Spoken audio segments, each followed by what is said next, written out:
Good morning, everyone. We're here live with Will Schick from Atomic Mass Games. Woo!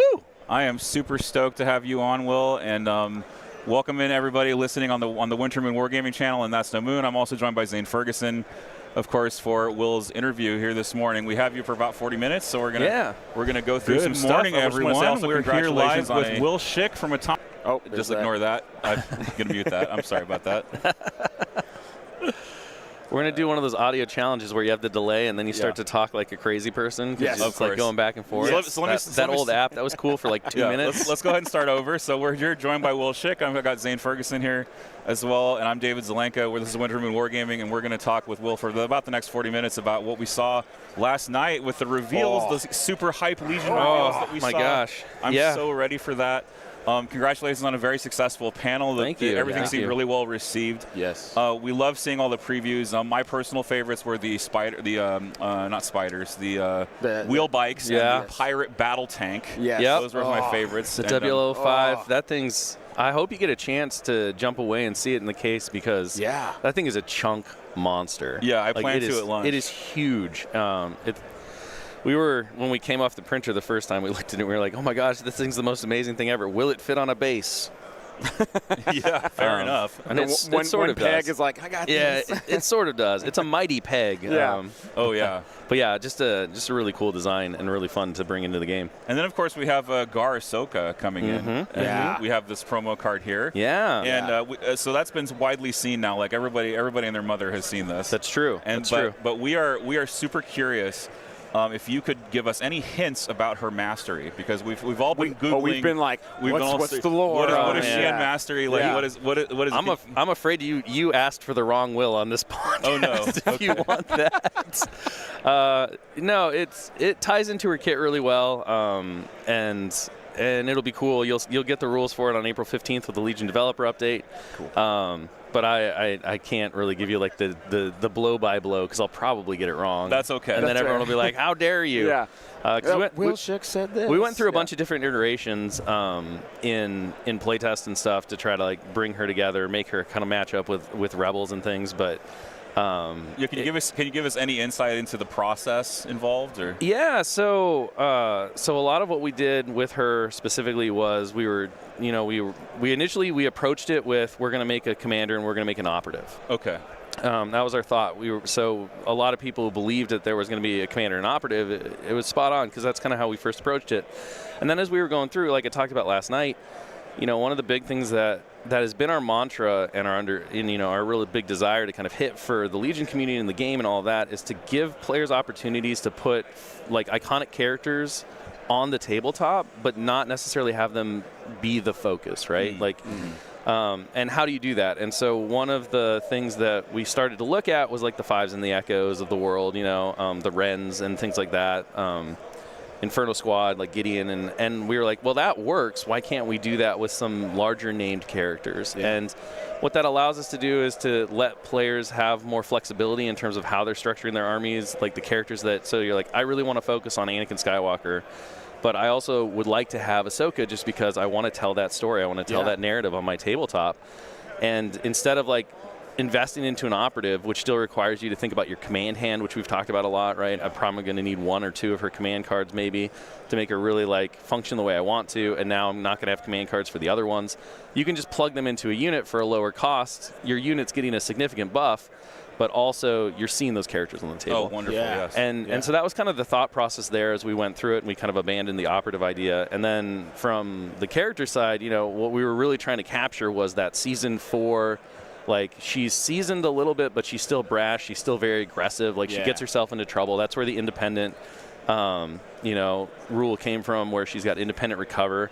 It was also a really interesting way to, sometimes as a developer or a designer, you look at, like, okay, we want her to be uncontrollable a little bit. Yeah, it's still growing. But she doesn't follow orders. She doesn't like to necessarily like do what the commanders are saying. She wants to go do her own thing. Right. And independent was a really fun way to kind of do that with a bonus, right? And we talked about this a little bit. Whenever you want to push player patterns in a certain direction, you can do it either positively or negatively. Whenever you do it negatively, this is kind of like the flaw system, right?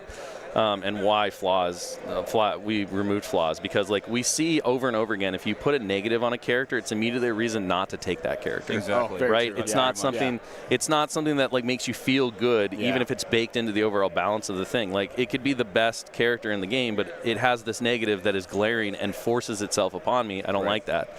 So independent is a really great way to say, well, this is a negative, right? You don't get order control with her, but you do get a benefit that makes her work the way it wants, right? So instead of being like she has Master of the Force 1, which also thematically might be a little weird because she's still young and still a Padawan, right?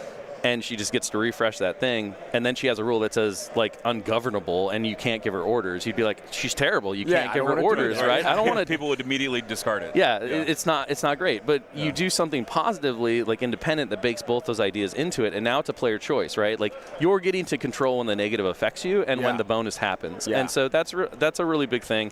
We try to do that as much as possible, and over looking at it, that's something that we've learned over the long course of time. We've obviously made several things in the past in different games where it was like, we're going to put in a hard negative, but we'll balance around it. And every time, you just see the psychology of players being like, I don't like that. Yeah, they don't want to sort of they don't want to cope with the negative element. They want to instead have, like you said, freedom of choice in the list that's building. huge. Yeah. And then, of course, Associate, Anakin Skywalker, because we moved away from that operative idea, but we still wanted players to be able to play, with the Clone Wars, like the Dream, right? Your Rex, Anakin, Ahsoka, and your 501st, or your Obi-Wan, Anakin, Ahsoka. Tying her with Associate to Anakin obviously thematically made a lot of sense, and it opened up those possibilities where she is a commander, but she also plays like an operative, and so we kind of got to double dip on that feel. So we got our commander and our pseudo operative as well with Associate. Yeah. And so those were some of the thought processes that went into it, and then obviously the Shen mastery, like most masteries on Jedi, ties into generally what her kit wants to do, and offers her those bonuses through tokens and things like that. Nice. So. Wonderful. Well, I'm really happy also just to see the AMG putting their marketing foot forward on this convention, because Legion specifically has really put the stamp on this convention, and I'm very happy to see that, and I think all of us are happy to see that. Yeah. I mean, we're happy to be there too, right? Like it's a weird. We talk about this a lot, right? We're working on things 2 years out.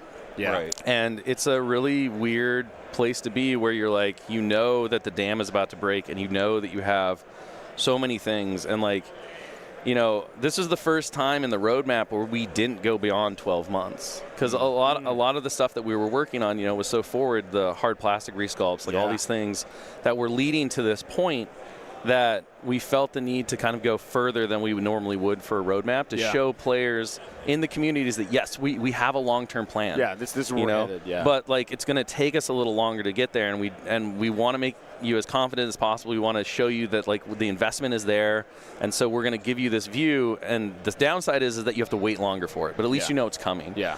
And now it's really exciting to be at a point to where, like, at the next roadmap, we have huge surprises planned that we're not previewing before. Because you're like, we're here now. Yeah, because we're here now, right? Up, like there's so much for next year that's not on that map that comes after that Q2 break, which is like right in March and all of that. And we get to have that be a surprise. We get to do stuff where like the first time you see it is going to be in an awesome video. Yes. Right. Yeah. And was an awesome video last night. It was super fun. Oh my gosh. The way that you revealed Hondo in the pirate tank. Because it came up, and I still saw the bar at the video, and I was like, there's still video there. Yeah. We wanted to do a little stinger at the end and kind of have him be revealed that way. Just for that was only for AdeptiCon, so the video that's like going to be out everywhere is that same video, but it cuts off before then. Oh, right. Wow. Okay. So that was like a unique little thing for the show. That's cool. But being able to do stuff like that, right, and to kind of have more surprises and focus a bit more on like what's coming, that's a really great. I think it's a really great moment, because we love getting people excited. We love being able to like show you something that you've never seen before. Yeah. And this roadmap was really big. We showed off a lot of stuff. We explained a lot of things, but we've seen a lot of that stuff up to now outside of like Hondo and the WLO and stuff. Yeah. And that's part of us like getting to, we're catching up with all the things that we've been showing forever, and now we're finally here. Yeah, the wrapping paper's off. Yeah. We're starting to open the box now. So it's so awesome, and that goes along, like with Legion and being able to like put up the banners and show the new art and have the new designs and all this, and so it's an exciting time. Like this is really, it's a seminal moment in the future of the game and how it's going to go forward and everything that's going to come. Yeah. And we have a lot of really cool plans. I mean, I know there are a lot of people who are like, where's this character and where's this and where's that and where's my mud troopers and where's Mace Windu still and like just because you haven't seen them because we didn't go further, like I can guarantee you they're going to come, and a lot of it's going to come a lot sooner than you might expect now. So love to hear that. So we have so many great plans, and like pushing forward on stuff. We're looking at some of the things like game modes wise as well. We're doing kind of along with the build your owns and stuff that we did. I don't want to steal your questions. If you want to ask your questions, you're doing great. Okay, you're feeding into the questions. You're feeding into the questions. Actually, so, I was gonna step into the next thing. Yeah. I want to talk about the customizable commanders. Yeah. That is not a direction that I expected the game to go in. Yeah. But I am super thrilled that it exists. Yeah. Can you tease out a little bit? Sure. Maybe about doctrines or things like that. Yeah. So So I mean, like customizable commanders, like we talked about in the presentation last night, right? Yeah. I think being able, one of the greatest joys of wargaming, especially army wargaming, is the idea that like you're the commander, right? You're the general. You're deploying the troops. You're doing the stuff. But in so many popular war games, you have the opportunity to put yourself in through a character that is generic, right? And then what you do is you choose like what weapons they have, what kind of like command options they have. These things, you have all these different ways to build that character, and then that character either really becomes your avatar on the tabletop. And we were like, Legion is missing this, right? It's great to be able to play with Vader and Luke, and Ahsoka, because that is what brings you into the game, right? Oh, I get to command Luke Skywalker and see him fight Darth Vader. That is a huge and powerful thing in Legion. But once you get further into it, there is this moment where you're like, but I want to be in it too, right? I want to see myself on that tabletop, and what does that mean? Because, the hobby is so narratively driven. And so we sat down and we started talking with Dallas, and we were like, okay, how do we do this? How do we use hard plastic in the way that hard plastic shines and make these multi-part, multi-purpose, super customizable, sets that are super customizable, and you can build all these different options. Right. And then we started talking with the developers about, okay, we have all these different parts. So what we did is we concepted all of the different pieces for the sets, which included 2 different bodies and like 2 different leg options, and then they had like all these different customizable things. The Jedi, Dallas went hard on both the Jedi and the super tac droids. I would say he went hard on all of them, but the kind of like battles he had with LFL to get some really unique customization, like there's a Jedi lightsaber option that I forget what the actual Japanese weapon is that it's based off of, but it's the one where the hilt is as long as the blade. Oh, shoot. And so there's a lightsaber option that is that. It's not a Naginata. It's a different one. Yeah. But it starts with an N, though, I think, because you're like right there. So like there's some really cool, unique stuff, just like the spider legs in that set. And what we did from there is we worked in the development and design portion. We said, okay, how are you going to customize your character? So effectively what you get is you get your commander or operative card, and it's mostly blank. Mm-hmm. Okay. I think it has like one generic like universal rule on it. It's got your health, it's got your command and all this stuff, right? Yeah. Okay. And then you have like a full upgrade bar that you're going to do, and you're going to choose a doctrine, and there's multiple doctrines in the thing, and each doctrine is kind of like an approach to fighting. Okay. So are you the strategist? Are you the beat guy? Are you, if you're the rebel, are you the sneaky saboteur like Cassian Andor? And we tried to take archetypes from characters within the factions. Oh, very cool. And really design it. And we took what we were joking about a lot, but it was real, is that we were trying to make the video game RPG like approach, right? Where you're making these really critical choices, you're choosing kind of your loadouts and your customizations, and they're all kind of synergizing or working together, and there's definitely tech trees where like things will lead into other things, right? Oh, that's cool. And how those things like slide back together. And so it was really fun. I think the other thing that was really neat about it was not only do players get the opportunity to create their own characters and maybe themselves in Star Wars, and in Legion, but it also really opened up very quickly a lot of like filler for things that certain factions are missing, right? Just little gaps. Just little gap fillers that are like, you know, we have all these great characters, but we're missing like we just need a low cost like roadblock operative. This was one of Dursum's big ones. He built in playtest several times. He would build his Imperial commander with like the doctrine that was like the fighter, and he'd give him the electro baton, and he'd have like hold the line and all this stuff and a couple other things. And you know, we saw that character like he would use him strategically to just run up and tie up like enemy like heavy hitters like Jedis and stuff like that. Right. Yeah. And the guy would die gloriously for the Empire every time. But he'd buy him a round or two, and it was just like, I don't care much about him. He's just a missile because I can make him in this way, and it works really well to fill out these different gaps in my stuff. Yeah. And that's true for like, you know, you look at the Republic, now you have all of this Jedi customization where you can say, okay, I don't want, you know, I can't afford the Yodas or the Anakins. Yeah. But I want to like fill with some Jedi operatives for like some good forces. So I'm going to take the doctrine. I'm going to take the I forget what it's called, but there's one that like gives you multiple Force slots. Yeah, wonderful. Because that comes with the thing. So like you can be like the Master of the Force guy, which is kind of based on the Yoda archetype and stuff. Sort of the Jedi General, maybe. Yeah. Like I think it's the Guardian. I think it's the Guardian, and then there's Guardian, there's Sentinel, and I think there's one other one that's in there, based on the things. And of course they do kind of what they do in the stuff. And you know, and these things are absolutely like they're legal for all levels of play. That's awesome. Yes. They're not like locked behind some kind of narrative thing, right? Yeah. That wouldn't make any sense. That was actually the next question I was going to ask. Oh, there you go. Can I bring my? You can. Can I bring my customizable character to a GT? Yeah. Just like any other war game, right? Where Wonderful. you get to make your own captain or your own general, and like it's all baked into the rules. It's all balanced out. That's so cool. I love that. And so so again, it's a really cool thing in two ways. One, it lets us put ourselves into the game more and have that avatar on the tabletop. It opens up some really cool list building and possibilities, some really cool hobby opportunities. Yeah. And then it also, you know, it really supplied some ability to like rapidly give some missing options for those two slots to players that they control. Yeah. Right. Right. And rather than being like, okay, well, I need this one and this one and this one. And I suppose it's probably a good time to give a little preview as well. Yeah.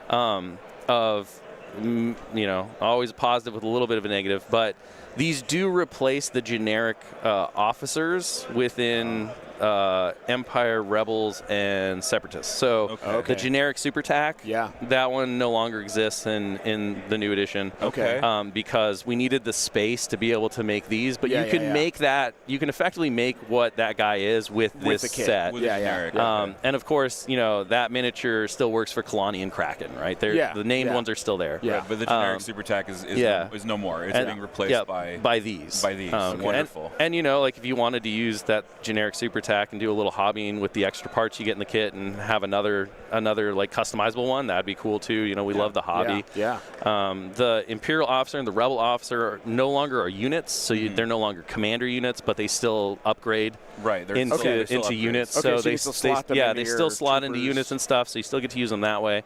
And then, of course, the clone commander is the one that so far is still here because the Jedis don't really step on the toes of the clone commander themselves, right? I'm sure in the future, you know, as the game evolves and grows, and obviously we talked about, we have a lot more of these planned. I would love to get to a clone one because, you know, Jedis are cool, but clones are also really cool. Yeah, of course. And I love running non-sabers with my clones. Like doing a generic build your own clone commander, obviously. I mean, that's on the list of someday. And so when we got there, that miniature would probably wind up going in the same direction so that we would have the design space to do it.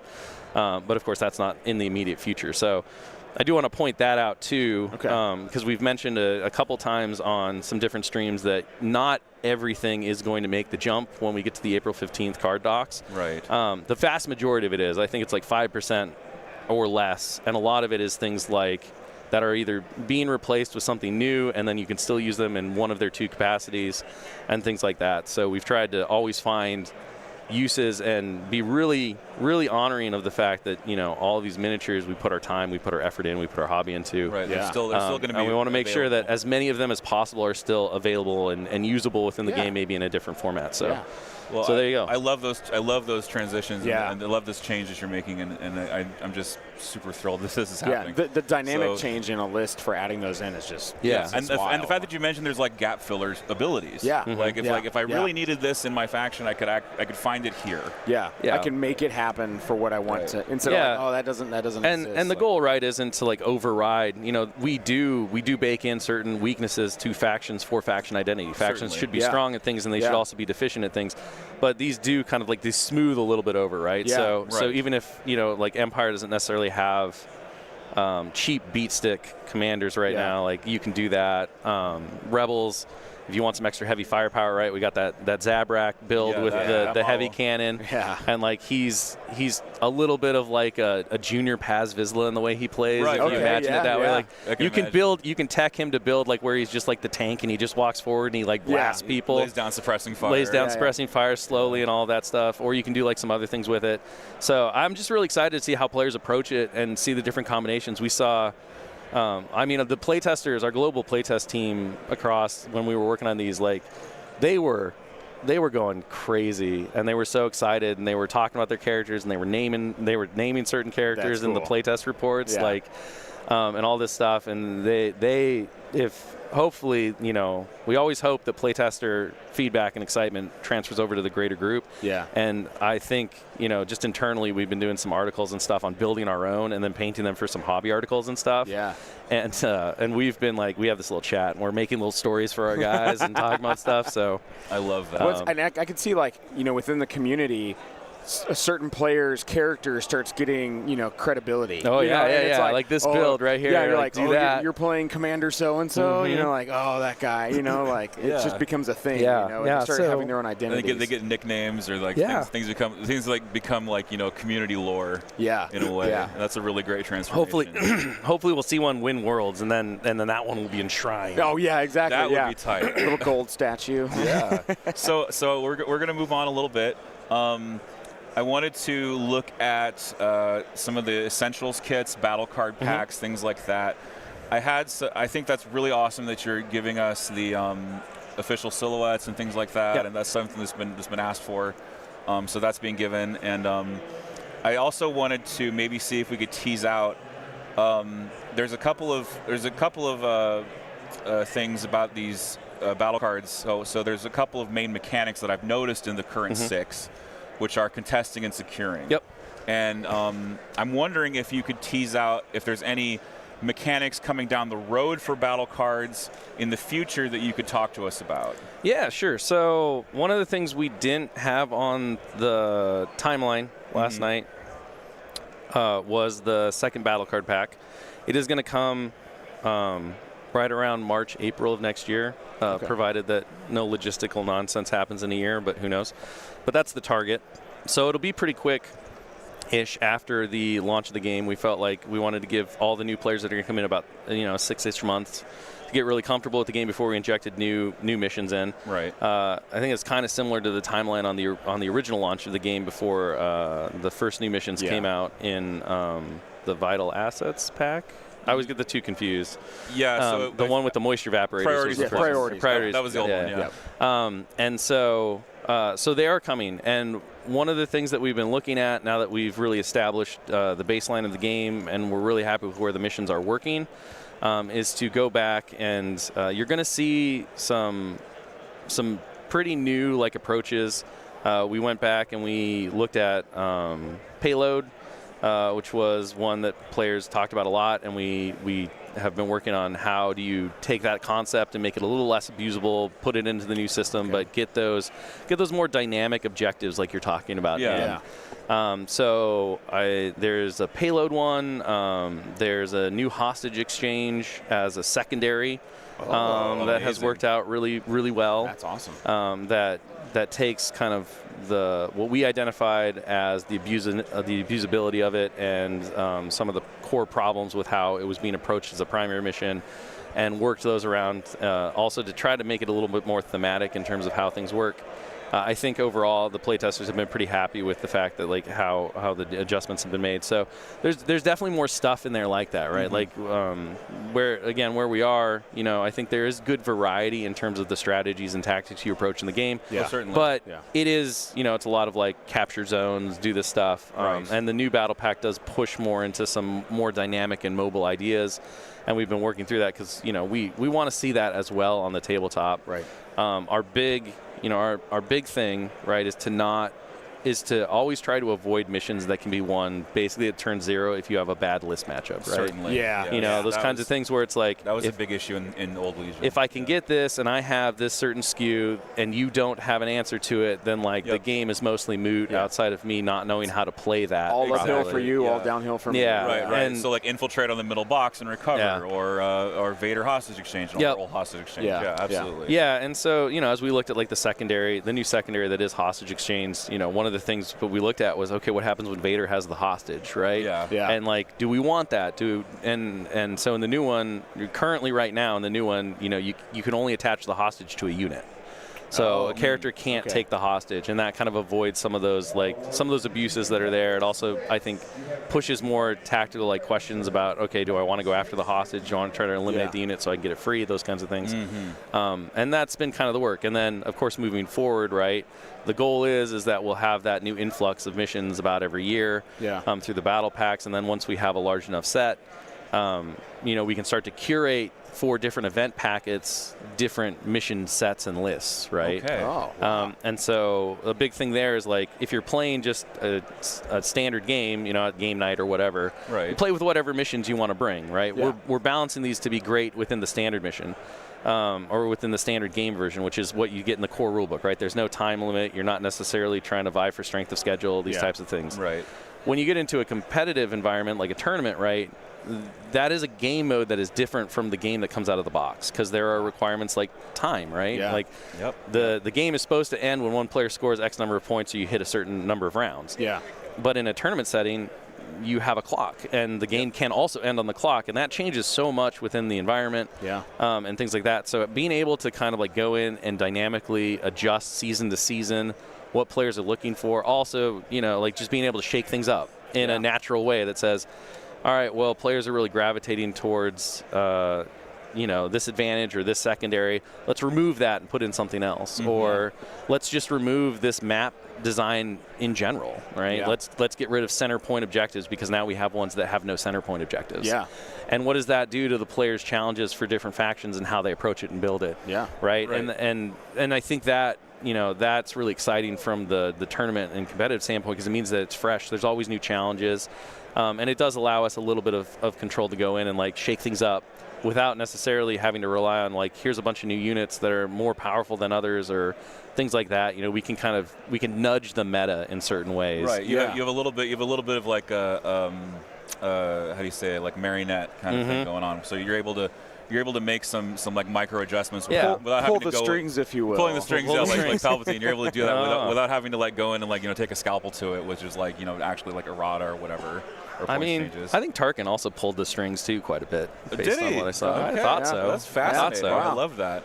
I mean, I watched Rogue One. Yeah. For sure. Definitely like tugging on Vader's strings in New Hope, right? So he completely snaked Krennic. Like exactly. Yeah. And then the other big thing about that kind of like separating the game as it comes out of the box with all of the different mission types, and then having that curated list.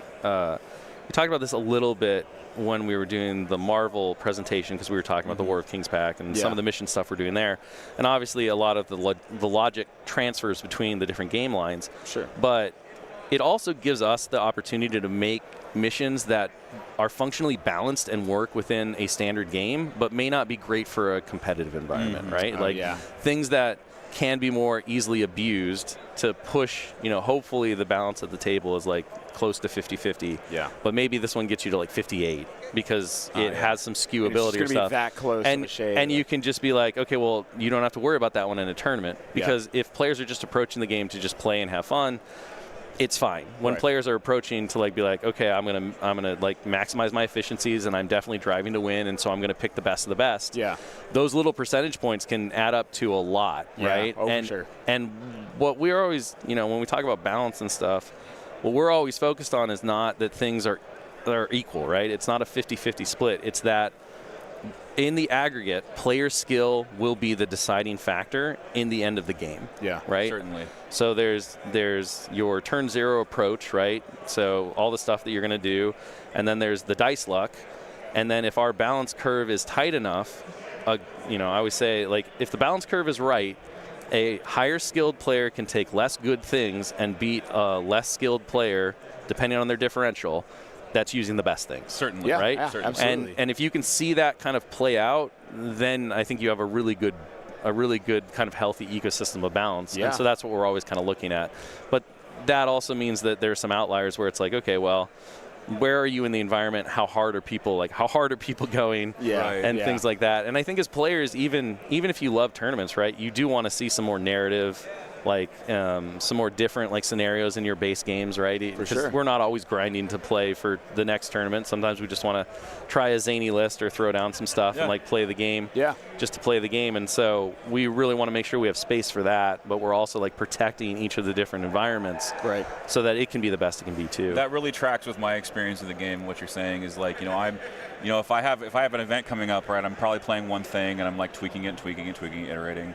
But if I'm not doing that, then I just want to, I want to play like the not great thing and just like have fun with it and try my best.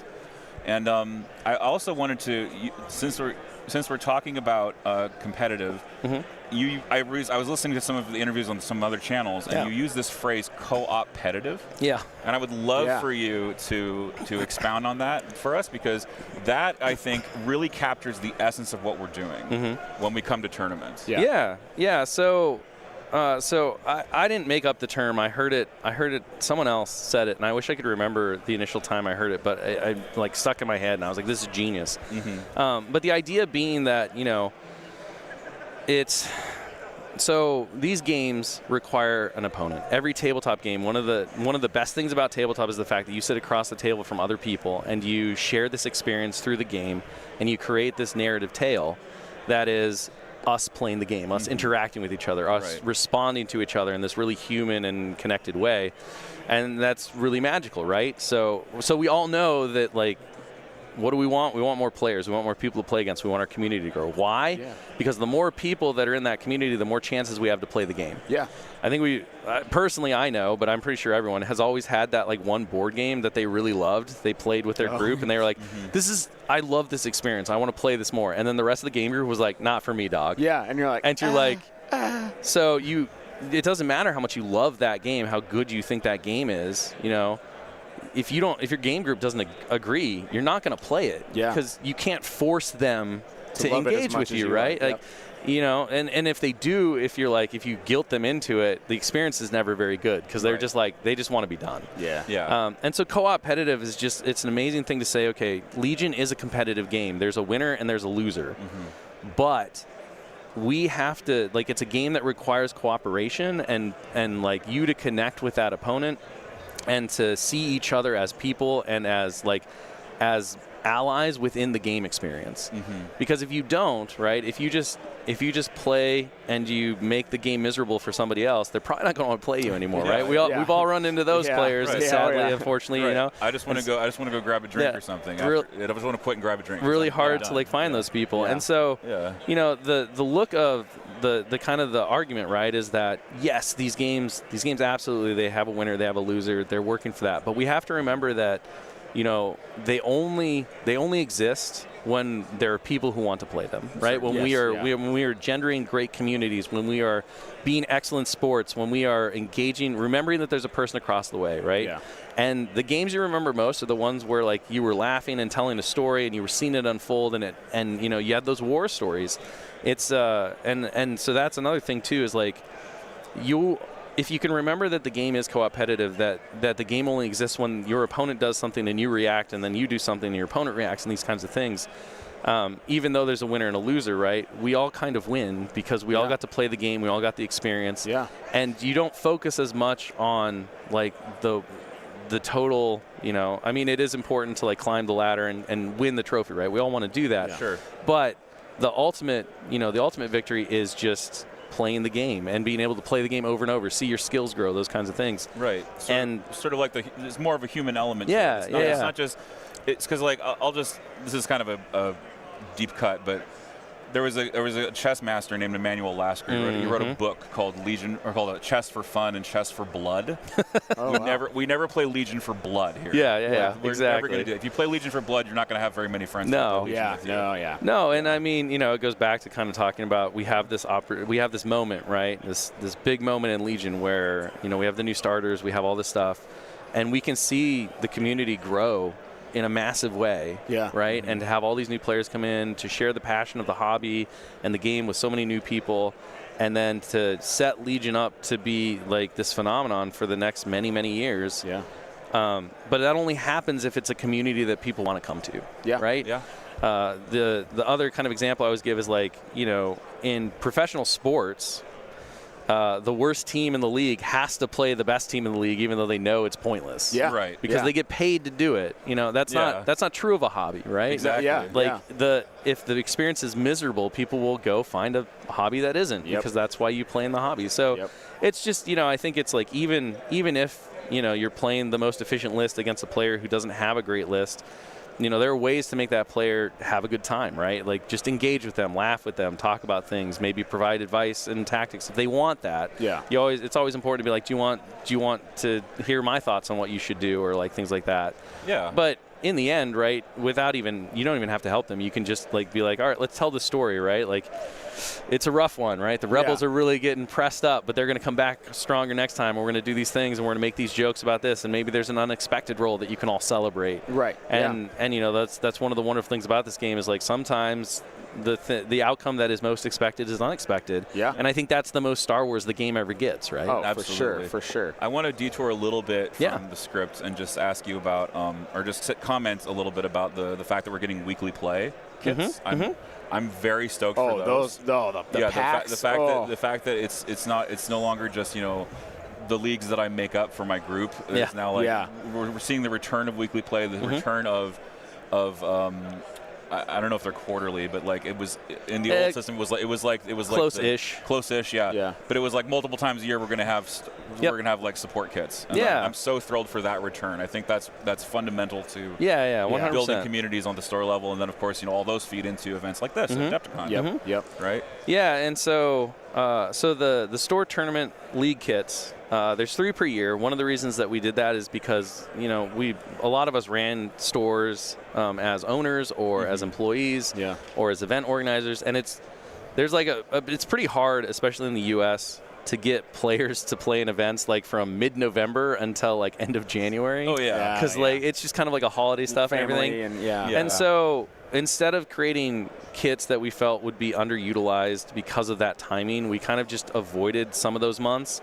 And that led us to have 3 kits instead of 4, right? Yeah, I think that's totally perfect. And, absolutely. And so there's 3 instead of 4 for that reason, is that we're just kind of like being like, we don't really want like a semi-dead event, A, because players won't get those rewards as often, and B, we might wind up with too many of them sitting on shelves or whatever, like a retailer gets one and he can't run the event or things like that. So we did the 3. And like, you mentioned that you run leagues and stuff like that. I think one of the really neat things about those kits is that they are multi-purpose. So you can run the tournament, you can run the league. You, of course, can get a few of them over the course of their availability and run both. But it really opens up options and opportunities for different communities to engage with the game in the way that makes sense for them. And then the weekly play kits, I mean, that was a big swing for us. Pitching that one was pretty wild to the powers that be at Asmodee and being like, hey, we want to do this thing. And yes, it is done for a TCG, and we're a miniatures game, but I guarantee you that players will largely think this is super awesome, and it's going to be really neat. So just let us try to move forward on this initiative and opportunity. We're going to start with Legion on its launch year, and if it proves out and everyone loves it like we think they will, hopefully we'll get to do a few more of them in other places. But yeah, it was, again, like we talked about, right? The local game store, we know that is the beating heart of our success. So we're successful if the local communities are successful. AdeptiCon gets more successful the more successful local communities are. Those kinds of things. And so I was really enamored with the idea that Fantasy Flight and their weekly play kit proposed to the TCG, and I was like, I'm positive we could do the same thing. Yeah. And I think if we did, it would have such a huge impact on just the general sense of the community, the play within it. Like, we always want to reward people for playing the game, right? That's the most important part. Absolutely. That replayability, that, like, I can come back and, like, say, hey, I get another shot at another promo pack. Yeah. That is really, really helpful for me as a player. And I'm just excited about the game in general, but this is just a really nice added bonus, and I'm very thankful that was a thing. And I think it's really neat to kind of dabble into, because we're all collectors, and I think everyone's cracked a booster pack at once in their life, at least once, right? And you get to do the little like, oh, what did I get? Oh, I got this. That's pretty cool. And then, if one of the characters is in those packs that you really want, you get the chance to, like, go to someone else who opened the one you can, like, swap, right? I don't play this faction here. You're creating more of these community touch points, right, where we get to interact with each other and, like, create those stronger connections. And so I love it from that angle too, and the fact that, like, it's going to be an experience. You're going to be excited, and then you can work together to be like, all right, well, I want this set and you want that set, so, like, let's swap. And all this stuff, and coming back to the store is going to be that exciting point of, like, I'm going to play my 2 games, or I'm going to do my 2 little check boxes. I'm going to get my packs, I'm going to open them up and see what I got.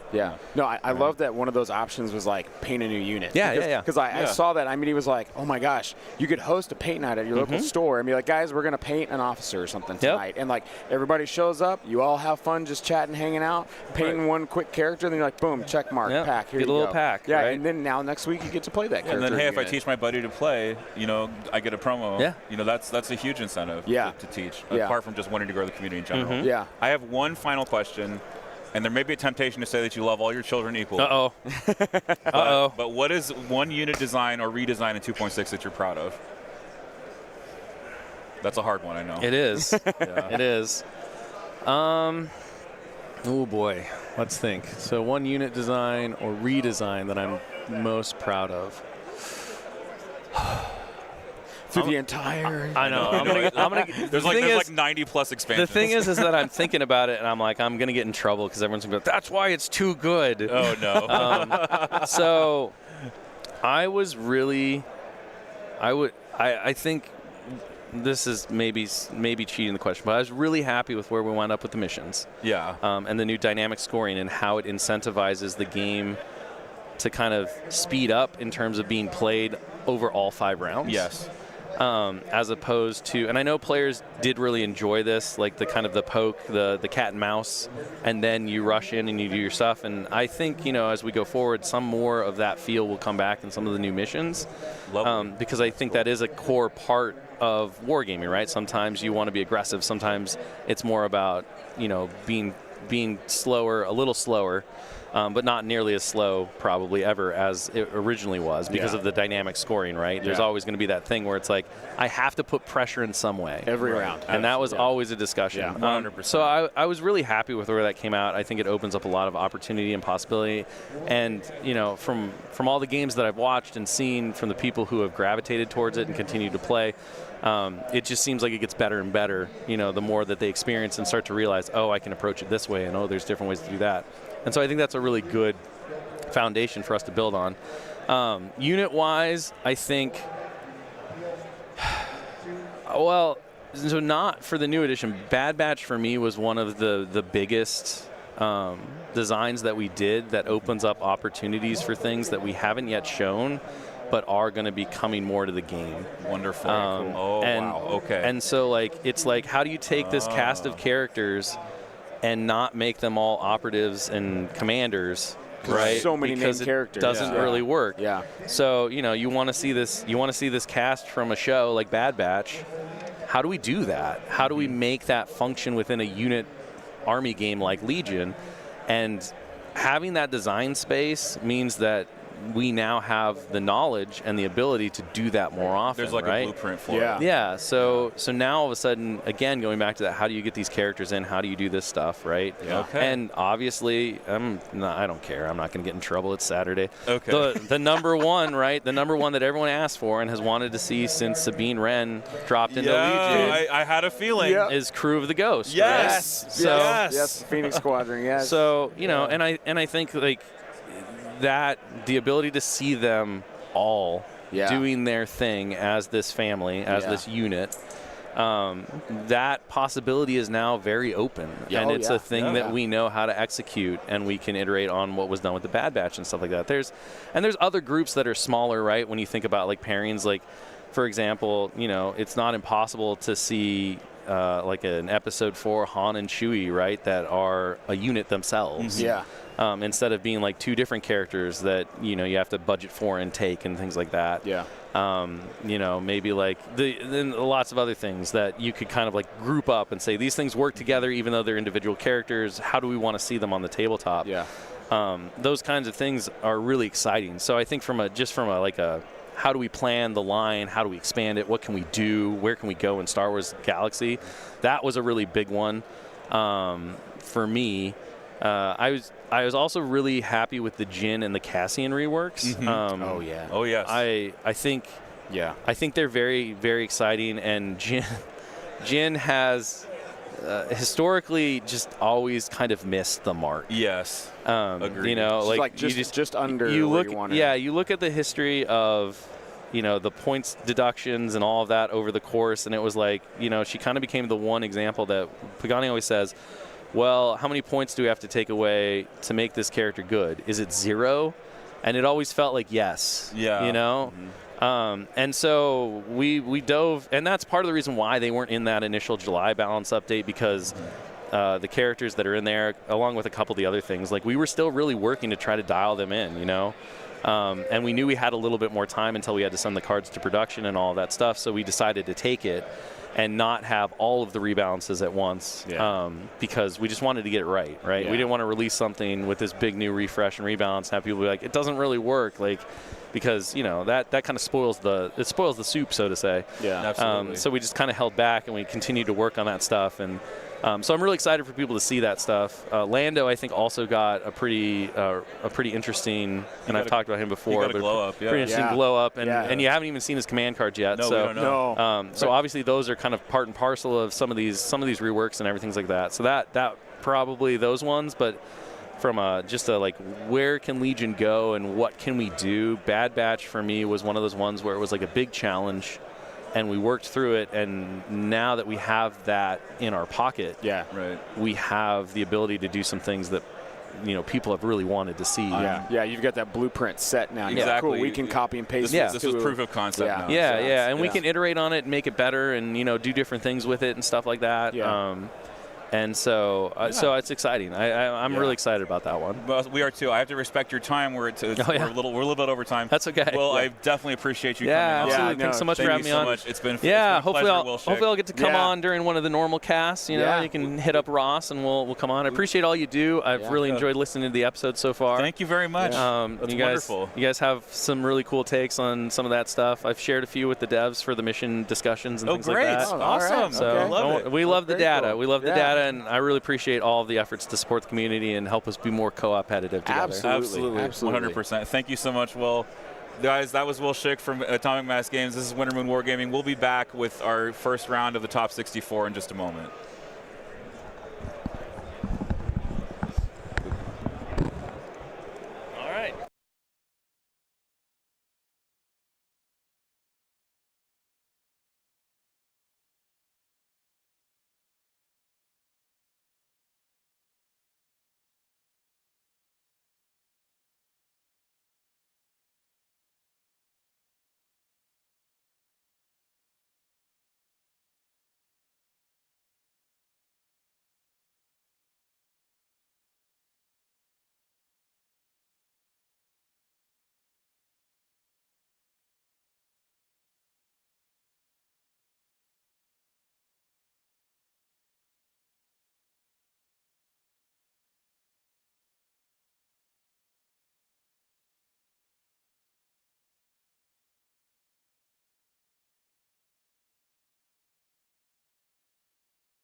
All right, folks, welcome back to Winter Moon Wargaming.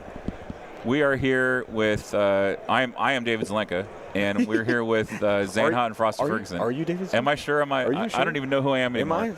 Maybe I'm just starstruck because we just had Will Schick on our air moments ago. Yeah, we're also restreaming with Through That Snow Moon. Yes, we are. Both of those guys, the lovely Andy and Ollie, are competing today, so that's why they're not on. Yes, they're both competing, fighting to get to that top level. Ollie looking to repeat, Andy looking to knock him off. Team UK is really doing well this year. Yeah, they all made it through. All Team UK made it through. All Florida Man made it through. But speaking of which, Team UK is looking to keep the title in England this year. Yep. Whether that is in Ollie Dyer's hands or one of the other teammates. And they came to play because they've won first place in both 2 heats. Yep. And gotten those medals from those days. They also won Spec Ops, which was like a 2-person competition. Yep. F's for Spec Ops. Yeah. But they're coming in. They want the medal. They want to get it all. Yeah, they want to win it all. Absolutely. So we're here with Evan Bullerus and Kevin Oakes on our air, doing a bunker assault recon mission. We've got 2 great lists for you. Let me grab these links. There is another Shadow Collective list. Another Shadow Collective list is on the chat. But out of those 7 that are here, 6 of them made it to today. Yeah. So Shadow Collective has like the highest conversion rate. Yep. From the heats to the top 64. Absolutely. And it is going to be single elimination from here on out. So if you lose, you are basically not going to win the tournament. But we've got Evan playing Emperor Palpatine and Darth Vader. So double Siths. Emperor Palpatine with Force Guidance, Anger, Burst of Speed, Improvised Orders. Darth Vader with Force Choke, Burst of Speed, Seize the Initiative, Tenacity. 2 units of Black Sun Enforcers, one with a shotgun and a Vigo, and one with the Magdet and a Vigo. We've got 3 Stormtroopers with Medics, an Imperial Royal Guard with an Electro Staff, and 3 units of Scout Troopers with no upgrades for 11 activation Vader Palp, which is pretty awesome list, I gotta say. You love putting 2 big Force users at the end of a rope with a decent amount of length. So 11 activations is plenty of room for those Force users to run. Get the activations that are get those activations out of the way and go late in the turn, and then of course come back for their first activation at the top of the next turn. Yeah. Last firsting, very very common in back and forth war games. But yeah, we're gonna get in here. We're gonna start looking at the side cameras, and we're gonna try to catch up with the action here as we come back in from our interview with Will, which of course will be available later on YouTube. I already like the white balance on the board so much better. Yeah, I loved the one yesterday, but I was fighting the camera to try and make sure you guys weren't looking at just shadows. Yeah, there's a higher contrast between the buildings and the terrain, between the buildings and the mat. So let's see. Looks like Vader is right down here. Probably right behind that building is. Yeah, Vader's thick in some Black Suns. Stormtroopers with a Medbot right there behind him. A couple of Medbots there to help him out. And the Emperor is right there behind him. Evan's Emperor is red, just so you'll know. Love that. That's the Emperor right there in the red cloak. Got that red Sith robe going on. Yep. And we've got Vader engaging a unit of Black Suns on the enemy side. Yeah, looks like the Storms are coming in to punch them as well. I'm going to read out the mercenary list, the Shadow Collective list on the other side of the board. This is being piloted by Kevin Oakes.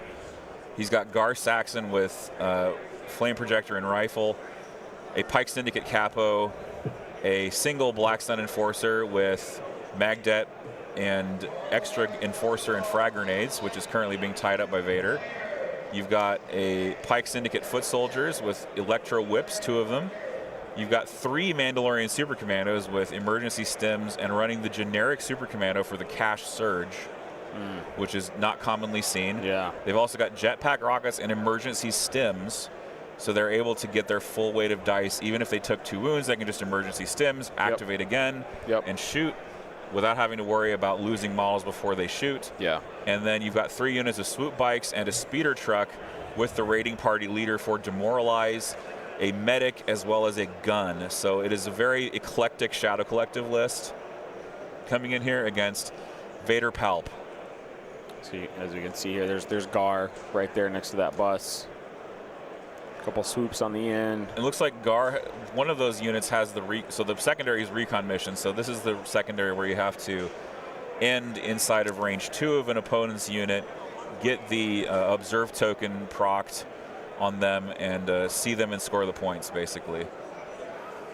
So if you're just now jumping into this game, we had the interview earlier. That's why we didn't catch the first round and the deployment and everything. We'll have that. We'll try to get that interview up on YouTube as soon as possible. In fact, lots of good stuff in there. Lots of good stuff in that interview. And Will Schick was incredible. Will Schick was just a really good about telling us what's coming next for Legion. And we could not, unfortunately, we didn't get Xian spoiled, but we will have that rule on the 15th. We will know what Xian Mastery does. We know it's something with where there's tokens involved. We know it's something with tokens, yeah. So it could be a my theory is that it's a mini Ataru, but that's not official. Yeah. Yeah, it could be miniature Ataru. We shall see. We shall see. But I'm super stoked for everything that's coming, and there's definitely a focus on bringing more characters into Legion and doing it in ways that don't necessarily fill up your operative and commander slots. Yep. Very cool. And then of course we got the big one, right, with Bad Batch being the blueprint for a certain crew of ghosts. Yep. Or a certain crew of Phoenix. A certain Phoenix squadron.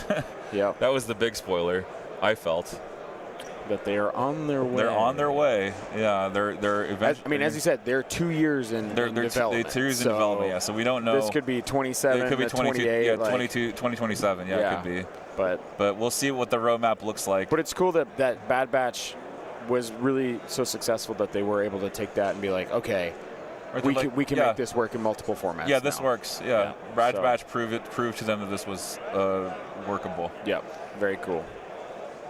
So this is like Black Suns here. Yeah, these are Evan's Black Suns getting a big old shot.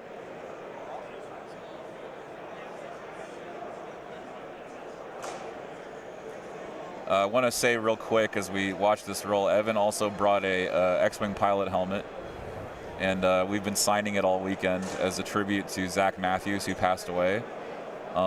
We got that on the screen right now, so rest in peace, Zach. We miss you. Yep. AdeptiCon finally came to your city. Yep. And we miss you terribly. So. Yep. Also, for Paul Buller. Oh yeah, we also want to say Paul Buller. Yeah. Yeah. He was one of our UK players who recently passed as well. Yep. So yeah, just affected all the boys that came over. Oh yeah, for this very much. Both of these guys were pillars of their communities. Yep. So lots of love to those guys and his family and everybody. Absolutely, and their families, and everyone who's mourning and grieving. So I think that was into. That appears to be is that a cover roll or is that a swoop dying? Let's look at the swoops. Let me see what we got here. Yep, looks like he took a swoop off the board.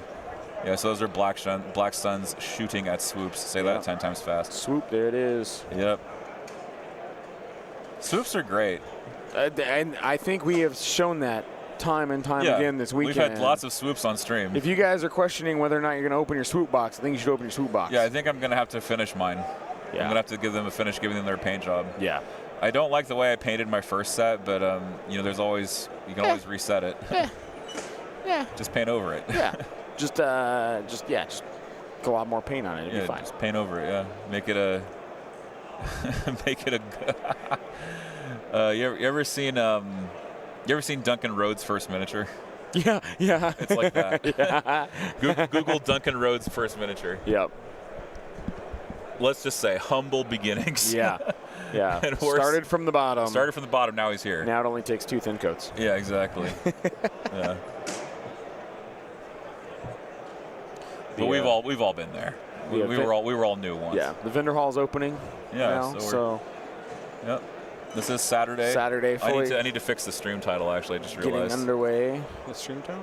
Yeah. The title of the stream says Friday Heat. It should be Saturday Top 64. You do what you want to do with it. Yeah, you just do whatever here.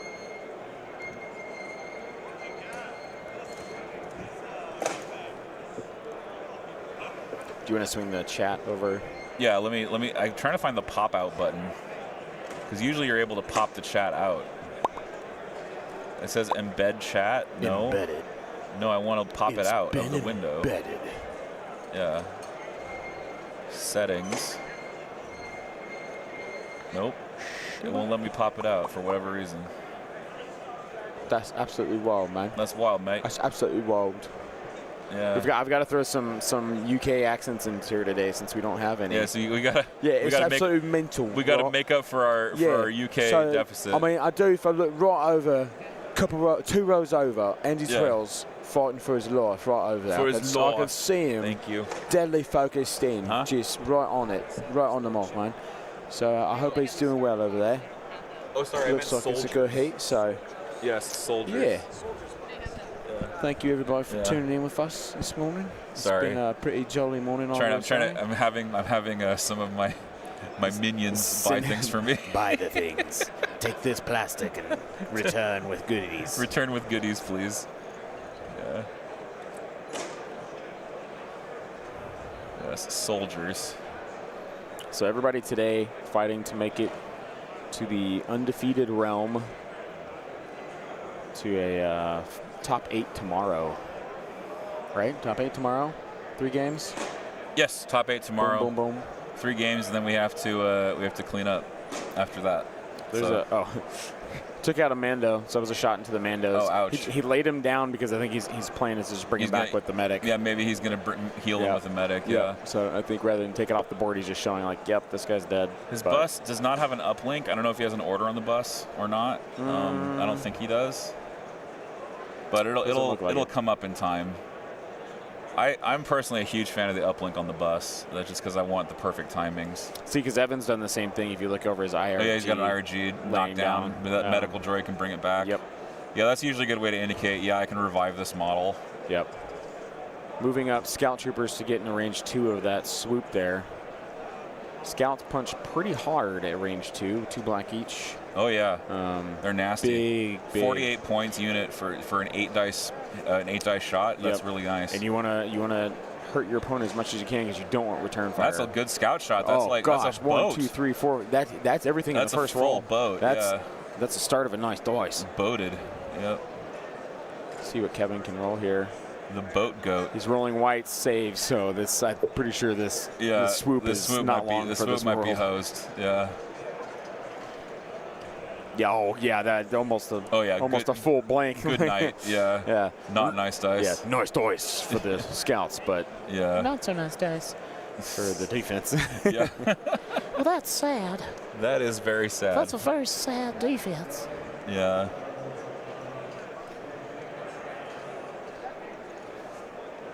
Let's see what the chat is saying. Yeah. Is this the first game? Yes, it is the first game. Yes. Hish underscore. Oh, do you want to swing it over? Yeah, I can. Well, if I minimize it like this, it goes away.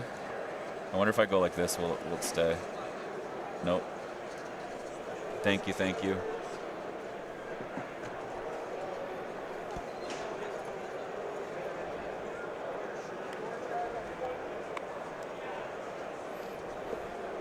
Sorry, I'm back, guys. Anyhow, let's get up to chat here. I paint my stuff for the table. Yeah, I do the same thing. Like I always paint my stuff. Oh, that's wild. Yeah, see, I'm trying to. Let me go here. Why don't we have the same chat we had yesterday? I don't know what happened to it. Not? It didn't pop out. For some reason, it's not popping out. That's. You know what I can do? I can just do our YouTube chat and pop it out. Yeah. I'll just do YouTube chat. Yeah. And pop it. Well, will it show the TNM? I can get both. Stuff on there? Okay, cool. I can get both YouTube chats. Cool. Yeah. Restream should have it for me. Thanks, Zane, and thanks for your patience, chat. We're just transitioning into our game. Yeah, for transition from the interview to this, it's like, okay, where are we at? What's going on? Who's died? Who's lived? How many points? What round? What's your name? Who am I? Oh, here we go. Now it's in a separate window. Oh, it's.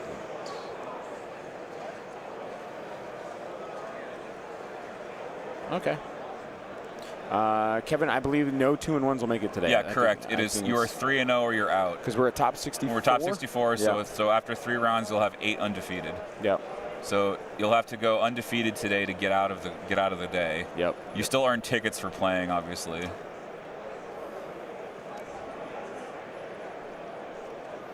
Nicholas, you just prime it in different colors. Yeah, that's true. You can just prime it with Just- different just colors. get different colored primer and be like, yeah, let's see what they're painted. Yeah. Let's see. Some Mandos back there. Creeping around that building.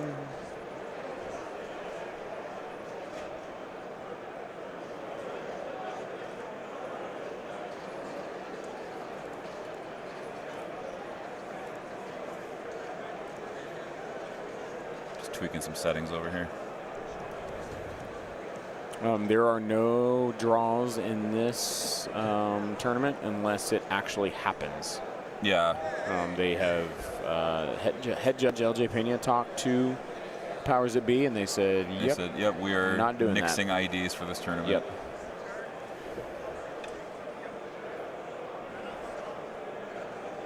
I believe that was a shot into Black Sun. Yeah, It was IRG. IRG Guardian. IRG. Yeah. Because IRG can guardian any affiliation. They're Yep. not affiliation locked. So IRG are actually great for Black Sun. And this is. That's Into the Suns. They're going to spend their surge on the Vigo. To lose 3. They lose 3. Ouch.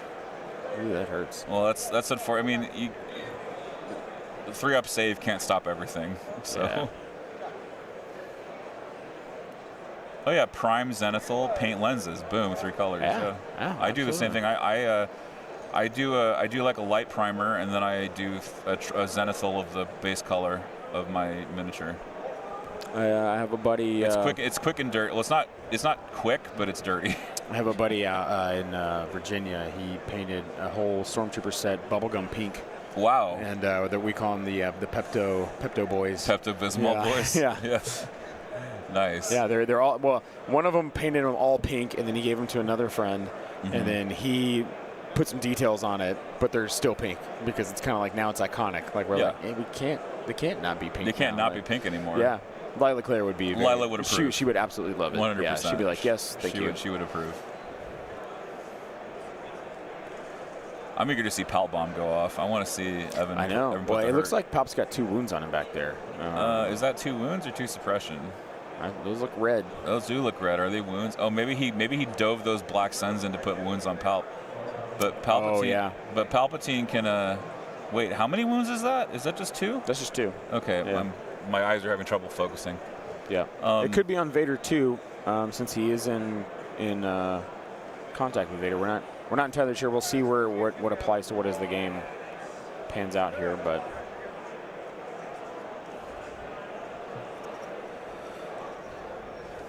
That's the news for today. Love that camo bust pattern. Oh, it's super cool. The tiger stripe, man. I mean, Yeah, it's I love any camo pattern. But so good. Yeah. I'm gonna do I need to paint my Republic lat. I have so much I need to paint. My pile of gray is huge. As it is for everybody. Yeah, everyone has a big pile of gray. There's no shame in the gray.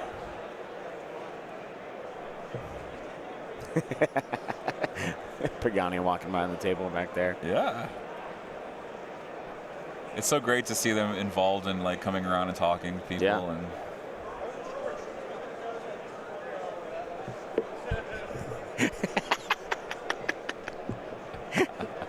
you want to give us some Zane motioning for Will Pagani to come over. I was like, you want to jump? You wanna come cast? You want to put a headset on? He was like, wait, no. Yeah, you can wave that off. He's like, no way. They've done their part for the con. IRG dead now. Oh, yeah, Swoop IRG. bike moving up and taking a shot over that way. So no more Guardian. No more Guardian. Yeah, those IRG Unless he- Wait, is that? No, that's Palp. I think he Guardianed them to Guardian, death. yes. Yeah. Yep. But that's all they're there for. Yep. And they're done now. Is to be extra health for Suns. They're off the board now. They're completely sacrificial.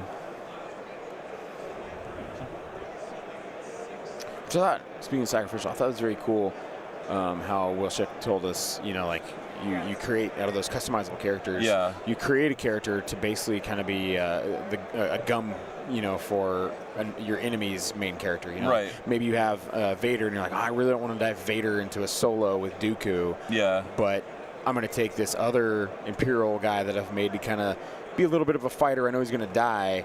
Right. I'm going to tie him in and hit him with Dooku and just tie him up, and then Vader can be free to go take out the rest of his army. Right. While Dooku's having to mess with this nuisance, before he gets to the main meal. So I love that. Yeah. So like the way that, very cool. and also he intimated that they'll have some abilities that might serve as a way to sort of smooth over your army building process. Yes. Yeah. So if you really need a certain thing to make your army work, there's a high potential that you can find it in the customizable commander. Yep.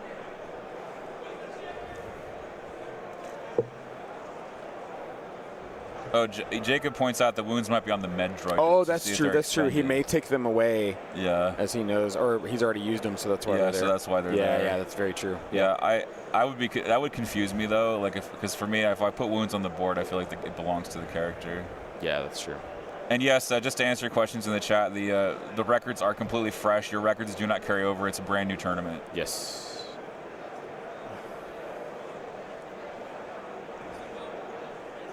Shadow with 12 activations, Empire with 11.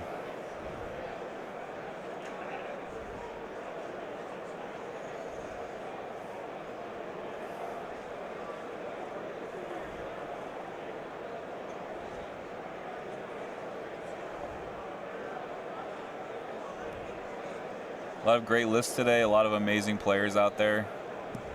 Let's take a look at some of the other matchups.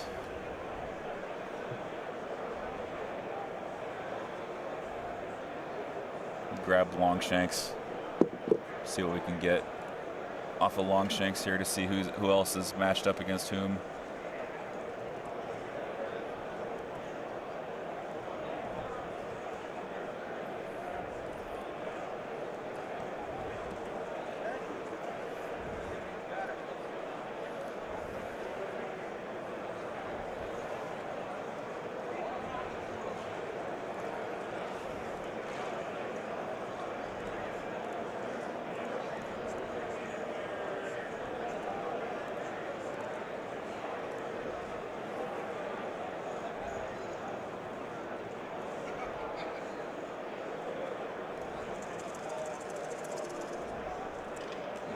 Sorry for the dead air, folks. I'm just trying to get my Longshanks to get loaded here. Yeah, I'm just looking back through the chat since we started to see if there's anything that we may have missed. I think I can only go back so far, so. Let's see, we've got Ollie versus James Flames on table 32. Minor Tom versus Chase Klingeman, who is on our air. That is a droid mirror match, I believe.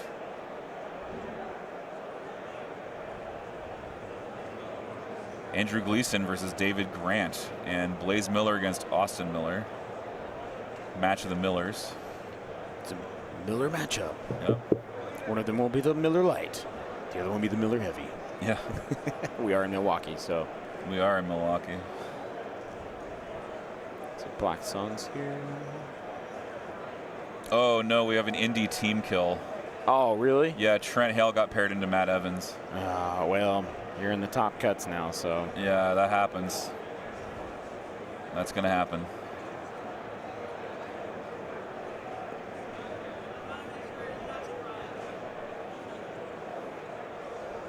Corey Cecili from the former Inglorious Blasters podcast being paired against the Reverend Podfree.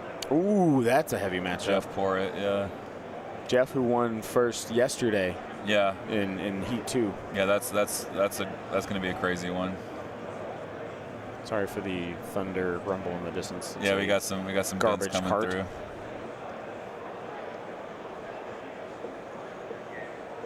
Trent is also a sweet little angel baby.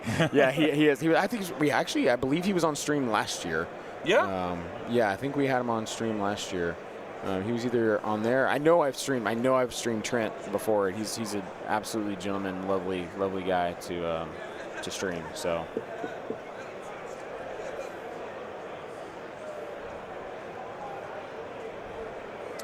What is it? Looks so heavily shadowed over there. Yeah, Is I'm it not sure what's going on with that. I think it's the matte. Is it the matte? It may also be the light. Maybe we've gotten.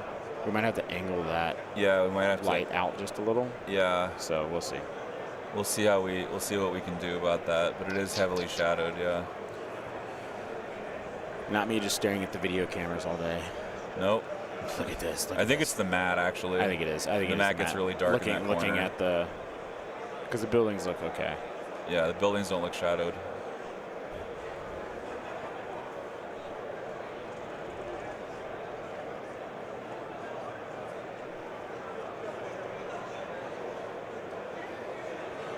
Bus is underway, looking to hit the backworld medic. Or actually, no, he's deploying. No, it's Gar Saxon. He's got Gar Saxon jumping over and seeing if he stays in range of one of the bus.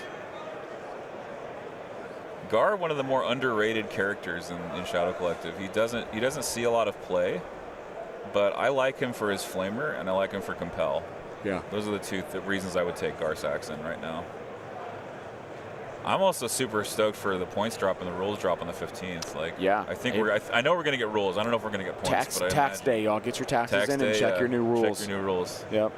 Get your taxes in the day before, so you can enjoy the new rules without stressing. Yeah. Check your CPA, both with your taxes and the rules, because that's your complete points accounting. Complete points accounting, nice. Oh wow.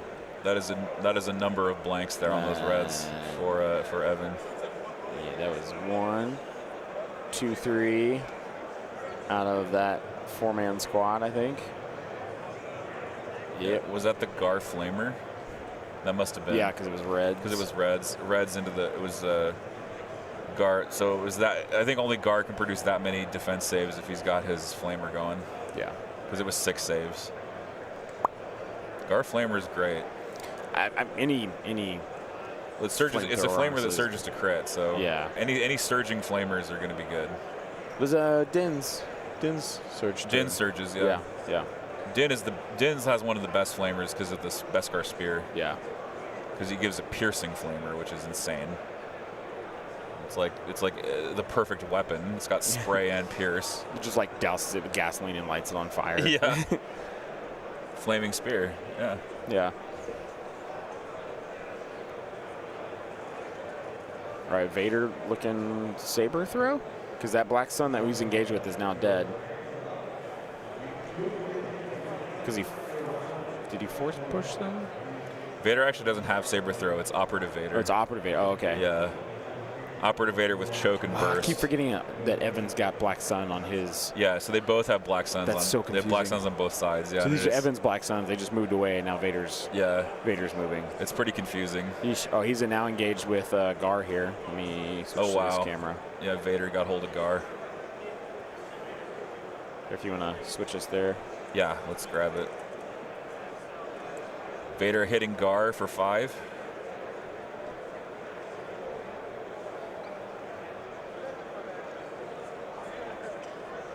And Gar impervious, maybe taking 1? Maybe 3, because that's a surge and 2 blanks. Well, Gar has natural defense surge. So then he's got maybe 2 then. Maybe 2, yeah.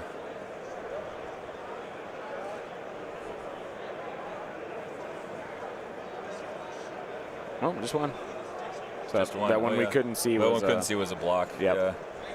Well, sweet. That's what Gar likes to see. Vader even piercing 3, just doing 1 wound. Yep. Gar is super thankful for that. Sorry, let me get the chat back.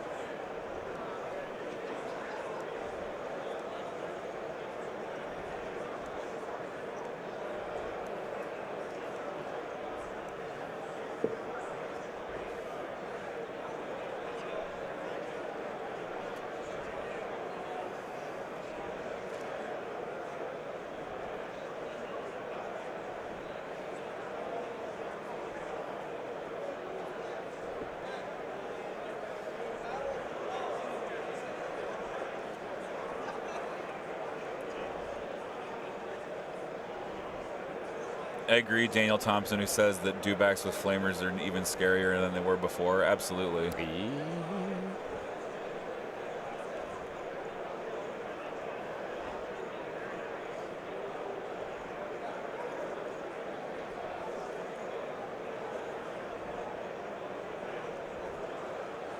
Hopefully that. Plensu says, I'm going to see what changes are coming on the 15th and then build out from there.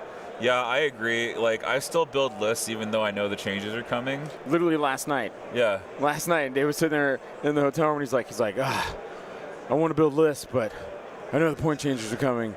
Yeah. So I don't know if I want to build lists. So And then not like 10 minutes later, all right, I built this Shadow Collective list. Yeah. Well, because I'm going to have at least one more game. Yeah. Yeah. Yes. That was a Krabok coming by the stream table. Quick little flyby. Little hello there.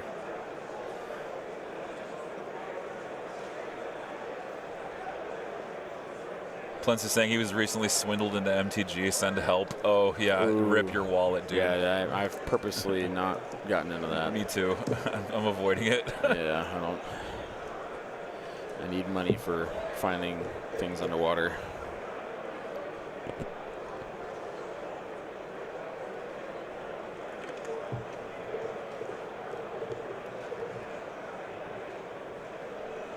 Looks like more suns falling for Evan here.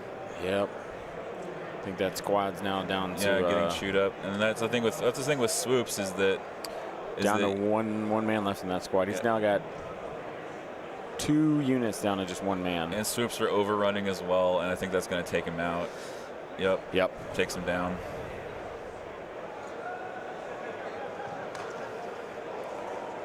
Swoop overrun is huge.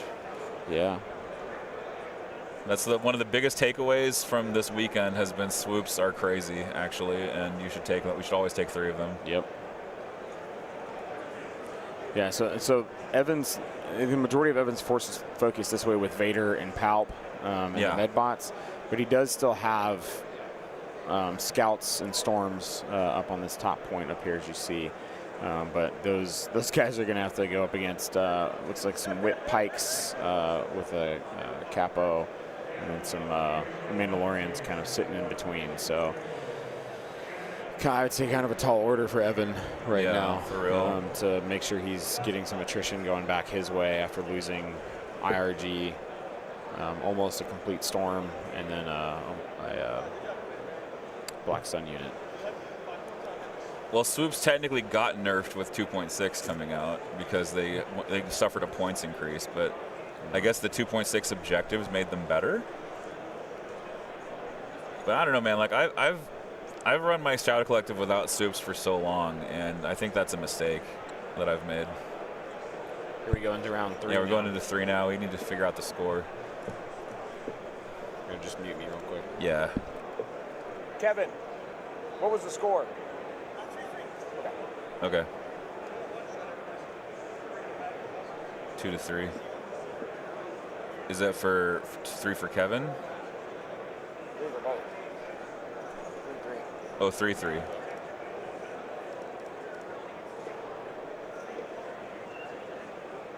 All right, so we got Pal Bomb coming in. Yep. And we've got Gar's 1 pip as well. Trying to contest priority here.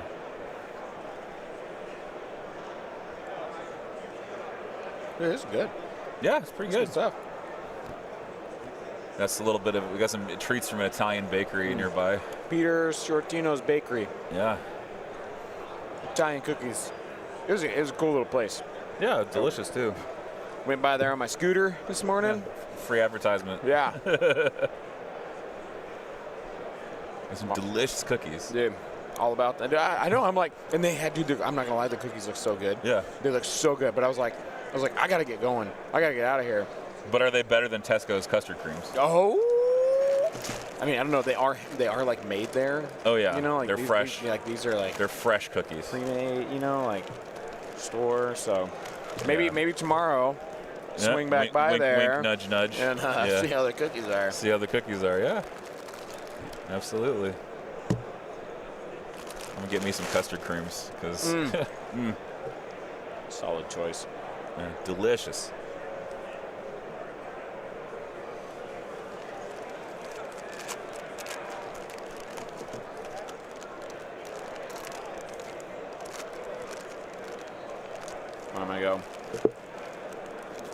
Pick up Evan's card. Yeah, we got to get it out of the dice tray. Wait.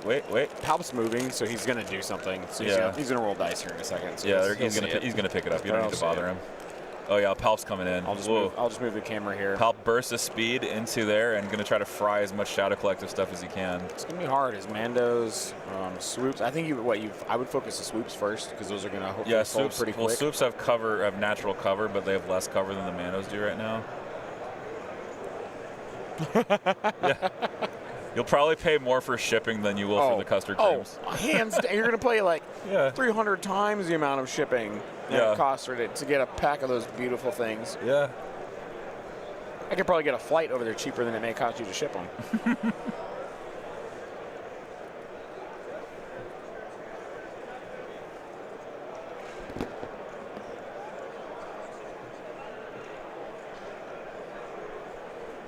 Custard creams for Funyuns, that's a pretty good exchange. I'm not going to lie, I love Funyuns too. And now they will die. Your fate and your friends is yours. Doing Palpatine impressions? Yeah. Good. Do it. Do it now. Do it. He's doing it. He's trying to fry up some Mandos. Looks like he only killed one. Let's go to this other because we can see he's killed. I think he killed some. He killed some and E-stims them. Because Palp's going to do Palp Bomb, but these guys are going to pop E-stims to soak it. Ooh, that's nasty. Oh my gosh, a big block there. Yeah, only one. Only one wound. Oh, that's nasty. Oh, Palp here just impervious, kicking ass. Wow, Palp just excuse me, kicking behind. Smacking the bottom. Yes, smacking bottoms.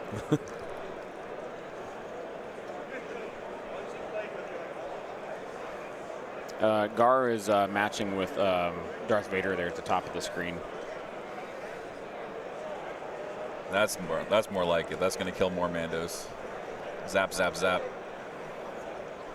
It's good. I think you would have preferred that would have been the hit to take them out, though. Yeah. Then he points now he's going to the other ones now. The other now. Mandos. Mitigating the threat as much as he can from both units. Got 4 there, it looks like. Yeah, only 4. You wanted to see 6 there. Yeah. Oh, wow. Jeez, what a roll. Brutal. Goodness gracious. That is so brutal. Taking absolutely nothing. Yep. Impervious just saying no.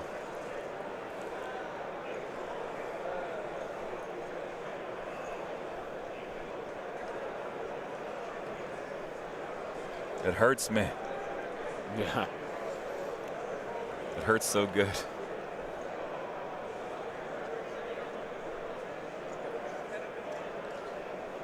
And that's big, because that's a big part of Evan's offense there was the Now You Will Die bomb. Oh, yeah, and he only killed 3 guys. Yeah, he only killed 3 dudes. Which, not a good trade-off. Not being on just a little bit of health with Mandos now to go.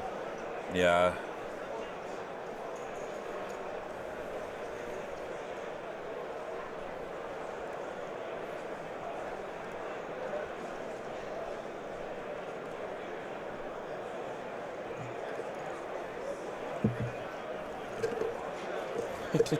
Dude, I just set down this water bottle, and it went, and in my head it went, I.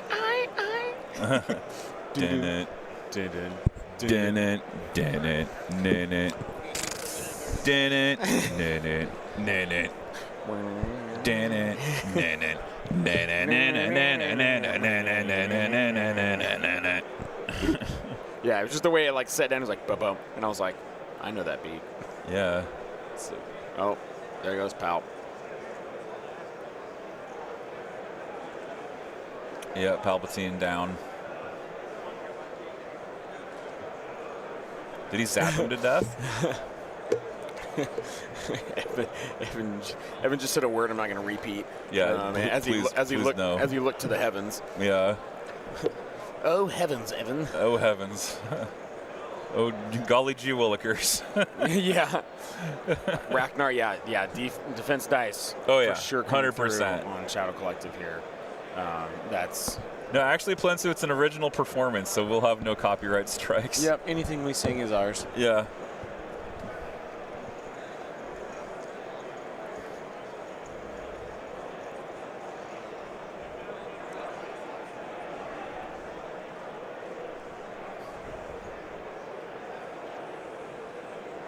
For this being a top 64, looking around at the players, they actually all look pretty loose. Like nobody looks like they're in an intense battle just yet. I think this being the first round. Well, competitive players are surprisingly chill. No, yeah, for sure. Yeah. But just kind of looking around, like nobody looks to be overtly like, like everybody seems very loose. So that's a good thing. Plensu asks, when's our Christmas album coming out?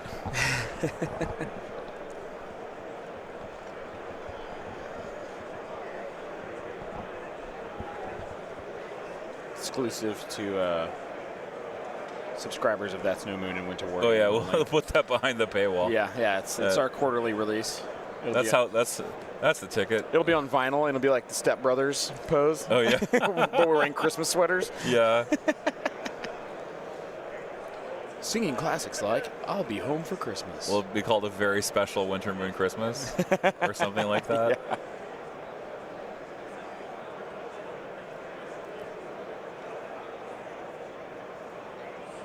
I will not stop trying really bad English accents because there's no English here to stop me. Yeah. And now you will die. Did kill a unit of Mandos, but that's it. No, it did kill a unit of Mandos. No, it got him down to 1. Oh, got him down to 1? Yeah. No, he didn't. Oh no, yeah, because he took. He took the stem wounds. He decided. Yep. He activated. Right. He activated the last Mando and it killed Palp and just took the stem wounds. Yep, I think. Yep, that was it. That was awful for Evan. Unfortunately, he's missing Palpatine now. Yeah. He's got Operative Vader left, but it's SC. I think is going to finish this. Yeah, because he still has but all those. But you never know, man. Like this game is not over till it's over. Plus, like. It's bunker assault, so like it's one activation for one activation. Yeah. So even if you're militarily and like kill points down, as long as you're keeping up on the objective, you're not that bad off. Though I will say it is a massive feels bad to not do more damage. Yeah.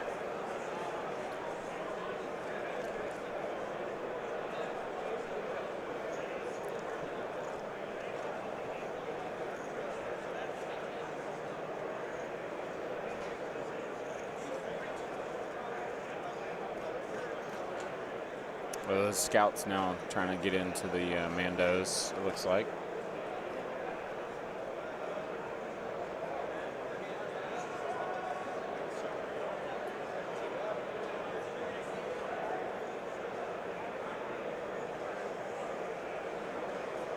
Yeah, so I think Evan can get back into this game if the scouts are able to get some value here by just killing off Mandalorians.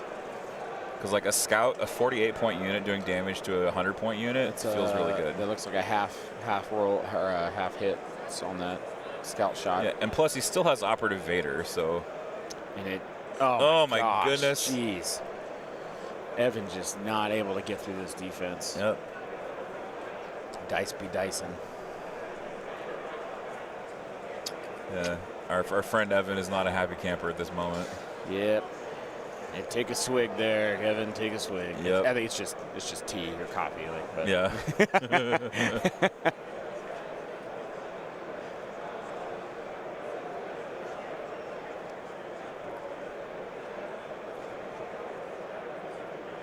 Looking to maneuver some swoops back here.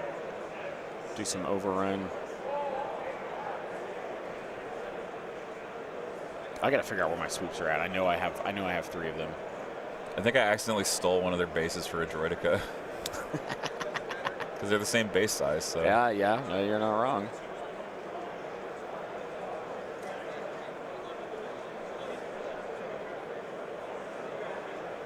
The funny thing was, as Kevin walked over here, knowing he was on stream, he said, "You guys did this on purpose. We're just going to start the day out clubbing baby seals."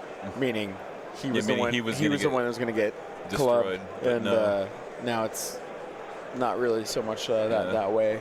Swoop overrun coming in. Evan getting a good save there as long as he's got a surge. I think it's that one guy. Yep. Oh, Yep. Single stormtrooper. Or Black Sun. No, that was his stormtrooper. That was a Stormy. Okay. Yeah, the Black Sun are gone. I think that's just a. Does he have a single Vigo in his list? No. Okay, then that's the lone standing guy of that Black Sun unit. Yeah. Another overrun hit, which is probably into the lone guy.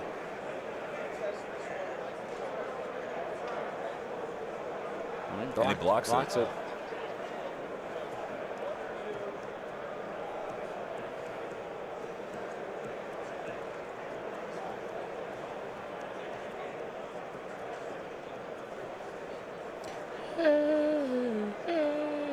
So he did the 2 overruns, then followed up by a shot.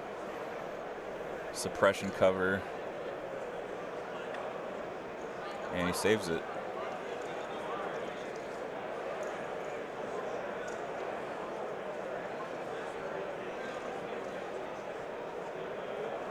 I agree, Ragnar. There's sometimes you have games where you just feel like you can't make any headway unless you have Pierce. Yeah.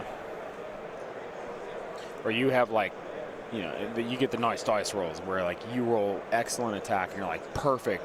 This is going to delete a unit. It's going to have them at least. Right. This is a solid roll here. And your opponent goes, I'll do that too. Yeah, I'll just roll. And then they roll it, and you're like, when am I going to get that kind of attack? Like, oh, amazing! Like I just rolled 8 hits. It's like, oh yeah, actually I just rolled 8 blocks. So yeah. So it's like our dice is actually like came to nothing, and it's like, well, yeah, that's one of those things where it's like, because variance can go both ways, right? Variance is like, I could roll 2 and you can roll 2. My opponent could roll 8 and I could roll 8. Yep. It's all variance. Yep. And so this is the sort of thing that happens, and like, if one is banking on their dice to win, that is never a good thing.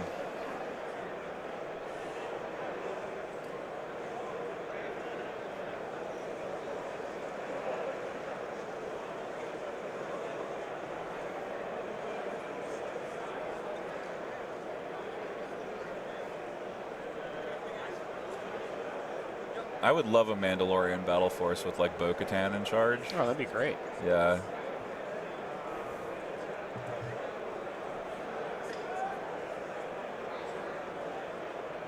Two scouts gone up there. Rough.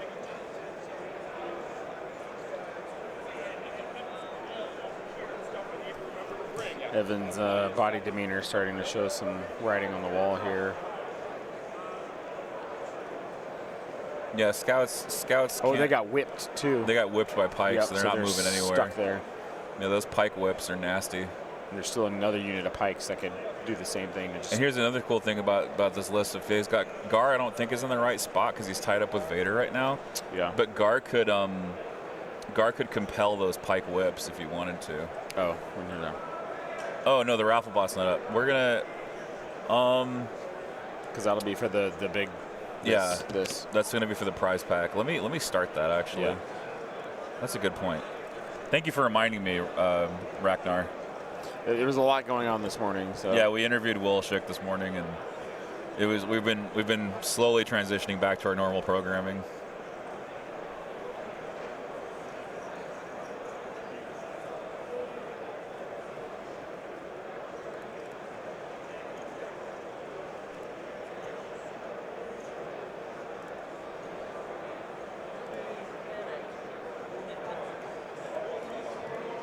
Another overrun swoop coming in here.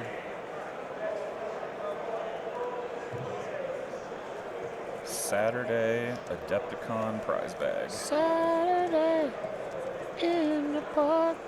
I wish it was the 4th of July. Bah, bah, bah, bah.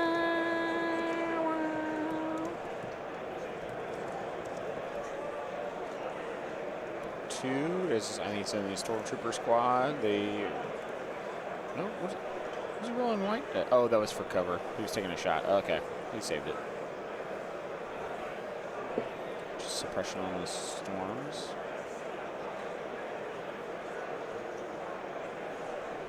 All right, Raffle's up. Yep. All right, guys. So exclamation point Raffle. This will be all day today. So to get this, it's the AMG. It's the prize wall pack. It's got 3 red defense dice, 3 white attack dice. The marbled awesome ones. Official silhouettes. Some really cool new cards that are like plasticky. Just really well-made cards. Yeah. Some of them are command cards, some of them are unit cards. Some buttons, some stickers, a patch. And if you're lucky, I'll tattoo you. I have no experience, but that's up to you. But yeah, exclamation point raffle. That'll go on all day today. Also, an Atomic Mass Games challenge coin in here. Oh, is that what that is? That's a challenge coin, yeah. Oh, that's sick. I thought it was a pin. No, is it a pin? Open it up.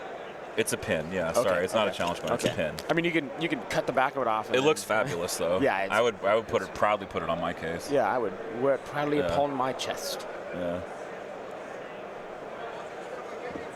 Charlie, you should absolutely get into Legion, man.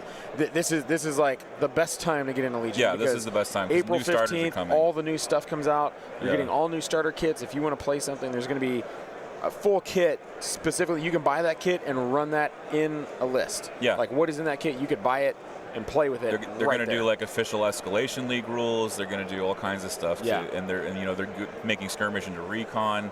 There's all kinds of stuff going on with Yeah. the game. So this is a great time to jump in. Yeah, Charlie, absolutely get into the game. It's fun. The community is great.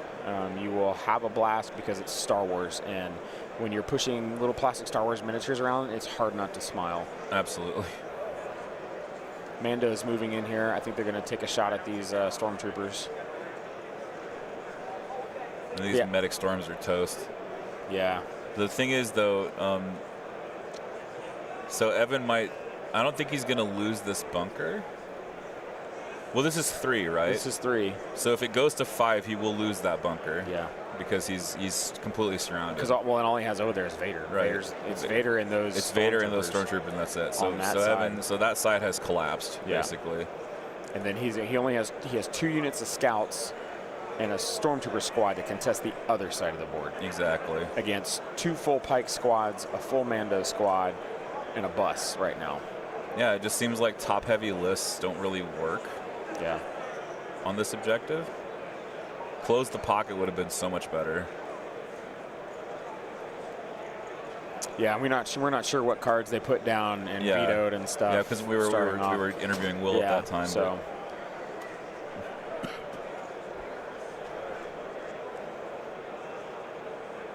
Oh, scouts up there. Scouts took a shot and managed to get a Pike off.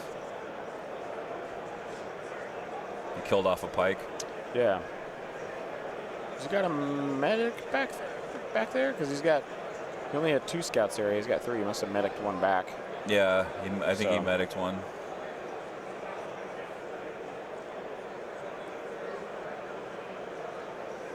Yeah, Firestorm. Yeah. Shadow Collective showing up this weekend. We had a 6 out of 7 Shadow Collective players made day 2. So if you're playing Collective, chances are you converted and got into the day 2. Yep. Another Pike coming in. Maybe going to try their chances against these scouts.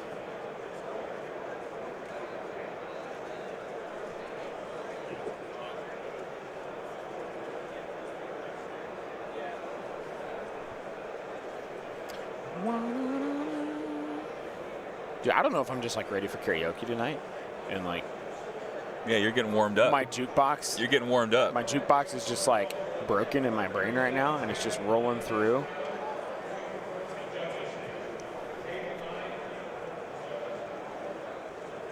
right, let's see.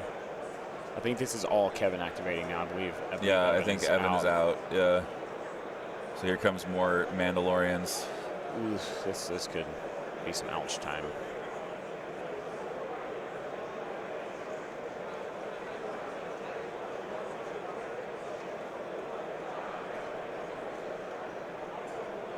TCG Junkie, yeah, dude, jump into that 600 point starting. That's a good feeler for how you know the game goes without going like. Oh wow! I think that Mandalorian shot just like was a boat. That was just a lot of hits from that Mando squad.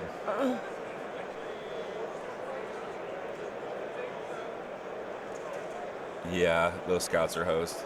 Oh, yeah, that was a full blank, too. Yeah, looks those like. scouts are done.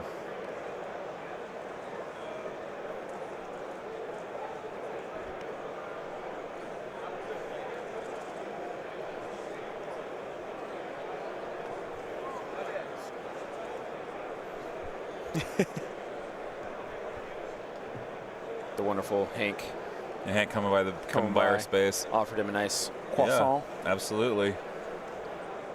Man takes care of us. Least we can do is share a croissant. Yeah, he's taking care of us well, so we are really happy.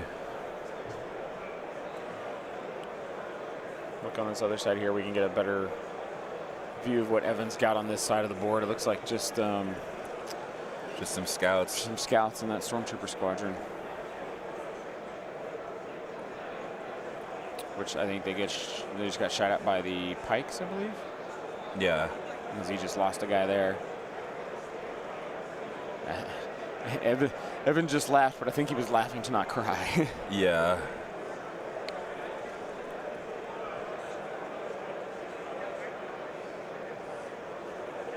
This has been a fast and bloody game, Yeah. and unfortunately, Empire has gotten the worst of it. Yeah. Once the Emperor went down, Yeah, as soon as Pal Bomb went off and didn't do as much damage as it needed to, Yeah. I think that was Kevin was like, "Cool, I'm pushing." Yeah, I'm just gonna push everything Yep. up and destroy what's left of your list. Yep. Yeah, the danger is past.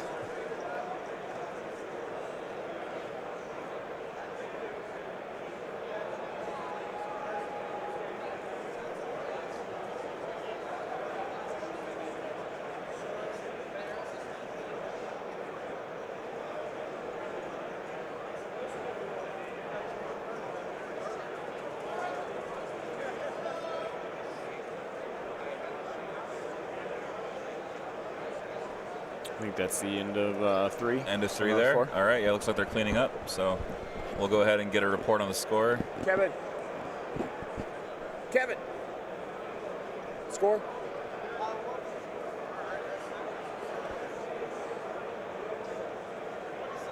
Four to 7.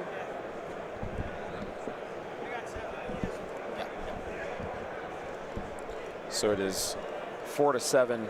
Kevin playing Evan. Yes. Oh, thank heaven. 7-11. Oh no. We've done it. So Kevin going up 3 on primary and 1 on secondary, I believe. Yeah. We're gonna switch this top down so we can. Yeah, let's take a look. Cards coming in. Yeah, let's take a look at these cards. I mean, it's all Vader cards now, right? Implacable. Discretion. Yeah, discretion and implacable. Yep. Yeah. So discretion lets you put down orders, or instead you can not order, and for every order you don't issue, you get dodges. Yeah. And then implacable lets Vader take a wound to put his token back in the bag.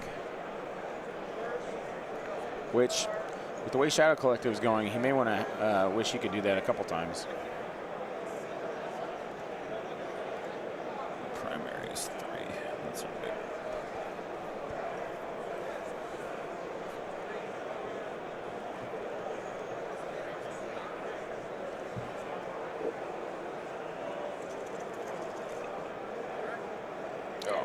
Looks like Vader pushing up. Just had a. It's my dad.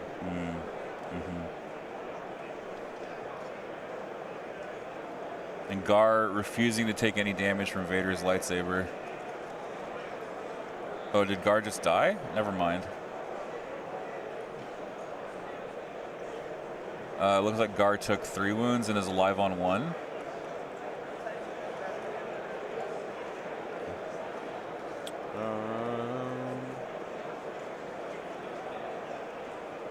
He's still there. So far, yeah, he's still there.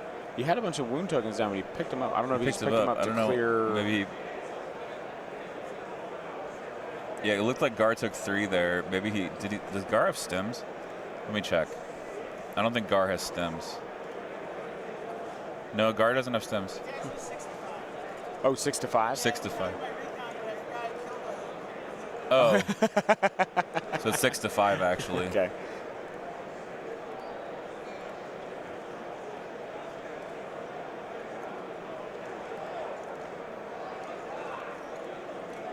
They forgot to count the recon objective. Yeah.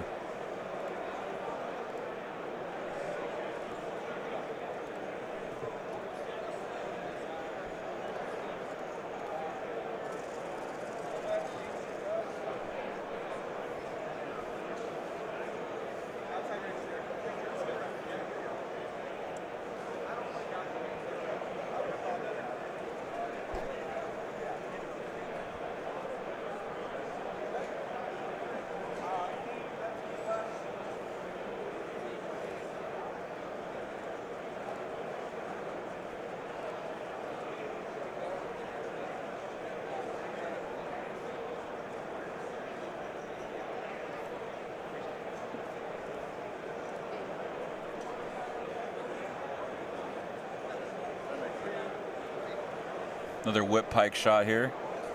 Scouts are going to regret it, saying bye-bye. Those whip pikes climbing down and hitting the scouts. There's really just not a lot of material left for Evan on the board. Yeah, no, he's vastly running out of what he has left Yeah, here. it's unfortunate. Rallies Going and 0. with those scouts now, or Yeah. scout. I And they're should say. suppressed even. Or no, those are the stormtroopers behind Vader. Oh, that he's going They with? panicked, yeah. Oh, jeez. Oh, man. Oh, yeah. You know, I totally sympathize because I've been in situations like this before where the wheels are just coming off the wagon. You Yeah. know, you're doing, or they're coming off the car because like you're driving along and it's like, oh, Oh, flat. Oh, jeez. ah, jeez.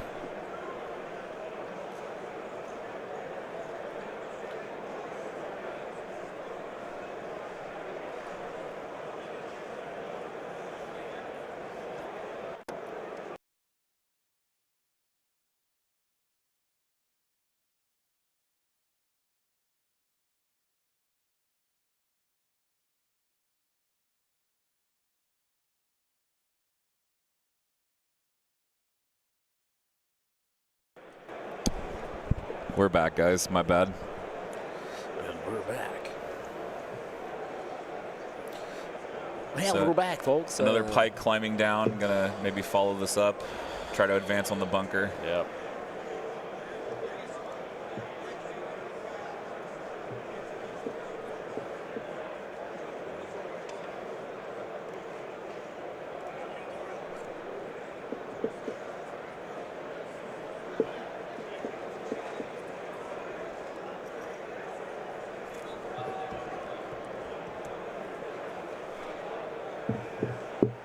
Jeez, was that my phone?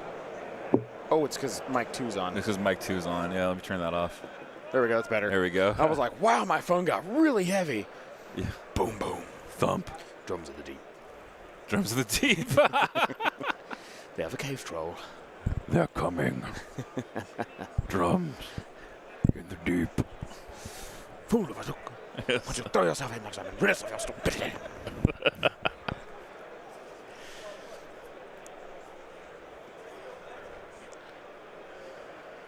All right. Pike's going to try and see if they can take out this lone scout back here.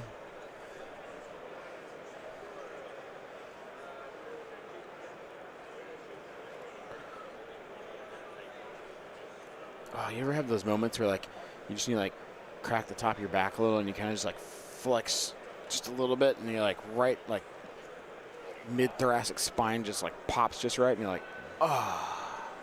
Just had that moment. It felt really nice. Yeah.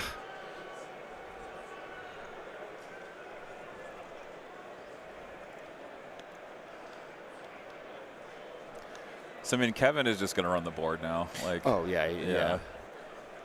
But I mean, so this is a 6-5 game, right? Yeah. Evan can still potentially hold some points. Yeah, he can hold on to some Pending. points, but if Kevin spreads out in the right way, I think Evan just can't score the primary anymore. Yeah, well, because I'm thinking a way that Evan could hopefully still stay in this pretty well is where Vader's at. If he manages to get rid of Gar Saxon, and then he carves up the bus, and he hopefully can mitigate swoops coming back around. Right, but he's only got one unit with which to secure that bunker. So that's the issue, is that he's out of units. Or those into the he still has his stormtroopers down there that are. Yeah, but they panicked, so they have to double move. And they're going to take. They did panic. They're going to probably not survive the swoops that are coming through. Yeah, very true. Yeah, I mean, if he doesn't engage, like, those storms are just going to get munched because they can be shot and overrun multiple times. Yeah, so he can compulsory overrun and then shoot. Yeah.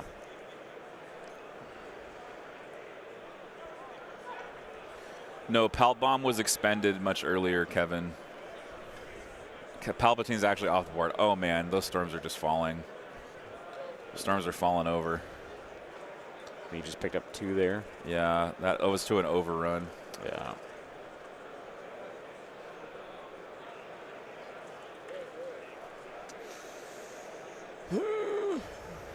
Doesn't feel good.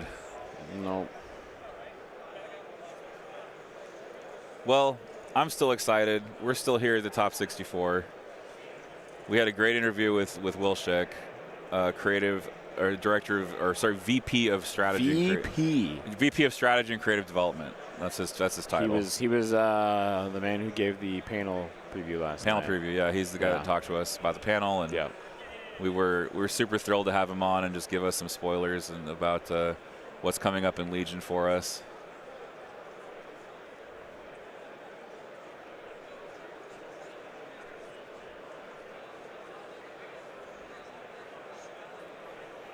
So there's Gar Saxon finally falling to Vader. Yep. That was 2 rounds. About 2.5-ish. Yeah, 3 rounds of hitting Gar. Yeah. With Vader. Yeah. Yeah.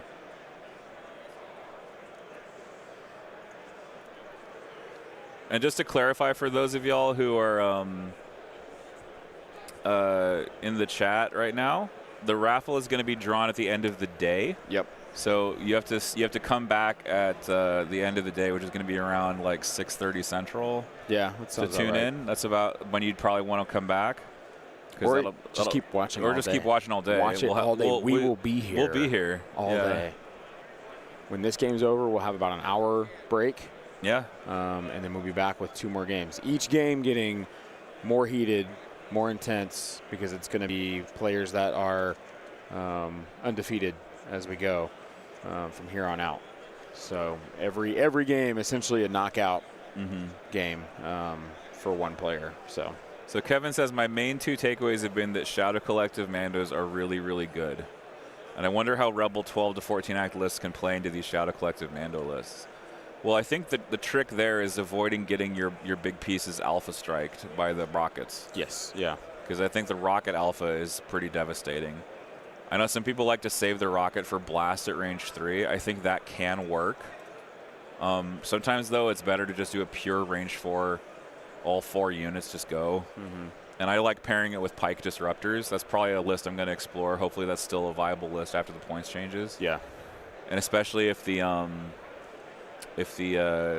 points adjustments are any indication, Mandos might even go down. It's very possible. There's a strong possibility that Mandos might even go down. So this might be a great time to invest in Shadow Collective Mandalorians. Yeah.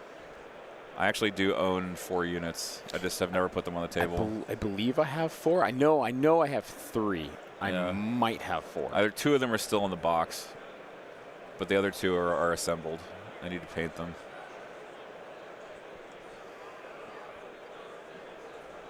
How many yeehaws for this game? I think this is like a 2 out of 5 yeehaws. Depending on which side. If you're Evan, this is a 1. If you're Evan, this is a 1. This is a yeehaw. Yeah, this is 1 yeehaw. If you're Kevin, you're like, this might, 4. In fact, it might just be a yee. It might be. Very much. It could even just be a Y. Yeah.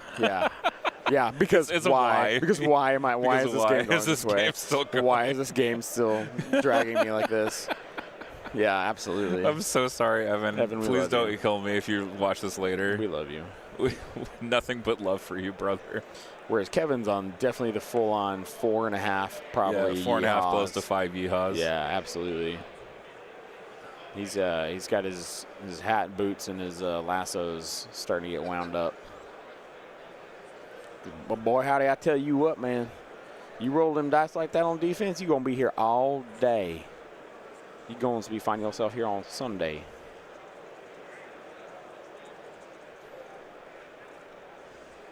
All right, so those swoops moving to go take out the rest of the board as there's only one stormtrooper left in that unit down there. Evan is now effectively down to 4 units. Yeah. 1 stormtrooper model in one scout trooper in one, Darth Vader, and 4-unit stormtrooper squad. Troops are going to come over and start contesting that far bunker on the bottom right of your screen. Let me go ahead and transition here so they can actually see the camera angles that you're beautifully providing. Well, thank you. Thank you. Yes. It helps. It helps if you can see, Yeah. if the stream can see the cameras and camera angles. Yeah, sorry, the list bot broke somewhere in the middle of the first day, and I haven't been able to fix it since. Speaking of Shadow Collective, how about them pirate tanks? I'm so ready for that miniature. Hondo Anaka. Yeah, and Hondo Onaka. Apparently, you can't do Hondo and Shadow Collective.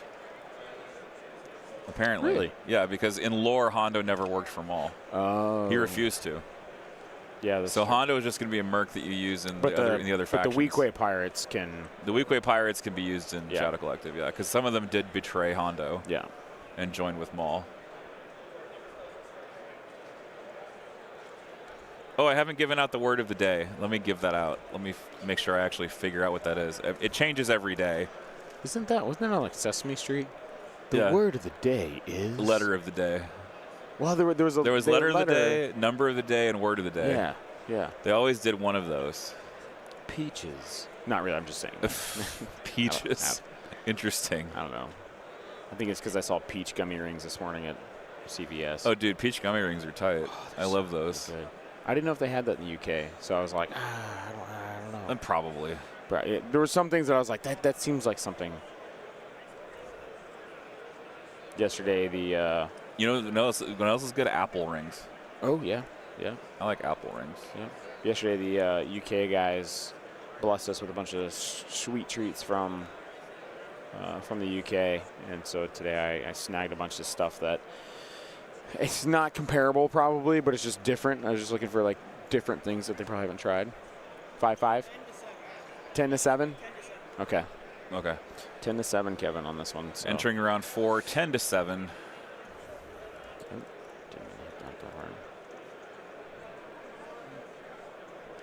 So I'm guessing Kevin went up 3 on primary, 1 on secondary. And he did kill that stormtrooper. He killed that unit Stormy, there. yeah.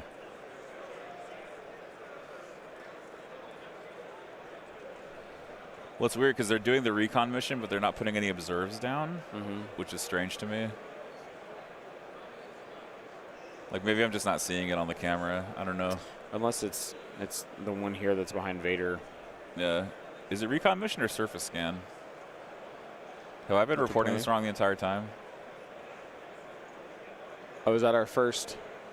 Oh, we got our first. We got our first game finish. Yeah, I'll pull it up here. Couldn't quite see it on Aggression versus Master of Evil for round 4 command cards.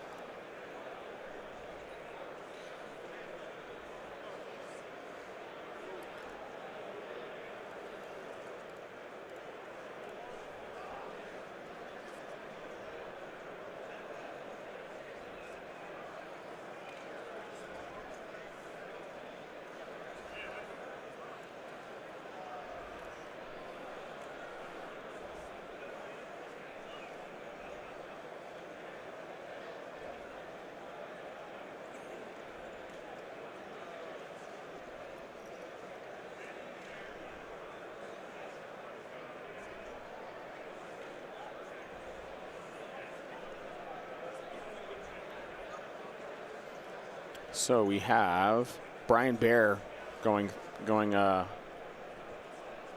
winning 12-4. Whoa. In his game. So Brian Bear moving on to the next. Who is his opponent? Spectre Panda, Seth Bai. Seth, okay. Yeah.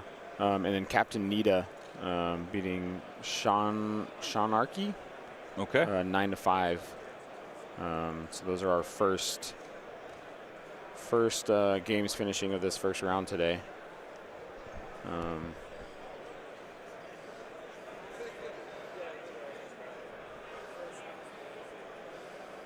Yeah, so Evan is probably not going to stop Kevin at this point, but yeah, it's. I think he's trying to. I think knowing this is a top 64, Evan's like, you know what? Yeah, he's like, this game's already lost. I'm going to put in a good show. I'm going to let you get as many points here as possible because this is going to help boost you up. Right in the final standing. Yep. Yeah. So you do want because of strength of schedule, you do want your opponent to do well. Yes. Yep. That's part of the game right now. And Evan's one of those players like this is a bad game, but he'll go into the next game and be like, you know what? Yeah. Let's try it again. Yeah, he's good at picking himself up, dusting himself off. Yep. That's a skill in Legion too, not to go on tilt. You have to reset your brain. Yeah, you have to cultivate that. You have to forget the loss, but remember why you lost. If that makes sense. You know, you want to carry why you lost over, so you can make those corrections if needed, without carrying like, oh, I played this terribly. I'm doing terribly. What am I doing here? You know, you have to be like, no, this is where I got to mitigate. This is where I got to like make sure I'm doing this the right way. All right, so going with.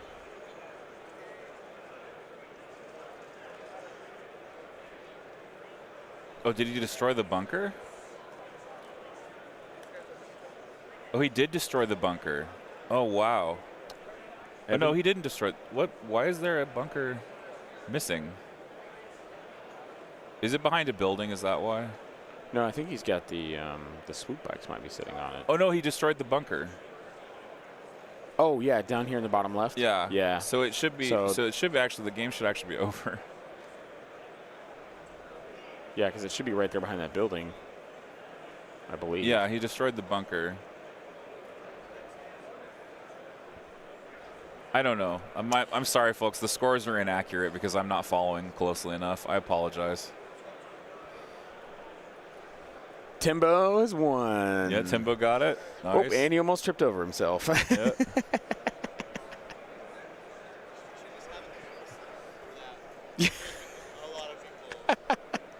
He tripped over one of the cords that's gaff taped down on the ground. We literally tried to mitigate the tripping as much as we can, and he still tripped over it. Yeah. But Timbo now 3-7.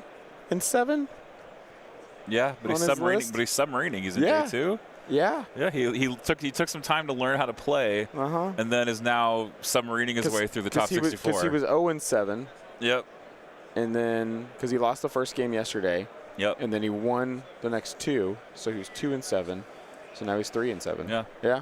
He's making his way back around. Right. So Evan bounced his Vader back into that unit of Mandos and did finish them off. Nice. It is unfortunately too little, too late. Yeah. Mando's jumping up here to take out these storms. At least getting a good shot at them. Yeah, there's no world where a 2-1 makes it takes it to Sunday. It's crunch time, as they say. Some folks are also asking for Sam Solo next round if we can get him. Yeah, yeah. A lot of Canadians in chat right now want to see their guy. Is his game done? Is he still? I think he might still be playing.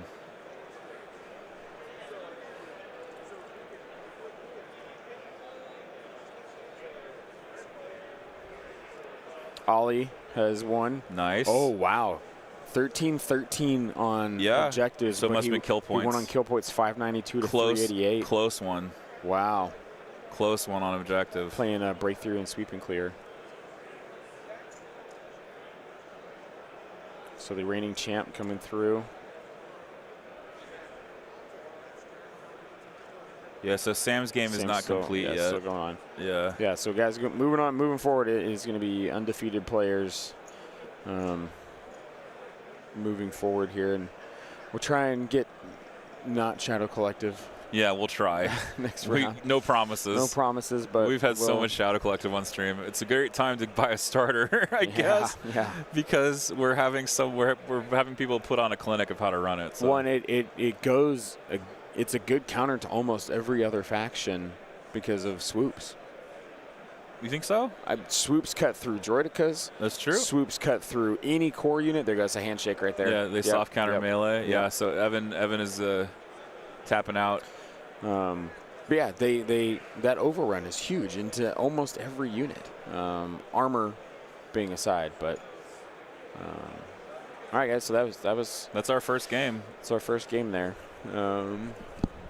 Kevin.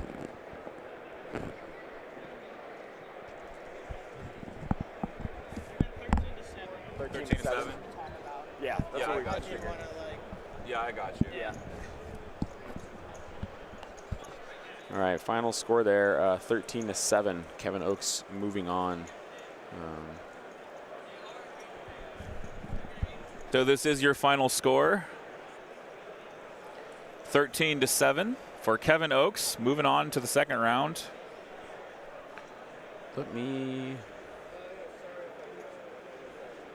And folks, we are going to take a break until the next round, which I believe starts after lunch at, I believe, 1 p.m. Yeah, I'm going to check what time is left in this Although round. they might start earlier. It might start earlier because there's only that much time Okay, so left. never mind. It's going to start earlier. So I would say 12:30 be back here. Okay. Yeah, that gives about an hour. Yeah. 12:30 to 12:45.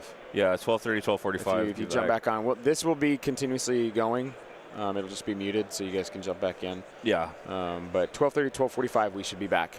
Yep. On here. So thanks for watching, folks. We'll be back soon. Remember, !Raffle. Remember also to check out all of our socials through the Gleam giveaway that should be linked in the stream description. I'll put a link in the chat as well. The stream code is going to be Winter Moon, all caps. Let me finish updating the giveaway to make sure that reflects it.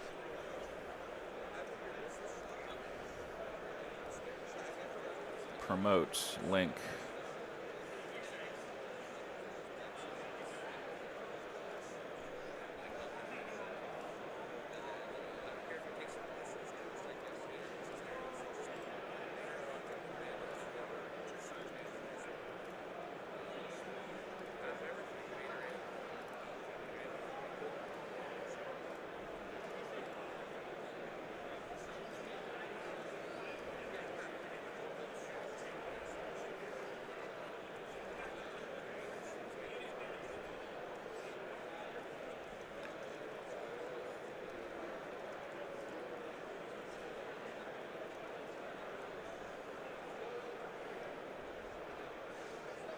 All right, folks, we'll be back shortly. Thank you. Thank you for watching. We'll be back after lunch, actually.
Good afternoon, ladies and gentlemen. Welcome back to the 2025 World Championships of Star Wars Legion here at AdeptiCon at the Baird Center in Milwaukee. Welcome, y'all. And I'm joined once again by Zane Hot and Frosty Ferguson. I was like, this mic is kind of quiet. Yeah. Because I put the wrong headset on. Yeah, that'd be why. What's up, y'all? What's up, y'all? Welcome in. So, welcome back, everybody. This is our second game of the day, and this is a good matchup. This will be a great matchup. We got fun. Ty Neff piloting a Rebel list with double airspeeders.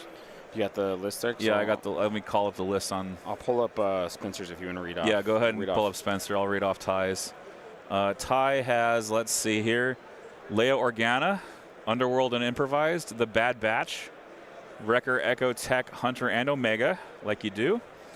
Din Djarin, Tenacity, Mando Jetpack, Din Flame Projector, and Beskar Spear. So Jetpack, Spear, Flamer with Tenacity. So he's going to get those big melee shots. 2 Naked Fleet Troopers, 2 Rebel Troopers with Astromech droids to repair his triple ATRT double air speeder list. So we got air speeders on camera. It's a rare sighting of the Rebel air speeder here on Winter Moon Wargaming. Dude, this is gonna be fun. Yeah. What is Spencer bringing? Spencer Bai, also running Rebels, Yeah. is running Leia Organa, Sure. Improvised Orders with Portable Scanner, Wicket, Forest Dwellers Tenacity, Sabine Wren, Situational Awareness, Prepared Supplies, Electro Grappling Line, the Darksaber, Din Djarin, Mando Jetpack, Flame Projector, Beskar Spear, and Grogu. Wow. Fleet Troopers ×3 with Impact Grenades. Okay. Ewok Skirmishers with Call to Arms ×2. 2 Mandalorian Resistance with Beskar Duelists, Emergency Transponders, and Jetpack Rockets. And then Mandalorian Resistance Clan Ren with Tristan Ursa, Emergency Transponders, Jetpacks, and Impact Grenades. Okay, so you've got... these are both like... That is a wild list. Yeah. Dude. That's like these are both way in the weeds in terms of the overall meta game. Yeah. So these are some crazy lists, man. This is wild. This So is we cool. got- so and it's- double it's- Rebel. And double Rebel. Makes up for the exactly. lack of Rebels we've had all the weekend. Wow, so just two skirmishers with call to arms makes a lot of sense to me because he's got that 6 body unit. It's got a charge. It's got a charge in its pocket with call to arms. Yeah. And it's lethal for 45 points. It's a great unit. And then you've got triple Mandalorians with the jetpack rockets. Those airspeeders are gonna have to watch out because that's sick. And then you've got Din Djarin and Sabine Wren, so it's a Mando skew essentially with Wicket and Ewoks. Yeah. And Fleet Troopers. It's a lot of dice. Dude, that's wild. I am super stoked for this game. This is going to be a wild and woolly game between all these airspeeders, Mandos. It's a Rebels paradise here today on Winter Moon Wargaming. Been spending most of my life living in a Rebels paradise. we're already getting this started. We got to warm up for karaoke tonight. That's right. Me, me, me, me. Me, me, me, me, me. Me, mommy, mommy, mommy, mommy. How now, brown cow? Yes. The quick brown fox jumps over the lazy dog. So we're getting set up here. The objective is breakthrough. So it is going to be a test of how well these lists can split up and attack the opponent's objective. Let me call up the breakthrough card on the screen so we can read through that objective. They'll give me just 1 second as I do this. Breakthrough. And we get the card capture going. And Ty Neff is Captain Nita. That's right, on Discord. So That's right. a lot of you probably know him by Captain Nita. He and I have not played I actually met him in the line for pizza. We have not played it for years. Yeah, and him and Trent Hale were standing right in front of me, and I was talking to him about like how their games went, and he was telling me about his list, and I was like, hold on a second, you want to know? He's like, yeah, and I was like, are you cool with being on stream? And he's like, yeah. I was like, okay, you're on stream next. Yeah, guess what? I was like, guess what, buddy? you just signed up for it. It's you. You're recruited. It's you. You're conscripted to be on stream. All right, so breakthrough setup and scoring. Starting in the second round, during each end phase, players score 1 VP for each checkpoint within friendly territory that is not contested by an enemy unit. Additionally, players score 2 VP for each checkpoint within enemy territory they secure. Right, so you're trying to secure your opponent's POI, Yep. and you're trying to protect and keep your opponent off of your home POIs. Yep. Because if they even get 1 unit in half range, you are going to not score that point. It's going to put you behind on victory points. Yep. So you got to be careful with that. I'm curious about the airspeeder. I haven't even read the so the airspeeder got a refresh. Yeah. So pull that up. Let's grab the airspeeder now. And I think Ty, I want to keep calling him Nita. Yeah, that's fine. Captain Nita, I believe he's running the only. Oh, we got cards coming down. Oh, we got cards. Yeah, here we go. Oh yeah, for the winner. Assault, and then Assault, I believe. Yeah, I think it's the Arabesh one, but it's Assault. Yeah, it's the Orabesh Assault, so it's double Assault for turn 1 command cards, and they had to roll it off, and looks like Spencer won priority. Get that. I got to pull it out of the tray, my friends. Oh, he looked up for like a brief second. Yeah, almost got him. Got to be quicker than that.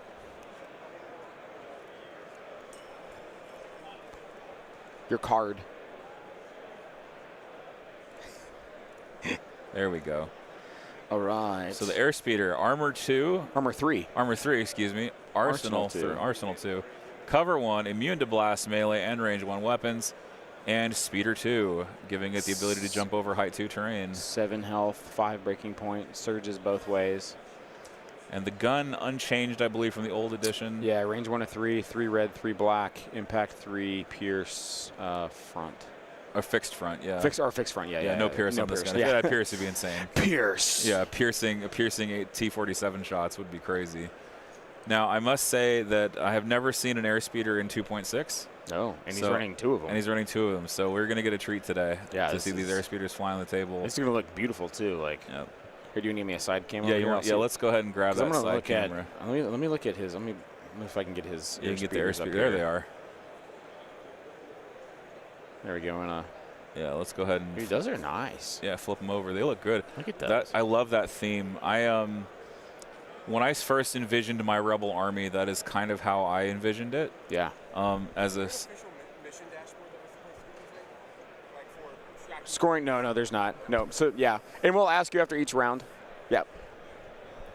Just Spencer coming over to ask a question, but I was going to say this is actually similar to my color scheme for Rebels. Oh, is it? Yeah, we both spied out the dark gray with the red, and he's got sort of the volcanic glow on these ATRTs. Dude, beautiful army. Dude, yeah, it's great because like there's like some OSL there on the feet of the ATRTs. Like it's all kind of like dark, but like there's still some good color in there. Yeah, it's got that fiery glow going on. Like a Mustafar. Very ashen. Feel. Yeah, Mustafar, yeah. Ooh, look at that Bad Batch. Sweet Bad Batch. Nice. All right, let's Spencer doesn't have his army out there, so I won't pan over to there just yet, but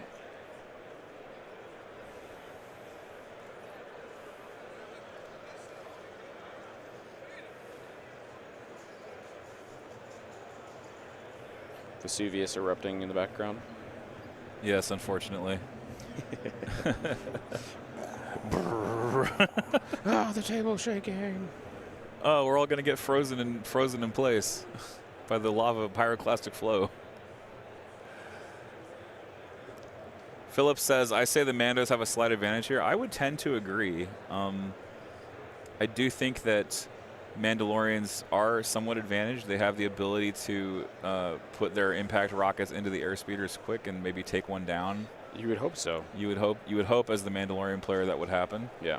But again, let me check the activation counts. It is 12 to 12. So. Oh wow. So Spencer going first means that an airspeeder is going to be able to come on the board uncontested as long as it has order control. Yes. So that first airspeeder is probably going to deploy 11th, if I had to guess. Yeah. And maybe not get hit by the full alpha strike of the Mandos. You basically want to try to weave it so that those Mandos finish their activation without shooting their rocket at the airspeeder. Come on 11th so that you're only vulnerable to one Mandalorian rocket as he deploys 12th with his Mandos. And it may not even happen that way because I'm not totally familiar what his order control looks like. It looks like it's all on Special Forces.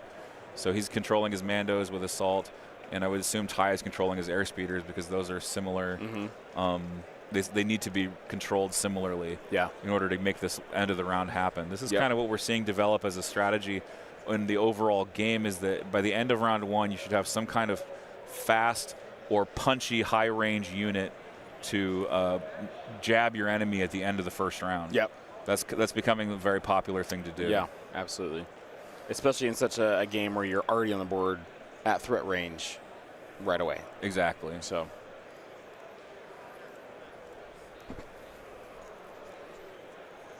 just more deployment there. You want to switch me aside so I can... Yeah, I'll give you on the side. You don't need a transition. I'm just going to see if I can get this.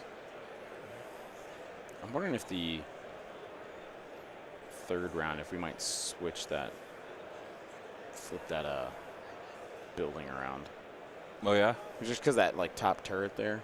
Oh, yeah. Like, when units are right underneath, you can't see from the other camera. Yeah, you can't really see it from the other But if you flip the angle. other way, there's not going to really be anybody going that way. Right. So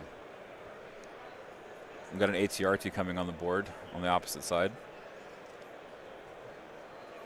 it's an ATRT. Yeah, let's see what gear these RTs have on them. It is going to be triple laser. Ooh.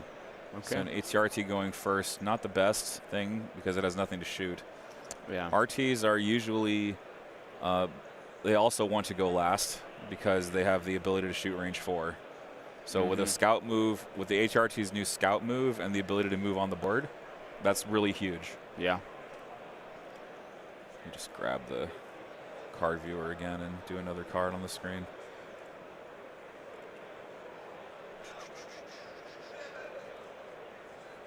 Nope, that's the Republic ATRT.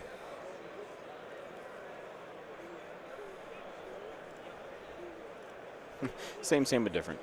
Yeah, same, but different. So Armor 2, Climbing Vehicle, Expert Climber, Scout 1, Grappling Claws for 3 red, Impact 1, 8th Runner Blaster Rifle, 1 to 3. So the big changes to the ATRT in 2.6 was that it was given Surge to block. Yeah. And the armor was reduced to Armor 2. And it was given a Scout move because it is, after all, a Scout Walker. Scout Walker. There it is. All-Terrain Reconnaissance Transport is the full name of the ATRT.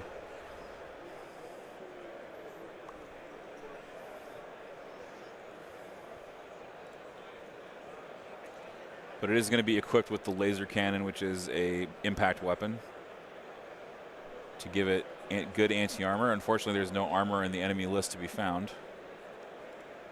Yeah. Just a bunch of dudes. Yep, just a bunch of Mandalorians. Disguised as dudes playing another dude.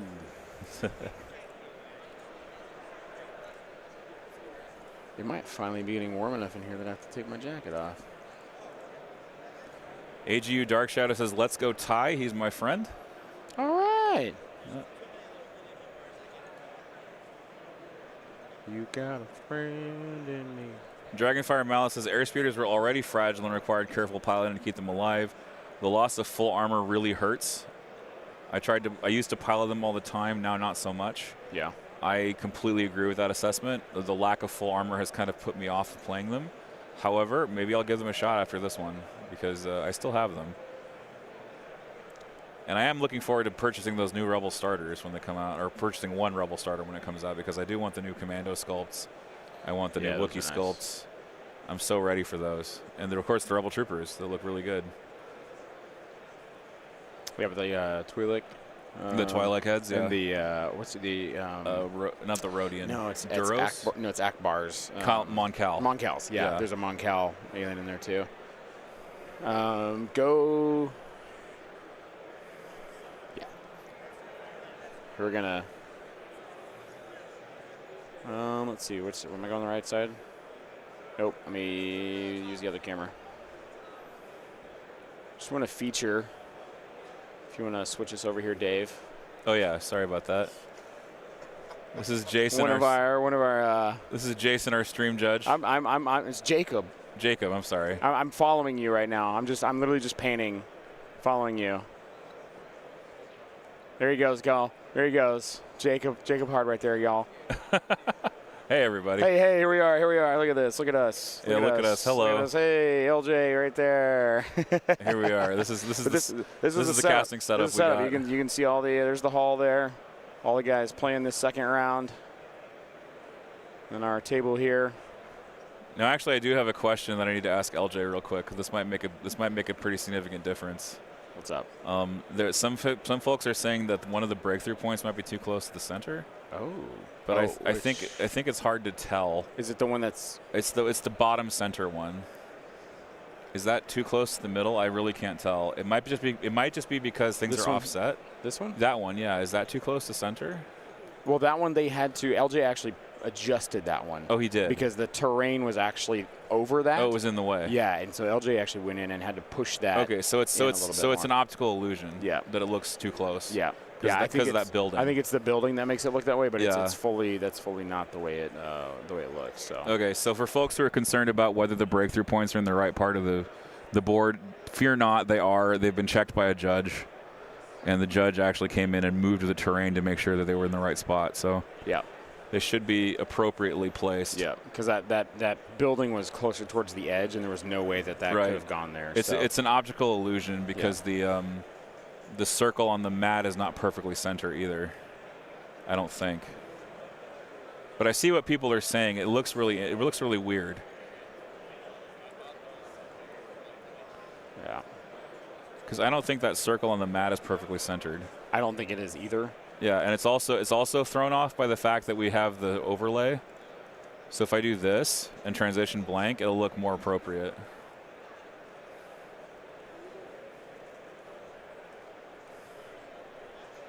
Dude, I really think I'm gonna hit up this bakery again. Hold on. Let me see if they're open tomorrow. Yeah, see if they're even open tomorrow. I'm gonna hit them up again.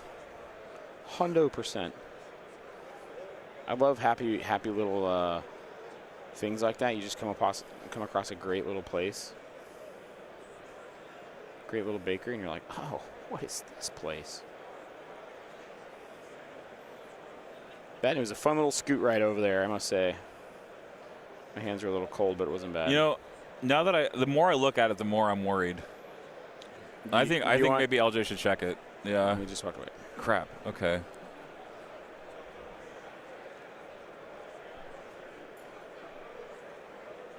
Because that's significant, right? Because if that's not close enough, well, and it also they do look further apart, don't they? I really can't tell. Are you talking about like from these? Yeah. two So from these two don't look as far apart as these two. I feel like there's something's wrong. The more I look at it, the more I get worried. I mean, there is also a slight fisheye of the. Yeah, there's a camera slight up there. fisheye of the camera, but I really do want LJ to check it again. I know. I'm being very. You're picky. being that guy, Dave. I Yeah. swear, man. Why do you got to be that guy? I love you. Okay, thanks. Thanks for catching that stream, by the way. I appreciate I appreciate the fact that you're watching like hawks. That's one of the best things.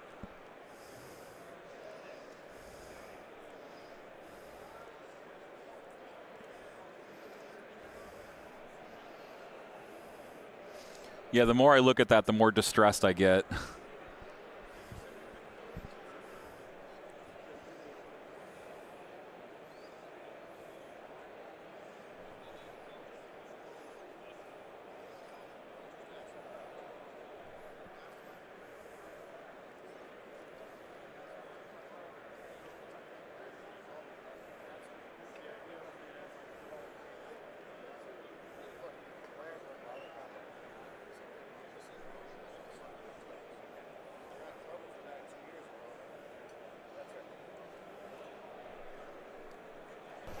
All right, so LJ saying it's up to the players to do that.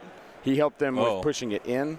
That was it because of that piece of terrain. He said otherwise, if they're not doing anything wrong, it's up to the players to realize where that's at. So we just have a suspicion, but we can't really alert them to the fact that because it's the players. It's up to the players to manage the game state. Yep, and to be fair, Spencer was on that side and had LJ push that in and get it adjusted, and then Ty is now on that side and has seen where it's at. I think we are falling prey to the fisheye. Yes. Well, that, like I said, if I'm looking at that camera sitting right here, I can tell you that camera is slightly tilted just because it has to be. It is slightly tilted based on the length of the cord to get it there. Yeah. Yeah. So. Well, I'm gonna go ahead and fix that later. I'm gonna buy a new table camera that can go straight up and down and tube clamps to the truss, and then use a level on it next time. LJ's measuring here just to check and see. Yeah.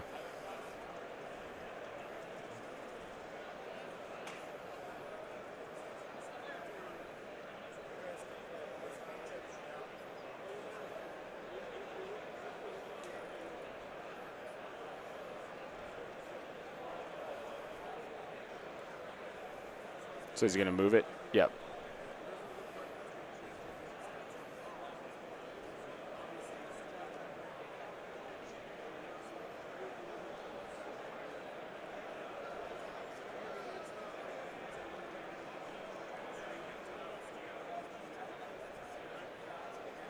He did move it. Yep. Okay, I thought so. Oh, I was so convinced that it wasn't the case. Go. The phrase for the Gleam giveaway today is Winter Moon. Here, do you want to... Yeah, let's get LJ in on this. Just tell him what happened. Sounds like you wanted LJ or the line judge back on. We did. We want line judge. Yeah, we do. So tell us the process that just happened there. Yeah, so that was super simple. Those are the easiest kind of calls. Basically, what we were noticing from the sidelines here, and you were talking about it on stream, was that it looked like the POI was possibly out of place. The players had asked for the terrain to be moved, and so we were looking for how deep that POI was supposed to be placed and to move that terrain to adjust for that. But at the time, they weren't really looking at the left or right limits necessarily. So we took a step back, we took a look at the objective card, realized they had probably measured range 5 in instead of range 4 in.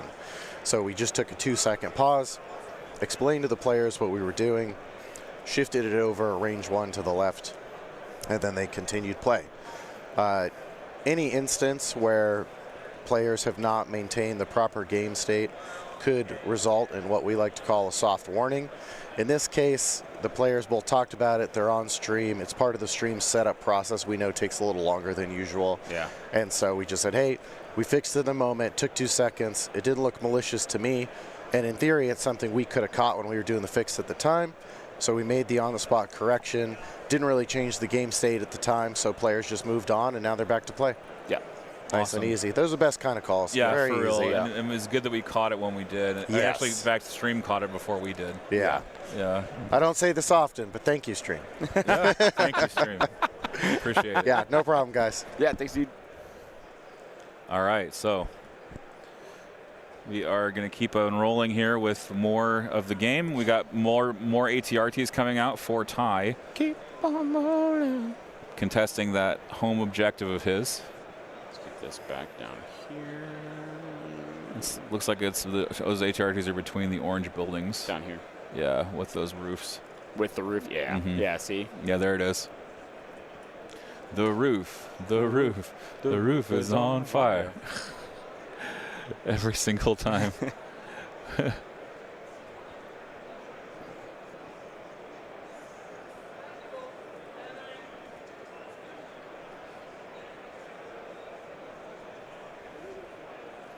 Did a little walkthrough of the vendor hall Yeah. at lunches. There's a lot of stuff out there, man. There's a lot of different game systems here. Oh Like, yeah, it's geez AdeptiCon. Louise, dude, yeah. But I swear, like every year, I think another row gets added of vendors. Yeah, there's like you know, 100. like, There's like hundreds of game systems out there. Just mental. It's really cool. This is like a convention of the year to Yeah, me. It's yeah. like you never want to miss this one if you can help This it. to me is like the mecca. Yeah. You know, For miniatures gaming, yeah. Yeah. It's so well done. It's so well put on, especially coming here for the first year. Seamless transition by Hank and the AdeptiCon staff to get this thing running. It feels like we've been here the last few years. Like it's so well done. There's so many like food options too, like to eat. Like there's a concession that's got a lot of stuff, and then there's like a bunch of the local restaurants come and set up tents out in like the lobbies outside, and like you can just walk out and get a whole bunch of different varieties of food, from like sushi to pizza to barbecue. Like it's good stuff.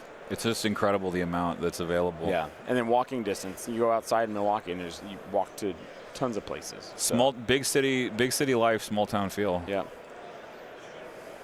Big city lights. I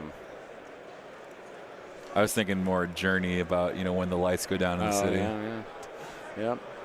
I I did see Journey in San Francisco Yeah. at the Giant Stadium. Wow. Play that, and it was nice. It was That song is so chill. Yeah. So for those of you that don't know, I actually have a bass guitar that I play sometimes. Oh, slap at the bass, man. Yeah. Slap at the bass. Yeah, I don't you? really play slap bass, but I like to play like Journey on my bass guitar and like, you know, Crazy Train and nice Talking Heads, you know, that sort of music. Yeah. Exactly.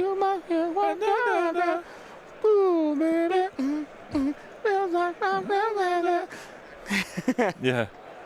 Burning down the house.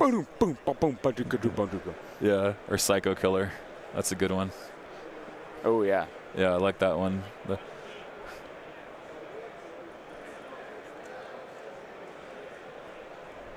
Learned the French lyrics. Oh, did you really? Yeah, to that one. Yeah. Oh wow. I hope we stream karaoke. That would be hilarious. Oh, I don't know if you want to see that. Maybe you don't want to see it. Yeah, you want to hear it. Maybe you don't want to see it. Reagan says, "Get that Visit Milwaukee sponsorship." The true though. That's funny. Flippin' true. Totally appreciate that. Are you able to get that over here again, or is it? Yeah, I think I can pop this out. Yeah.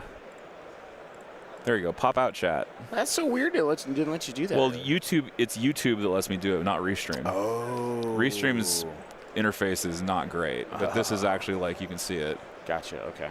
I want to turn this window off, but I can't. Yeah, too bad you can't minimize the. It's a Firefox window. That's why.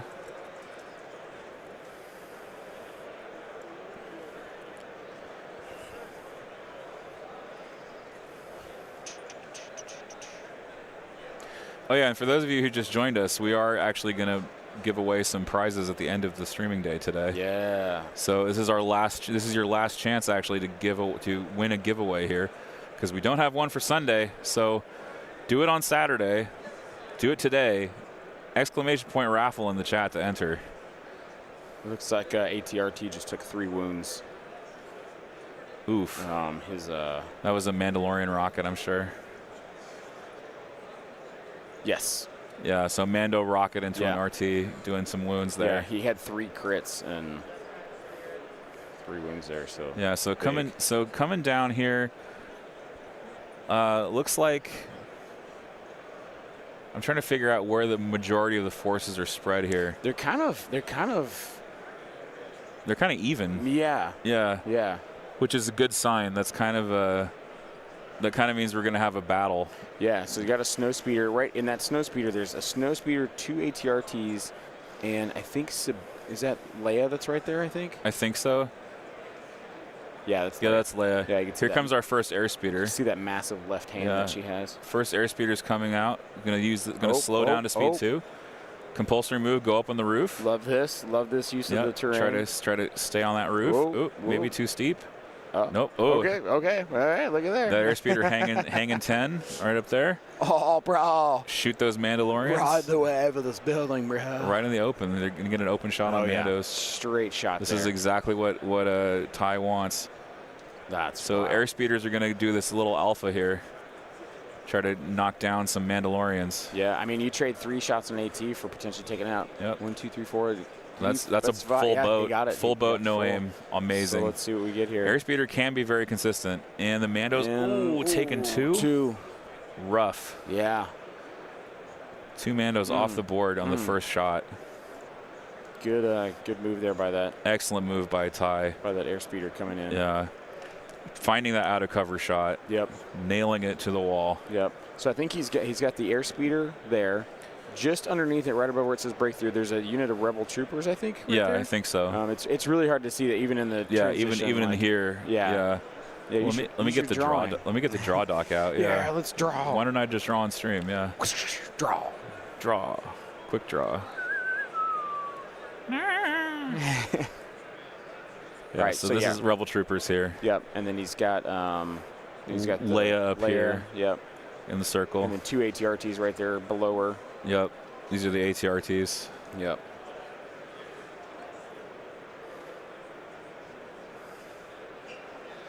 And then that airspeeder has a dodge from cunning deployment and also is a surface scanner. Yep.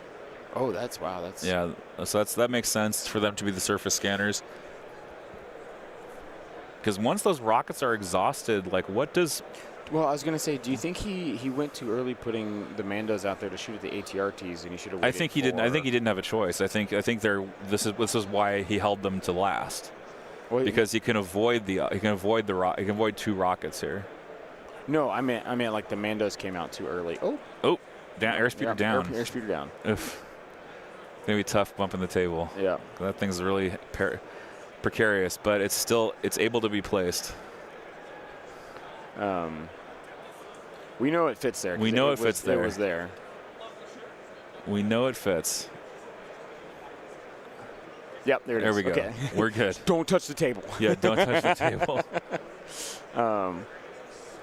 No, I meant like Spencer coming out with those Mandos. Should he have waited to come out later and wait for at least one of the airspeeders? Well, no, he had no ability to wait because he has 3 Mandos versus 2 airspeeders, and he's going first. He had no ability to wait because he has to deploy that Mando 10th. Oh, does he? Yeah. Oh, because he still has stuff in his bag down there to deploy. Oh. Yeah, he still has Den and.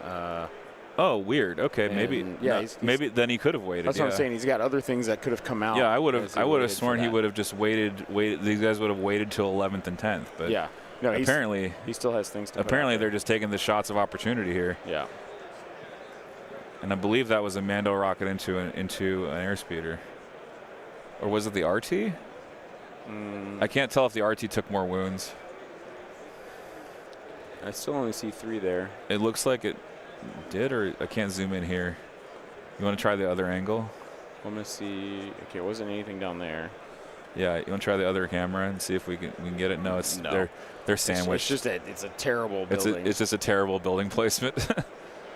I need to get a camera on a rail is basically the answer.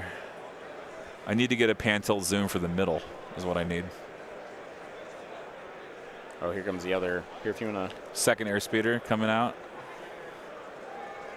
Gonna try to pin those Mandos again. Yeah, I think he just aimed to the other Mandos. I would concentrate my shots if I could. I don't think you can see them from where he's at. Oh, that's possible. Because it's really far out there. Yeah. But those Mandos also haven't shot unless they just shot rockets. I think they just shot rockets. So if they just shot rockets, then they're not really much of a threat. So yeah. He can just go for it. Plink them away a little more. They'll probably have cover this time. Oh, not a great shot. Only 3. Yeah, only 3. But there's a crit. There's crit in there because it does surge to crit.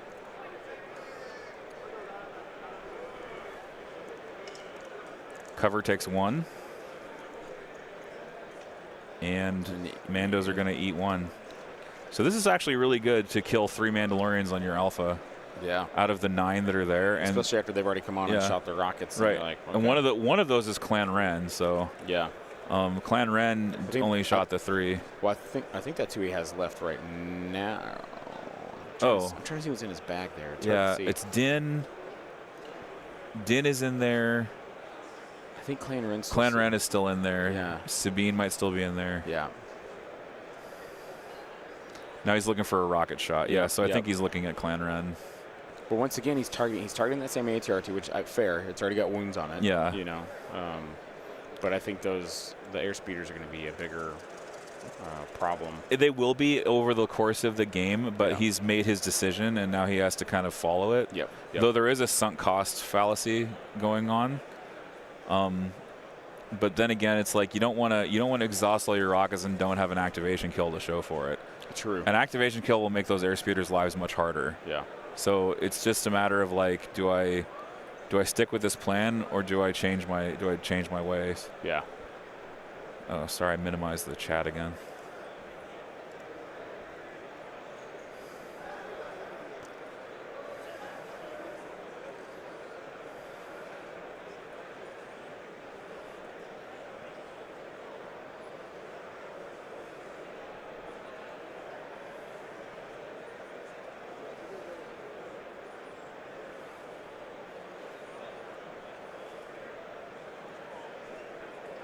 Don't you hate it when the arch of your foot itches?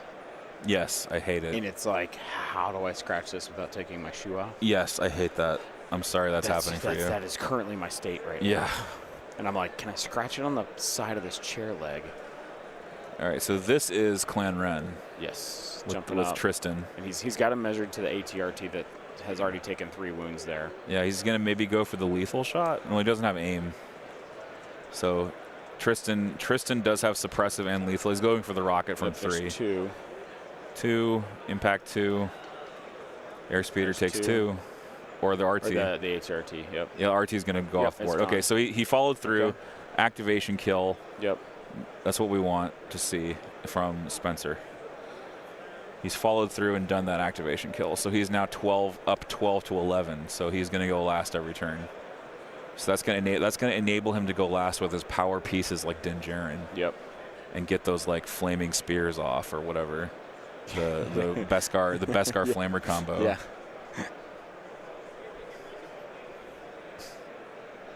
Okay.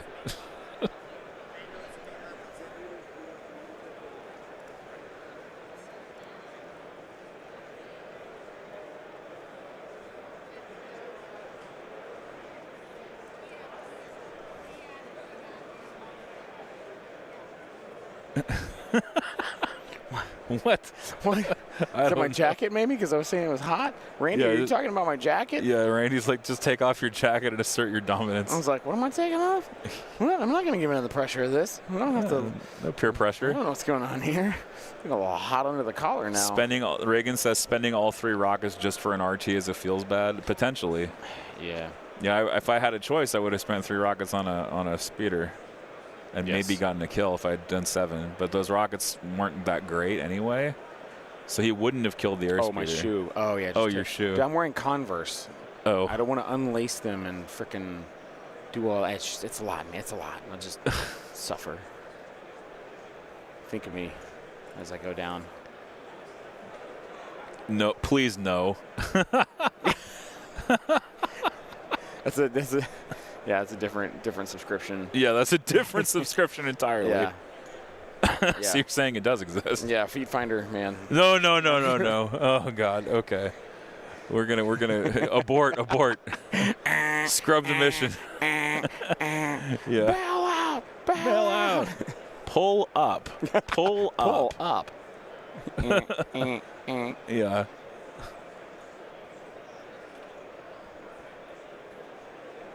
So he's got fleets back there, Mandos,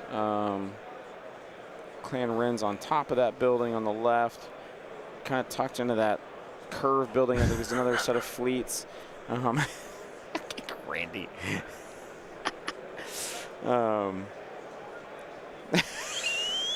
Regan? Okay, we gotta stop reading chat. I'm not reading them out loud anymore. Yeah, no, that's- too dangerous. Yeah. Yeah, yep.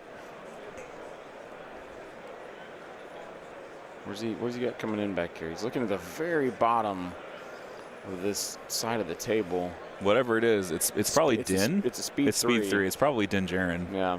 With Grogu. With Grogu. Yeah. So Din Djarin with Grogu, actually, I was listening to some stories in the pizza line again, and they were saying I forget which competitor it was. I think it might have been Matt Evans. He was saying his Grogu immobilized a Dooku, so Dooku couldn't burst his speed into the objective. So he could burst, but he couldn't move far. He couldn't move fast enough because Grogu had put an immobilized effect on him. Yeah. What? Tales from the Pizza Line. Yeah, Tales from the Pizza Line, basically. So get this. I was in the pizza line the other day. Yeah, I don't know why I'm getting the good stories from the pizza line. Yeah, I don't understand. The pizza line's where all the good stuff is. Yeah, that's where all the people So, talk. all the hot tea. Yeah. No, but he was talking about this Grogu immobilize effect, and I was like, wow, that's really lucky. That is wild. Yeah, Grogu immobilize can swing a game, yeah. Even a broken clock is right twice a day, Zane.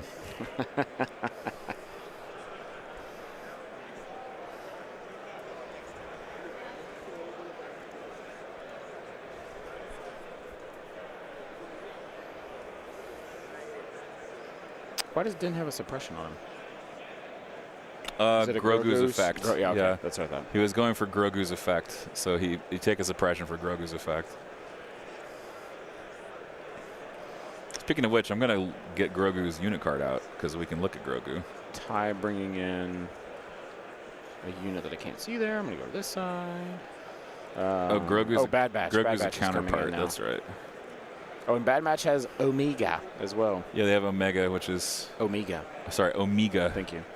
Yeah, that shirt they got you at Lone Star one year. Oh, dude. So for those of you that don't know, Zane has a shirt from Lone Star, which has the names of the Bad Batch that are all Aussie accents. Accents, yeah. Yeah, Rika, phonetic Tick, spellings of Aussie Eco, accents. Yeah, Crosshair. Ico, Tick, Omega. Tick, Hunter. Hunta, Yeah. with like Hunta spelled like A-H. Yeah, it's Huntah. Yeah, the Oklahoma boys gave me that. Well, they're awesome for doing that. Oh, awesome group of guys there. 1 second. Let me grab this card. Drew's actually here from.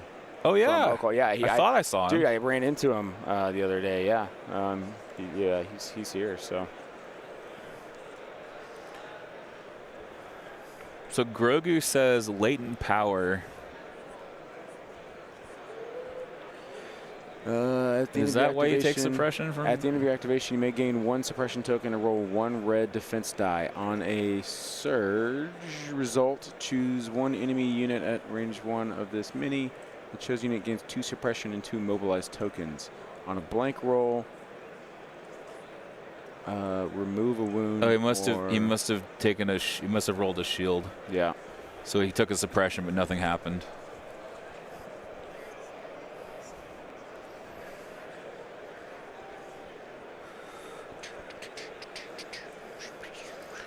Yeah, so Grogu has like a 2 and 6 to heal and a 1 and 6 to immobilize and suppress. Wow. So yeah, immobilizing. Super chance based.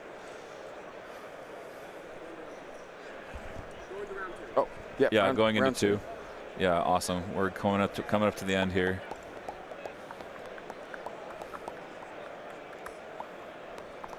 Going to the second round.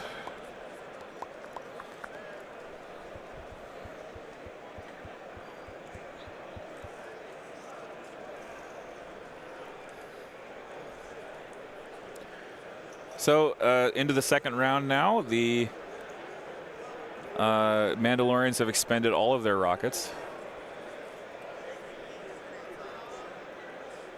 Oh, you know what he was trying to do? It looks like a skirmisher took a wound, and so he was trying to put the wound back on the skirmisher, maybe. And so he rolled a surge, or he rolled a shield, I guess. So nothing happens.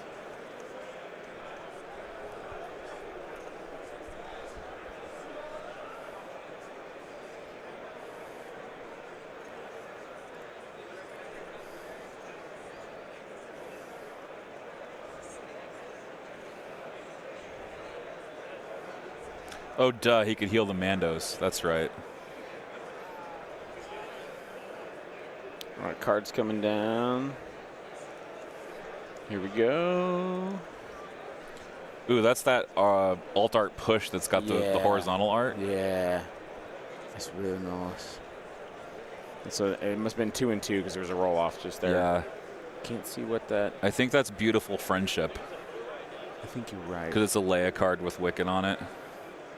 I recognize the contour of the text. It's Beautiful Friendship.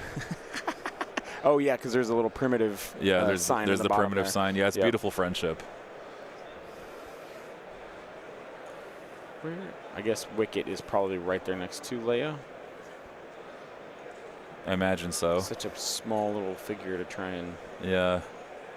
Small to track. Because there's Leia. There's ATRT. There's Bad Batch Omega. 2 rebel squad back there. Where is the little guy? Where are you, fuzzy little bear?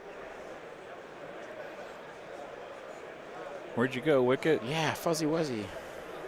You know that song? Mm-hmm. Fuzzy Wuzzy was a bear. Fuzzy Wuzzy had no hair.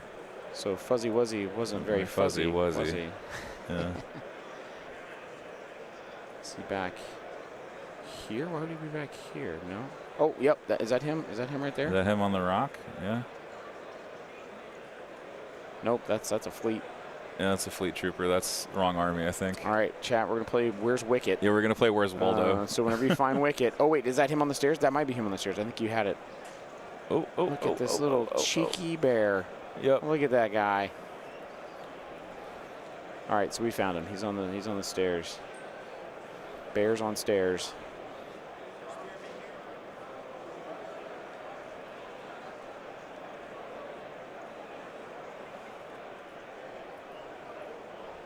So Ty considering his move here. He's going to go with an ATRT.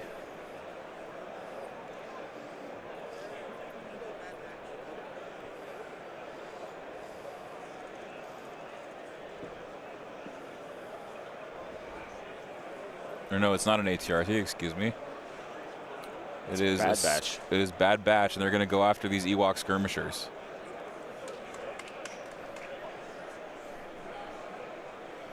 Just randomly clapping. Yeah, I don't know.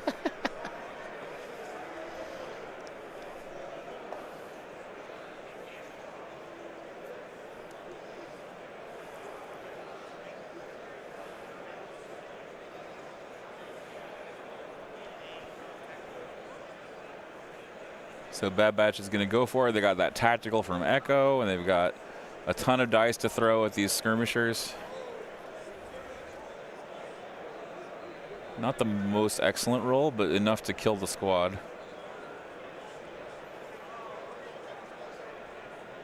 2, 4, 5. And spend the 6. surge. Make it 6. Yep. You may not elect to spend the surge, though. They should have reliable 3.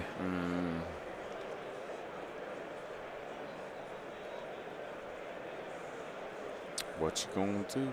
What you gonna do?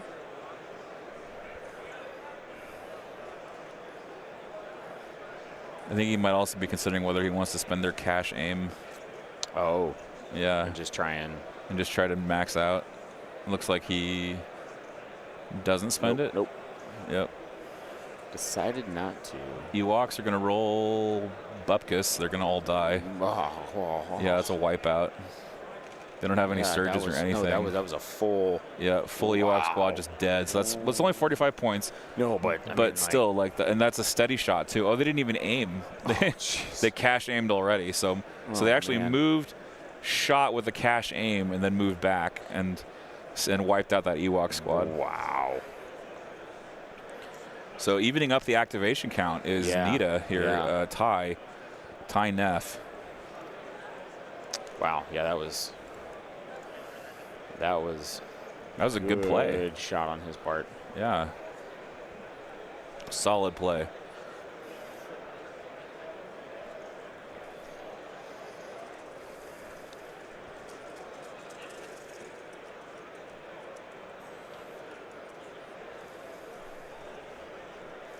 Let's see if you can see me.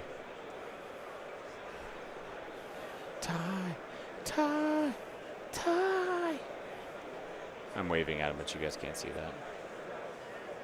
Oh, they have tactical, of course. I'm sorry. Thank you, chat.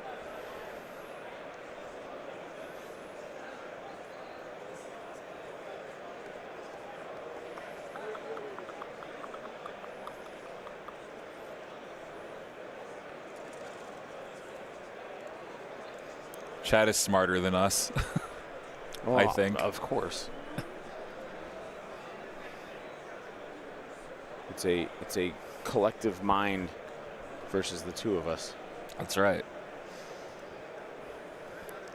They are a legion. They are a legion. A legion of stream viewers, Legion of which Stream. we appreciate their presence here. The Legion of Stream. Coming live May 2025.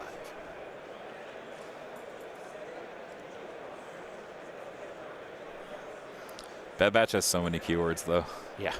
They really do. You want this keyword? Okay. You want that Yeah, keyword? you want that keyword? Yeah. Sure. why Let's not? go. All right. Let's see if I can get this. If he's. It's going to be up north here.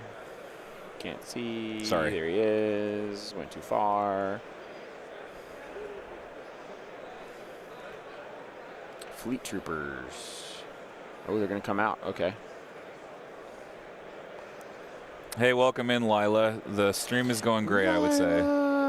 We just had Bad Batch steady shoot and wipe out a unit of Ewok skirmishers. So 6 hits and 6 blanks.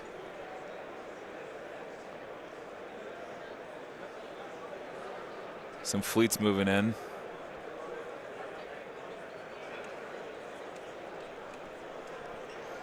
See what they can get done.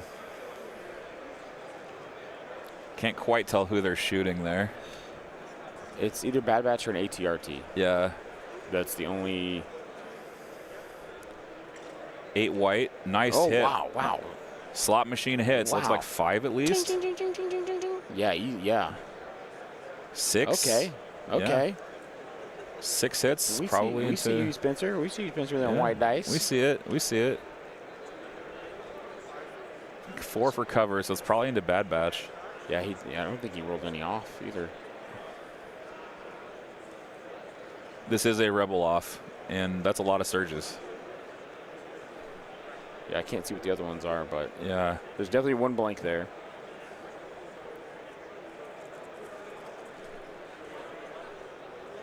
Let's see. It looks Yeah. like 2 wounds on Wrecker Yep. and spending 2 surges there. Yep. Wow.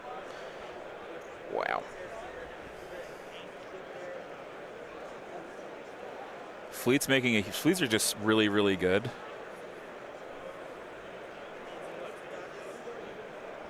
Oh, that's Grogu's latent power. That's Grogu's command card.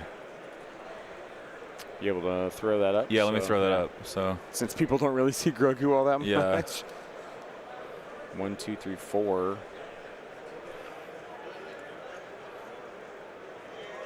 see if I can find it.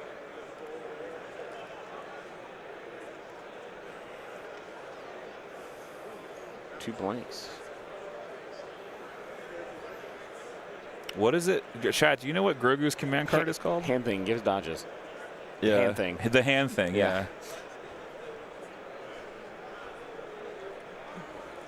There it is, the hand thing. I love the name of this card.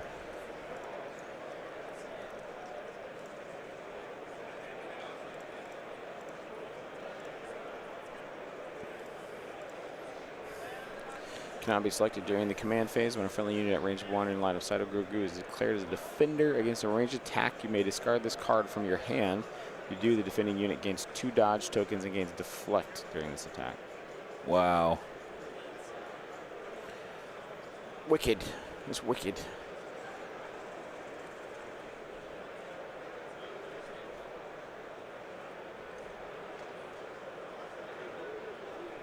And it looked like, did the land speeder come down and delete those 2 leftover Mandos back there? Because I don't see them.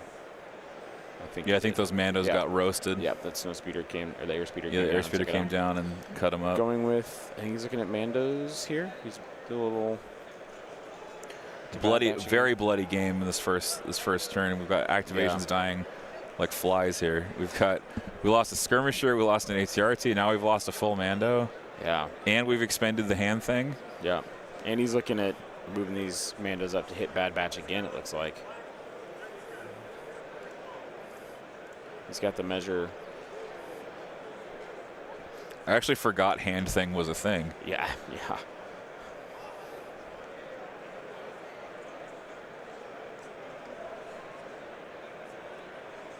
2 dodges and deflect. That's pretty gnarly, especially on Mandalorians. Yeah.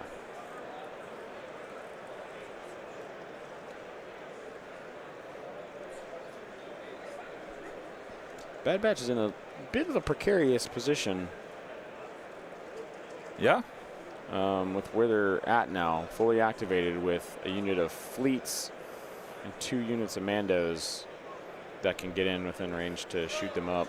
Yeah, and I don't know how much cover they have. From that angle, Yeah. from the angle of that roof, not a lot. Yeah, if you want to transition and draw us a little. Yeah. Oops. Let me try. So they're about here or so, if I'm not mistaken. Yeah. So this is a shot here. This is a shot here. I think those fleets already went. This already went. Yeah. Yeah. So let me erase this. So Bad Batch is about here, and so you got this. This is a Mando, I'm guessing. Yep. And then you got a fleet right up above them. Oh, it's those other. Oh, these other Mandos are moving Clan out. Ren's going. Clan Ren's moving out. Yeah. Oh, are they going to come around for Leia? Oh, are they going to try to snipe Leia off? Oh, I mean, it'll be next turn, but. Yeah. And they're out of the arc of that. Yeah, they're moving past the airspeeder. Airspeeder's going in. I would definitely shoot some Mandos.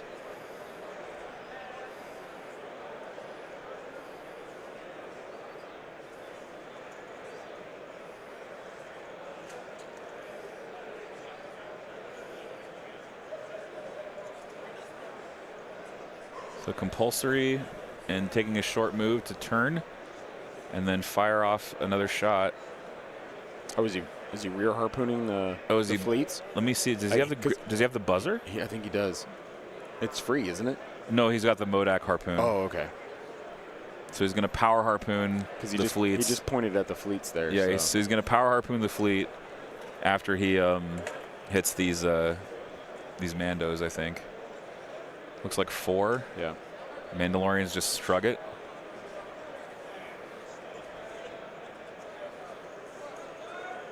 That's what you want to see from your Mandos. Yeah. And then does he remember to roll the power harpoon? He does have Arsenal too. Looks like he does not roll the power harpoon. Nope, guess not. All right, let's see. Looks like he's got some guys up north here. Let's see other Ewoks. Gonna get on top of the roof to go for Wicket. Oh, they're saying he whiffed the harpoon. I'm sorry, I'm not. I gotta keep a better watch on it. Thanks, guys. Yeah, we're on game. We're on game 8. Yeah, out of 12. Yep. Oh, down the stairs. Yep. I think they might be charging at Wicket Ty's. there. No, that's not Wicket. That's the Mando. No, That's Din, I think. No, that's Wicket. Dave, are you okay? Oh, it is Din. It is Din. Hey, Okay, we still don't know where Wicket is, though. yeah, my vision's not that bad. It's pretty bad, though. He's also not going to stay on the stairs. It's like one of those slip and slides. Yeah. I need a slide whistle. So the question is, if he can't get a guy to stand there next to him, can he move into melee with him? Oh, that's an interesting question. I actually think that's what they're asking. They're going to ask LJ. So he's asking, can you climb into melee? That's Ben says, stream has been great all weekend. We appreciate it so much.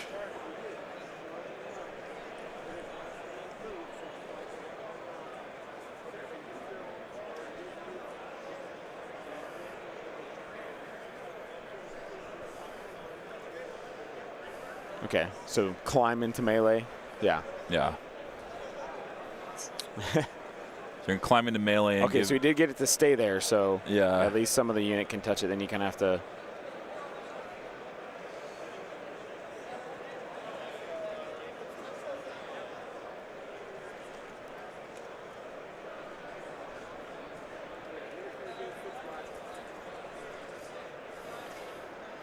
Ooh, nice charge from those Ewoks.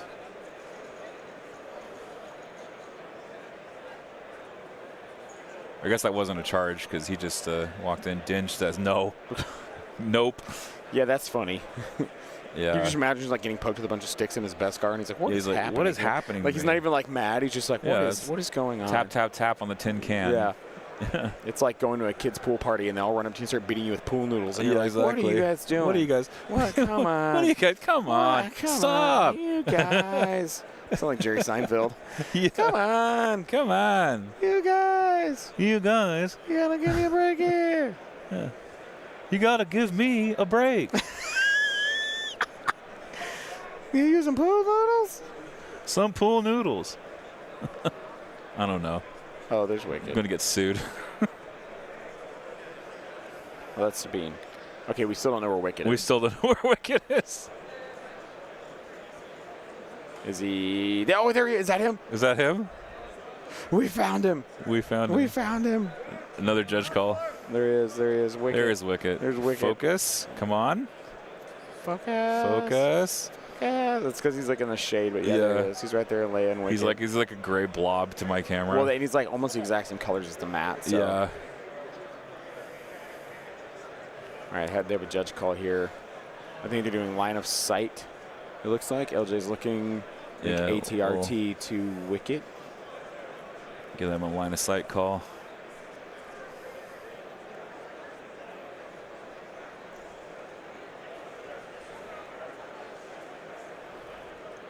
Zoom enhance. Zoom enhance. No good. No good line of sight call. Was that to wicket? Was that to wicket? No, the ATRT was looking for fleet troopers. Oh, yeah. okay. Okay, so no line of sight. So he's looking for the fleets. Couldn't get it. So LJ signaling no line of sight.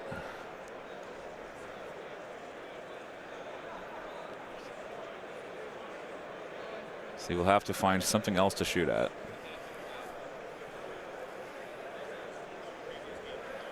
I think if he moves, you can see now. Yeah, I feel like now you can definitely see. Oh, a triple hit. Nice. And a crit in there. Yeah. Just going to roll his cover. Yep, 2 cover saves and blocks 1. I'm gonna hand Spencer one of these extra chairs. I mean, he has a chair there, but I'm gonna give him another one so he can put his stuff on it, so he's not having to get it off the floor. Yeah.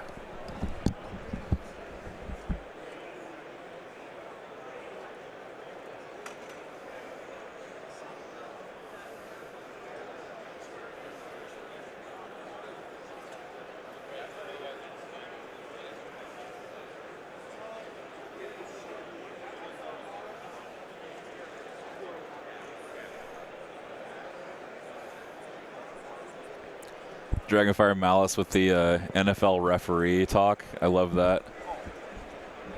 Did you hit your knee? Oh, I'm so sorry. Dude, why? I know. Why? This table hates me, dude. This is like the second time now. Oh, dude, that's like the third time. The third time? Oh, Yeah. not today, but just over the weekend. Yeah, It's like the ouch. third or fourth time. It was with my right knee the other day. Now I'm further in, so it's not like, oh, left knee? Yeah, left knee? Oh. Golly, man. You want to keep your knees? No. Denied. I didn't like them anyway. Yeah, It's we fine. didn't. I've got 2 of them. I've got elbows, right? Like, who needs knees when you have elbows? Yeah.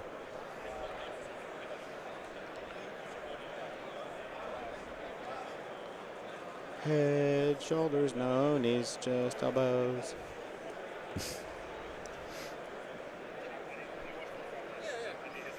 Spencer drawn from the bag, going random here. Like you do as Rebel. Yes. Like you do.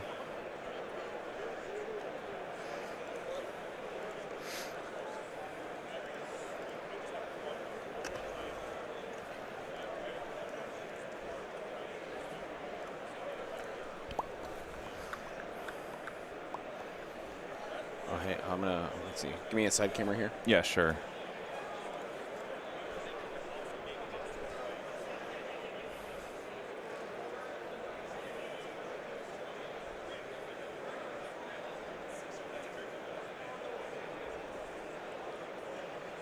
Here we go. Give us that right there real quick.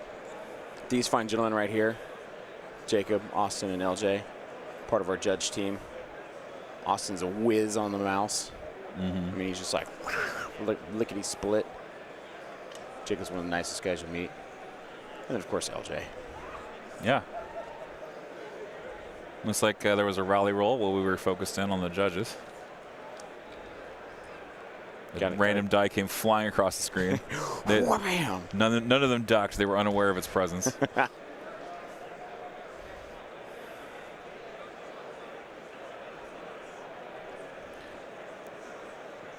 Is that a Mandalorian unit shooting an airspeeder? Yes, it was. Yep. Doing 1 wound. I think these airspeeders are going to have the run of the table now. I think so. I mean, with Yeah. with the rockets no longer being an option. Yeah, I think he really needed to trade. He needed to kill an airspeeder with those rockets, and he was not able to do that. And the airspeeders are probably going to have the run of the table. Because they're immune range 1, right? They're immune to range 1. Yeah. So everything sitting right underneath it is just like, cool. Yeah, cool. Thanks for being here. Yeah, You know, like his. and everything he has is shoots range 2. And his impact fleets they're immune to impact fleets. Because they're immune to impact weapons. Yeah. Well, Or not to impact not weapons. only They're that, but immune to. they're range 2 weapons, right? Well, no, range 1. No, like Fleet Trooper's regular gun. Yeah, they have to be. They're range 2. Yeah. Yeah. So like by the time they even get, he's already like gone. Yeah. Like it's not like it's going to be so hard for him to try and get any shots because everything's. Well, no, the weapon is they're immune to range 1 weapons, but they're not immune at range 1. So the pistols can still shoot. Oh, the pistols can still shoot. But the grenade can't be. The grenade can't be thrown. Okay. Yeah, that's why they added that stipulation. Was that so to prevent grenades from being thrown at airspeeders? Because why? How am I going to reach this thing that's flying so high in the air with a flipping grenade? You never know. There might be a Sammy Sosa out there. I mean, he has to have a launcher of some type, right? I think if Gina Carano and the Mandalorian. Yeah. I think fully you give her an impact grenade, she could hit a. Oh, probably. Airspeeder at 100%. Yeah, well, maybe we can do that with our new customizable. With the new customizable Rebel. Oh yeah. Because we have that kind of power armor, like Yeah. I think Will was saying this morning, like a Junior Paz Vizsla. Yeah. It's going to be like similar to that. Yeah. Grenade launcher mounted wrist cannon. That'd be flipping cool. Yeah. Whoa, dude! You just took down that airspeeder. I know. Big shot from Fleets here. Jeez. No crits though. White dice, man. White dice be white dicing. 1. Blocked 1. Blocked 1, yeah. So this is Into the Ewoks. into the Ewoks. Yeah, they got charged by Fleets. So Ty is putting on a good show for us. He's actually he's pulling ahead on attrition. Yep.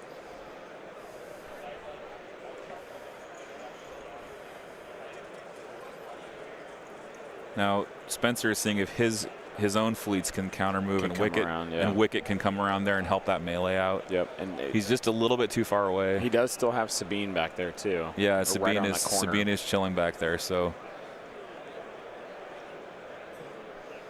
You think she's gonna the put some trick explosives? of it is can we zoom in on the POI on this side of the board? Yeah. I just wanted to see if those Ewoks are close enough to the POI to contest. Because if they're contesting, that's denying a point already. Looks like they are. Where's well, the leader? The leader has the leader has the leader's- sling Yeah, the leader's the guy with the trumpet. with the trumpet, which is right there on the top of that Yeah, step. so he's probably close enough to be contesting. It's gonna be. It's gonna really be close. it's gonna be tight. Yeah, but the fact that he moved in there means that that's denying a victory point. Ooh, some fleet fire with crits and. Yep, he just moved those guys around. Guess he's shooting ATRT because the others are in melee.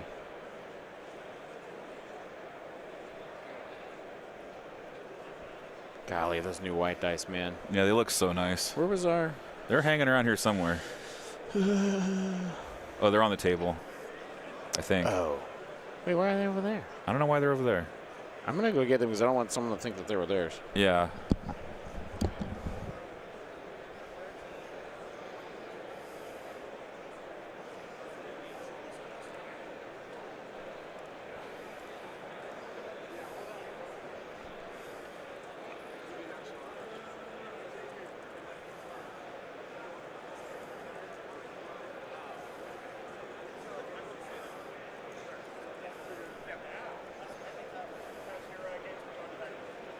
Laser RT fires, aim fire. 3 hits. Well, 2 hits and a crit, I mean. And 1 cover save. Oh, LJ's got the And defense stuff. save. Need to give me one of those today. I think after this game. Maybe so. Oh, I know so. Thank you, everybody, for joining us. Yeah, we appreciate it very today. much. It's a long weekend for Dave and I here streaming all the games, and we're super happy that all of you are jumping on and watching and listening to us banter and ramble. And Yeah, we appreciate y'all so much. yeah.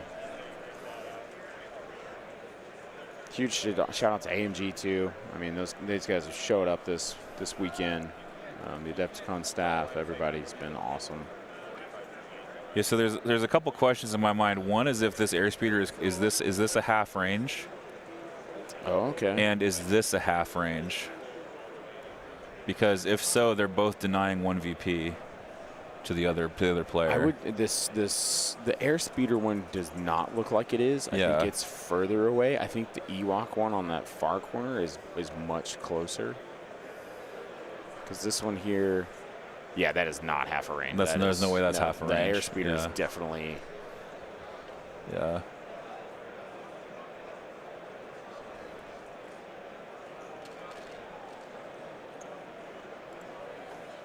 Yeah, this is not half a range. Yeah, no, that's No way. That's way. That's almost a at range least that's at one. least range 1. Yeah. Yeah.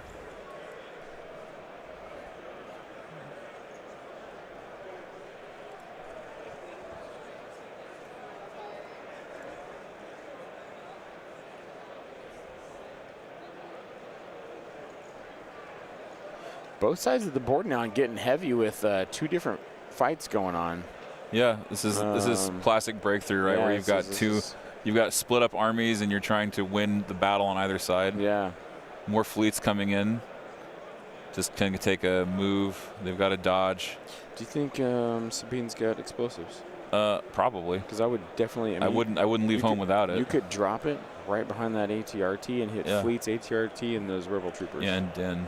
Yeah. And Den. I mean, you hit your own Ewoks. hit your own Ewoks, but you kind of maybe are okay with hitting 3 of the other. Yeah. Oh, these are just rebel troopers. Yeah. Yeah. That's how they got that dodge token, because they got agile. They're taking a shot at the fleets that came around there. Those fleets are going to lose some minis. 2. Yep, you just lost 2 from the fleet troopers around the corner.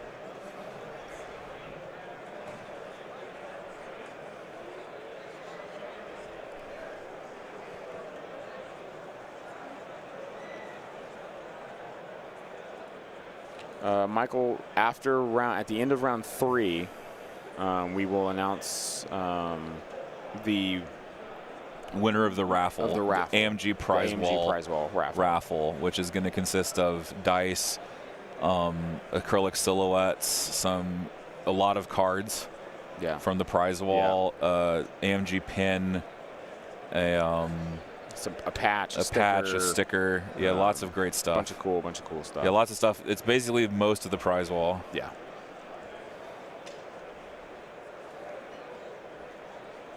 I think this is an ATRT kicking stuff.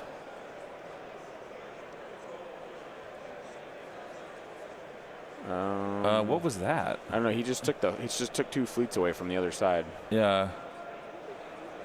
Was that the second airspeeder? What was that? No, the airspeeders are gone.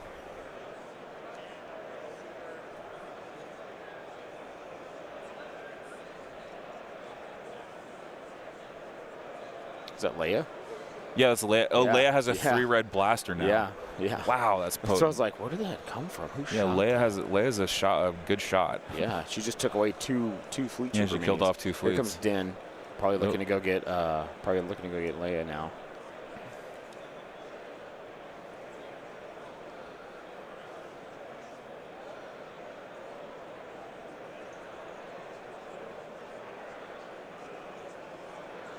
I don't know Leia's new gun. I haven't used her that much. Yeah, Leia into fleets. You're correct. Rocket, Coheed, and Doran.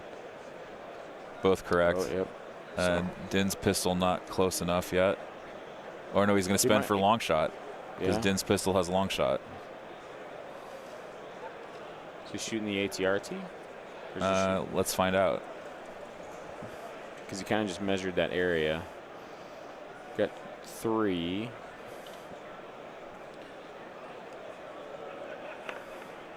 And 2 wounds, 2.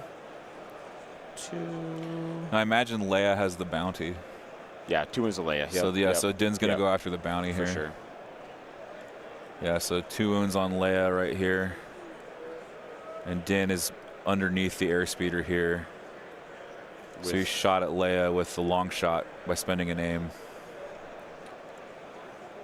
And Grogu latent power.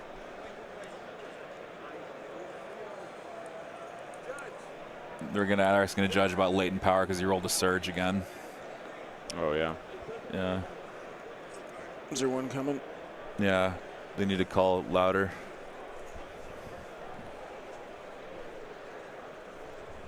Yell consular.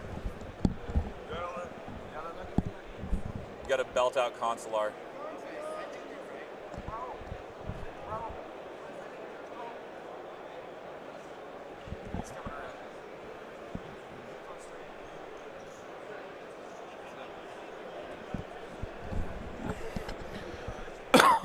Excuse me. Yeah, go ahead and listen in.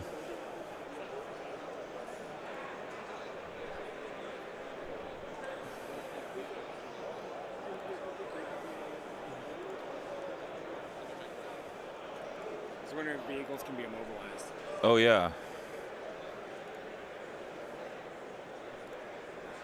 That's what the question is.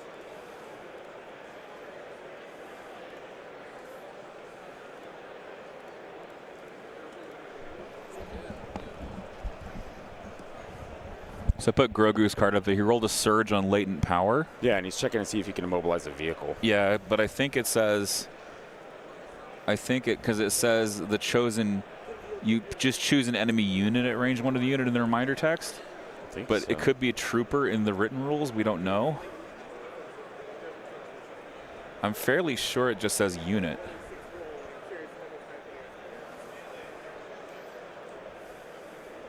We got judges making a call here. So we got Raul and Jacob on the case.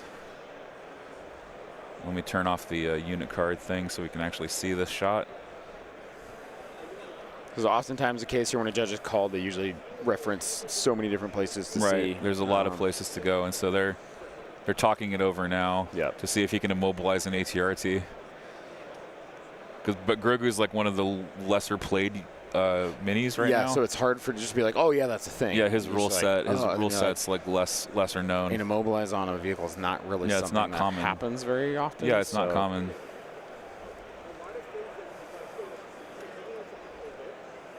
Well, people are saying that whips and palps can immobilize vehicles and things. We're not judges, so we can't. Yeah, say we that. can't say either way. Hey, Holly Miller's in the chat. That's Austin's Austin's family. It's Austin's mom. Yeah, Hi, Austin's Holly. mama. We saw your flag. Yeah.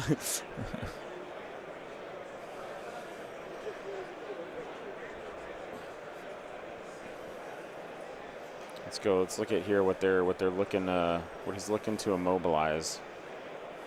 I think he's looking to immobilize the airspeeder, because as you see, this is where he's. Yeah, he could immobilize the airspeeder actually.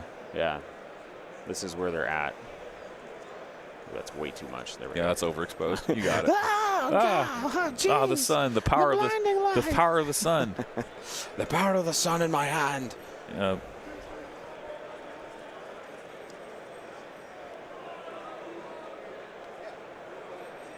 So yeah, Nate says he could probably do it to the airspeeder, but that would just make the speeder slower and help it. But he chose to do it. Yeah. Here we are. They're referring it to someone with more expertise now.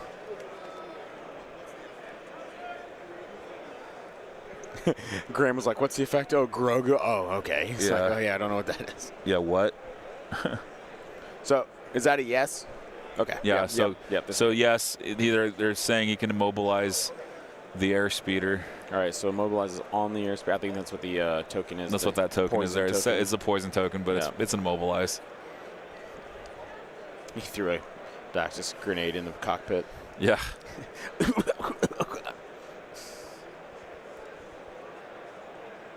I'm gonna make a soundboard of all your little ticks, man.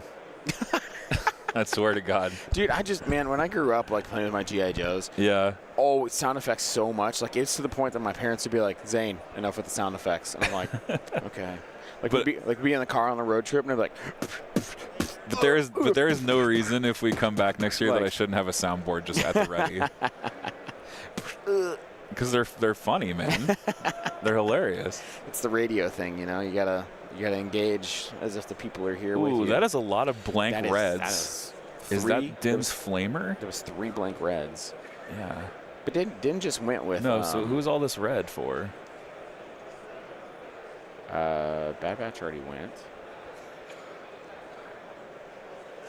Let's see where he puts wounds or picks something up. Sorry, chat. We were.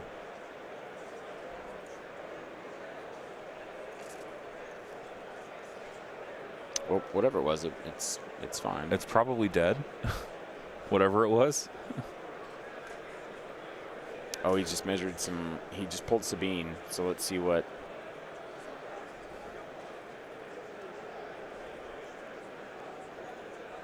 Yep, here goes Sabine. Yeah, Sabine's going to come try to contest this I think point. she can jump right in that gap between the fleets where all those Ewoks have died. Yeah, she's got to contest this point here. Dude, I do that so often. What Spencer just did to mark the end of the. Yeah, mark the end of the movement tool Yep. to make sure it's actually correct. Yep. Yeah, I like that. So you know exactly where that thing comes down at right there. Good call. All right, so Sabine definitely in the mix here. Yeah, that's pretty close to the edge of half range. When he may be melee with. I think she's melee with Din right now.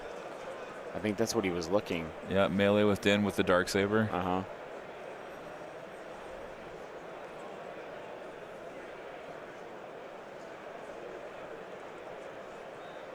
For 3. Din spends a dodge, and no, Mando just shrugs it. Just says, yeah, that's cool. Yeah, He's like, I'll learn to wield that. it's chill. Yeah. I had it first. Yeah, So just one Ewok left there, he's immune to too. pierce and melee because of the Beskar spear, I think. Let me call up Beskar spear. Beskar spear. It's a David relearns Rebels is what this game is. And then we're going to relearn on April 15th. Yeah. We're going to relearn everything. Not everything, but. Oh, yeah, he has a dodge, so he gets duelist. That's what happens. Yeah, immune pierce. Yeah, he gains immune pierce from duelist because he spent a dodge.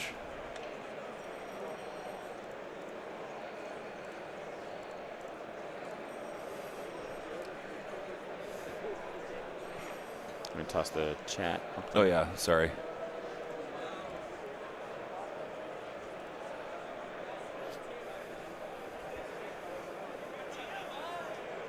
Oh, Nate, we fully talked about Ty's paint job, like, before he even put his units down. Yeah, We- Ty's paint looks incredible. yeah. I love the glow. Yeah. That is something I have not learned how to do. I am just all my miniatures are standing under completely bright fluorescent lights. Airbrush is the best way. I bet. Yep. Wicket's coming in here. Time to get his piece of the fur. It's right where the Beskar spear. Oh yeah, my bad. Let me take that off of there.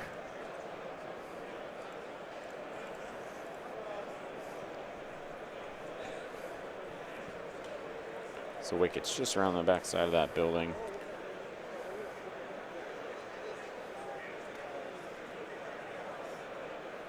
Did Wicket make it into melee? It's not No, clear. he's in that doorway right there. Oh yeah. I don't know where.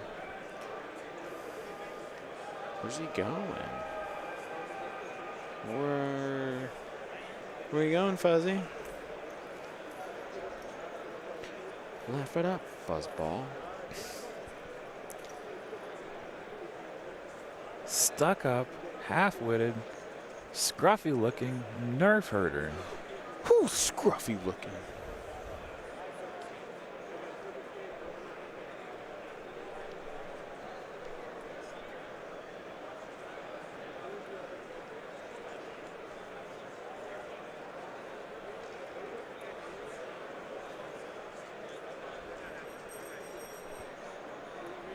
Oh, Did you see that? so the bell. Round 2, I score 3, he scores 2. Okay. Okay, Awesome. awesome. So Spencer with 3, Ty with 2. Yep. So that little bike bell that you'll hear is the beer cart. Yeah, I don't know if you can hear that bike bell in the background, but as soon as it went off, Zane perked up like a prairie dog out of a hole. He's like, "Boop!" It's the ice cream thing. The you know? clarion It's like- call. Yeah. I know. If it was a Pied Piper, I'd be running right behind him. Yeah. All right. These guys are playing really good pace so far.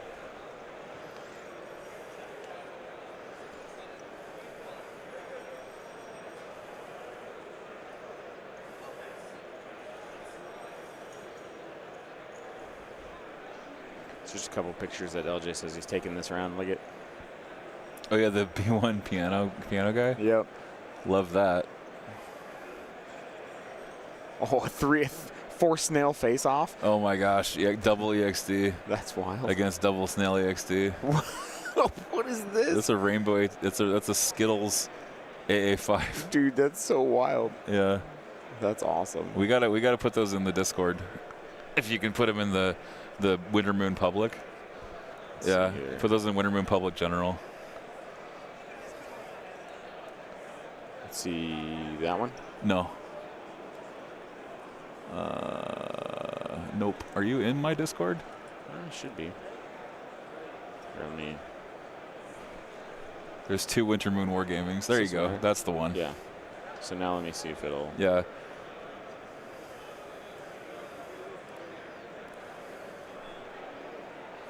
There it is. That one, right? Yeah, that's the one. Okay.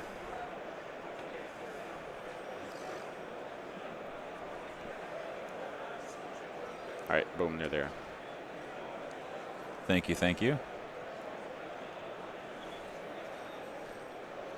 All right, round 3 and Glare City. Yeah. It's Sorry. It's the Glare 1 pip versus the Face of the Sun. Face of the Sun. Um, Okay. Here, I want to try an experiment, man. Go over there and turn the lights off. just turn them off and Just see turn what, them off and see what we have. happens. I want to do an experiment.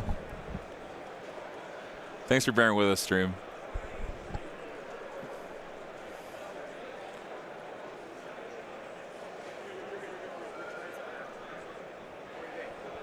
It's better. I have to adjust the chroma, but it's better. Do we just turn one on? No, leave them off.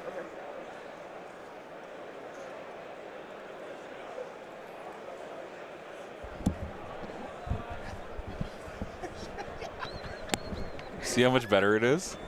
First one was for me, the rest were for you. That's what you get sipping on the high life. Practicing my Elon.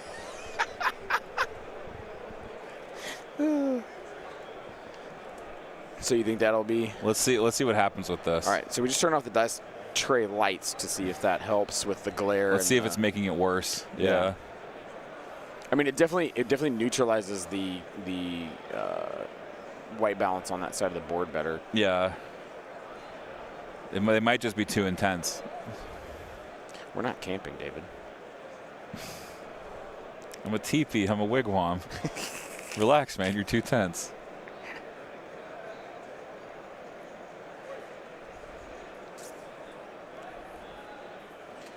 I'm going to go push the HDMIs a little because I think they're getting stressed. Yeah, they're getting a little stressed out. Thank you so much for bearing with our technical stuff stream. We love you all.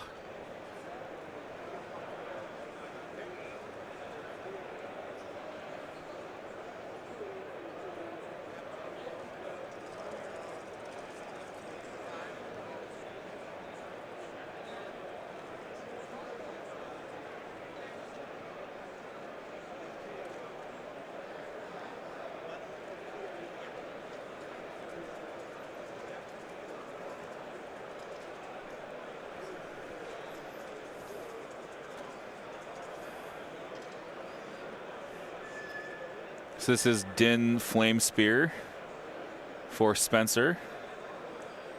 Into some fleets, I believe. Because Din did play the Relentless This Is the Way card.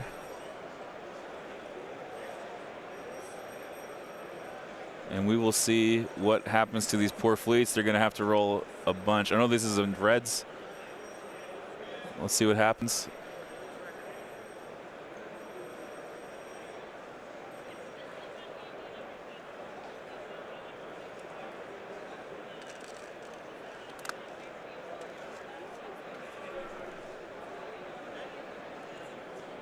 So it's not fleets because they rolled red defense.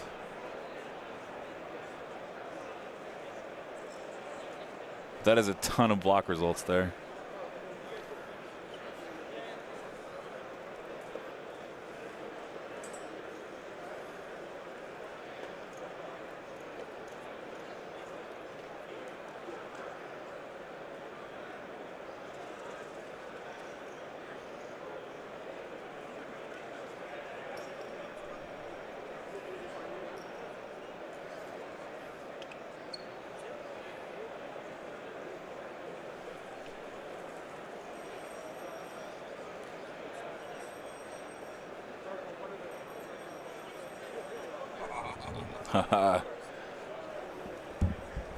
Dude, What happened? I went and bought a brewski.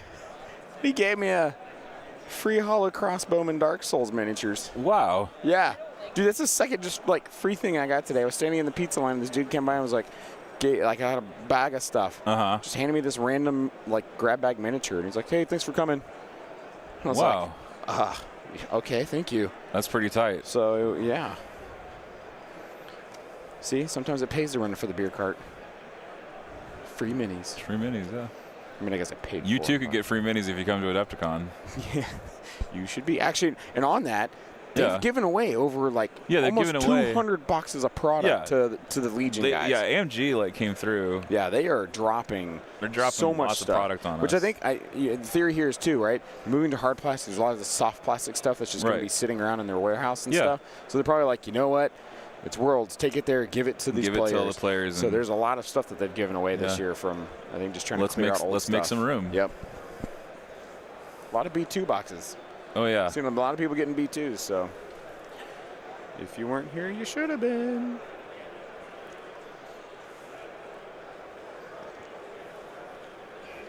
Oh, I'm on the high life. I like that.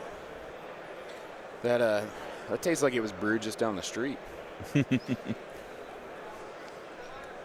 know? Yeah, I do. It's like when I had a Sam Adams in Boston. oh wow. Dude, it's like so much different.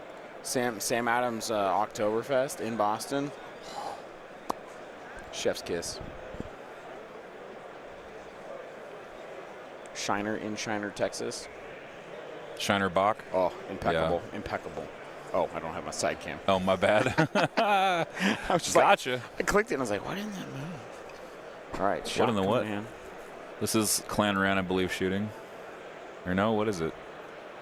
I'm totally not guessing these dice pulls correctly, folks. I apologize.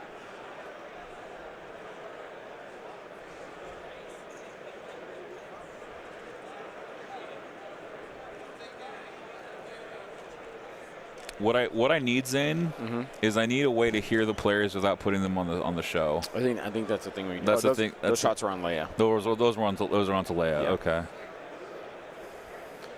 I think Leia actually has a ton of wounds right now. I She's thi- got she does just she's got 4 wounds. Yeah. 4 and 2 suppression. Yeah, and, ouch. And Din's like right there, prime for the Yeah, next. Din's probably going to come in and try the bounty. Which was that Din that did that then? Well, Din, I think. Yeah. 'cause Yeah. He's not there, so that must have been him. Yeah. Where? I thought he went He's into. right there. Oh wow. Oh, he's in melee with Bad Batch. He's in melee with Bad Batch. Okay, that's who he was shooting. Okay, that explains so much. Okay, he flame speared at Bad Batch, and Bad Batch pulled off a bunch of saving throws or defenses. I mean, saving throw is a different game. I think there's a way that we can get the audio with to us without pumping it through the speakers. Yeah. Through the chitty chat. Maybe so. Chickity chat. Chat.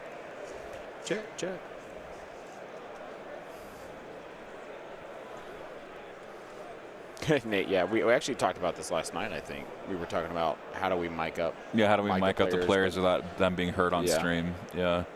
Because if we could do that, we'd be golden, man. Mm-hmm. Baby golden, baby we were golden.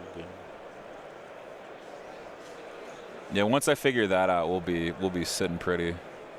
And plus, like the fact that I don't actually need those lights to have things visible in the dice tray is a huge relief. Well, I think it's the lights in this convention are The very lights in the convention hall are super bright. They're really bright and they're not super high up there. Yeah, so like when I was in the ballroom at LVO, Oh. yeah, like it was dim. It's warm, like It's ambient really kinda warm light. ambient Yeah. light. Yeah, that's not going to be good for chroma. No.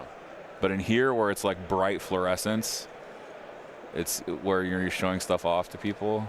It's like 1, 2, 3 fleet troopers just went out of that.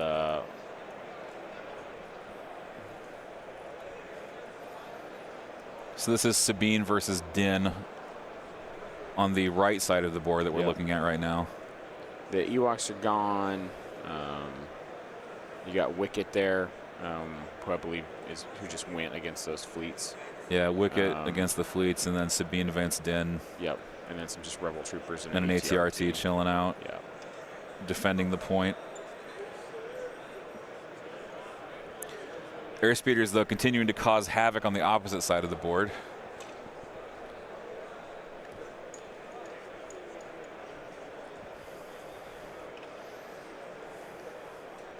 Big cover save. Oh no, that was actually just a regular fleet defense roll. That was a fleet, that's painful when your airspeeder only removes one fleet. Yeah. Sad days. So it compulsory move, shoot, and then and then move again. Try to move off. Or no, it just shot and then it's going to double move.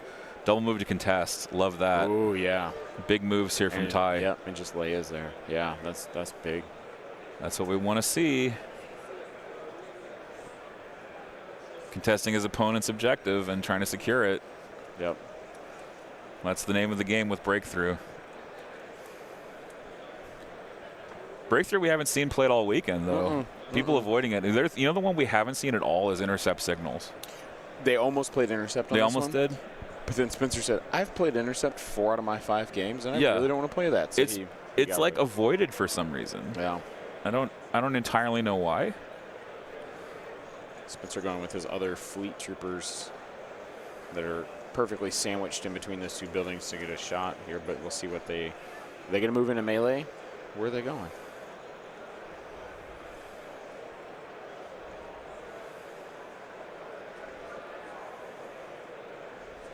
Was he going into contest?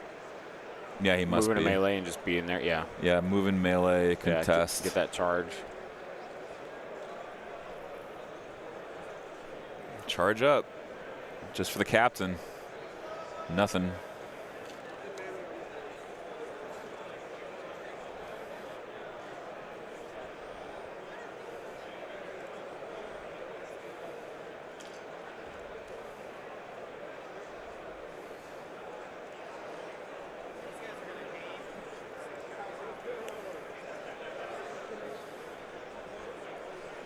Looks like we're coming down here. The players are looking at some line of sight with this rumble going on down this way. Oh, yeah. Yeah, that looks so much better without the lights, honestly. It does. It really wash does. it as much. It doesn't wash it out. I think they're needed at sometimes, but yeah, sometimes they're needed, other times they're not. Just a matter of looking. Yeah, I mean, I didn't know what the bared lighting situation was going to be like, so. Yeah. But at the same time, you know, I agree with you.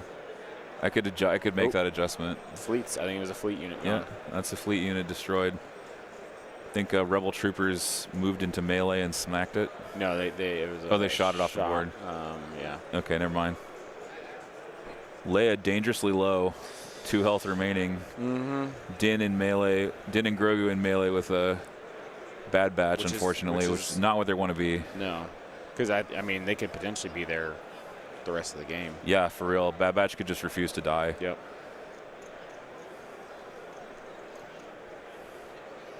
Or even worse, Bad Batch could just smack Din down. Din and Grogu go down, and now you have an asset to pick up, right? Yeah.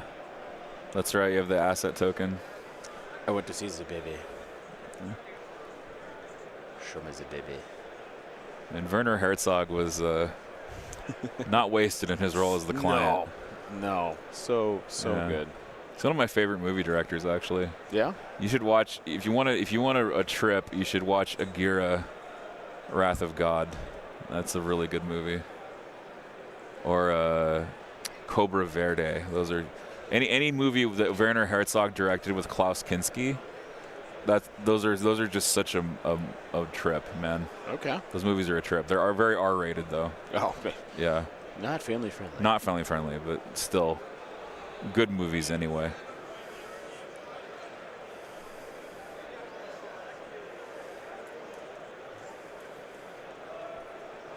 Did we see what the command cards were? Because it was. This is the way, and I believe one of Leia's. Okay. Because Din relentless flamered onto Bad Batch with the spear.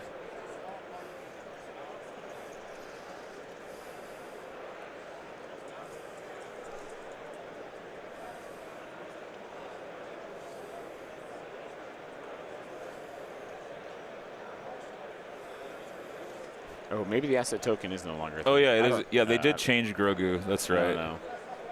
Yet again, Grogu, a character I never touched. I think you have 3 different model variants of him that are all still not put together. Lucas says, I feel like only some lists are good at breakthrough, and it's also easy to see if your opponent will be better at it. So that's why it's avoided. Yeah, whoever can split better will have the advantage. Doran says, I don't think breakthrough should be played if you have under 12 activations either.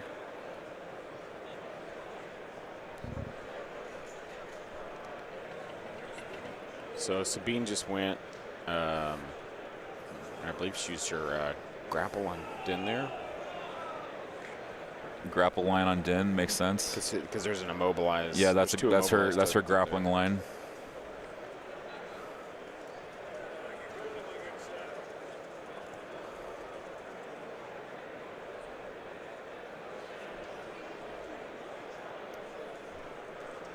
Well, that's cool to hear, Philip. Philip says he studied film science and worked as a movie critic in an earlier life. That's cool. I like that. That's really cool.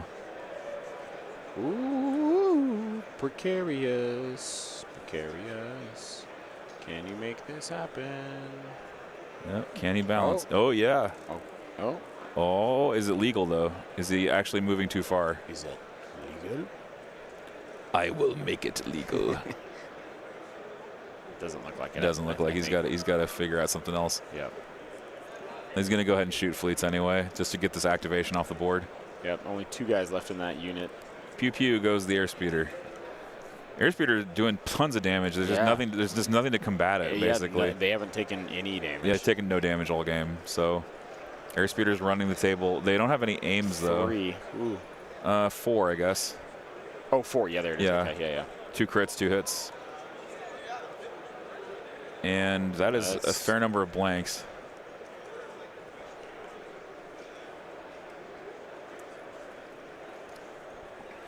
All right, so we got our first. I think that's our last unit of Mandalorians down. I think most of the Mandalorians have been killed off by now. We have our first winner for round 2. Yeah. Our first top 16.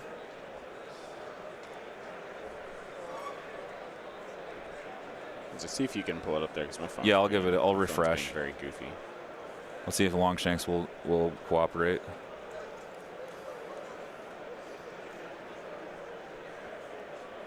Looks like Tristan Britt is advancing to the top 16, 15-8 on shifting priorities.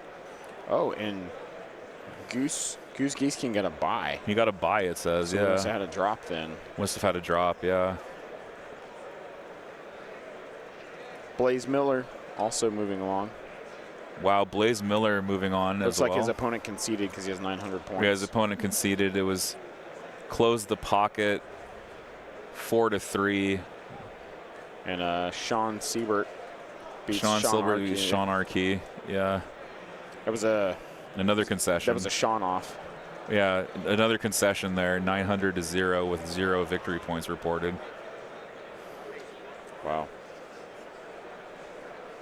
So some sharp wins there. Yep. Starting to come in.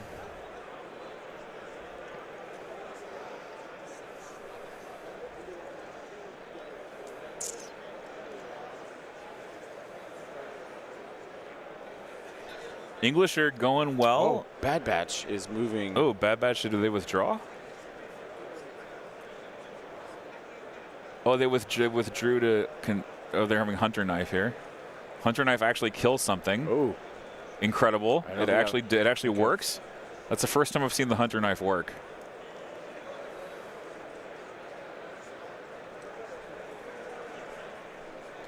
Hey, Pally, yeah, I can find a soundtrack to put on during the breaks.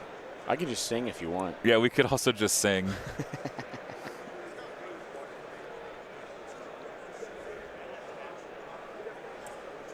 So they've got Omega in range 1 to contest the objective.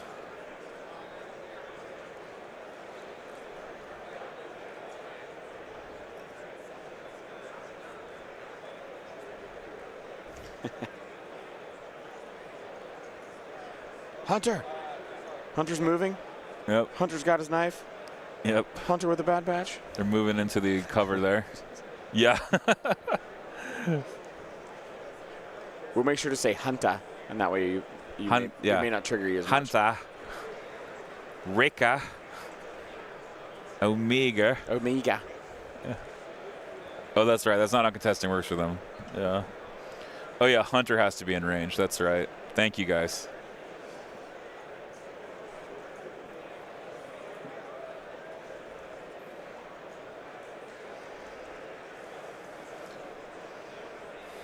Side of the board getting more sparse. Oh, yeah. Lots of things getting killed off.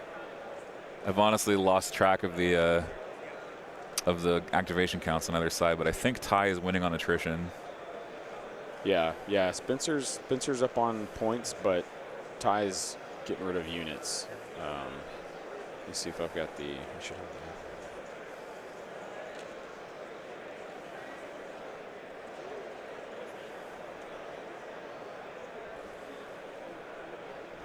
Okay. We'll probably get through all 5 rounds. I think we'll get there. Because this next one will go. Yeah, this will go pretty quick. So these next 2 will go very fast. yeah. Let's look at the top down while we have it.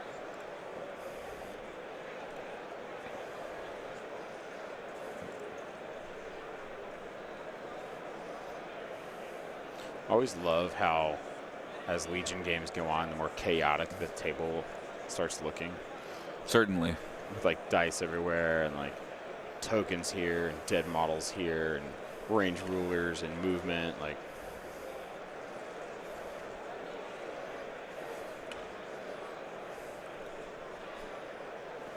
are you gonna give me a side here Yeah. so I can at least zoom in down there?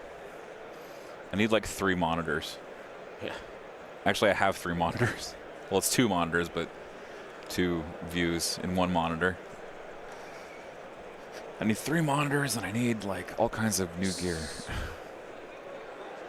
Well, not new gear, just like augmentations So to that what was, I have. that was a fleet on fleet. Oh, yeah. Just died down there. Oof. It looks like the ATRT is moving up now for Yeah. And shooting Tie. shooting its laser here at the. and the 2 fleets that are So left. they're gonna shoot these fleets here. For at least 1. I think that's maybe 2 there. Yeah. Maybe 1 hit, 1 crit. And For not cover 1 takes 1. Takes 1. She's still alive. But the fleet does die, but the unit is still alive with the unit leader.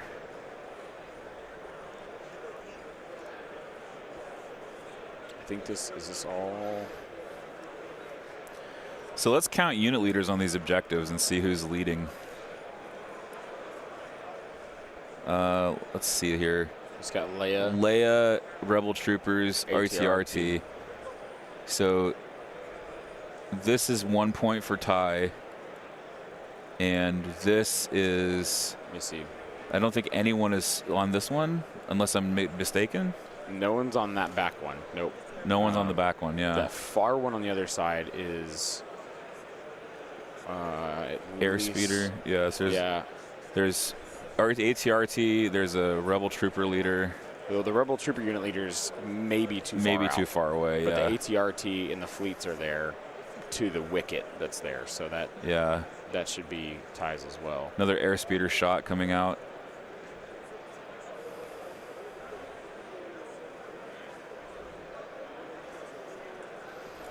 I just see Ty just continuing to really destroy his opponent's units here. Or no, was that airspeeder or who was that? No, that was Din. That was Din, I'm sorry. That was Din's spear. Into Yes, the advantages were both cunning deployment. Meeple's Champ says, rounds 3 and airspeeders are still on the board. I wonder what that's like. Yeah, okay. Thank you, Nate. I appreciate you. Airspeeders did already go. I got to get some caffeine in me. yeah, dude, we got to get you some. Yeah, I need some of these. Juice. I need some of these Tesco biscuits. That's what I need. These custard creams. Oh, so he's moving his Rebel Trooper up now. Oh, is he going for that? He's running over towards where Leia is hiding out with that speeder. Oh wow! Is he gonna go for the? Is he gonna go for the secure on the opposing point? Maybe because that was just a double move to get over that way. I mean, really, there's nothing that can, because Sabine's engaged with Din. The fleets are engaged with Wicket, and Right. the ATRT is still there. So he's got plenty there if he can take care of those. So now they're calculating points scored for the end of round 3. I think they're saying it's 5-6.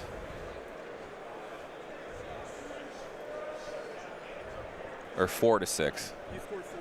I scored 1. Cool. So 4-6. 4-6 for. I have 4. You Oh, have 4. he He has has 6. Okay. Okay. Oh, okay. So those dice are. Yeah. Oh, so Ty scored 4 points that round. Yeah. So Ty was behind. He swung that. He swung the game back. He was behind by 1. Now he's ahead by 2, Wow. which is huge. Big swing. I'm gonna switch you to the side cam in the main, so I can alter something with the the screen here.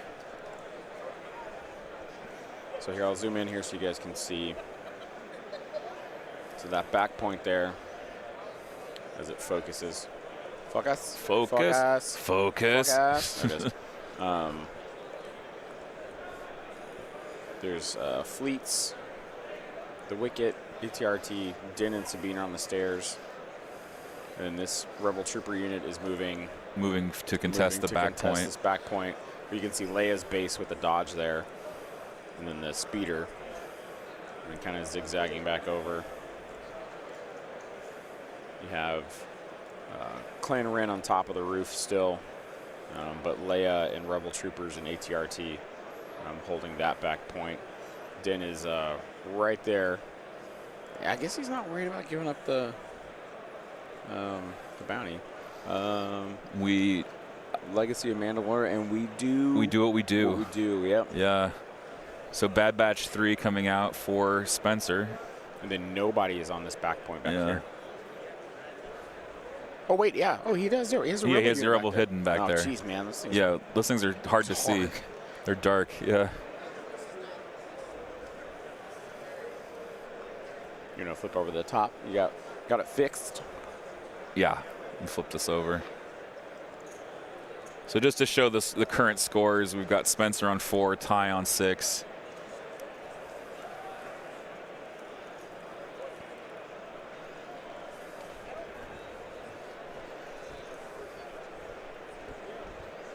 This is entering round 4.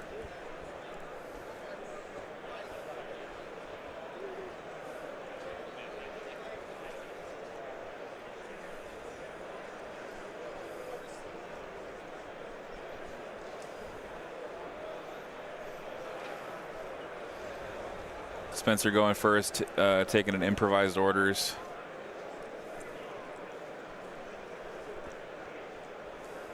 Who's he got?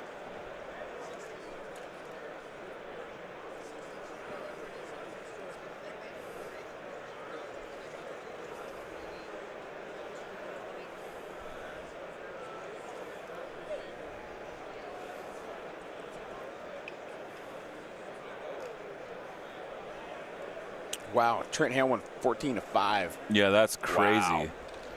Yeah, Trent. All the indie guys are just machines, dude. I talked to Trent and Ty. They were standing Yeah. in front of me in the line. And Trent and Ty said they've just been practicing for the last 3 months, just back and forth, list after list Wow. after list after list. Wow. So, So they're like some of the most prepared coming into this event. yeah. That's really cool. I like when people grind games for Worlds. I think that's really cool. Shows dedication to the sport. So Wicket just took out those last 2 fleet troopers that were he was contesting there. And it looks like he's jumping in to get melee with. Is he going into melee with Get Din? Or did he? Where did he go? No, he's just chilling. Nope. I think he decided. And he was looking at it, and I think he was like, nope. He's like, no, I'm just gonna chill here with a dodge token, 2 dodges. 2 dodges.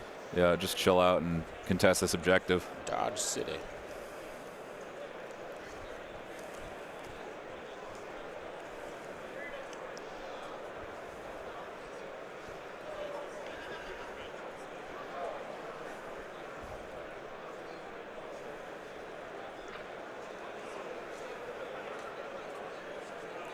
Laser RT shooting.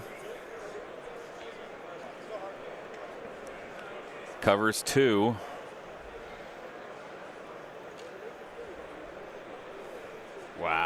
Wow, that fleet trooper stays alive. So it was this bottom ATR to here shooting. Yeah, that at fleet trooper. and cover saved him. He ducked. He's like, yes, I actually do know how to duck.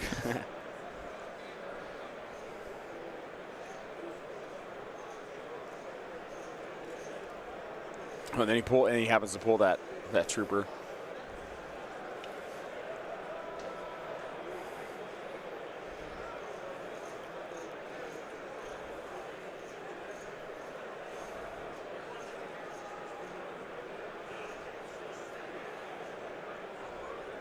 Yeah, that fleet trooper says, "Yeah, I've seen enough.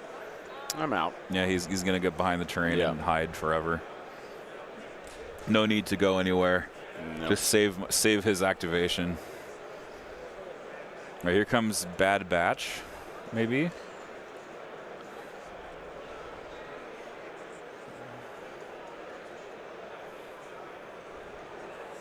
We put down a token just there. Yeah, Bad Batch is now speed 3. So where are they? Where's he looking to go? Because I don't feel like it's anything that's like speed 3 away that he would want to get to. I mean, he's just going back to. He's going back to Din? No, it's just switch here.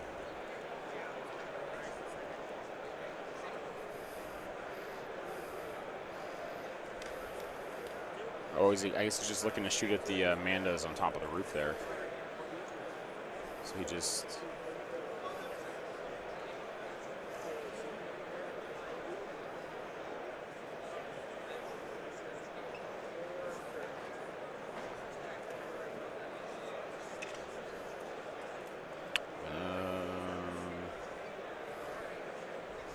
Yeah, it was not a good roll. Okay, there was 2 crits on a conversion. That also was not good. Just got 5, maybe 4 or 5. There was only 3. Only 3, yeah. Well, 3 to cover. Oh, 3 to cover, yeah. Yeah, and then there's at least 1 crit left. Yeah, so he's got 4 because he didn't hit anything. Yeah. Oh, 5, but Struggan saves at least 4. Yeah.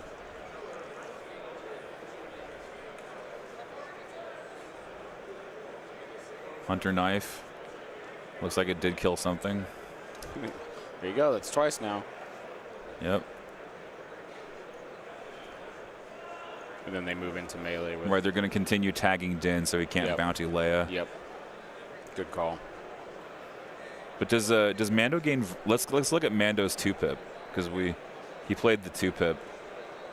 I'm wondering if we do what we do or not. We do what we do with the Mando 2-pip if it gives a certain keyword. I'm sure the chat would tell us. Isn't it I like those odds? Is that the one he played?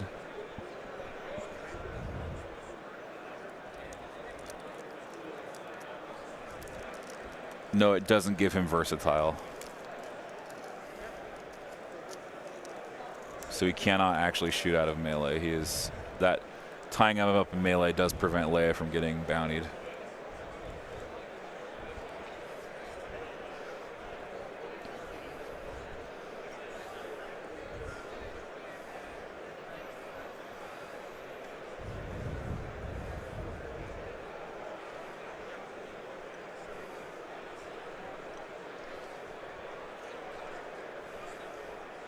Leia's gone. But Leia is gone, but it wasn't a bounty, I don't think. Nope.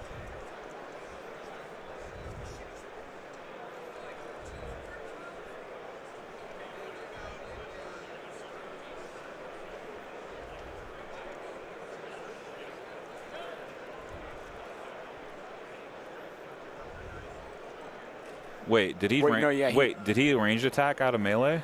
Yeah, he can with the pistol. That's illegal, isn't the it? pistol is versatile. The pistol does have versatile. Yeah. So Oh, never mind. So he did get the bounty. Thank you, guys. Yeah. Yeah, bounty. Yeah. We'll get you. So Spencer going up to 5 with the bounty collection there.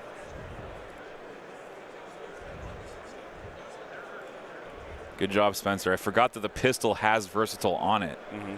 Oh, that's so good. That's what I was wondering. What you're looking at the car. I was like, yeah, why am I looking at the card? Doesn't the pistol have versatile? Man, my memory is completely fogged. You want to throw up the chitty chat? Yeah, sorry about that. Because I'm sure the chat's told us about 5 times over. Yeah, the chat has it's on the base card. Exactly.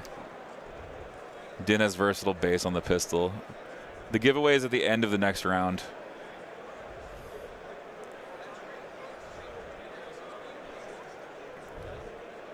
Tomorrow is actually top 8, so we're going to start in the morning again. So it'll be another 3-round day.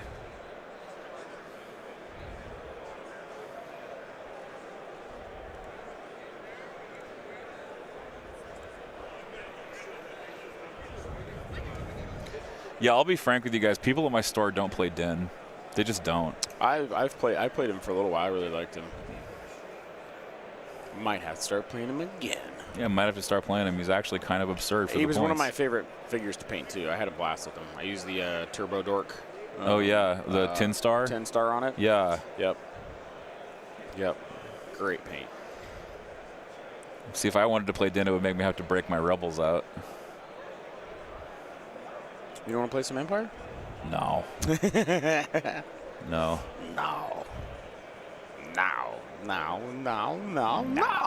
You will play Rebels. Your fate and your friends and yours.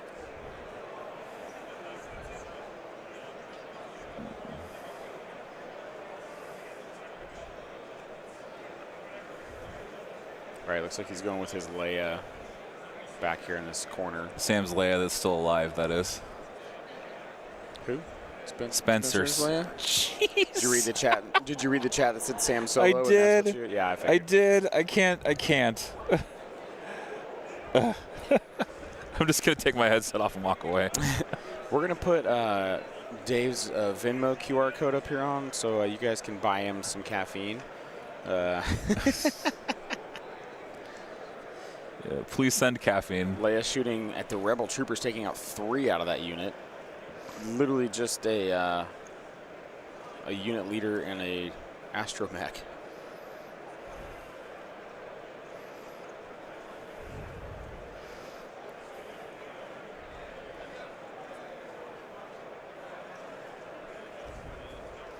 Nate says, I think everyone from Indy area that went this year made it to day 2, and there was some friendly fire for round 1 today. You are correct. There was definitely friendly fire amongst the Indy people. Yeah, the first 2 days they turned off friendly fire in the first round. Yeah. After that, it was a free-for-all. Now that they've made this top cut, it's still free-for-all mode. If you get team killed, that's the way it is. That's just the way it is, yeah. Some things will never change. Anyone?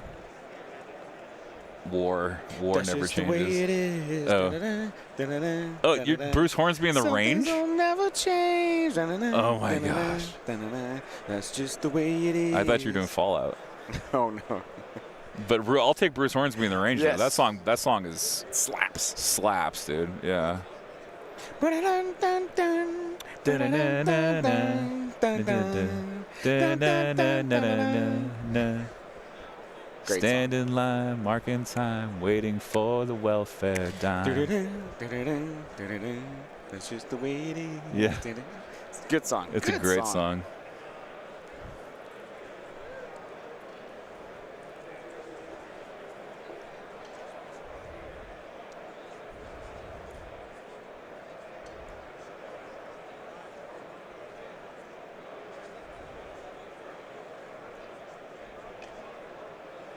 Ooh.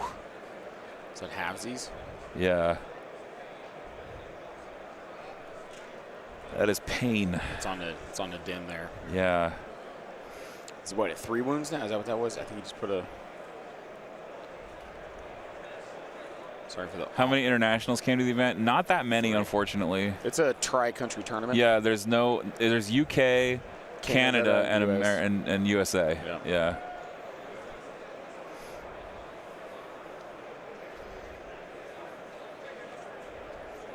Yeah, no Australians came to the tournament this year.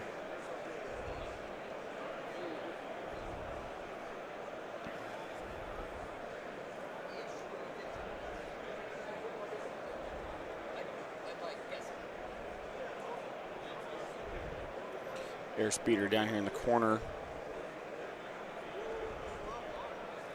Look at that. Look at that. Look at the two players helping each other out there. Love that. Love to see that co-opetitive. Co-opetitive. 100%.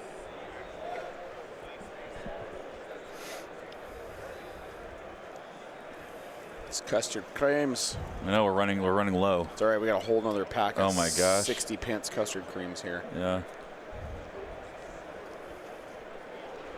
Yeah,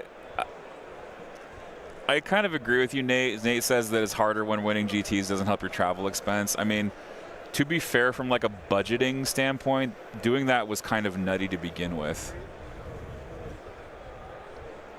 Massive expense. Yeah, it's hugely expensive to fly people with in. not a lot of return back for you. To fly and accommodate GT winners. Yeah, there's not a lot of return on investment Yeah. there besides the players just playing more. Will LVO have a larger international presence? I really don't know. It depends on how many people care about. Hard to say. LVOIS. And no slight to LVOIS, but it'll depend on how many people care about internet points. Because that's what LVOIS is. It's internet points, which means it's. And I like internet points. I chase internet points. So the airspeeder just came around and shot the clan around on top of the roof there, losing one.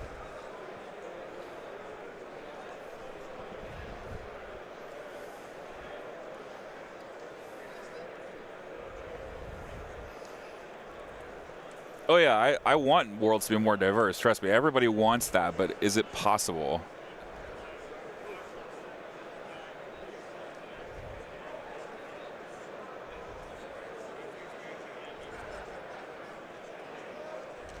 Oh, Prompt 42, it certainly is the most. So WTC is the most international of the tournaments.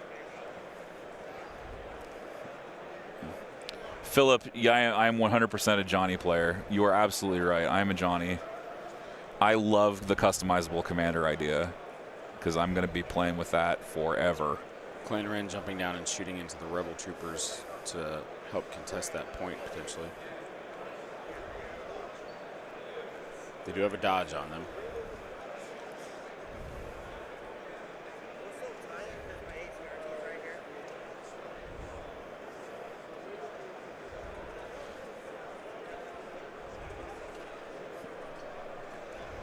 List building is as self-expression is kind of the hallmark of the Johnny archetype as proposed by Richard Garfield of Magic the Gathering fame.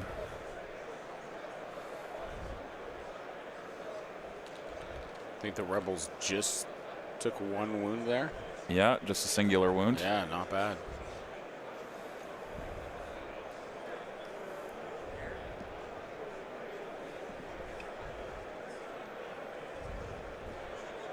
It's going with the rebel trooper squad up here now. That is one rebel dude and his trusty astromech.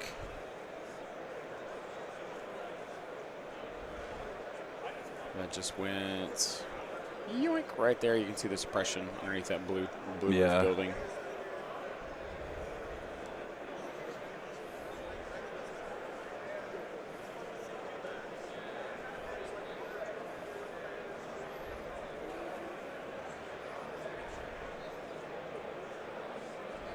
I mean, it's another thing too is that like with grassroots OP, you can decentralize as you wish.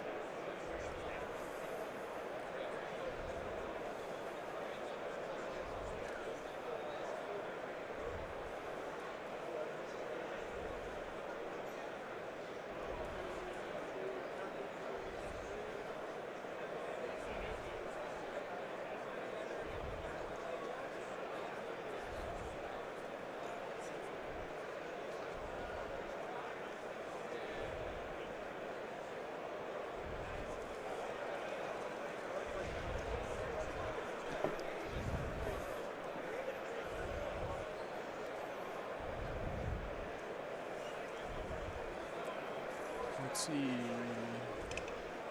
Was that the airspeeder going now? Yeah, that's an airspeeder shooting. At Leia? Probably. Okay. I'd imagine it would be. Yeah. She's I think just that's in the open there. Only thing that's there, yeah. Yeah. And she's going to take Saves 3. That's half her life pool.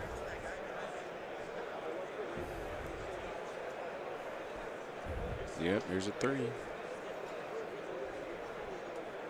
But it didn't give her a suppression.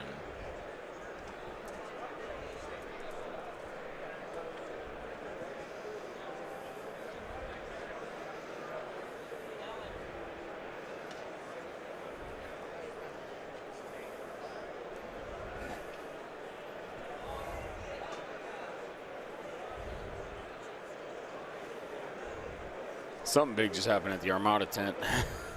Yeah, someone's getting a little heated. No, I think it was a big roll just took place. Oh, wow.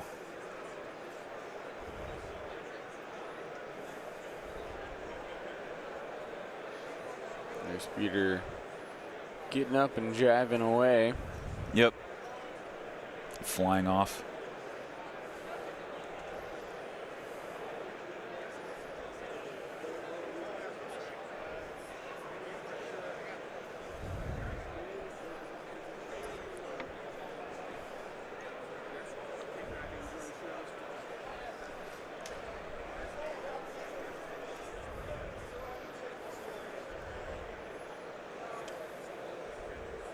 I think this is Din. Yeah, this is activating Din here.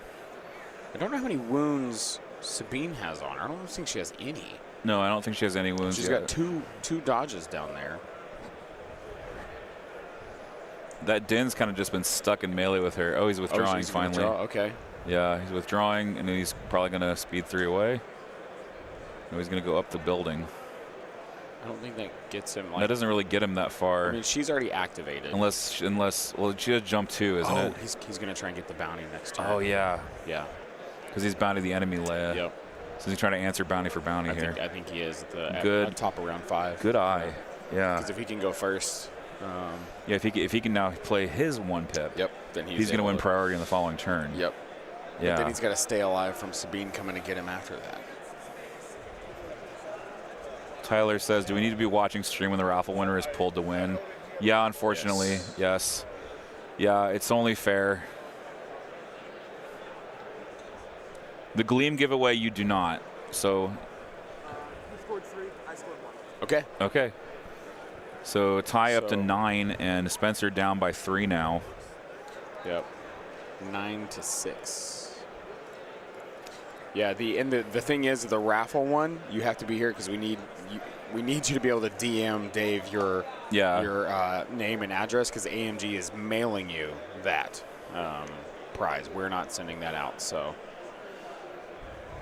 Gleam code is Winter Moon, all caps, 1 word.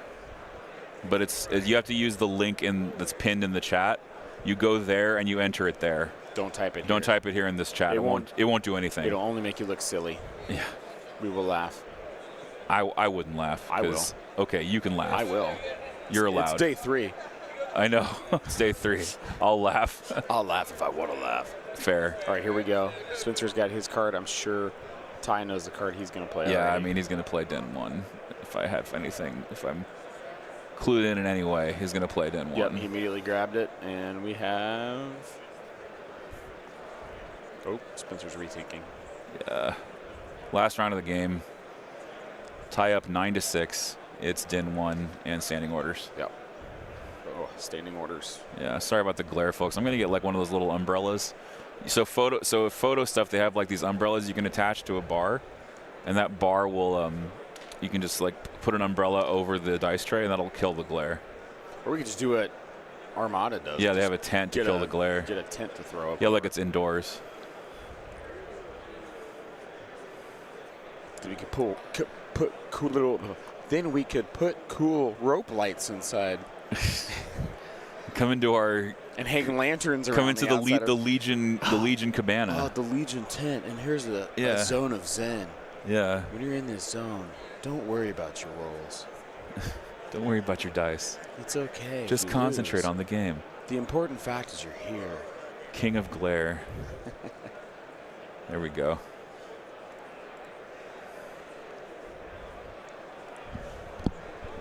Spencer. Spencer, can you get your card? There we go.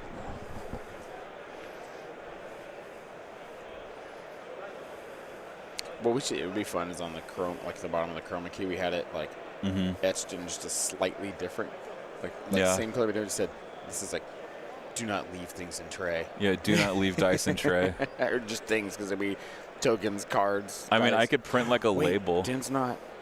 What's he doing? Din's not activating? Oh, maybe it's Wicked is who he had the. Oh, maybe bounty Wicked on. has the bounty. Oh, yeah. Oh.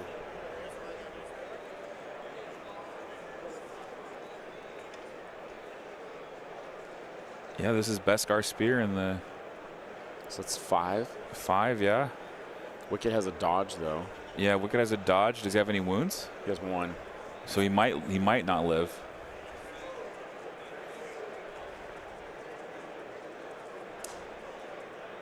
So he dodged 1. Oh, that's nice dice. Wow, nice dice.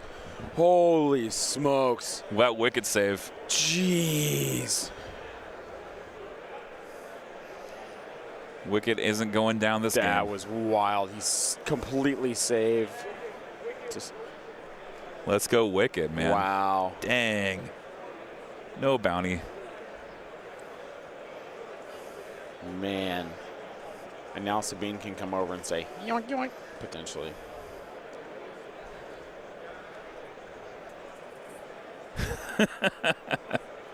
I love the chat's reactions. Yub freaking nub. That's what we call Rebel BS. Oh, yeah, dude. I feel like there needs to be a beer called. No, Rebel BS is when you're trying to stop R2 secret mission and you roll 8 out of 10. That's Oh, that's Rebel BS right there. That was pretty damn close though. yeah. You can dunk you can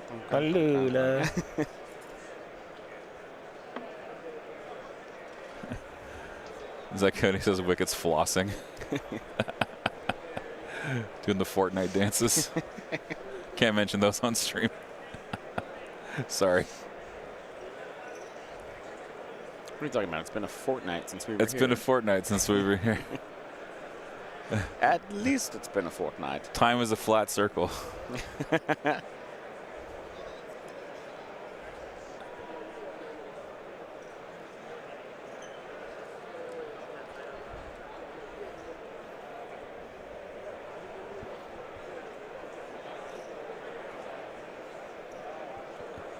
All right, so Sabine. So this point is now contested. Like, no one's going to score this, right? Yeah. I think this is a no score. Well, yeah, I don't think it's going to be scored by anybody. But I don't know why Sabine you didn't just jump into melee with Din to try and just see if you could kill him and then you would own this point. That's fair. You know? Because he has 3 wounds on him. You never know what you could do. Yeah. And it's the last round, so what are you pulling a punch for? Yeah, I mean, you're also behind by 3, so you're going to need some huge change Yeah. in the way that the primary is laid out. I don't think that's going to happen. I think Ty has this game locked up.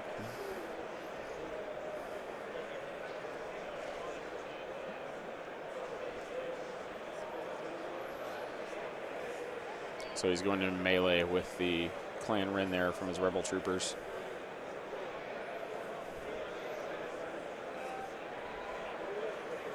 I think he only had 1 activation with him because they were suppressed, and Leia's dead over there. Yeah.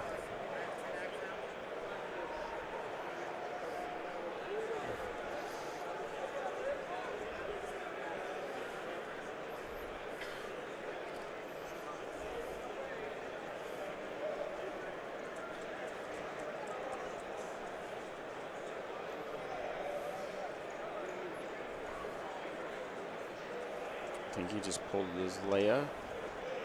Yeah, that's a Leia shot into the ATRT. Wait, what does Leia shoot? Three red and a black. 3 red now, yeah. 3 It red should and be a black. 3 red, or- but 3 red and a black? what shoots? What's 3 red and a black?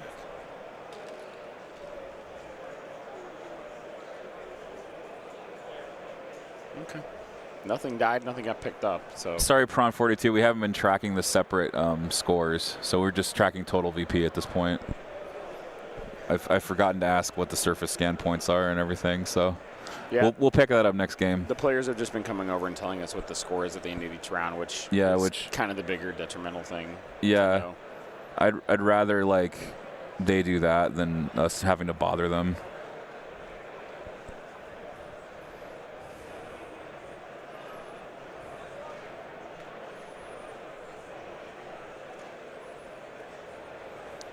I think Ty is looking to see what he can do with his airspeeder. I personally believe in like a policy of non-interference. So like as much as I want to talk to them as little as I can possibly do.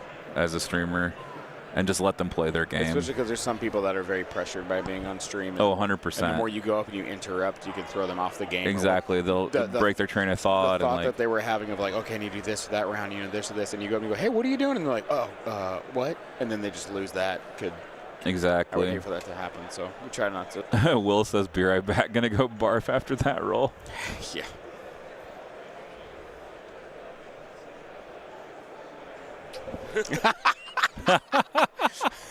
Ollie coming over here and trolling us.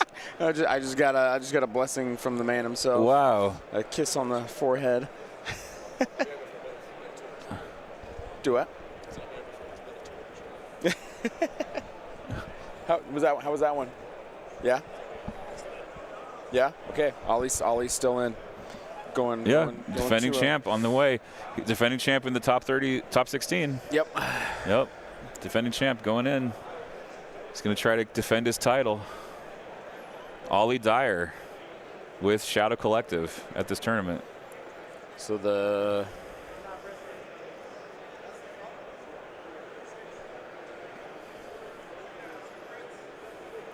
airspeeder kind of just making a big loop to stay on that point. Because I think he has that point now. Because I think Leia's too far on that top underneath where it says cunning deployment. I think he's got that.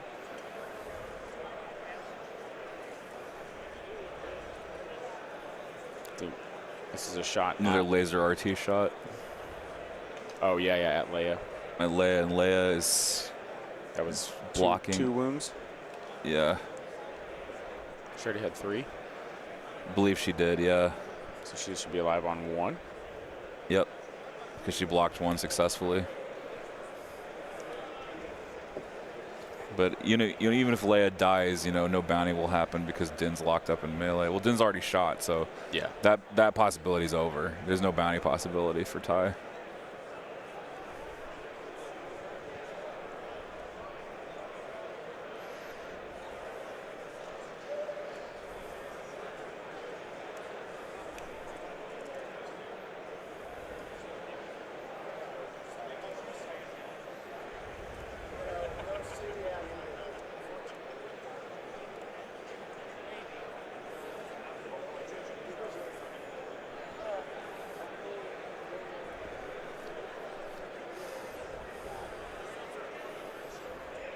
So both players are seated. I think they're talking out the ending here. Yeah, that's what it looks like. Yeah, I think they're both fully activated now, and they're talking out the ending. Mm-hmm.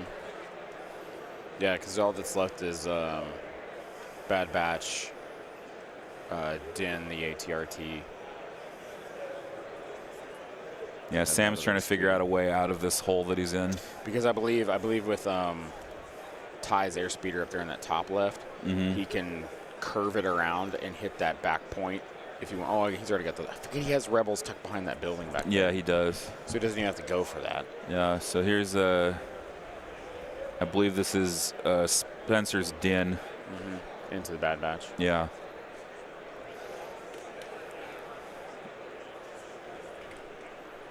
Going for the kill here. Yeah. I looked over and I was like, oh, there they are. Oh, Bad Batch with a massive save. I'm good. Yeah. Do you need anything, Dave? I do, actually.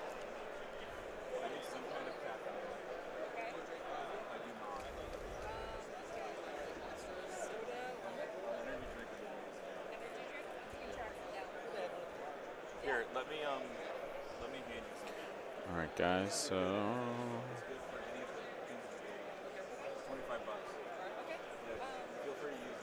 Sorry, I'm just moving the little blue dot around on your screen. I apologize.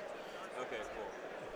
Or it's like those games that when you go to the sports games and they put the baseball under the hats and you have to figure out what hat it's under. It's what building is the blue dot going to go under? All right, Dave's back. Sorry, thanks. I appreciate you, Zane.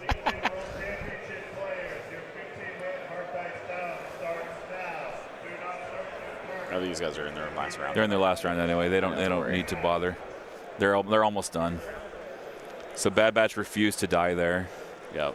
They just saved 6 out of 7 or something like that. Yeah. ATRT just backing up here, it looks like. Yep. Yep. So now he's got that point for sure.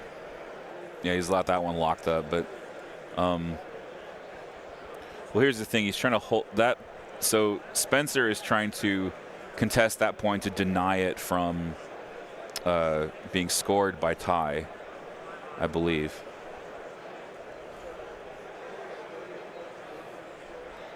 What Spencer doesn't want to happen is things to be secured.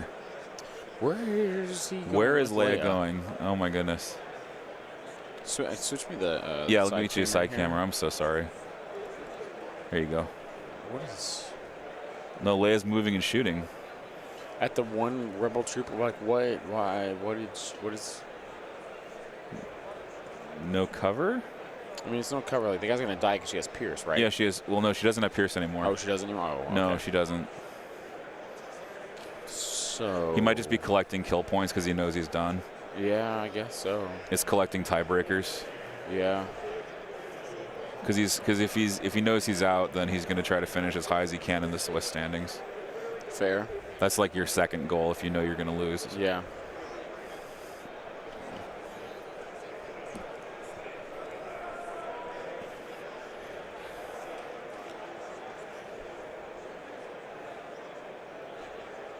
Prompt 42 asks, at what time does the top 8 start tomorrow? It will be 9 o'clock Central in the morning. So Bad Batch just disengaged.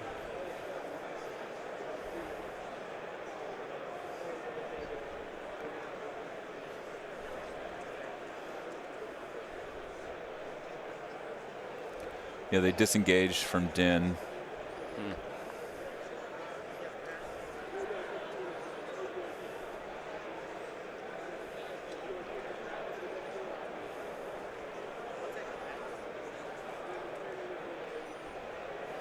Wait, did Timbo just win the second game? He won his second game. No way. Yeah, Timbo's submarining. Oh my God. He's making his way into the top 16. This is a Cinderella story in the Yeah, making, you yeah. guys. Well, we might want to get a Canadian on next. You know, the Yeah, Canadians have been we'll asking for most of the day. We'll see. Well, there's a Canadians and Brits. We got to get one of the two. We got to get on. one of the two on for our final game. Yeah. Maybe they'll pair into each other and we Yeah, get both. I'll see what the pairings come up. Yeah, as. we'll have. We can't guarantee anything.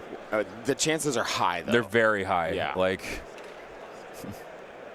Brian Bear beat Jordan. yeah, Isaiah Zah beat Lord Corey 14-14, 559 to 542. Whoa, what a close one. Jeez. Andy made it through 11 to 10. And he made it through 11 Yep. to 10. Very nice. Beating Minor Tom. Ah, yeah. Top Vander beating Ryan Slosky. Yep, 12 to 7. And that's a shake.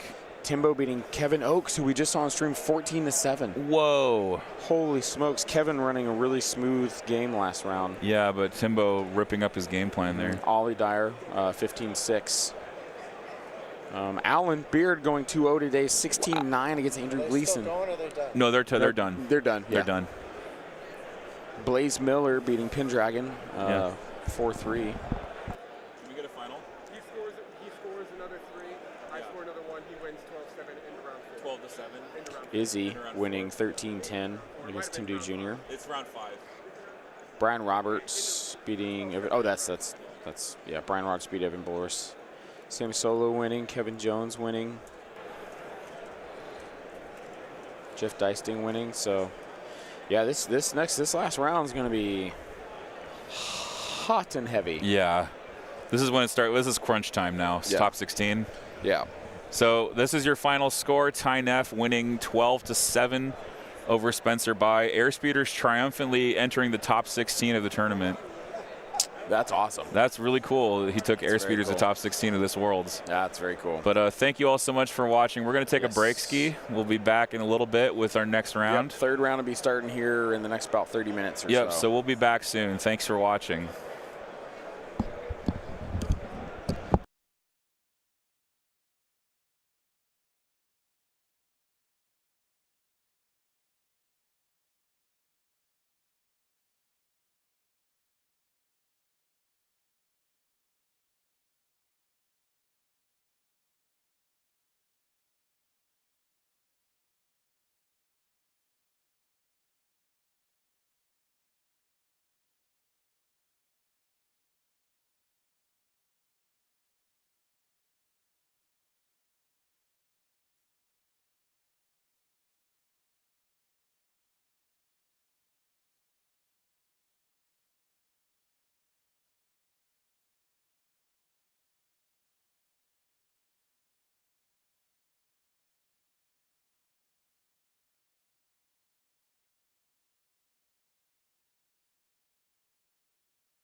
Welcome back, everybody, to the top 16 of the Star Wars Legion World Championships at AdeptiCon 2025. We have Zane Ferguson on the mic and myself, David Endless Zelenka. Guys, I am so excited for this matchup. Oh yeah? I don't even care what they're running. It's just the energy in which both of these players brought when we told them that they were on stream. Oh yeah. So both of these guys from Canada, right, from the Quebec area. Yes. They were standing over to the side of the booth, and they looked over at us, and I pointed at them, and they said, "We're on stream?" And we said, "Yeah," and they said, "Yeah," and they both like flexed, and then like turned around and chest bumped each other, yeah, and then went and grabbed their stuff and ran over here and have been super excited. Yeah, they're super stoked to be on stream. And then as they rolled priority and stuff, they you loser, you know. Yeah, like, it is double Canada today. These guys are having a blast. I wish we could mic it up, but it would just be way too loud. It would be a lot of French and a lot of swearing, I imagine. Yeah, it would be way too loud. So it is Sam Solo versus Nicolas Bukaya going in here. I hope I pronounced his name correctly. But it is going to be shifting priorities. See if you got. Send you the. Oh yeah, see if I got the list here. Let's find out what the lists are. I'll pull up Nicholas's here. No, they're here. They're here. You want me to do Nick and I'll do Sam? Yeah. So I'll read Nick's here. Yeah, go ahead. Nick is running. Uh-oh. His list name. Don't want to fight Brian Bear. don't pair me into Brian Bear is the name of Nicholas's list. It's 1,000 points. Love it. He's running CIS, Count Dooku, burst of speed, choke, push, aggressive tactics, generic super tac, improvised orders, emergency transponders, 1B1 with the HQ uplink, 2 B2s with the ACM, 2 naked B1s, 3 naked droidicas, 2 aqua droids with a heavy aqua and link targeting array. Nice. Love that list. That's a great list. That is the meta droid list, I think. Yeah, it's good. Yeah, very, very good droid list, to be sure. Oh, this is a fun list, too. And then we've got Sam on the opposite end playing Luke Skywalker Commander with Jedi Mind Trick, Underworld Connections, Seize the Initiative and Prepared Supplies, The Bad Batch with Omega, as well as Boba Fett, Daimyo of Mos Espa, Yeah. Seize the Initiative, and Boba Flame Projector for a cheap 130-point flamer. And we've got multiple sets of Rebel Troopers as well with the Z6 Captain Overwatch. We've got an MPL 57 Ion Trooper as well with a Rebel Trooper Captain, a Rebel Sleeper Cell with an R4 Astromech and environmental gear, 2 laser cannon ATRTs, a land speeder with an RPS-6 A300 and hotshot pilot, as well as the Ion Blaster, and the AA-5 speeder truck with unorthodox tactician for 11 activations. So it is quite the Rebel jank list, if I had to say. And I think Nicholas has already thrown his card down in the tray there. He's ready to go. Yeah, they're ready to go. So it is going to be shifting priorities and bring them to heel.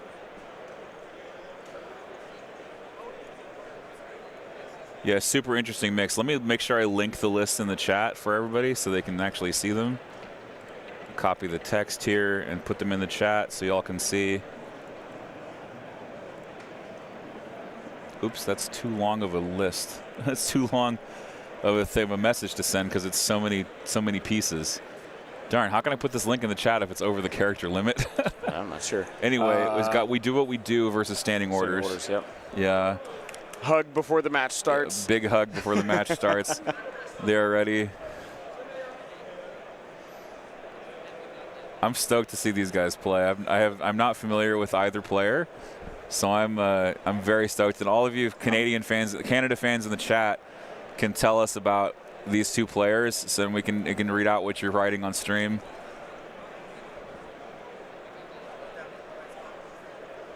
I mean, I'm already ready to give these guys a Spirit Award. Dude. Yeah. Hands down. Where's that? Absolutely. Do you want to set that up for? We can actually make a tripod and film it from here. You want to do it that way? Yeah. Oh, I don't have a whole lot of film time on it, but yeah. At least to. You want to do it from here? Yeah. And I can make the legs go out. Hold on. Yeah. Just if we see like a big roll coming up. Yeah, we want to see some B-roll for sure. No, I like when when they have a big roll. Oh yeah, when they have a big roll, we want to sure film we're gonna them. get some animated. Yeah, we're gonna get some reactions. So anyway, that's our plan, folks. Beep beep. I mean, it doesn't have a whole lot of zoom on it. It's already zoomed in all the way.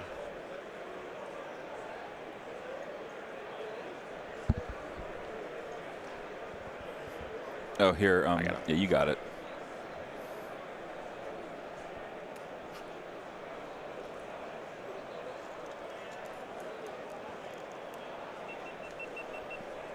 All right. Cool. Jesse says it's common to play We Do What We Do turn 1. I agree with that play completely. I think it's a great time to play that card. It does telegraph what you're doing significantly.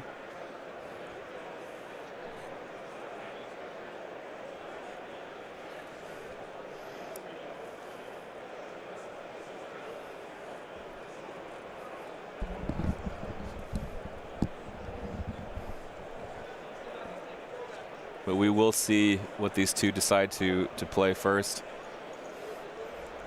Prawn 42 says, I've only seen We Do What We Do on turn 1 in combination with Rex, not with Rebels so far because of the scouting party.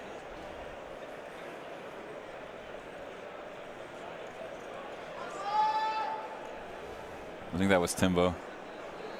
Definitely with Timbo. Yeah, Timbo was yelling for a consular. Yeah, right away.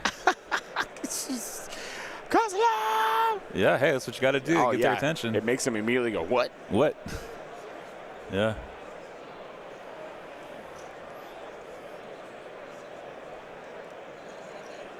Let me make sure the autofocus is off on the top down.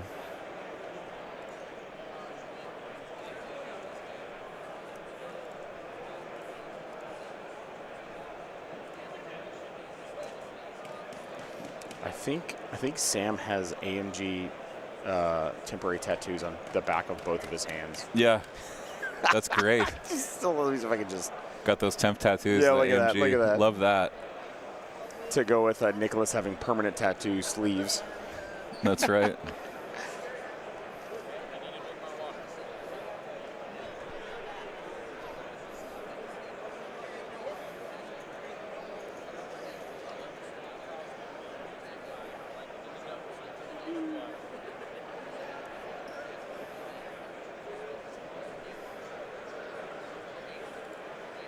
What's that token there?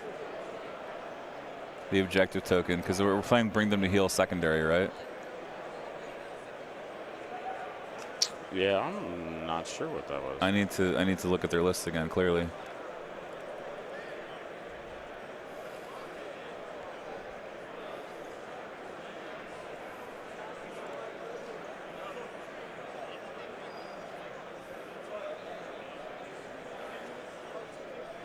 Oh, did they have one? Was that the ordnance token? Because they're not doing cunning deployment. One of them is doing ordnance, I think. Oh yeah, here, go to top down so I can. Yeah, let's go to top down so we can look at it. Oops, top down. I think that might be ordnance. Oh, it's on the other side. Rip. Zoom, enhance. Yeah.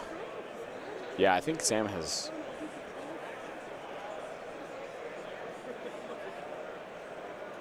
Focus. Oh, it's face down. Oh, yep. That was ordnance. Yeah. So that was Sam's ordnance, I think. Yes. Being placed in the middle. Yeah. Yes, the advantages are not correct. I apologize, folks. One of them does have cunning deployment, but the other has ordnance.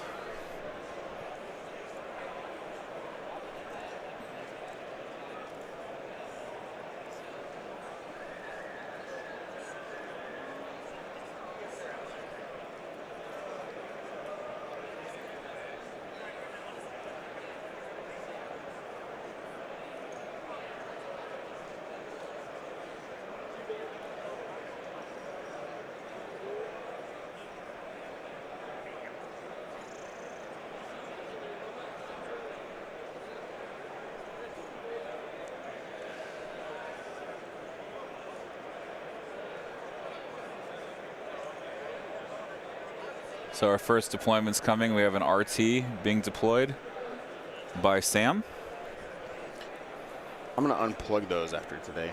Which ones? Oh, the Just the HDMIs. the PTZs. Just so Yeah. they can basically have take a some- break and not keep being Yeah. pulled the entire time. Yeah, I think that'll help. that's a fair point. Yeah, because So- they're basically been in that position all weekend. Yeah, so we apologize, guys, if the side cameras show a little glitch here and there. The HDMIs were taped down really tight, so it's putting stress on the connection. Yeah. So I've tried to alleviate them as best I can, but only so much I can. Only so much I can do. I'm only human. Yeah, we're only human. I'm only human after all. I'm only human after all. Yeah.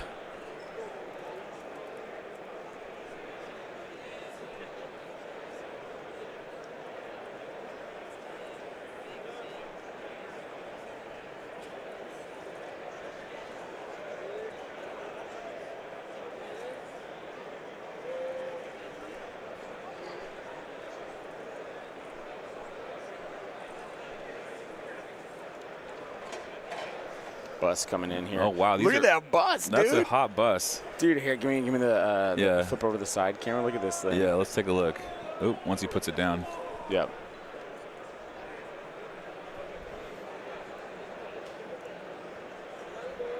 Look at this. Look at this hot bus. Yeah, it's fire engine red. Love it.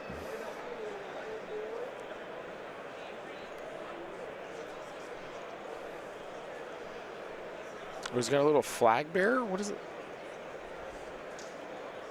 Is that to show who's inside of it? No, that's the those are the rebel troopers he's transporting. Oh, he's just dumping them out. Yeah, he's right just there. dumping them out, Okay. but he's got the rebel flag carrier. That's fun. I love that miniature. Yeah, that's fun.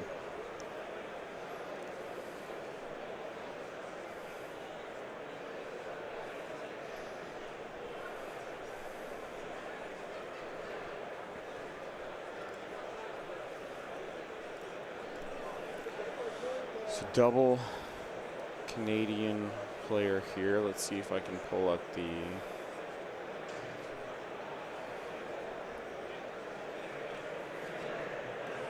So Trent Hale going against Ollie Dyer. That's a huge match. That was totally worthy of a finals. Andy Terrell going against Isaiah Zah. Okay, Timbo going against Austin Miller. that's another good one. Alan Beard and Captain Nita going against each other. So that was Ty, who was just on stream Yep. against Alan Beard. Brian Bear going against Armand Meza. Okay, And then, you're good. and He then forgot to roll tactician before coming on the board. Oh, Oops, that happens. and then I believe Corey Satili versus Kevin Jones. Yeah, so that's Corey from Inglorious Blasters versus Kevin from the UK. And then I think that's all the top. Those are all the top matchups. I believe so. Should be Let's 8 of see. them, right? Yeah, I thought Izzy.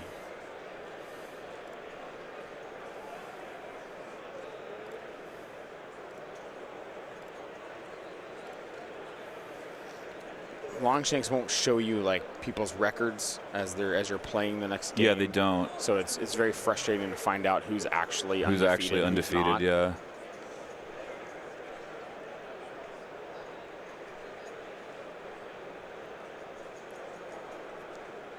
Looks like Izzy went 1-1 and then dropped. Yeah. Or no, he didn't drop. He's still in the tournament. Never mind.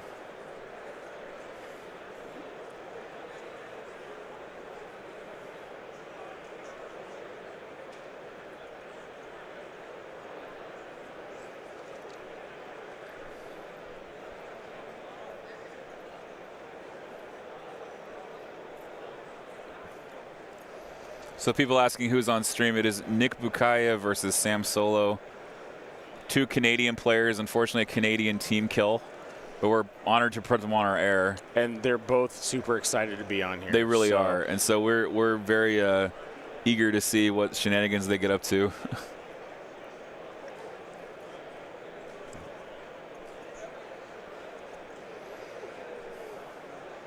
Jesse's saying that they have a plaque locally with all the names of their winners, their tournament winners, and unfortunately Sam is not on there. But Sam is here in the top 16 of Worlds. So an excellent player to be sure, if he's made it this far in the tournament. Yeah, Doc conceded that third game, it looks like. Yeah, Doc did concede. He had an interview to do. Is he interviewing Will? He's interviewing Will, yeah. Okay. So he had to do an interview at 5 o'clock. So.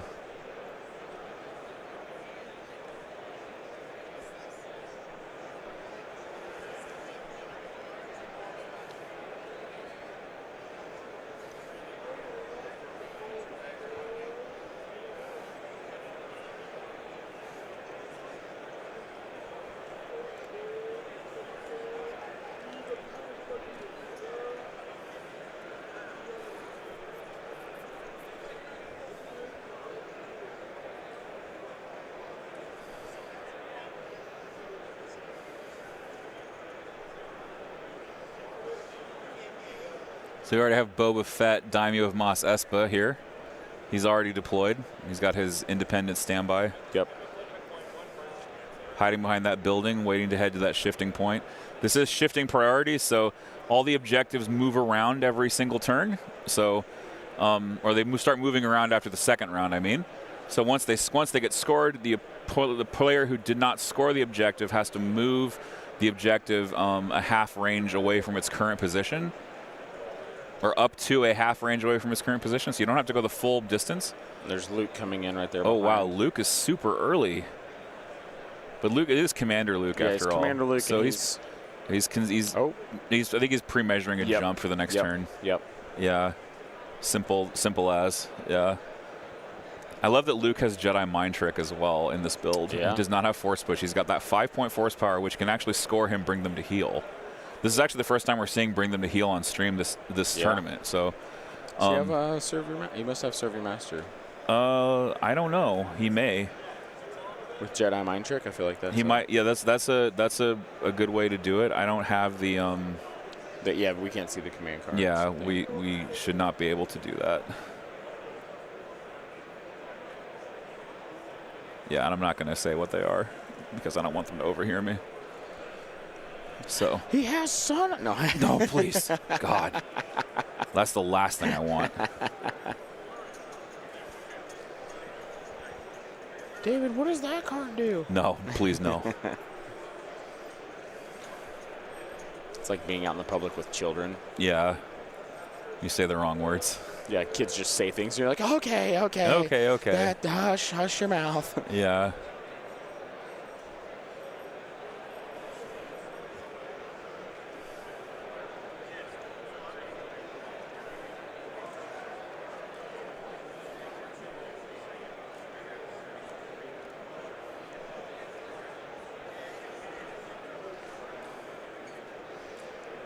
So both players spreading out wide. This is going to be a multi-strand battle for certain. Oh, yeah.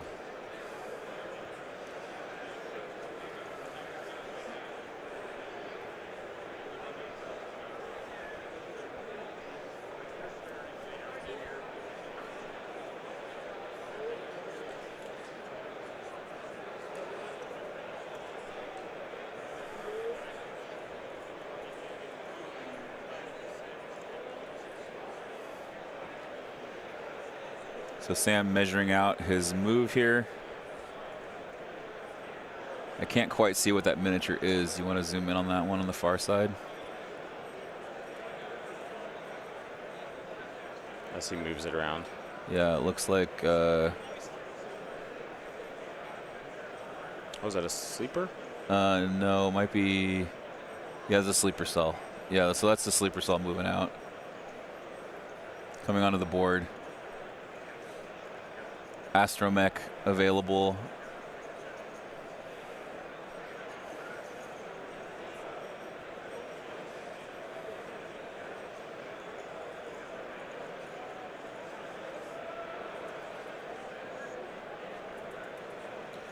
Both playing very respectfully of the other, neither giving up shots at all. That's the kind of tight play that we need to see at this level in the World's competition. Meanwhile, for Nicholas, we've got some Droidicas on the board now. And it looks like a super tack with a strategize.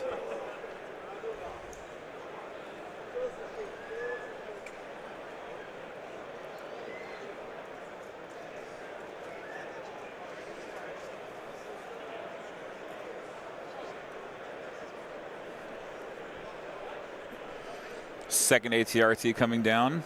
Pulled that support too early. Yep. Looking to see where you can get him at. Yeah, to get that scout move done. So scouting up.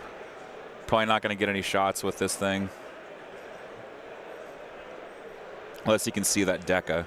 It's going to be close. Yeah.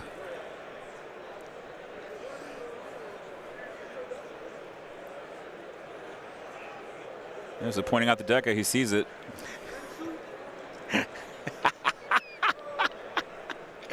The other Canadian player, Marcus, is over here on the side, just shaking his head. He's like, how do these two buffoons get on here? yeah. Two crits. I think Sam just rolled crits and then flipped off Nicholas.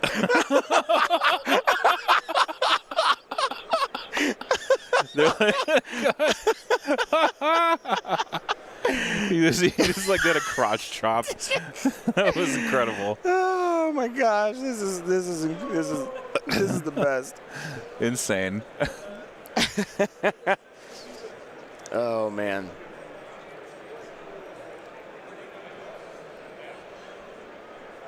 If you want, we could like take one of the side cams, zoom out, and put it on the players. This is as far as it goes. But I can go. Yeah, but you can go up. I can do like this. You can go up, yeah, like that. So, here, you can experiment. Yeah, let's see. Let's see which one I like best. I think this one's going to be too close to them. It's too close, because yeah. they're going to spend most of their time on the right side. So. Yeah. Yeah, go to the whenever they go to roll. Yeah. We'll go to this one because I'm sure we're going to get some great. Yeah, we'll get some footage because these guys are very animated when they play, so it should be very entertaining.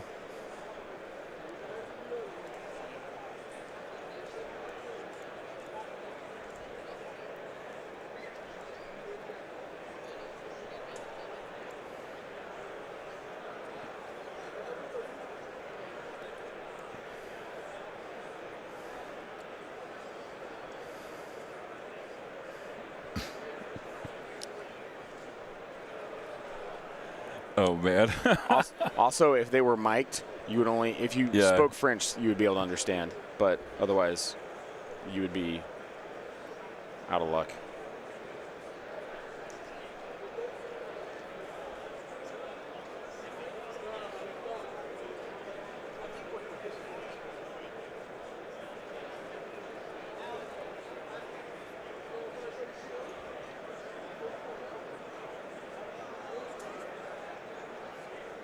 Oh, so you. I'm glad that didn't go out on air though, because they're throwing birds. Yeah, there's some birds flying around. Yeah, there's some birds flying around. So he was like, "Here, you pick my orders." Yep, and then he picked a trooper. He picked a trooper, and it was the last one. Oh my gosh.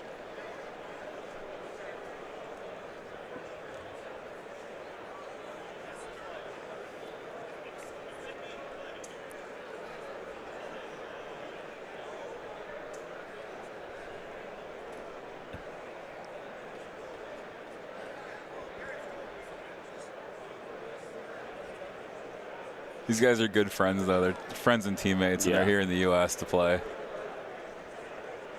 And play they shall. One will be making it to the top 8.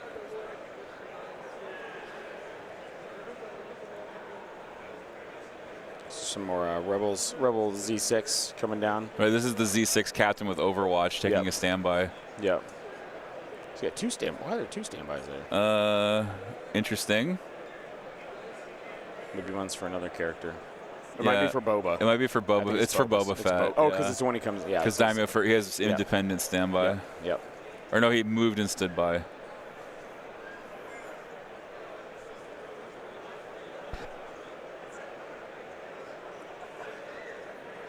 This back point here going to be hard for Sam to get over there. Lots of good cover for Nicholas to stay behind.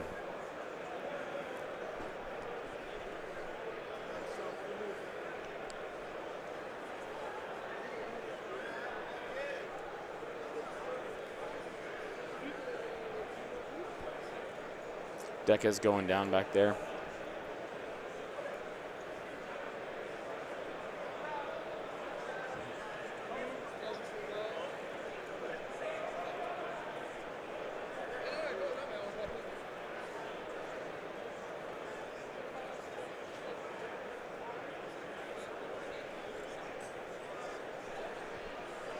Deca's entering in wheel mode, going to go straight across. But he's entering in wheel mode, but he's in cover. Right, he's He's completely in a spot, hidden. He's in a spot that he's not going to Yeah, get there's shot a up. huge line of sight blocker. Yeah. Yeah, This is okay. very okay.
So not a lot happening here, guys. No. Players are just they're being very cagey with how they're setting things Oh, out, yeah, they not need giving to up be. those early shots.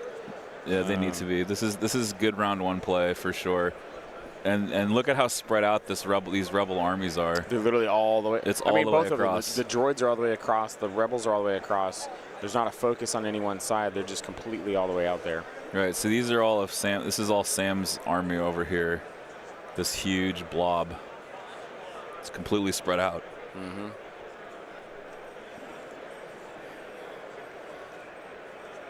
But then there's only one unit of droidicas for Nicholas. But Gonna come around the end here. But it's one unit of droidicas versus just a four-man Rebel trooper. naked rebel trooper squad. Yeah, so it's about the same dedication of force. The land speeder has yet to join the party, yeah. but I think it's about to now. And let's see if it's got that range 4 shot.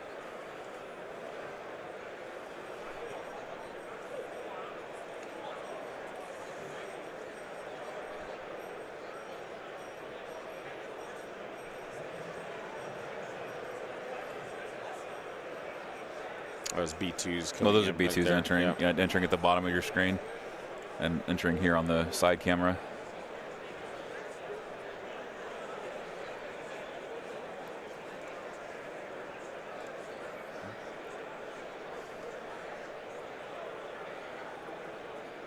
All right, B2s are in. Sam measuring here. I think from to see if he can put that. Oh yeah, I think they're talking to see if that speeder can go right through there. Yeah, if the land speeder can go through the archway and get the shot on the droidicas. Yeah.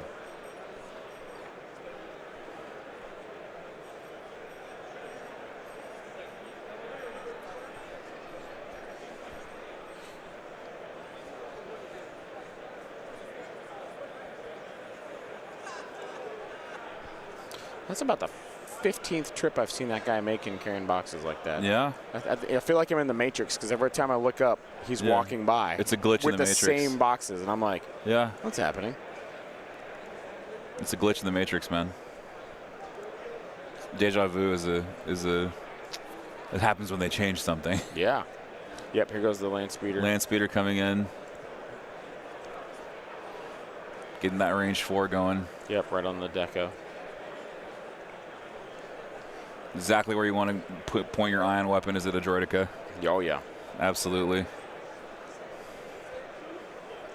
All right. I have a feeling we're gonna get a Yeah, we're gonna roll get some here in a second. So oh yeah. see if we can catch some of the animation of these guys. Yeah. If they're gonna roll. So there's Sam on your left side of the screen, Nick on your right. He's got an aim. It looks like he put down there. Yep. Here comes some dice. All right. Be prepared for some animated characters here.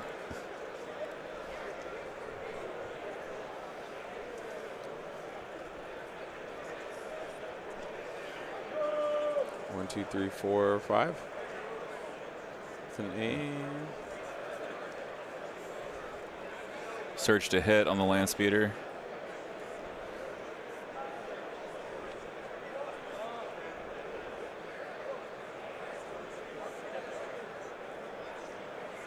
All right, let's see. Watch, they're not going to be animated this Yeah, time. no, Like, we're watch, gonna- they're just going to roll the dice like normal. And we're going to. Yeah. Oh, here we go. Here we go.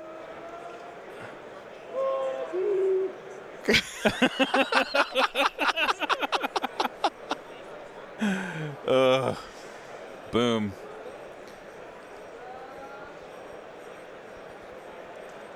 So there you go.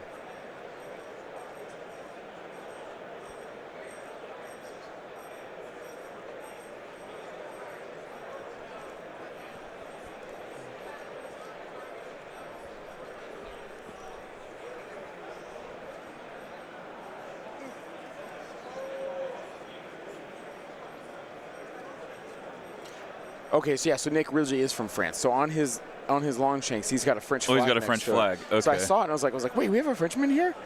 And so I was like, I guess so. And I was like, what? And he came over and he has a Canadian flag on. But then I was Oh. like, what? So that makes makes sense. so much sense, So yeah. yeah, he is probably the only true Frenchman he's the only French here. player in the so tournament, it's yeah. no longer a tri-country country tournament. It's actually a a quad country. Quad country. Yeah. But I'm sure he's representing Canada here. He's got the Canadian flag on right now. Cyberduck asks, if we're not on for the drawings, how do we find out who won? So you have to be present to win the AMG prize pack, but the Gleam giveaway doesn't end until late Monday. So the Gleam giveaway you can enter, you don't have to be present to win, but the AMG prizes you need to be present to win. But you can enter the Gleam giveaway at any time, and the winners will be picked in Monday evening, March 31st.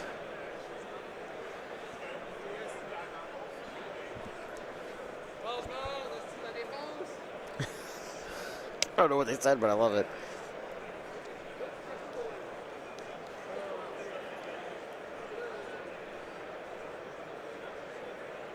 Here come the Aqua Droids. Aqua Droids are coming in the infiltrate. They're going to try to shoot this land speeder, I think.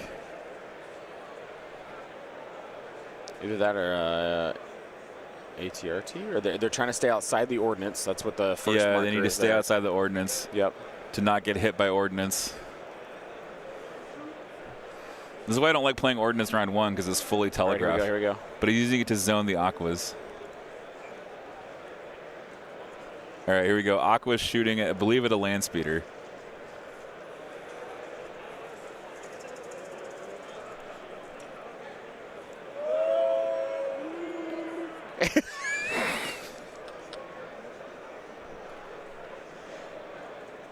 Ugh, that doesn't very good Aqua roll. Big conversion, though.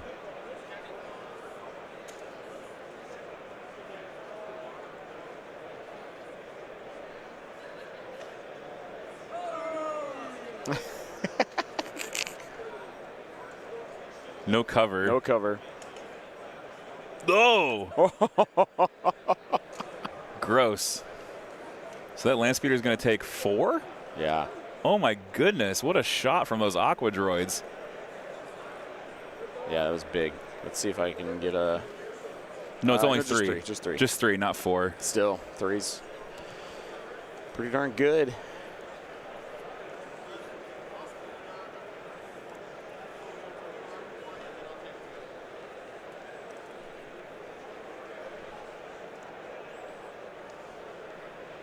Where's that bag of English goodies? It's around here. It's over here. Okay. Here you go. There's plenty. Let's see what we got here. I've been hiding them for some reason. Some bourbons. We got bourbon cookies. What is it? What are they? Bourbon. There you go. Bourbon. Bourbon. Bourbon. Bourbon. Well, they're French. Bourbon. Bourbon. Oui. Oui, Bourbon. There you go. Oui, la maison de Bourbon. Oui, je parle un peu français aussi, n'est-ce pas?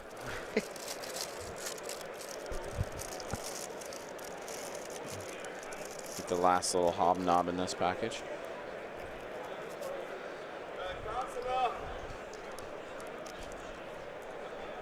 I can put that here.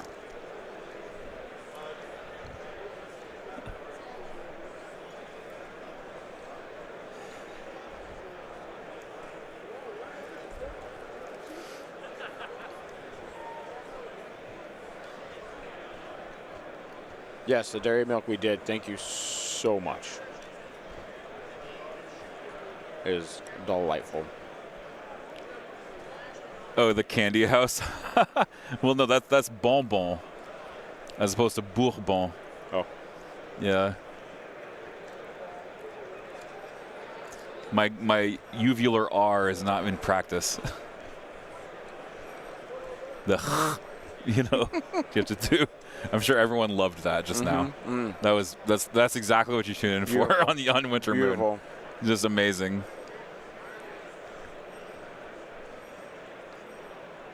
Does boba?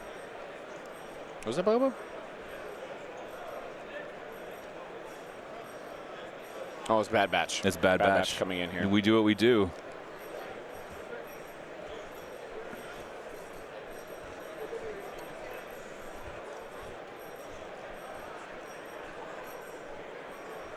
But are they going to do it? Are they going to not do what they do? I don't know. Correct. They are English biscuits with a French name. That's right.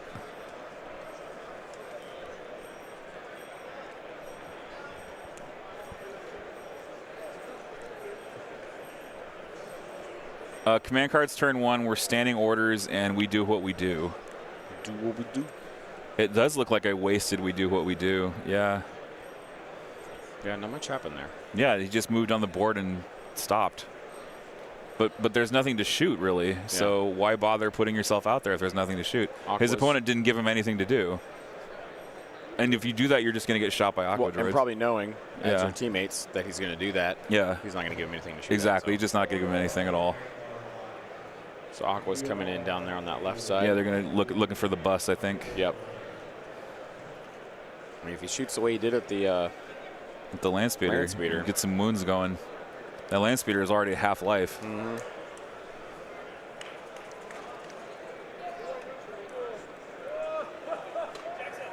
Big shot from Aqua Droids again.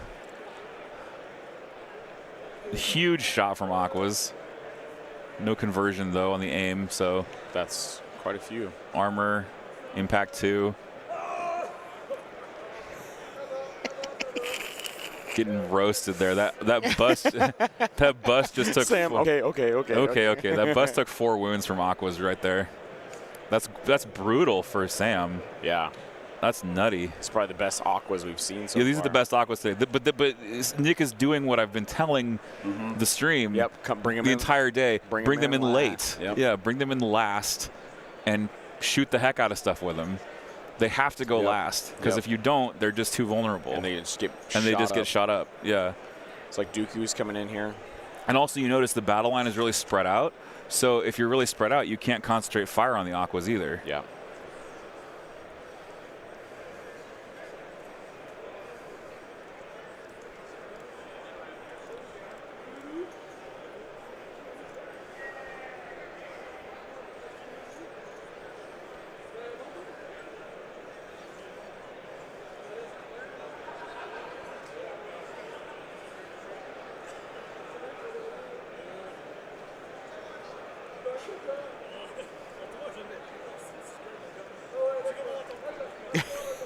They're just like riffing each other over here. Yeah, I love it. Ripping on each other, love it. They're just having a good time, man. That's what we want to see.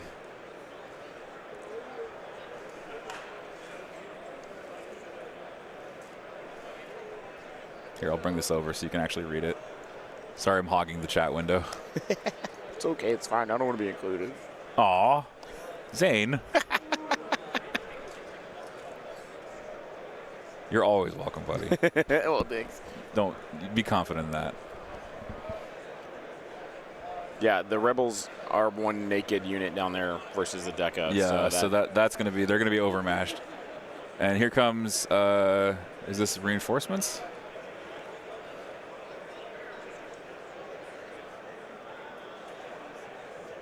I'm sure he divulged the 3-pip.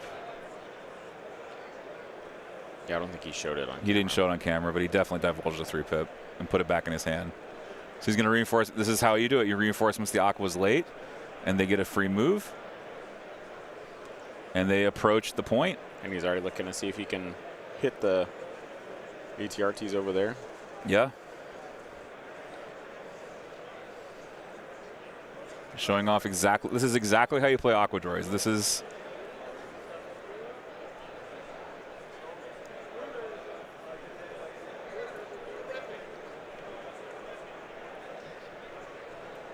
So now he has to like move up and avoid ordnance still. Well, I think he just Oh. because the token's not there anymore. Oh, what's he measuring then?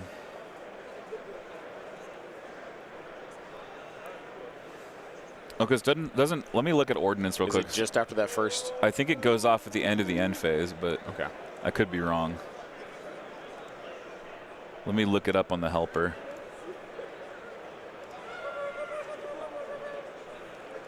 So if you guys hear any like crazy noises, fun stuff, fun sounding things, that is definitely the players. Yeah.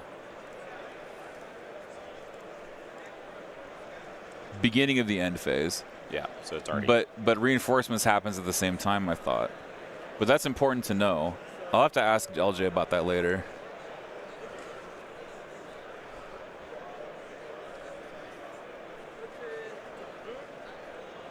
All right, here we go, round 2. Yes, we're into round 2. No score yet because we're still waiting on the opportunity to score, but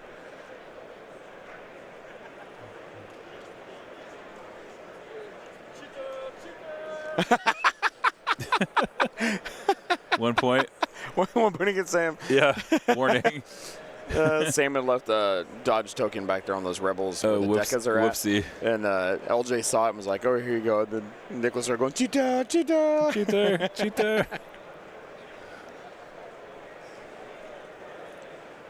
All right, so ordnance goes off. No damage done, or ordnance whiffs. I mean, it doesn't hit anything. Yeah.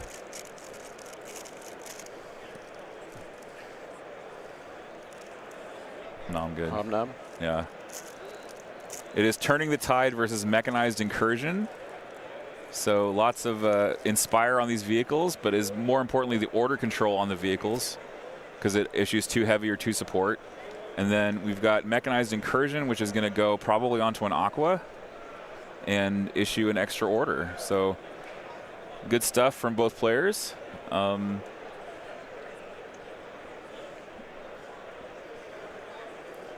Oh yeah, let me get rid of that ordnance card. And then Transition here. Take your side view again.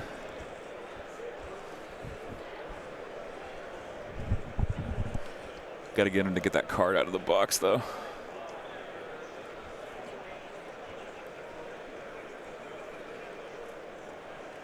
I'm sure they'll take it out when they start rolling dice again. I'm eating a hobnob. You're eating a hobnob? Yeah, when I'm done with this, I'll go get it. Yeah, I've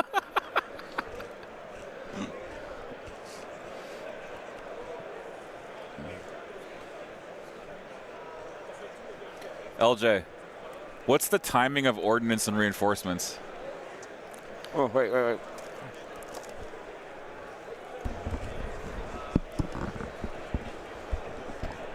There we go. I want to say I had to look into this yesterday. Yeah. If I'm remembering yesterday's interaction correctly, one of them literally says the start of the end phase. Yeah. The other one says the beginning of the end phase, Oh, oops.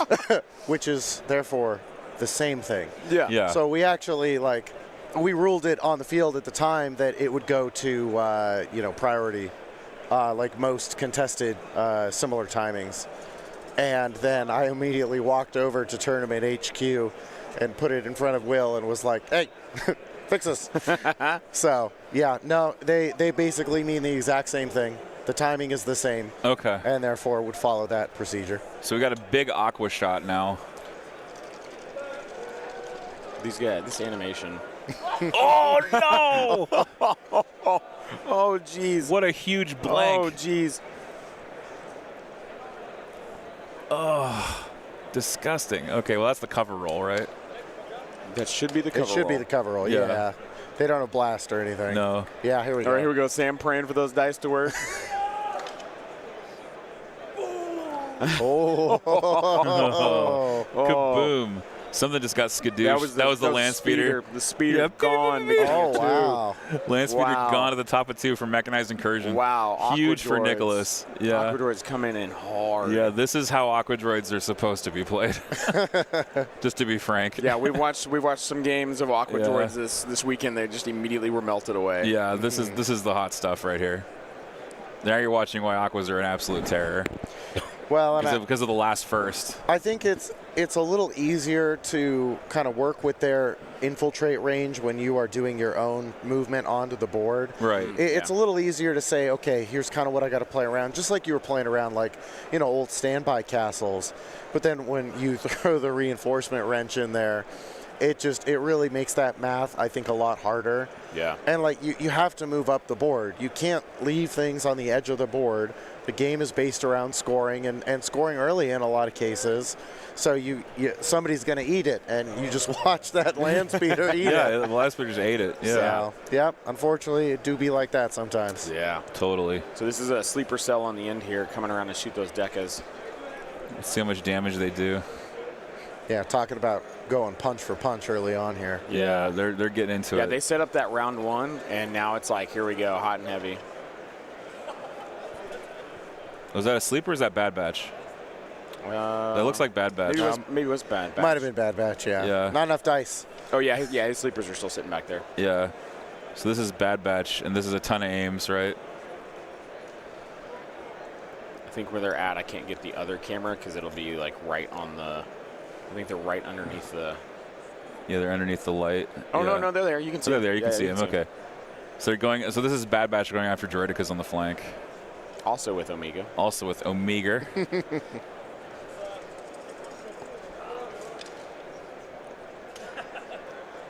It came back the other way that Yeah, time. they got clapped.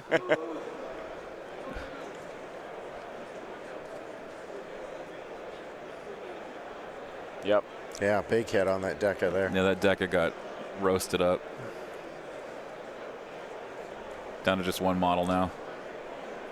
Speaking of Decas, it looks like we might be lining up to see that other set come around the corner and take a pot shot at those rebels that just lost their dodge tokens. Oh yeah. Yeah. Yep. Yep. He's thinking about it. We might see what they're made of here in a second. Yeah, it's these guys right down here, potentially. Or is he going to go with the ones that just went? Well, those rebels are going Yeah. to be surrounded by Aquas and Decas. Right. He's asking right now what else can possibly get to the Droidica. As you can see, they're doing the pre-measuring right now to investigate that. That's the thing. Those rebel troopers on the flank are, the other flank are kind of SOL no matter what happens. Yeah. Yeah. But I imagine if I'm the droid player, I'd rather have my Decas continue their swing around the side of the building than waste Aqua droids on that. Yeah. Even if I kind of already set those Aqua droids up to do exactly that, I feel like you want them going after other targets. Especially with the way they're rolling right now. It feels great to just wipe a rebel trooper with anything, really. You know, less rebels the better in my mind. However, if I'm the super tactical that is clearly leading this formation, I might want to put the best tool for the job here. Yeah. Where's he going? Oh, there's a lot of measuring. Expect to see.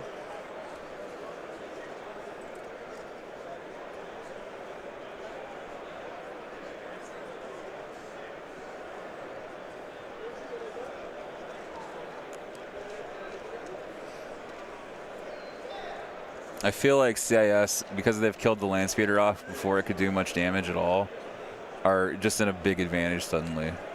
Yeah. Oh. And then the bus is half dead, and we're barely into the second round. Yeah. So I think CIS is in a very strong position, at least attrition-wise. Again, it's anybody's game. It's too early to tell what's going on, but I get the sense that CIS is going to take the lead. Nicholas is having Sam draw the order token out of the bag. What? Is this even legal? I guess. I mean, I guess it's the fairest way to do it. It is. Your opponent's pulling it out for you. He's literally taking Yeah. out any discrepancy that could happen. Yeah, for sure. Yes, here comes those decks. Here comes those Droidicas around the corner. There they are. Yep, done it. Done it. Need some shark fins. Speaking of shark fins, Riff Tamsin coming for Shatterpoint. Hopefully he shows up in Legion one day. I'd hope so. Me They got too. our aquas. We get their sharks. Yeah, that'd be cool. One day. One day. Oof. That was a pretty bad roll. Yep.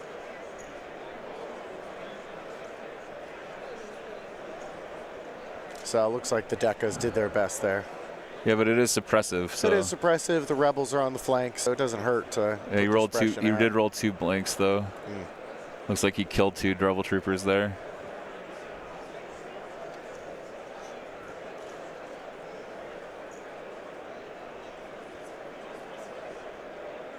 Got it.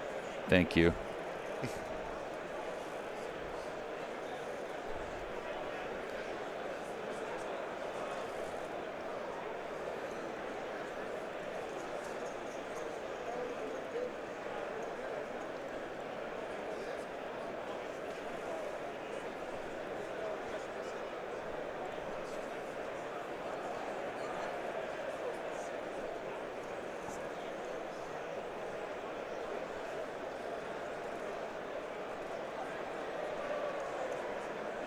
Looks like we're potentially pivoting to the bus here.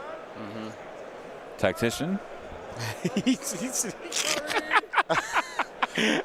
That's another point, Sam. One more point. One more point. It's game loss. Just kidding. You're not giving Oh me yeah, a yeah. second. Sorry about that. There you go. I wish this was touchscreen, because then I can just be like, boop. Yeah, you can just boop, boop, boop. Yeah. Well, maybe we could get a Surface. There you go. Yeah. All right, there goes the Right bus. here, buses, yep. Speaking of sharks, here comes the whale. Yeah, for real. The Legion whale. Oh Lord, he coming. Oh, nice. Just get right up on there. Yeah, Yep. blocking the aquas. You're trying to block the Aquas from Yep. doing stuff. Oh, now they have to deal with it. Because if they can't make it past the POI, they can't move. So. Yep. Yeah, it doesn't look like there's a lot of blocking, but there's a ton of blocking in that center between the POI, the aquas, and the bus. Yeah. Just a lot of obscuring going on over there.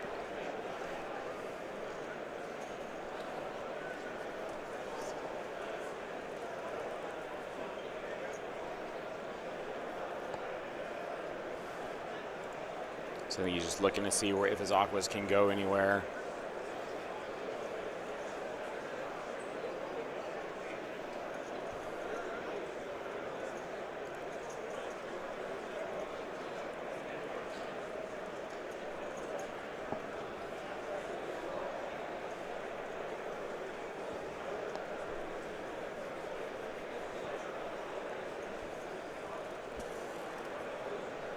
It's a pretty good Saturday afternoon here as we're winding down the day.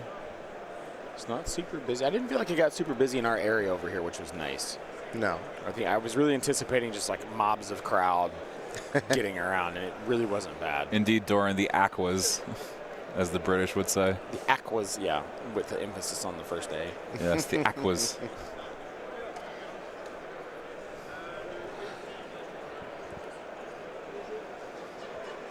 Oh, speaking of which, did Podfree make it through to top 16? Great question. Because I that have was no the last Yeah. guy, the result we were waiting on to see if all the Brits made it to 16. I believe it was a different game that was holding me up to close out the round, so I wasn't paying super close attention to that one. But we can pull it up. So in this case, the bus got hit by the impact weapon from the Aquas, and they're going to shoot the rest of their guns at a different target, at probably the Rebel troopers. Cover and no save. Gross. Yeah, those Rebel troopers are down and out. One guy Oh, left. one guy left. Oh, never One mind. guy left. No, it looks like Jeff did drop his last game. Ah, no, So unfortunate. He's 1-1. Okay. Well, top 32 is no easy feat, obviously. No, definitely not.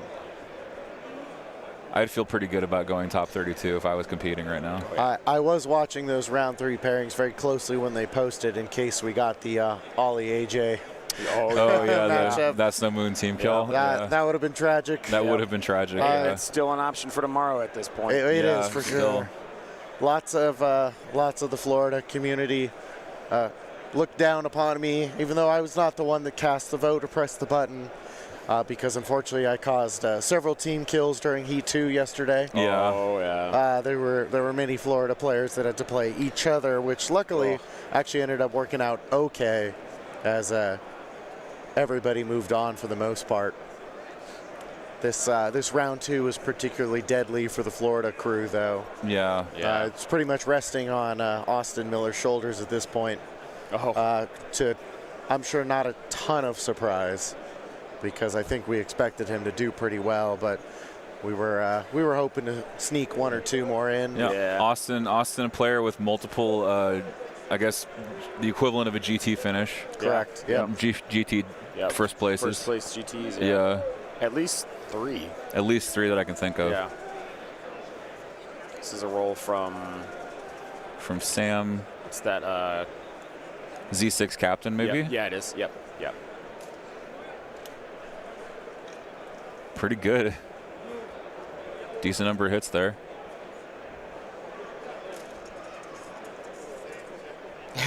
Sam looks away as he rolls. Yeah. Is in that last Deca off the board Yeah, there? that deck is. Just giving it to each other. I love they're obviously good friends. Do the business line. Give him the business. All right, I'm going to go back to Wandering Gents. Thank you, LJ, for joining us on stream. We I will appreciate be you. around. Appreciate you very much. All right.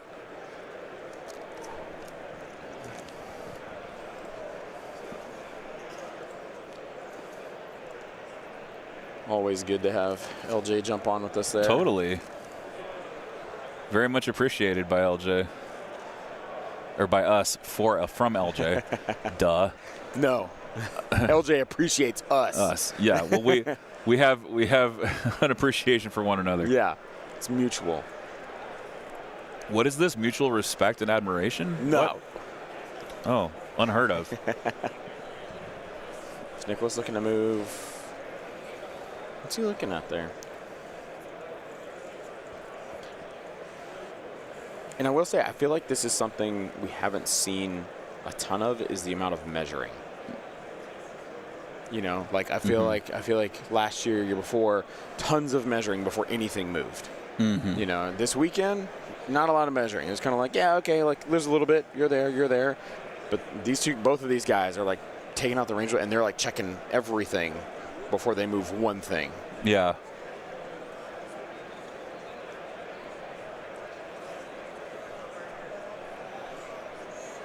Just trying to make sure his aquas are just in the half range. Yep. Gonna give me a side here. Oh yeah, yeah.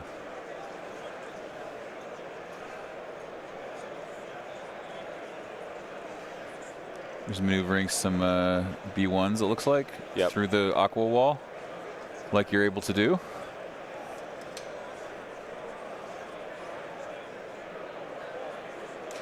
Oh, B2s. Oh, B2s. Okay, yeah. Trying to get him up there.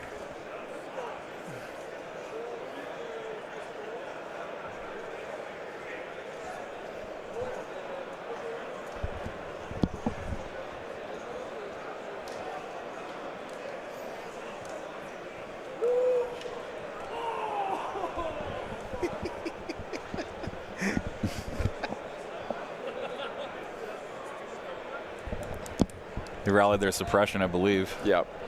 He was celebrating because he rallied that lone rebel trooper suppression. And he jumps up on the roof. Yo. Yeah. Yeah, here we go. Transition is there. Oh, yeah. So he jumps up on the roof. Yep. Still within contest. But unable to be unable to be seen. He's just hiding. I'd say I'm super happy. Wow. And Aquas and Jekkas can't climb. Yep. Wow, what Yeah. a move. Yeah. So that unit Yeah. is safe, essentially. Yeah, that unit is safe. There's nothing that could hit Yep. it. Yep, so they'll always be there to contest Always it. contesting. That's Yeah. wild. That's really funny. Droidicas can't get up there to see him. Aquas can't get up there to see him. Oh, geez. That's insane. That's a cool move. Clever. Yeah, and the fact that he just fits snugly right there. Yep, he's just chill. But Solid I don't move. think that was possible without the rally. No, and I think that's what he. That's why he was super happy. That's why he was got it. celebrating. Yep. Yeah. Yep. That's crazy cool. Big brain move there from Sam Oh yeah, Solo. 1,000 IQ plays. Yeah.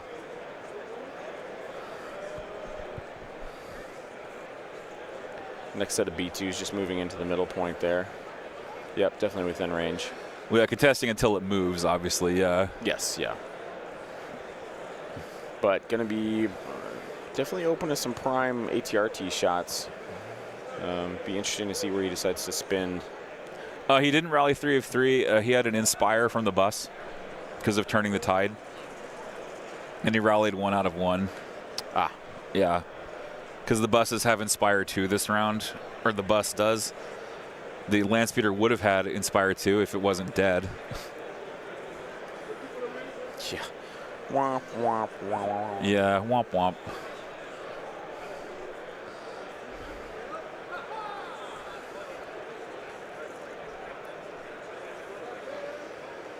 Yeah, turning the tide is a great card. It got a lot better with the Inspire changes, because you can do it after it moves. Oh, here comes Boba. No, Lewis Mins. This is still round 2. Boba Fett moving up. Maybe going to take a carbine shot. He's measuring. He's doing a little measuring, seeing what he wants to hit. He does have range 3. Yeah, I think he's got the B2. 3 black, range 3. Yep. Just 2. Yep, 2. Spent that aim. 2 hits. I think he's hitting the Aquas. Yeah. Yes, this is game 3 of the day.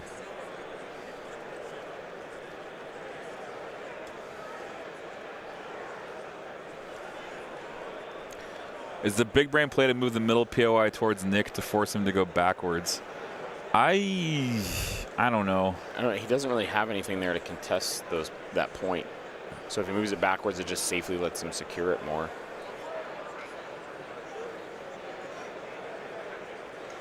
Because there's an awful lot there for Luke to try and chop through.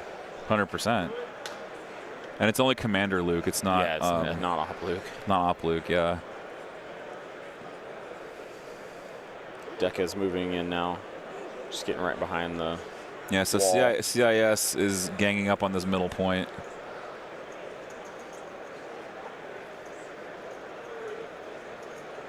But of course, you've got 2 laser RTs staring at a unit of Aquas. I can't imagine those Aquas are going to be around forever with two laser RTs looking at them. Yeah.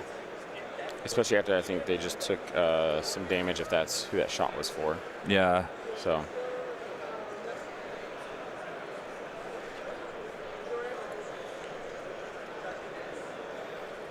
Where is Luke on the table? He's Luke. right, he's back there. Luke. Luke. I'll be right there, Emperor. There's Luke.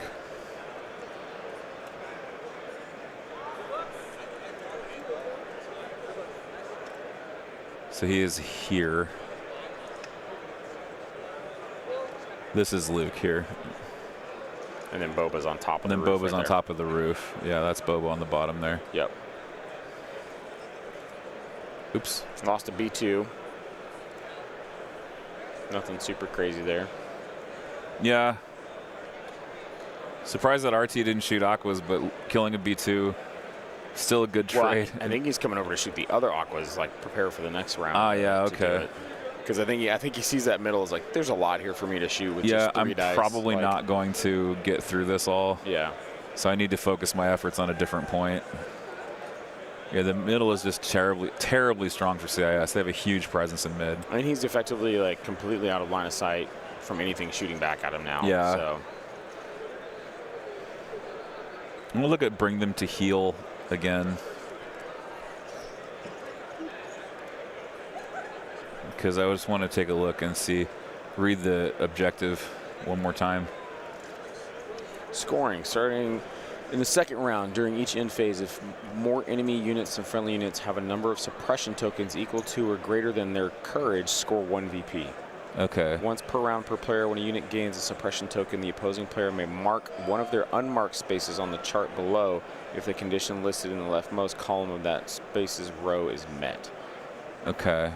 So so this is why he's shooting. So he's actually shooting B2s to try to put more suppression on them than their courage value. yeah, To try to score or bring them to heal victory point. yep, So he actually didn't shoot Aquas with Boba Fett. He shot B2s. B2s, yep. Because B2s can take suppression. yep, But Aquas, of course, being vehicles, don't take suppression. yep, So it's actually more worthwhile to shoot things that can take suppression right now. yep, So that explains a lot about why he shot at the B2s yep. instead of the Aqua droids, because he knows that suppression leads to Loses victory points. to victory points. Yep. Exactly. Yep. So you see there, right in the middle, two suppression there.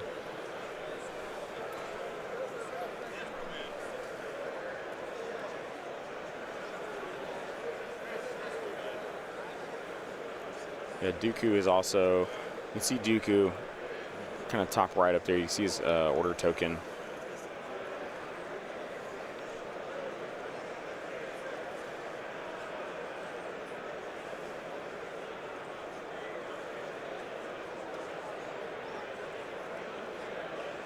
B1s just move around that backside there. Take a shot at the captain, rebel captain unit.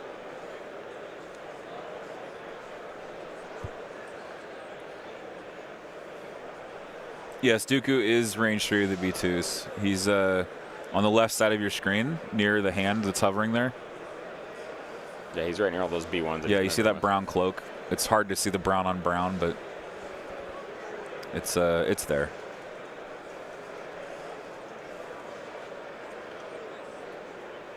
You got one. Yeah, it's got one to make the suppression happen.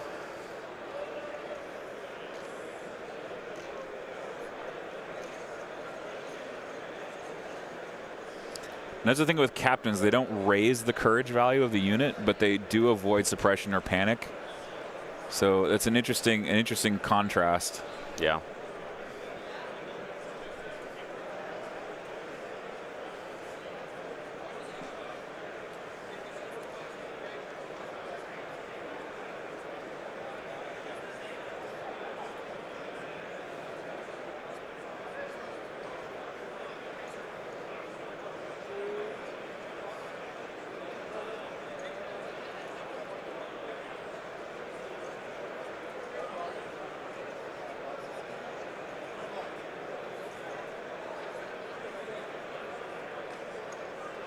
Is that his sleepers?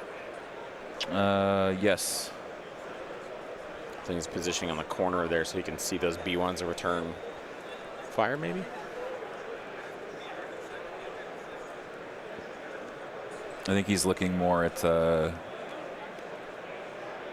just where they can move next turn. They don't have range 3 guns.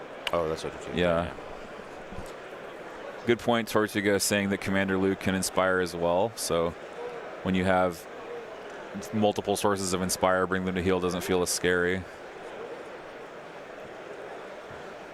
This is I'm doing some pre-measuring about movements. Looking to see where Dooku can come to. So Wants to avoid Dooku lightning maybe, because Yeah. Dooku lightning is suppressive. yeah. So one shot from Dooku will put them into suppression equal to their courage. Eesh.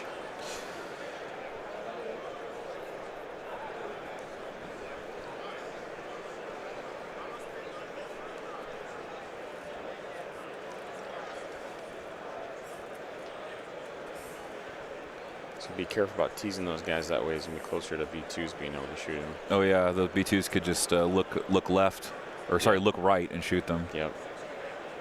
I think he's just worried about Dooku's lightning the most there. Yeah, I would be too. Yeah. Never want to give Dooku a lightning shot you don't need to give him. No, you never want to give him up. Yeah. You never want to let him down. Never going to run around to desert you. That's right. We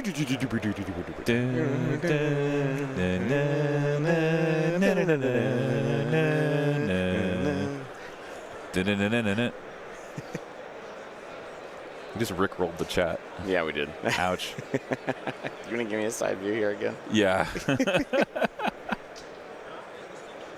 Oh, Oh, jeez, the flicker. Goodness, which? Oh gosh.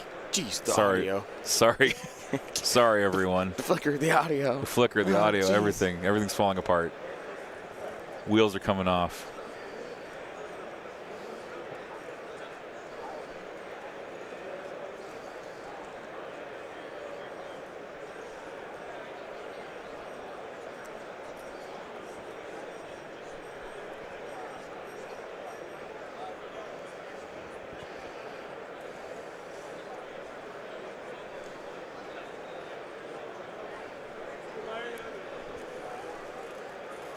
Always, he's trying to see if he can. There's any possible way that he can see on top of that roof.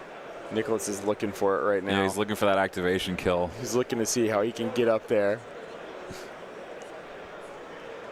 I mean, it's tough. He's in like that unit. You can see him there wedged on the top of that building in the back. Yep, this guy right here. Yeah, and then he was looking.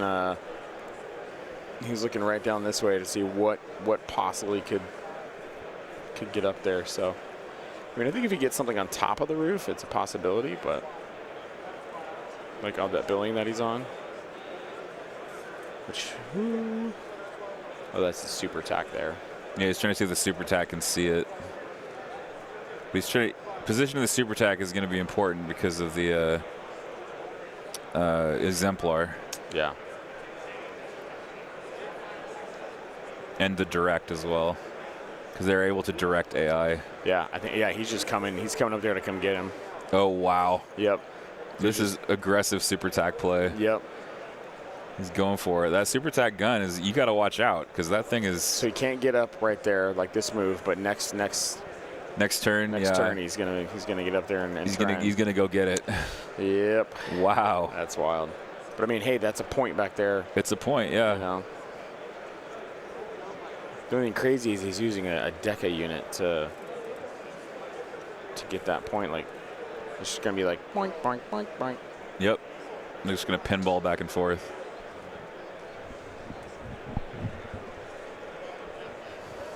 This is the other Rebel Trooper squad, right? I think so, yes. This is the Ion Troopers. Yeah. Or is it? Let me double check the list.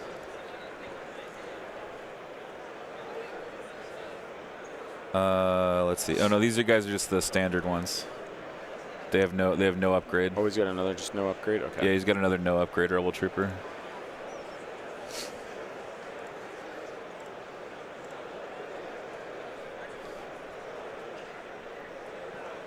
Trying to figure out where he wants to swing. Yep, there's where he goes.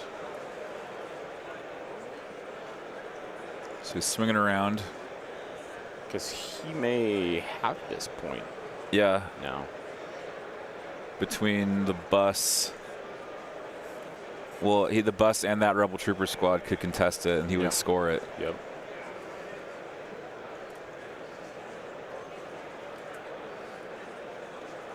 Well, actually, no. From where the leader is, Yeah, I think he's way too. he's far. way too far away.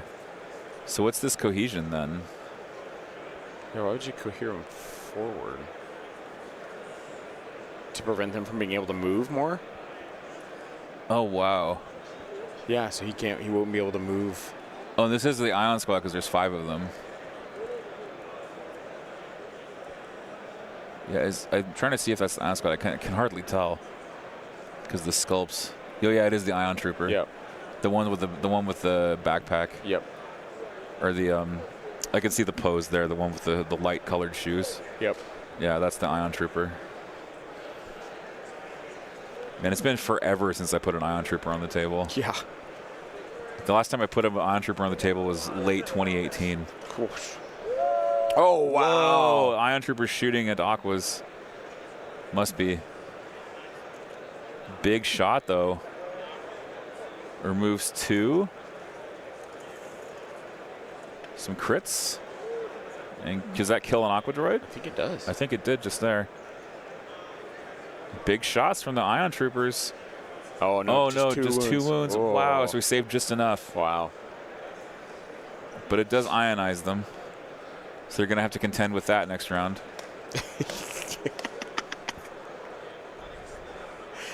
There you go. There, so that's Nicholas pulling out Sam's token.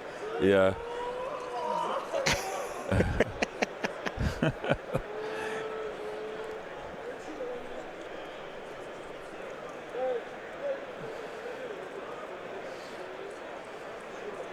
Which Nicholas, on the back of his shirt, he has Dandy on the back of his. Yeah. So I think that's his. I think that's his screen name. Yeah. I think I've seen that before. Yeah.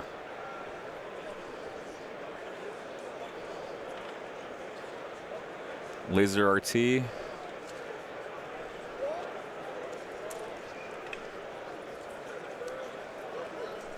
Whew, triple block. But the point is the suppression. Yep. Suppression matters more than the defenses. He's got 3 suppression. Did he just on those offer a concession? Yeah. He's like, you can concede now. Yeah. I'm going to score, bring them to heel. I love these guys. They're just, the camaraderie is really high. Yeah.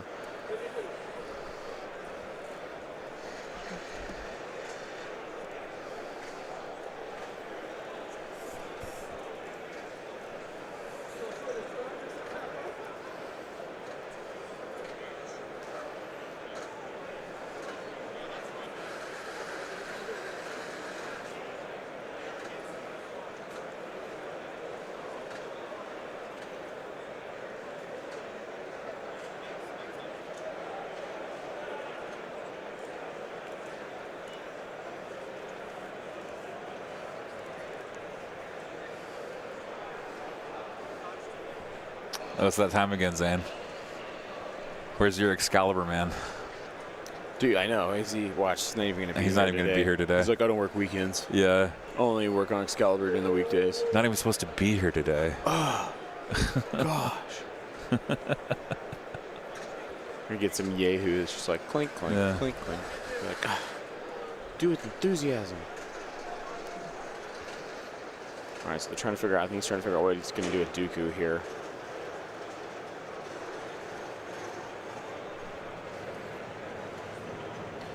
This is your captain speaking. We've just hit a flight altitude of 10,000 feet. Very shortly, I'm going to turn off the seatbelt sign, and you'll be free to move around. We're the not cabin. flying. I'm not flying back to Florida yet, Zane. That's what that sounds like. The plane just I know taking off. it does sound like a plane taking off. These bins that are rolling by. Yeah, it's balmy. 65 degrees today in Milwaukee. Slight cloudiness. Shouldn't be too bad. A few bumps coming in, but we should get you guys there nice and easy. Yeah. 15 minutes for arrival, and Enjoy your flight. Thanks for flying Star Wars Legion.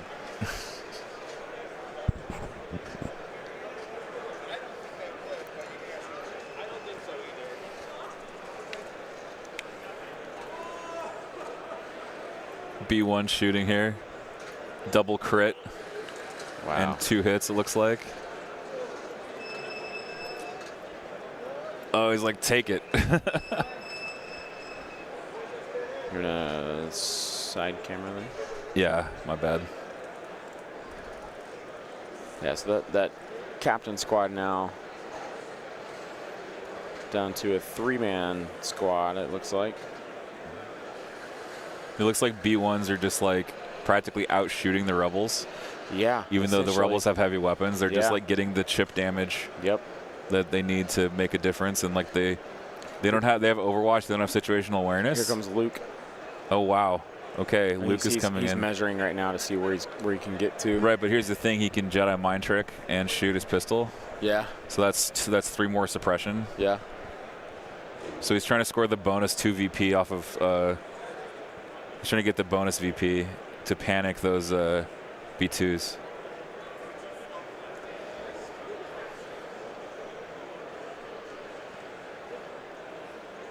Yes, I think that's what's happening.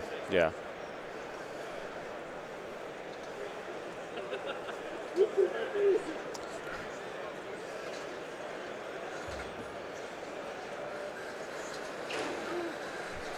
It's also measuring. Oh, is he going to go for Dooku? Oh, he's going the other way. Oh, wow. Okay.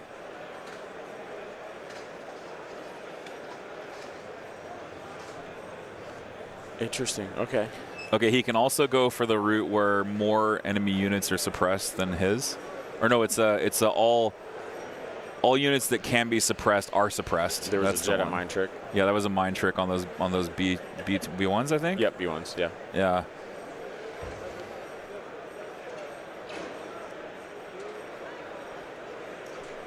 So that's again suppression equal to courage value.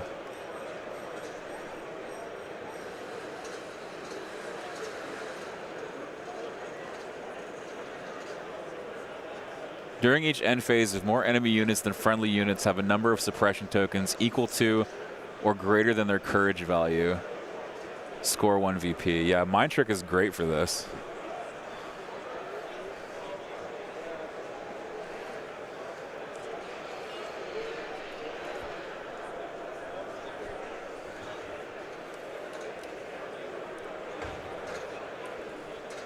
I think they're just counting things overlooking here. Yeah, they're counting objectives. They're counting unit leaders on objectives. I think before he goes with Dooku. Yep. Yeah, Dooku, you know, should be force pushing here. Potentially, maybe force pushing Luke off the point. Yeah, Commander Luke is, well, I want to say he's no match for Dooku, but of course there is the I am a Jedi factor. So it doesn't matter if he's no match for Dooku. You can just shut off Dooku for a round. And that could be enough to win the game by itself, you know. Just that little pause in your opponent's attack. Yeah. To negate it. To negate it, yeah.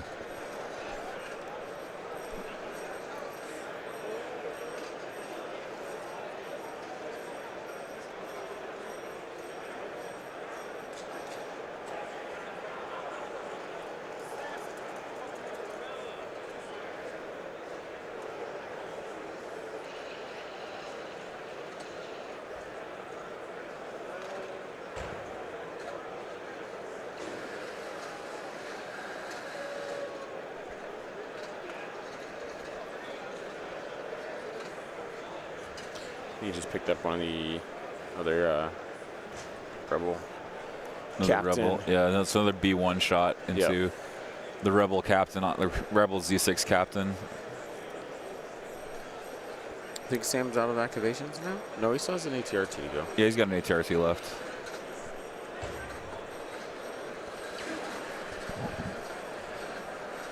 Nope, it's the same guy. Oh, it is. Excalibur's dude's here. Yeah, here he is.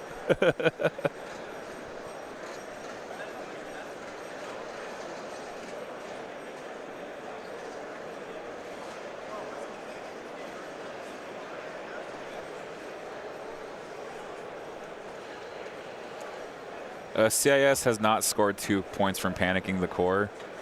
I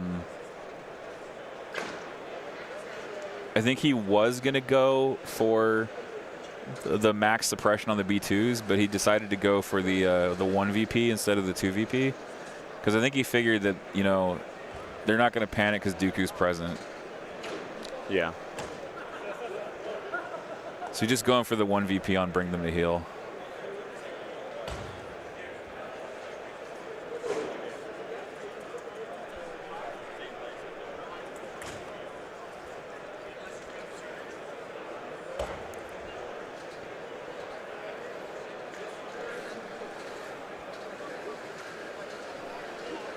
So that role, I think, was the Z6 captain doing the... Let's transition to the side here.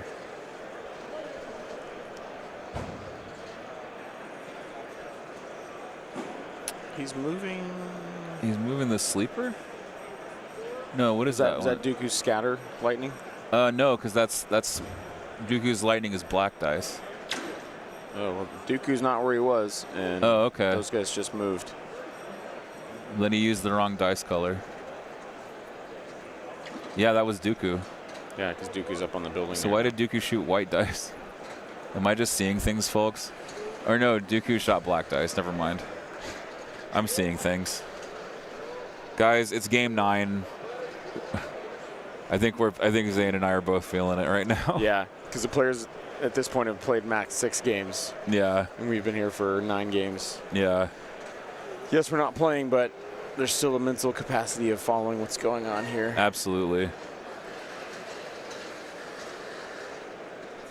So yeah, Dooku just zip zaps.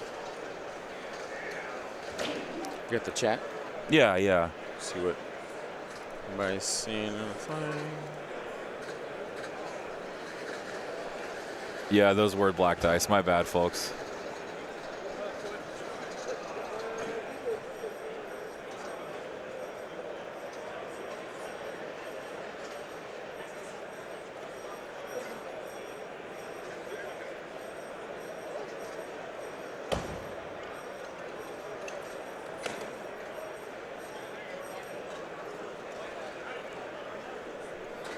Oh, right, because bring them to heal scores when you gain suppression.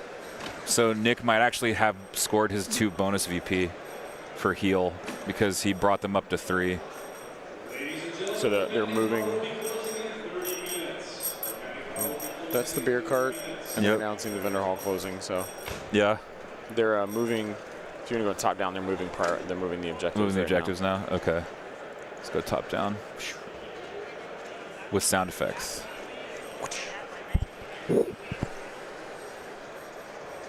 Oh, here we go. Is he going to Excalibur it? Yeah, let's go.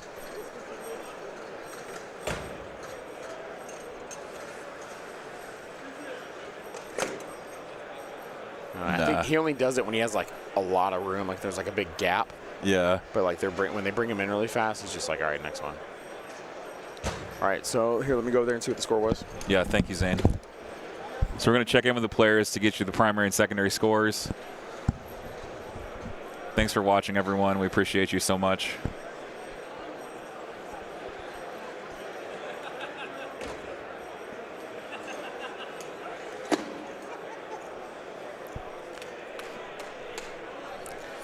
Three. Okay.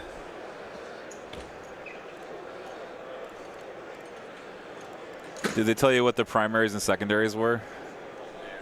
No, that's okay. They actually have a nice little tracker next to the. Oh, they do. Oh yeah. Board there that shows. So we can just use the side cam to look at the tracker. Yeah. We don't have to actually bother them. Yeah, because it's. Perfect. Look at this beautiful tracker.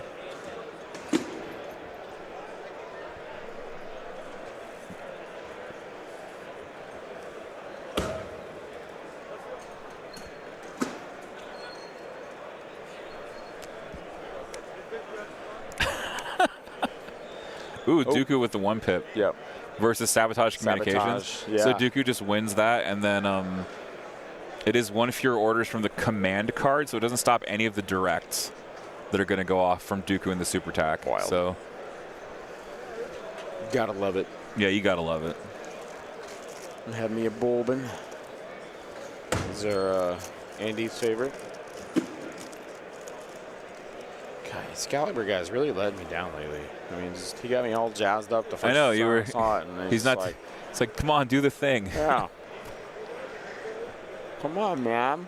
This is now round 3. Mm-hmm.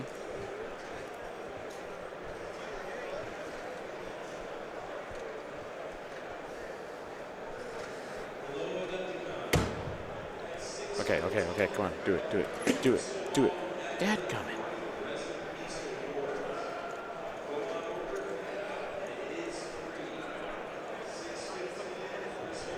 What's Graham doing? Like, Graham's just running with the beer in his hand. Where's he going? I don't know where he's going. Oh, Nate says it would be 2 on primary, 1 on secondary for each. I'll go ahead and throw that up there.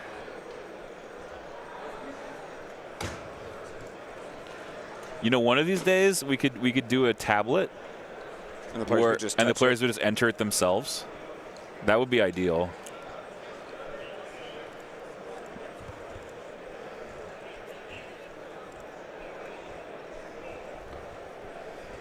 I think that's like ideal to do that. Would have we would have like a little scorekeeping sheet. Yeah.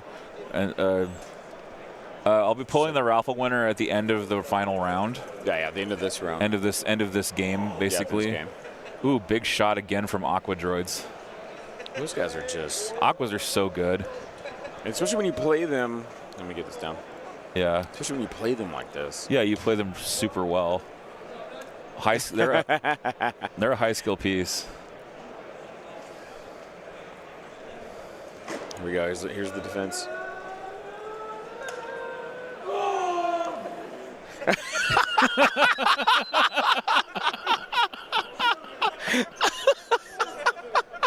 I hope you guys heard that. All right. I'm glad I didn't get it on camera because it was... It was very rude. but it was hilarious. Yes. Jacob, one of the judges, standing over there laughing. He's cracking up. Yeah. Oh, that's just hilarious. It's the kind of animation and energy we need in Legion. Oh, especially at this game. Yeah. Like game 9 for us. Like game 9, like yeah. 3 at the end of this day. Like you can't help but admire the level of energy and dedication. Well, and for these guys to be on the same team. Yeah. And know there's this team kill here. Like a lot of times players are like, all right. Yeah, I'm so sorry. Like they still play well, they're very intense, but these guys are like, you know what? Yeah, we're we're just gonna have fun. We're gonna have a ball. Let's just. And we're ham on this stream up. too, so we're super happy. Yeah. So these sleepers here, shooting at the. And the sleeper's finally creeping in there. What are the others? It says B1s back I think those there. are B1s in like a Geonosis paint scheme. Yep.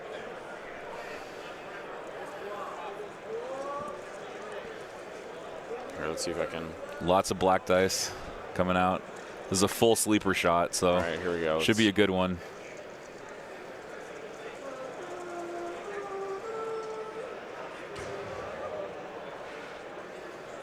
Oh, that's Big conversion. that's pretty much a full boat. That's a big boat.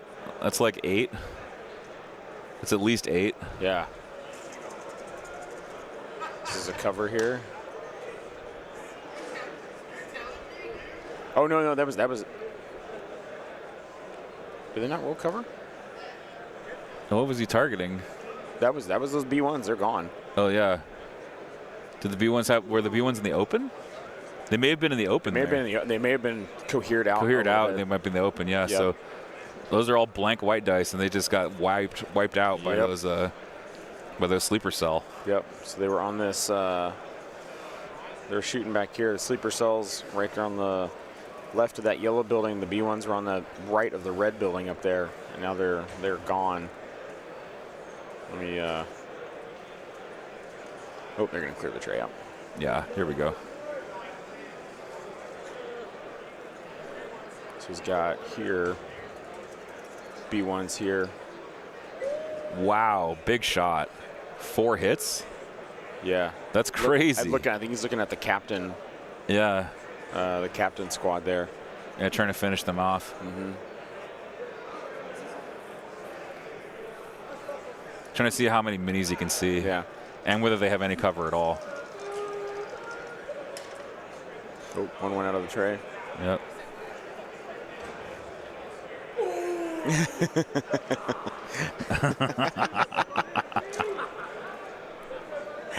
Yeah, so that Z6 squad just got wiped, or the captain squad just got wiped out by B1 shooting. Yep. Man, these rebels got taken down hard. Trading on. Man, these B1s are crazy. These B1s and Aquas are nuts. Like, they are shredding these rebels. And then they move back behind to get some cover. Yeah, so rebels are way behind on attrition right now. Yeah, Bad Batch not doing a whole lot. They just don't do there. enough. Like, yeah, I mean they got the decas a little bit, but it feels like every activation that Nicholas is doing is like doing something it's like really. it's like a 2 for 1. It's very effective. It's almost yeah. like getting 2 for 1 because these are just like B1s with no heavies, but they're rolling lots of paint. Yeah. So the value trades are just there.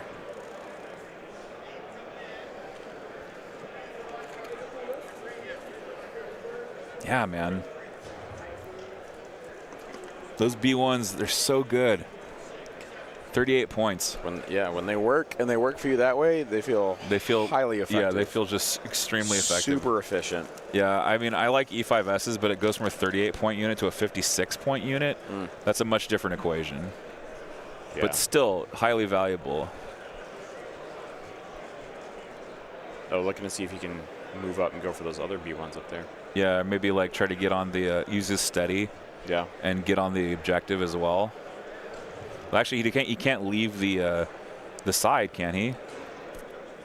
Because if he leaves that point, he's got nothing there. He's got nothing there. Yeah. So this is the problem with putting Bad Batch so far out from the middle, is that they don't have any good places to transition. And yeah, he really. Actually, if we look at the way that the I don't want to pan away from this or to shift away from this. I mean, so we'll wait until I'll wait to show you guys where the POIs ended up, but the battlefield is like completely splayed out now. It is widely spread, and it is very hard to contest multiple things with a single unit. It's all nigh impossible.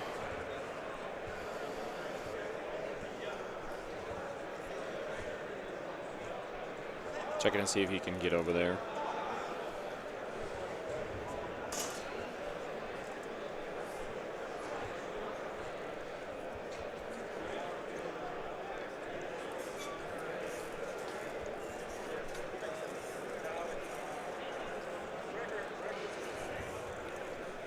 Must be a big game over here in Armada. Yeah, I think it's probably their last game.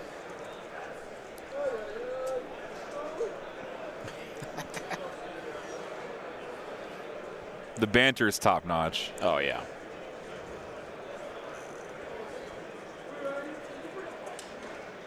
Skadoosh. Yes!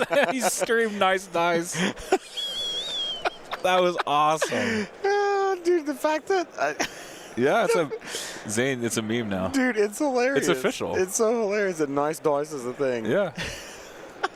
Just something I said at LVO like 3 years ago. It's Yeah. just stuck. It's a meme. That's so hilarious.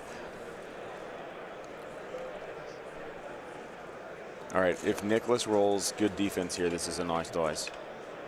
That is terrible dice. That is terrible dice. Nice dice for Sam Solo. Yeah. Not Oof. so great dice for Nicholas. Yeah, so Womp, womp, womp. those B1s will take a nap as the Bad Batch. Hosed them. Yes, the Bad Batch gave them very soft pillows to sleep on. Yep. With many hits. Yep. But now that point back there, if you want to switch over now. Yeah, I'll switch over now. Everything's very spread out now. Let me top down blanket so we can actually see everything. Everything's very spread out. So you see how, like, this is where Bad Batch. Nope. No, that's the other side. Sorry. So this is where Bad Batch was, or is now, and I don't think there's anybody over here. Nope, there isn't. Yeah, and he needed that captain to be pulled. Right. To run behind that building and hopefully just sit back there for that. Exactly. But it got hosed. Yeah, these B1s shot down the rebel troopers here. And so this one is also like out in the middle. It's shifted away, but CIS will push. Yes. Oh, easily. There'll be a big CIS push up the middle. This one's still contested. Mm-hmm. And then this one, I believe the Decas are going to grab. Yep. And there's still that lone rebel trooper right there. Yep. But that super tac's coming to get it this round. Yeah, the super tac's going to come up here and try to kill it off. Measuring Boba right there to make sure he stays out of the range of just getting an aimed shot. Just getting waxed. Yeah. He's going to continue shooting B2s, I think, with a piercing gun. Yeah. Sounds wise. But if you look at how much attrition Sam has taken, things don't look very good for him right now.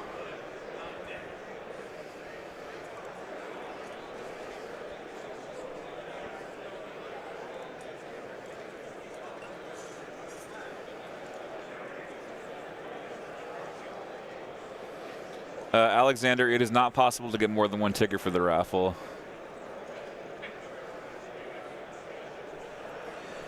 Just one.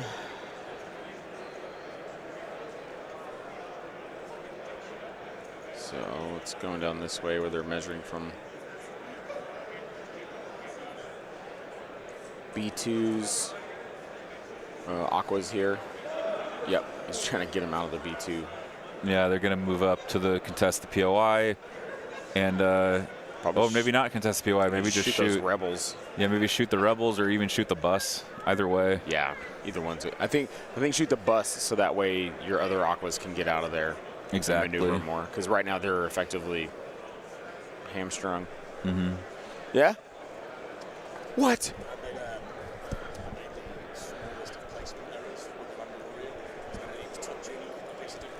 Oh, hold on.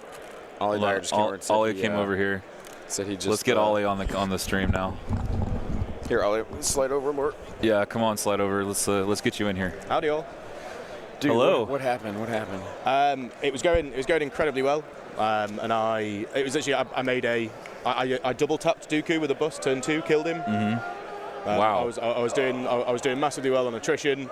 Things were looking great, and I did a speed 3 jump. Stupidly placed myself on a tiny bit of difficult terrain, which reduced my speed to 2, which meant I couldn't get onto recover the research scoring point. Oh wow! And so Trent just got me ahead. Oh wow! Wow! So yeah, there is a guaranteed new world champion tomorrow. Wow, Ollie. Well, Ooh. you made an excellent run, man. Yeah. Yeah. Jeez. It is what it is. Yeah. These things happen. But trust me, if you want some entertainment, these guys are unbelievable. They're so animated. There's so much animation here in game 3 of this day. Like. And actually, we discovered it's actually a quad country tournament because Nicholas is actually French. Yeah, he's from France originally. Yes. So no more tri-country. No more tri-country. We actually have a Frenchman here. But the bus did just get taken out here. Those aquas moved up and did the business they needed to free up their comrades. Yeah, the bus just died, so both Rebel heavies have been eliminated. Yeah, but I think this is maybe the 3rd time I've said it. Like Nicholas is so far ahead on attrition. I don't see you want some Sam taking this out. Yeah, you want some goodies? Oh, I always want goodies. Yeah, here you go. Here, actually, you know what you need to start with? You need to have this one here first. Ooh. What in God's name are these? I just handed Ollie some Nerds gummy clusters. This sounds like something I'd try and unclog my drain with.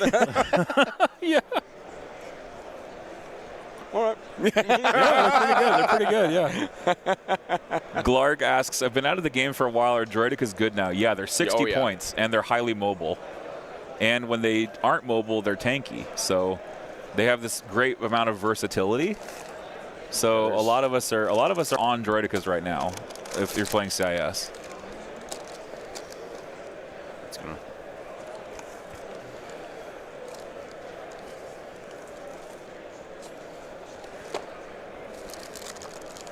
Just let you indulge here. Oh.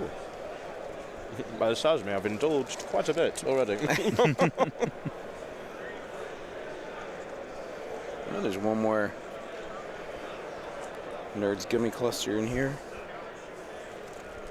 If I stop trying to hang myself with the cord. Oh, are you okay? Just mute us for a second, though. Yeah, sure. Yeah. No problem.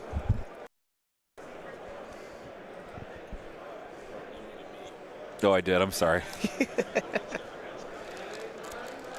You're on 1, right? Yes. Yeah, you are. Okay. Just rip that off. Oof. Doesn't hurt, so that's all right. Ouch.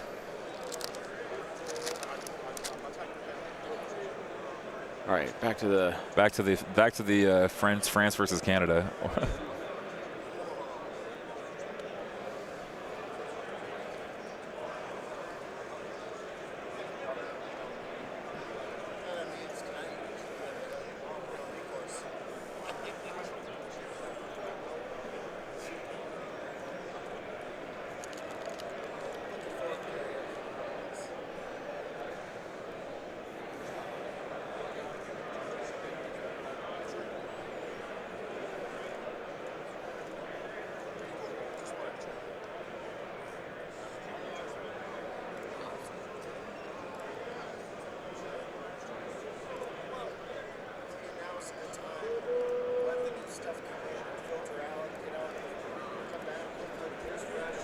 There, fixed it. All good. Yeah.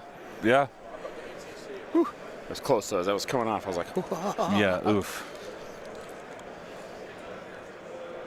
So here is the separatist list, if it will fit. Nope. Rip. Too many characters for YouTube. There's a lot. Yeah, it's like 117. Maybe I can put it in the bot. I hope the bot will even start working. Gosh. So this was.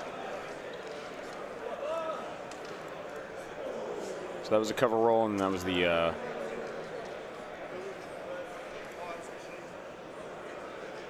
That was into the B2s, I think. Or no, B2 shot at Boba with that one. That's what happened there. Did Boba take any wounds? Yeah, he's got 3 on him, or 2 on him right now. Ouch. Looks like. Oof. Yeah, 2 wounds in his doesn't Daimyo Boba only have 5 wounds? Yeah. I think so, yeah. Yeah, that's grody. Losing so he just 40% of your health pool in one shot. Yeah. So he just pulled Boba there. Yeah, Boba's going to either, what's he going to do? He's going to come in to contest? I mean, he kind of has to at this point. He's got the flame projector, so he can flame out. Flame. He's got flame projector, so I think that's the best option. Yeah, I could hit the flamer on those B2s.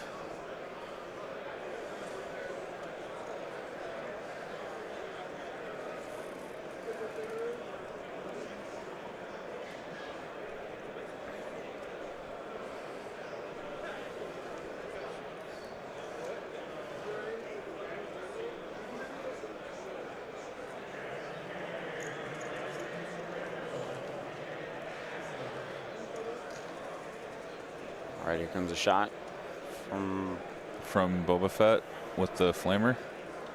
Does this flamer have a black? That's his main gun and flamer. Oh, okay, okay. Yeah. Oh, because there's only 4 guys in the unit. Yeah, there's only 4 guys in the unit, so it's only 4 red. That's right. Ooh, my! Oh my! That's many blanks. Oh man! Was that 1, 2, 3, 4, 5? Yeah, at least 5 blanks there. So leave 1 guy alive. Yeah. 2 suppression and 1, 2, 3. Wow. 6 wounds to B2s. Wow. Yeah, they were chuckling at how many blanks there were. Just wild. A lot of paint, but not the paint That's you a good wanted. Swing for Sam. Yeah. You know, especially on that middle point now. That's the kind of stuff he needs to get back in this fight. Yeah. They're even on VPs, but again, like the attrition. These are good, yeah. Yeah. Yeah. No, these are good too. Yeah. Do you guys eat s'mores in the UK? You know what a s'more is?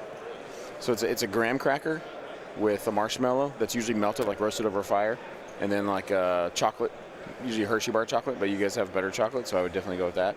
And you smush it all together to make a sandwich like that, and then you eat it like that. It's usually like a camping thing. Oh yeah. But this is in Pop-Tart form, so it's much easier to eat. Yeah. Yeah, my family does like fire pit, and we like actually roast the marshmallows, and like we make the s'more as a group. Yeah. Yep. Yeah. Some people will just like in their kitchen just turn on like a burner if they've got like a gas stove, and just roast the mallow over that, and then throw it on there. Exactly.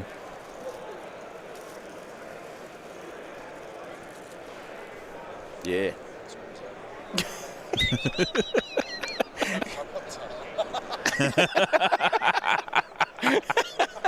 Cold s'more.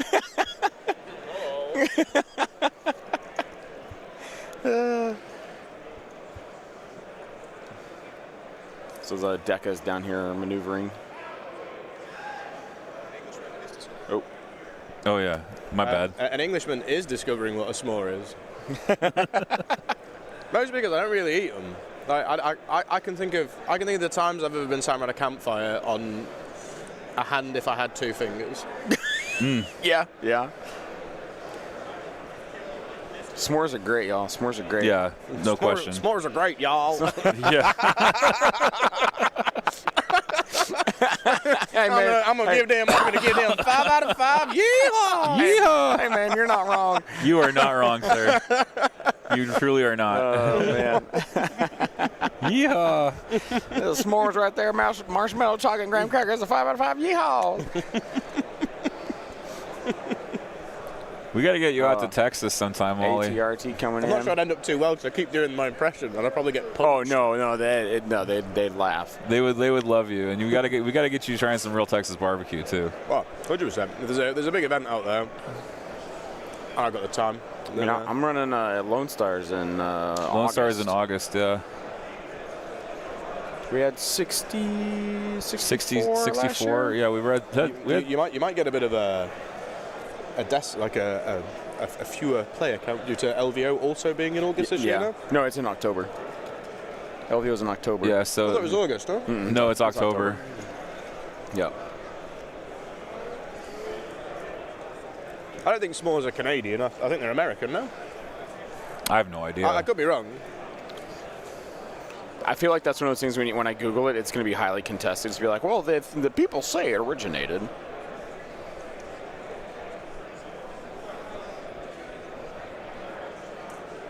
Keebler fudge round cookies. The first recipe for s'mores appeared in the 1927 Girl Scouts Handbook, Tramping and Trailing with the Girl Scouts. It's credited to Loretta Scott Crew. Who is from? It doesn't say. Come on, Loretta, if you're listening, tell us where you're from. She messaged now said, "Oh yeah, I am listening." I was like, "Oh my god." 1927 Loretta. Yeah, she's gonna come back from the grave. Good God, Loretta. She could be alive. That's true. She could be. It's only 1927. She could be 98. That's true. So that was a.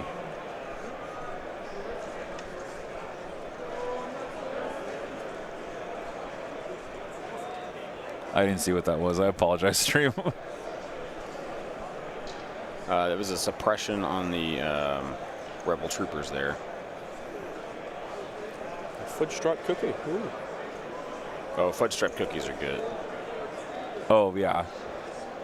Oh yeah. Wait, did you say a s'more is like a fudge stripe cookie? What? No.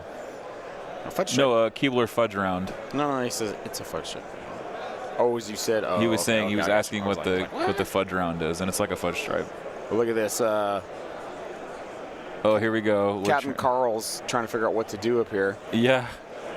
This lone rebel trooper on top of a roof. So, Ollie, this point down here was right in here, and he had just a naked rebel trooper squad. The Decas came around, shot him, had him fully suppressed. He got the suppression off because he had a bus here, so he got the Inspire, got it off, jumped on top of the roof. The Decas and the Aquas could no longer see him. He was still contesting that point, so it made it move over. And there's a super tack right over here that's wanting to jump up on the roof and try and take him out. So now he's trying to figure out what is he going to do with him. He's like, how can I keep this guy around? How to be extra annoying. That's what life's about. Yeah. When that super tack moved up and found out that turret was taller than a height 1, I think. Yeah, that's true. So you can't climb up there very easily, or really at all. Would you like to share a s'more with me, Mr. Zone?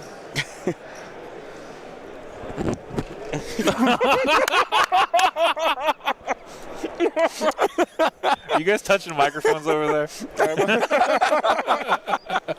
those of you at home, Zane and I just laid Here, in wait, hold on. I got to take a picture of this thing. So Zane and I, Lady and the Tramp to s'more. A Pop-Tart s'more. Oh, that's too good. And then we kissed. I came over and blessed you earlier. I'm just trying to complete the cycle. That's right. That's too good. S'more, those Pop-Tart s'mores are like my road trip snack. Like if I'm going on a long drive, I'll get a couple of those, eat them along the way.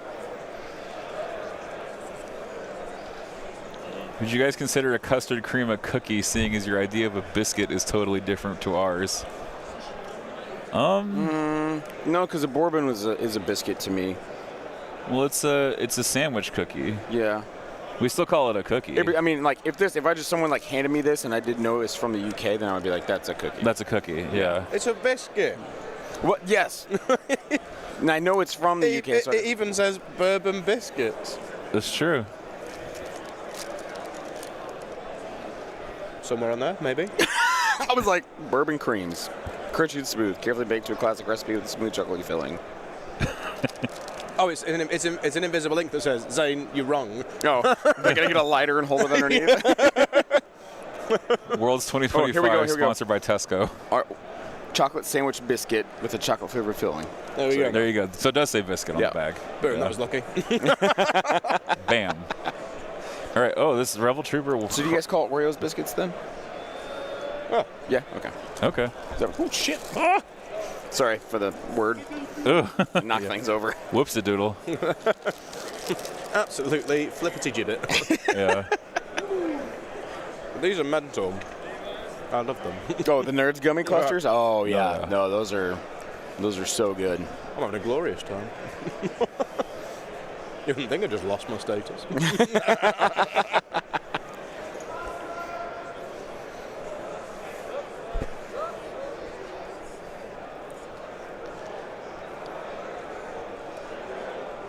So you're gonna drink vinegar then if Andy moves on? Oh yeah. Yeah. I'm on my word. Yeah. Wow. Did you see how his game was going? Oh no. That's why. Yeah, I was. That's fair. That's fair. No, you have to allow yourself some calming time. Yeah. I don't blame that. I don't Single blame trooper hiding behind line of sight blocking droidicas, I believe so. that. Oh yeah, that's what he He did. went into melee with the decas so they couldn't shoot him. Yep.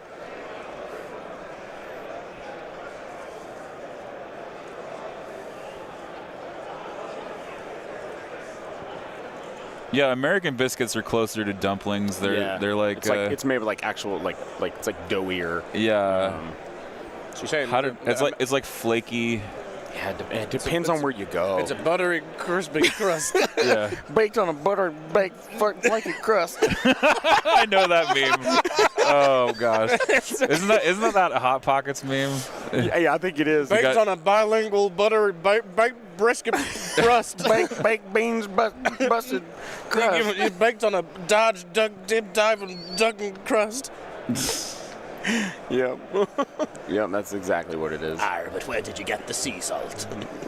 Maybe. Dude, so those are from Ghirardelli's in California.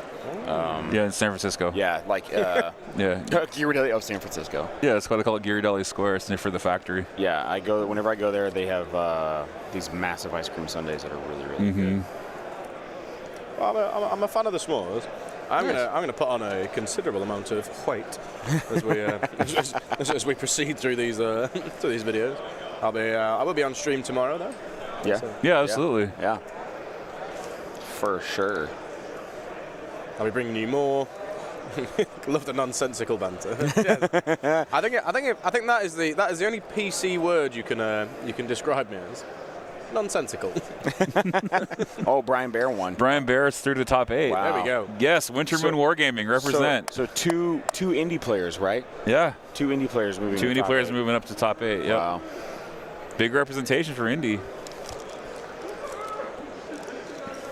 So those other B2s moving up here, looks like they're just going to take a I think did they double move? Because the one B2 squad that's there is gone, and this is the other one.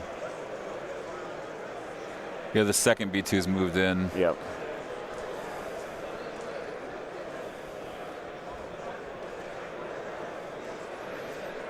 So Rebel troopers. Are they just coming in and just tie up where they can move to? Just try to clog the way there. I think he's just going into melee with him. Yeah, he's going into melee because Aqua melee is terrible. Yeah, and just to keep him from going anywhere. Yeah. Because the ATRT is mobile, it can keep going. Well, it's not gonna. They're vehicles, right? Yeah, but they have a melee weapon. Oh, but they're not. Do they get locked into melee? Well, no, they don't engage. Yeah, so but I mean, their punching is really weak. Okay. It's 1 red. So it's accurate, but it's a very small dice pool.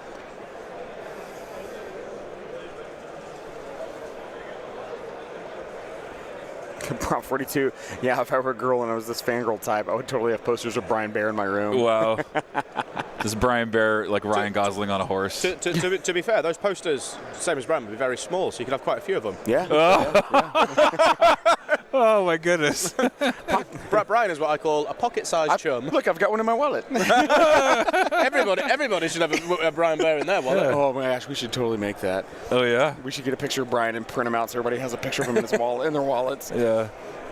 I get one of those birthday cards that once you open it, the music doesn't stop playing.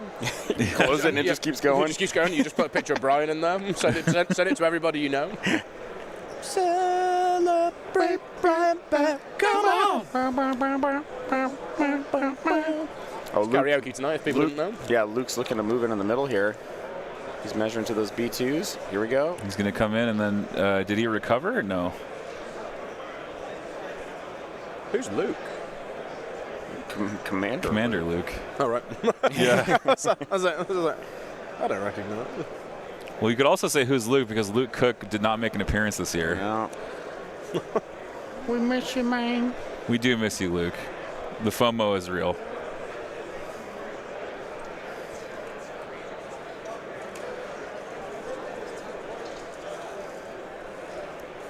So I guess Has Sam prayed to the dice yet? Has he been throwing them?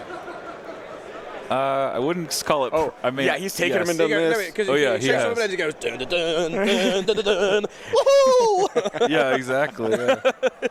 Yeah, he's definitely done He that. starts singing the Force theme. Yeah. Well, he's had some not so great defense rolls. B1's shredded him earlier. He's just not been rolling super great on defense. Yeah, so. B1's really popped off, and they killed a lot of Rebel troopers. Classic B1s.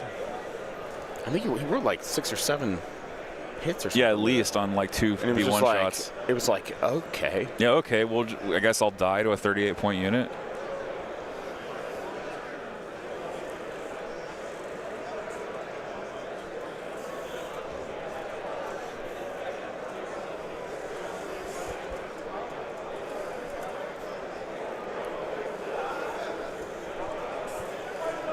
So Dooku up here trying to figure out where he's going to go. I'll shift the camera if he stays on that side of the building, but it looks like he's going to try and come around.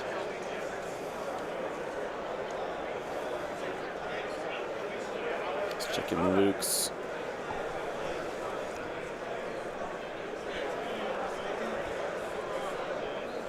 It's a very tight game so far. Yeah. Oh, yeah. Yeah, I'm sure these guys probably play against each other quite frequently. Yes. So they definitely have an idea of how the other one is thinking for sure. There's a lot of measuring that they're doing before they move anything.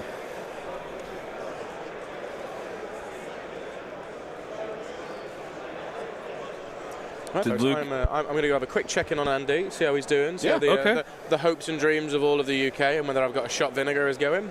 Oh, yeah. So if I'll do it with pride. I like Andy, he's all right. There you go. He had his fingers crossed. He was holding them up. We Oh saw yeah, I it. was.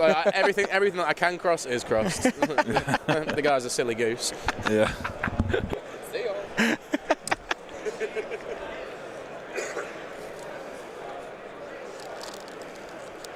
Well, that's man. Yeah. So I was hoping he was gonna push through there. Yeah, kind of a bummer for Ollie to be out at this stage. Yeah. But Especially on a move like that where you kind of just where you just see under difficult terrain, it's like, I just made a mental error. Yeah. That happens. Like, Yeah. it's a long tournament. Here goes Dooku. Yeah, Dooku's gonna climb Jumping. over. Yep. Yeah. Coming down on the other side here. Climb over and Oh, and he's checking Bad Batch range here too. oh wow, that is a very far move. But I guess they measured it already. Yeah. Well, he's got burst, doesn't he? Is he bursting though? He used the speed 3. Oh, he did. So he Yeah, burst. He bursted. Yeah. So he climbed and then burst. And now he's gonna do the saber and lightning. So we've got Dooku sabering for 5, which is what you want to see. Into those sleepers. Into the yep. sleeper cell, absolutely. The sleepers do have a dodge token, I believe, because of the astromech.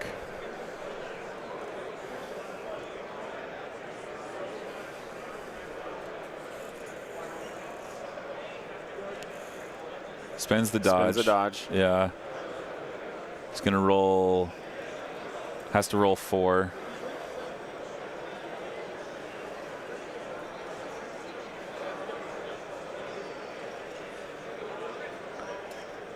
Lila saying, imagine needing to actually use burst of speed to go speed 3. Laughs at Ahsoka. Yeah, laughing at Ahsoka. Yeah. Oh, yeah, so that's Pierce 2. 4 Rebel sleepers are going to die there to the Yep. Dooku swing. They're going to be killed off by Dooku's melee and then versatile lightning into a different target. I think he's making sure he's got the, was it Bad Batch that he measured there? I think so. Yeah. Yes, yeah, Bad Batch is right there behind him.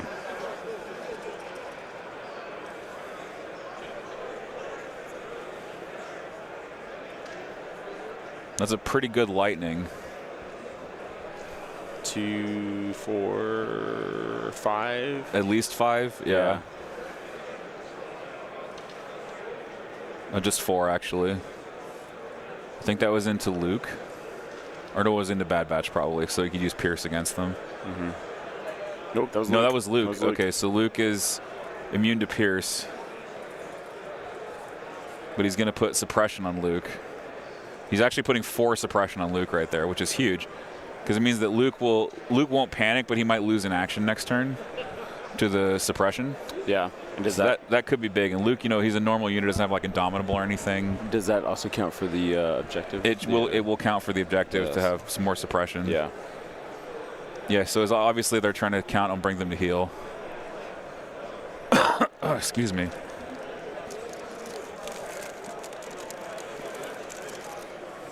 I'm good, thank you. It's just these. I don't know what it is. I know, man. Just keep eating them. Yeah. Just fat stack of biscuits. Yeah.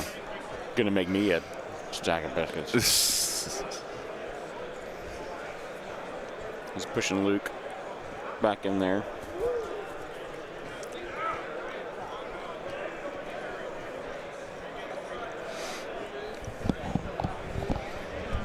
Doc, you been watching them? You've been watching them? I just got back. I played against Nicola twice. Once already. These two are hilarious. They're hilarious. Dude, I wish you could have mics on. I do too. Like Yeah. we talked about it, we're like, it'd be so loud. But it's like, I'm trying to I'm hand the camera up to try and get them on because I'm like, this is hilarious. Yeah, this is absolutely the best. Yeah. Nicola kicked my ass.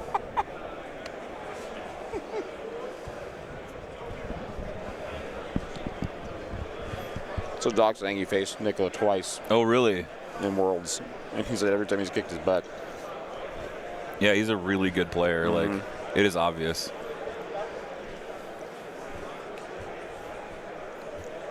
So yes, AGU Dark Shadow Ollie is no longer going to be your world champion after this tournament is over. He has been defeated by Trent of Indy Garrison. All that practice that him and Ty did. Yeah.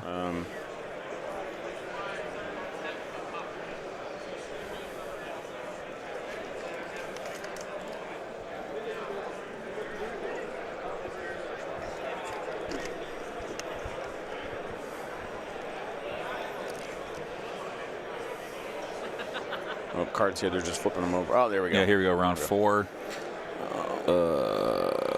Is that You Disappoint Me? Yeah, it's the one with Obi-Wan hanging in the binders. I think that's You Disappoint Me. And then making his way in the galaxy. Yeah. So Boba's going to do his little area attack. Yep. Which he's got 2 units there to potentially do it for, so. Yeah, it's a 3-pip despite the glare. I'm going to invest in a diffuser to put over the tray.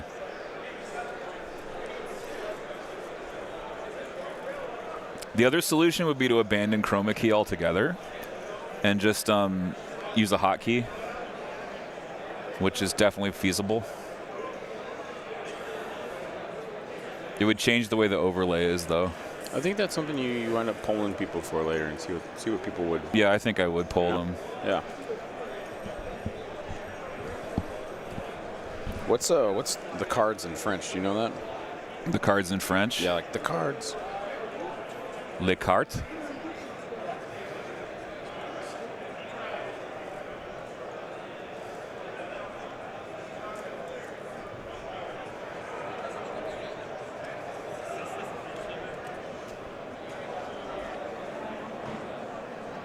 Yeah, les cartes.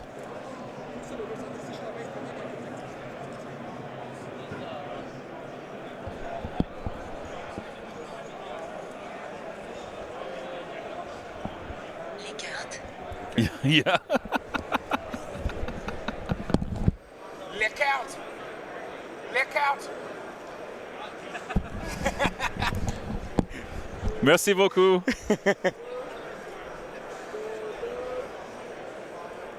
Oui, je parle un peu français, or je parle un peu aussi. Just having some fun with our. Oui, French j'ai players pris here. 4 ans dans l'école, mais My French is very rusty. Very rusty. Is Boba going with his... I think he's trying to get in there to maximize how many things he can hit, probably. Because if he jumps over there, he can get 3. Oh, yeah.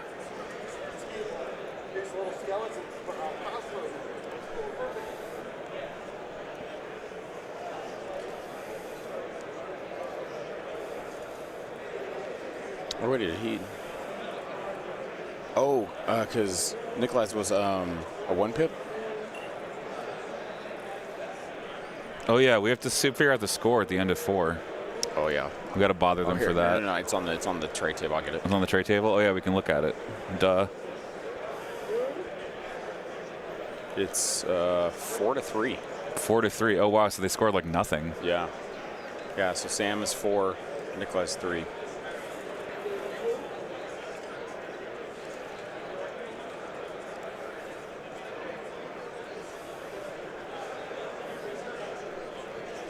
That's bizarre. I guess they just tied on shifting a lot. So Yeah. Well, they moved a lot of stuff. They moved a lot around. of stuff around to tie up the points, so nothing really shifted though.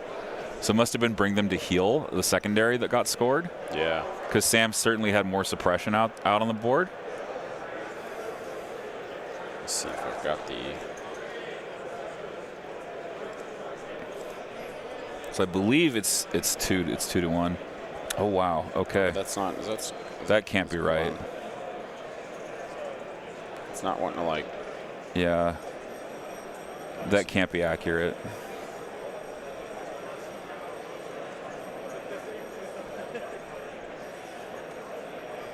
There we go. Okay. So we're in 4. There's I think they'll make 5. They'll make 5. And they've got extra time because it took a sec. They'll have some extra time, yeah. So we are on track to meet all 5. We'll have a full game. Yeah. No issues with time. This is a good game too. Like, this has been a very technical game. I unfortunately have been so tired I can't follow most of it. But I think it's the greatest thing about this is like the fact I think Prompt 42 had said it in the chat earlier that like both these players having fun, bantering, playing loose, but also playing very precise, making good decisions, like just top-notch play. That was them. That was yeah. Every shot is very important in this game. Yeah. So, what I'm probably going to do after Worlds is over is I'm probably going to watch each VOD, or I guess VOD is kind of an outdated term. I'm going to watch each recording of the game, probably at like 4x speed and on mute, just because I can't stand 4x audio. Yeah. So I'd watch it at like 4x speed and like try to track every movement and like catalog it and then analyze what happened. It's probably the best way to go through it. And I'm going to put articles out about it. And are you gonna chop each day up, like each yeah, round? I would do the unabridged recording of each round and just put that on YouTube for people to watch back if they want. But then like I would probably do like battle reports for each one, like articles. Luke. Oh, here comes Luke into the middle. Into Aquas. Yeah, into Aqua Droids. Doing a... Yeah, I'll flip us. Bloop. Luke took 2 wounds from Dooku Lightning as well, looks like. And the Aquas do have to snap in because they have a melee weapon. Yep. And they're a multi-model ground vehicle. All right, here's the roll. Not the greatest, although 2 crits naturally. So, yeah. 4. See Luke into Aquas. Aquas save nothing. Nothing. So that's going to be a model down at least. I think one had a wound already. I think 2 models down, yeah. So see Commander Luke trying to make a comeback. What's he looking at up here? Oh, so I guess that was it. He just went right to the next one. Yeah, he went right to the next activation. Yeah, he lost a model. Yep. Yeah. I think they're talking about what to do with this Aqua droid setup. Yeah, those Aquas have been kind of stuck there since that bus came over. Are they shooting? What are they shooting? I think they're... It's a 3-model Aqua shooting maybe the RT. Yeah, I guess so. RT saves 1. Or she'd already had 1 wound. Oh, no. Oh, no. Was that legal? Because those guys were in melee, right? Or maybe they weren't in melee. Maybe not. Okay. Maybe they weren't in melee. I thought I distinctly remember them going into melee. Maybe he like said I'm backing up to get out of melee. Maybe. Yeah.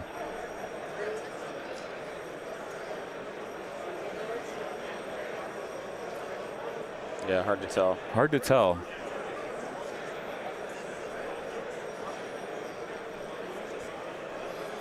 No such thing as a perfect game of Legion.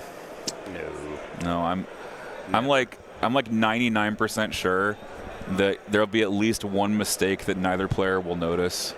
Oh, for apps. And no one will comment on. Yeah, absolutely. Yeah. Just if I'm even in my local store, you know. Yeah. We all try our best, but at the same time, you know, we have to be realistic. So he's looking to move Bad Batch here. I think he's trying to get back there to get those B1s.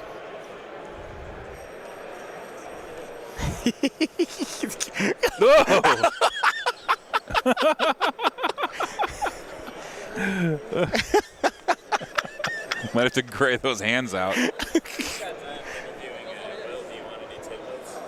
Oh, sure, come on. Yeah, you're AMG. You know, you're good. You're good, Evan. Come on. What new things did you tease out of Mr. Will Schick? Hey, this is Evan Paul. I'm here with the Notorious Scoundrels. I'm just kidding. I know. Yeah. I'm on an enemy podcast. No, we're not enemies. No, I know. I like joking about it. I like the idea that we're all just like bitter, intense rivals with each other instead of just like being buds who are just like, you know, doing slightly different things. But yeah, I just got done chatting with Will. I haven't watched yours yet. I only had time to like look at the highlights that somebody thankfully published on Legion Discord, but I did look at those to make sure that we didn't try to double cover ground, so that people could get their time's worth. But yeah, a couple of tidbits. I'm guessing, did you and Will get to talk about some of the more specific factors about the customizable characters in terms of how it actually works on the table? Only the doctrine. Only some of the doctrine slots that were available. Kind of how they can like slot into like a unit. Yeah. Like the officers can, because those are going away. Yeah. So I know you guys found out the generic officers going away, except for the Jedi, because you know. Except for the clone. Except for the clones. Yeah, we get to hold on to our generic officer for dear life, but. Yeah, he mentioned that there was just like a crap load of time that went into testing because there's like so many combinations that can happen, and that something that he mentioned was that with these doctrines that. Did he tell you guys, is it like a new upgrade type, the doctrine, or is it like some other thing that you attach to the customizable character? It's like a tech tree, you pick one and that's where your character has to like kind of follow down. Yeah, and so functionally, the doctrine is almost like a secondary modifier on the character, and so what it determines is that it does give you a unique ability. Sometimes, I got the feeling sort of most of the time it'll give some kind of unique ability, but then it also determines what your other upgrade slots are. And so with certain doctrines you may get like a comms and a training, or with other ones you might get like 2 gears or what have you. And then he did mention that you'll never be able to have 2 characters of the same doctrine in an army. Wow. So that they're pipped in that way.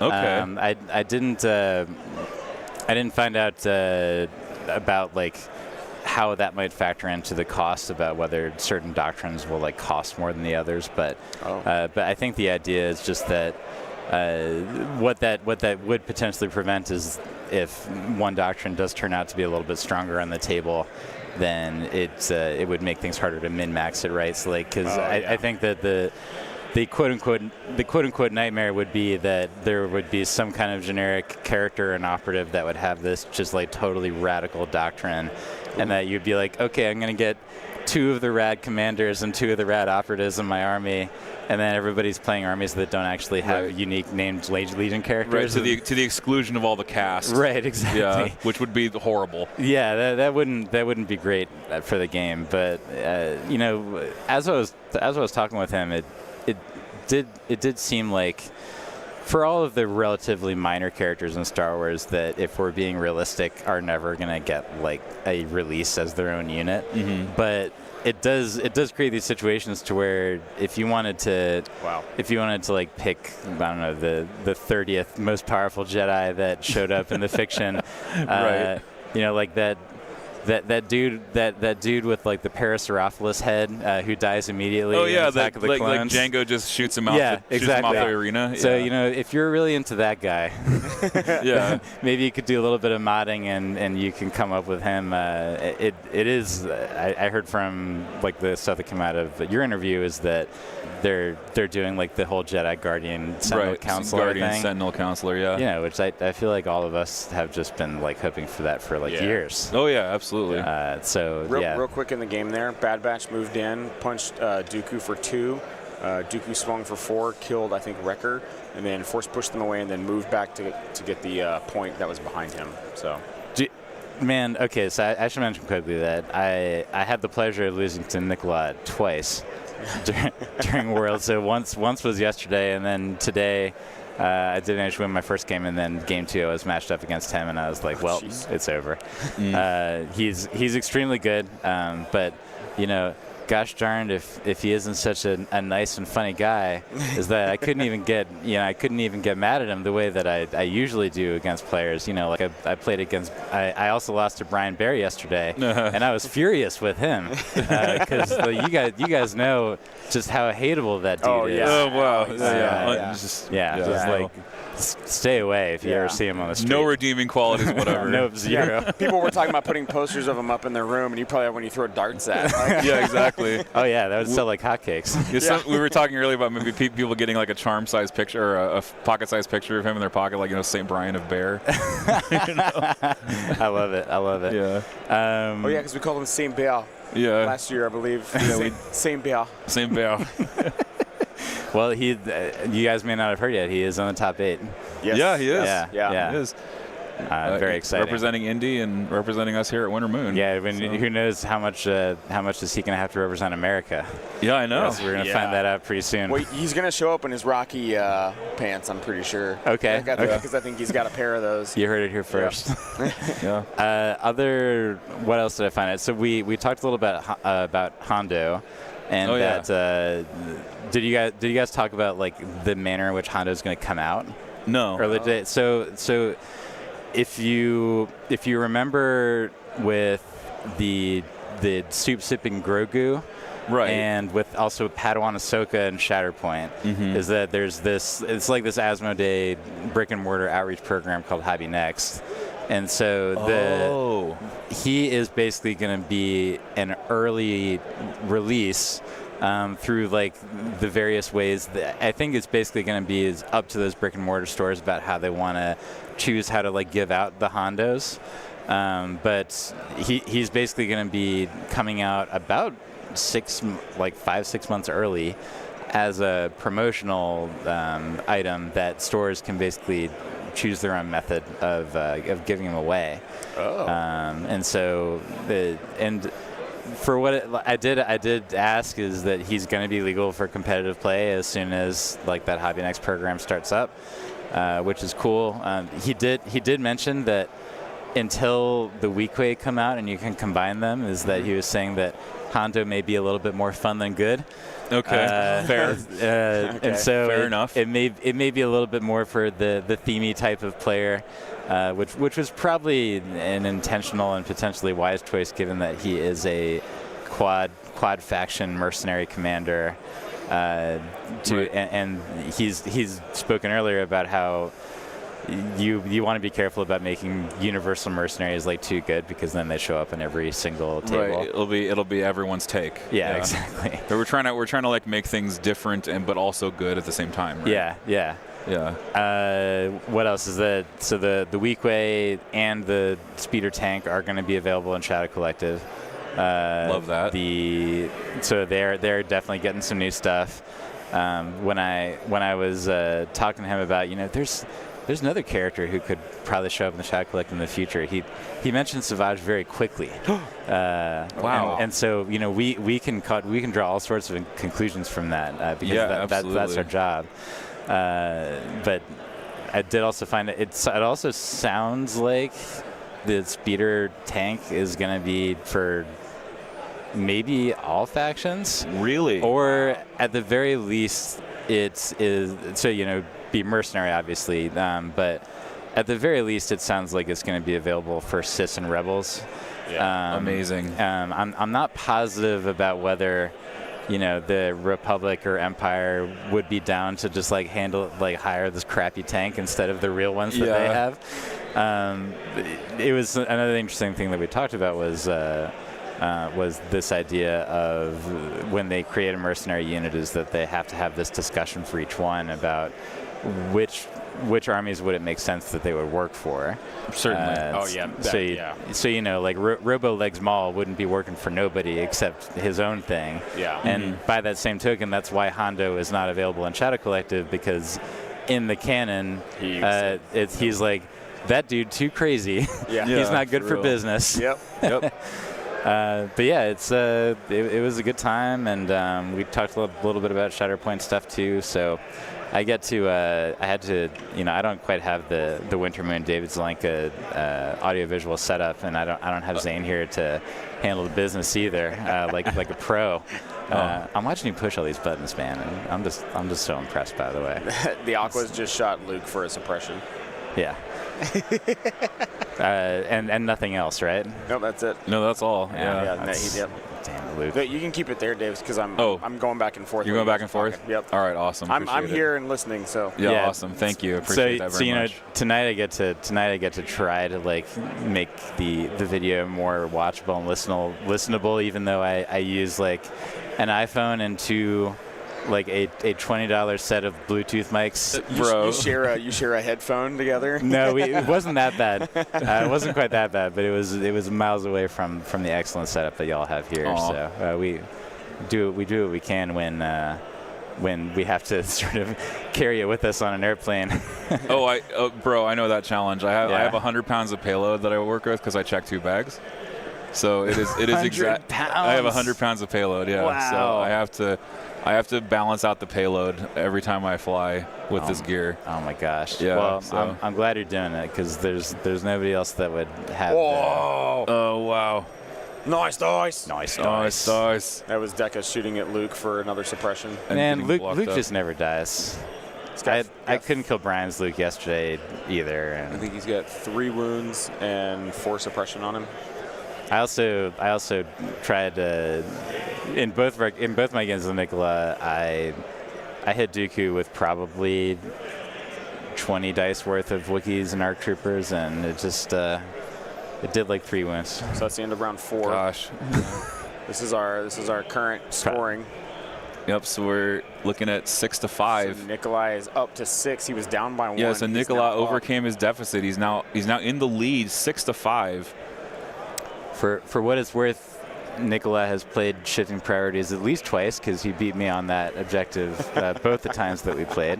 I tried to get out of it by, I had the second ban, so I had that advantage, and I tried to get out of it because I knew that his list is actually one of the I think relatively few that can do that better than me with the Fluttercraft list.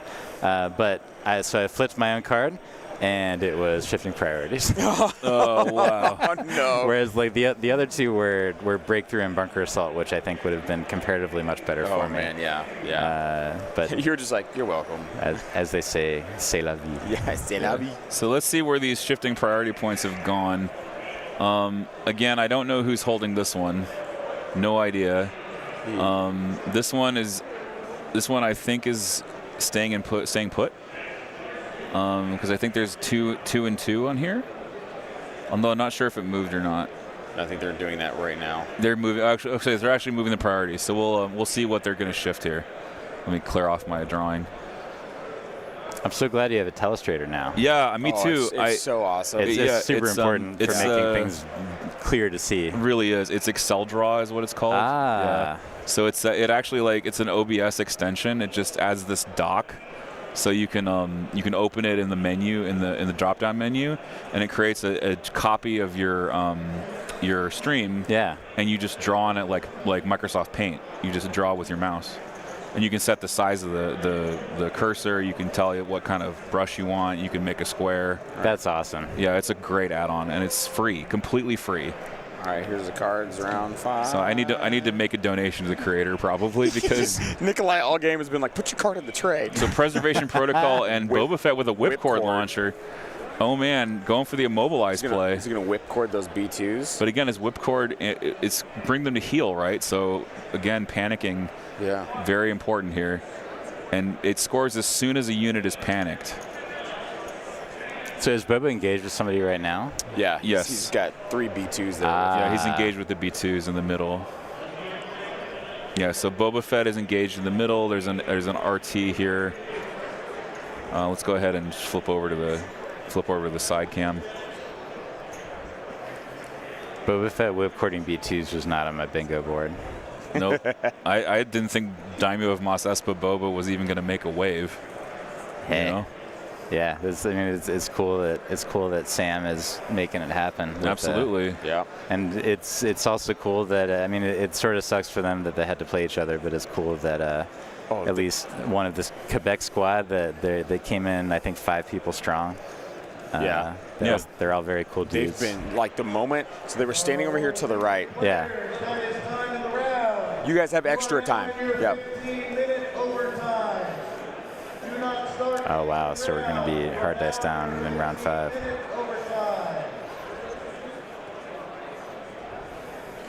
Yeah, and they're in round 5, so they'll be fine. Yeah, they'll be just But fine. yeah, they were standing over here to the side. Yeah. And they both just realized that they were playing each other, so they just chest bumped each other really good. Oh, and yeah. then they turned and looked this way, and I pointed at them and pointed at the table, and they went, "We're on stream." And I gave them a thumbs up, and they went. I think Nikolai went down, and Sam went up, and they were going, "Yeah!" And then they like turned around and chest bumped each other again, and then ran to go get their things. You love to see it. This is they were so excited. This is the beautiful part of the game. Dave and I were like, "Man, we wish we had recorded that." Yeah. Well, we got to talk to Will about co-opetitive. You know, we're not necessarily playing Legion for blood. You know. Yeah. There's no like. That's right, Mike Berry. If you're out there, it doesn't always have to be like that. Yeah, I mean it's because I even brought up Emmanuel Lasker's book Chess for Fun and Chess for Blood, and Legion, you can't really treat Legion like that second type of game. In my opinion, it's like if your opponent's not having fun, they don't have to play you. He's gonna whipcord the Aquas so they can't move to contest that point. Oh, that's right. Okay, that really wasn't on my bingo board. Yeah, for serious. That's so clever. Yeah, because you can totally immobilize a vehicle. So nice whip. Nice whip. Whip good. Yeah.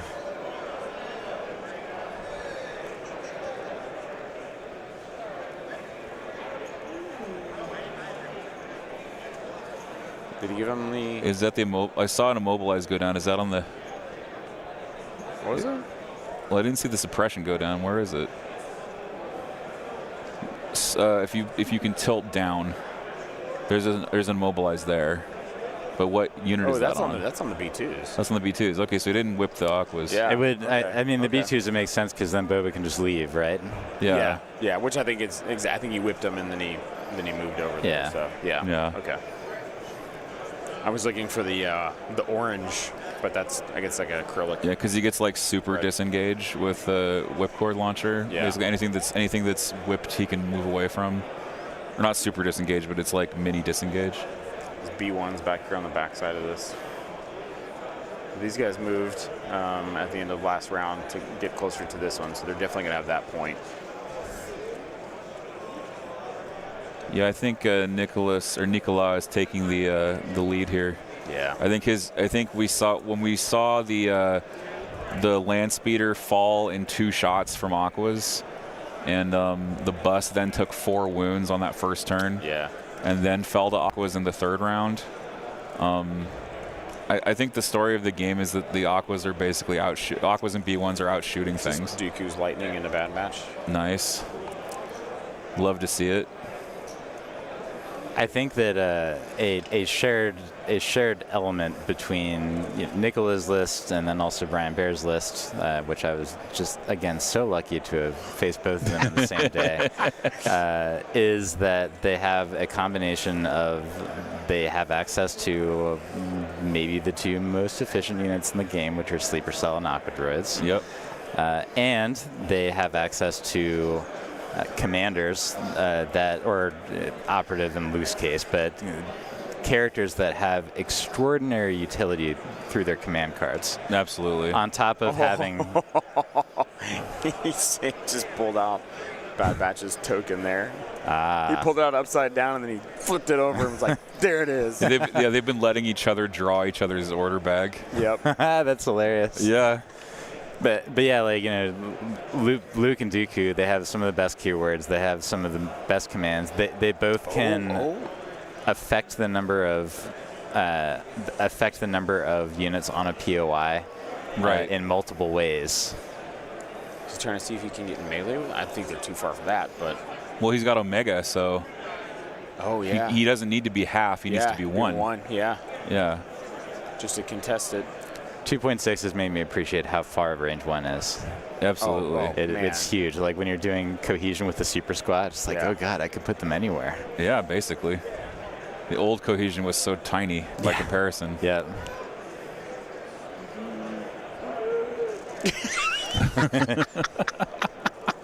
Yeah. I was right next to Sam when I lost to Nicola the first time, and it was distracting me in a good way. It was distracting me from the pain I was feeling. Yeah.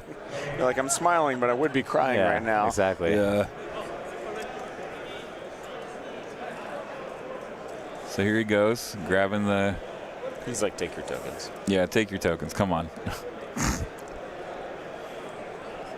Game state. Yeah. Let's go B1s. He's pulling out for his steady, right? Yeah, he's got double move steady. That doesn't look super great. No, it is not amazing. Like 3. Yeah, for folks who can't hear all that well, Sam sings the Star Wars theme, I think every time he's doing a Rebel Z6 shot. Oh, wow. Which one time, like, he came and told us after the last round of games was over that he got a 6 natural crits on a Rebel Z6 shot. What? Why would you not keep doing that then? Like, it must work. Superstition dictates that must always happen. If it ain't broke, don't fix it. Spread the word. Yeah. We know how you feel about superstition, Evan. Oh yeah. Yeah. It's the greatest thing. I'm a hockey fan, so for me, superstition is very much. I will wear a jersey if we've won. I will wear the same jersey until we lose, and then I will switch and I will wear something else. There you go. Especially in the playoffs. In the playoffs, there are sometimes certain shirts that don't get washed until we lose.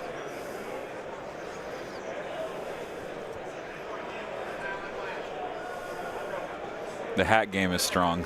Oh yeah, the hats are great. Yeah. Dude, your wipe game is strong. Like, look at that.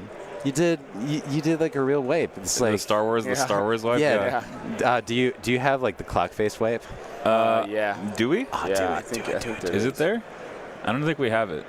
Oh, I thought we did. I don't think this ATEM can do it. I might need the Mini Pro.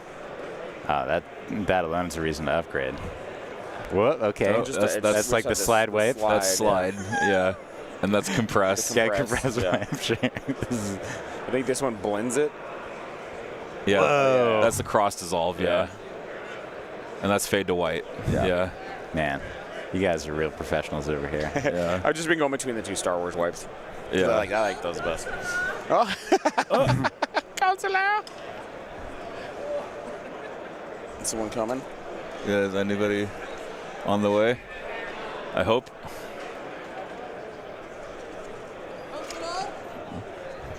We're not counselors. Nope. Sam saying it so dainty. It sounds like a lost puppy.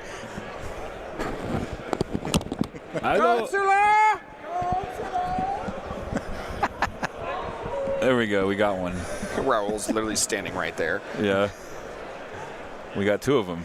Okay, well, hey, you yell loud enough. Yeah.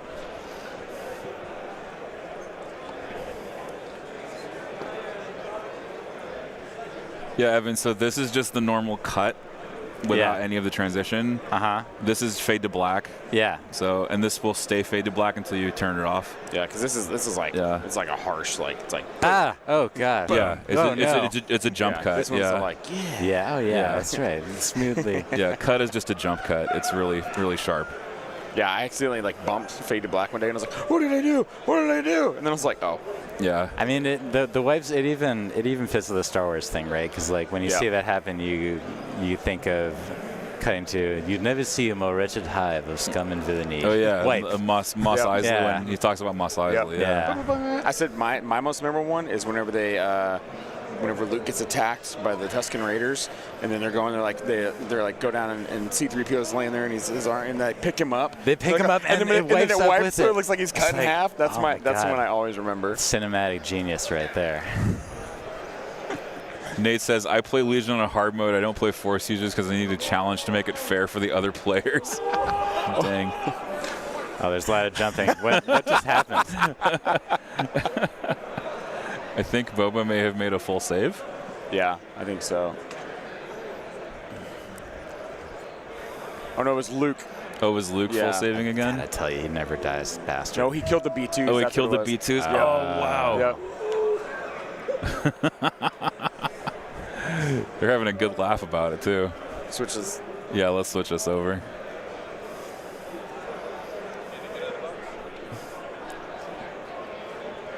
We gotta give those cameras a break tonight. Yeah, we're going to let them rest for tomorrow. So they're counting up here, seeing what the end result could be and what units are left. Has anybody scored the suppress everybody? I don't believe so. Because like Dooku's never been suppressed. Yeah. That one's really hard. The Bad Batch has never been suppressed. Yeah, we've again lost the thread on what the primary versus secondary is, but I think in the not in the far future necessarily, but I want to get like a tablet, and the players just enter it themselves. So I could just be like boop boop. Yeah, it's literally 3 buttons. You just tell me primary, secondary, and total. That's smart. Yeah. Or like it does primary, secondary, and then it adds it automatically, and I can tell. You can even go even more primitive and just hang like a tally system off the we scaffolding could, up there, and you just like bing, bing, bing. You know. That's true. And then like I could old school jousting, or like I'm competing in these events. Well, I'm gonna talk to John maybe about making an app. Yeah. And I can just use a tablet. Sweet. Yeah. Give yourself some credit though, David, because like thank you. I think of the very beginning of like Invader League. Yeah. And sort of what sort of a display you had there, and in even the transition of Legion 2.6 is that you came up with this cool way to show like how many points players have scored from both primaries and secondaries. Right. So yeah. Right. It's a good way to track the game. Just letting them know they have 3.5 minutes. No, they have that. Did you give them extra time? No. I'm just letting them know they have like 3 minutes left. No, they have extra time because this is their time. Hey, this is your time, guys. I'll show it to them. You have 8 minutes. Yeah. They were freaking out a little bit. A little extra time because it takes a while to get them over here. So these guys are great. Yeah. Nikolai. But the moment, I mean, like they were like, pick up pace. Yeah, let's go. I mean, they're gonna finish it out, but like, definitely you want to make sure you finish with the most moves possible. Wow, this POI is far away. Holy smoke! I didn't realize how far this one had moved. Oh yeah, Dooku's got it though. Yeah, Dooku's locked it down. Yeah. Yeah, he sizzled Bad Batch and then moved back to get it, and then Bad Batch ran down here to contest this one where the B1s are the far one. Yeah. Yep.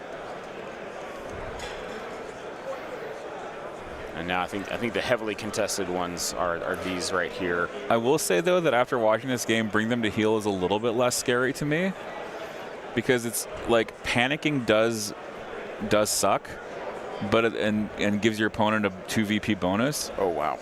But it's really only what do you call it? Okay. We just got a really cool note in our messaging. Oh yeah, so that player Isaiah is a Seattle player. Oh, cool. Wait, Isaiah was playing Andy, wasn't he? Yes. Oh, so Andy's out. He was playing Andy. So was it confirmed that he won? Yeah, he said update. He's Yeah. Yep. Wow. Seattle taking down Andy. Sorry, Andy. Sorry, Andy. But we should focus on this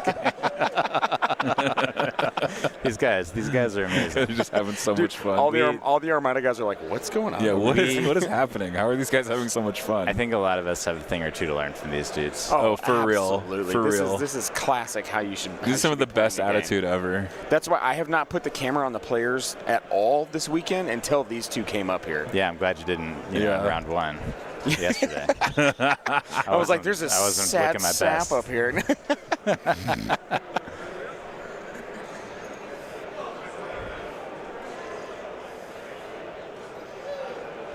So that's B1's there, rolling off that suppression, the one suppression they had to be able to move over. Not that I think it does anything. I think if they had not done that suppression, then they wouldn't have been able to get out there. Yeah. But rolling it off lets them get in, contest that point, so Bad Batch can't score it. I told Nicola I was going to try my hand at recounting a bit of our game in French. Oh. And I don't know French, so it means I'm going to have to look some stuff up, and we'll see how well I can do. All right, here we go. Let's see what these guys do here.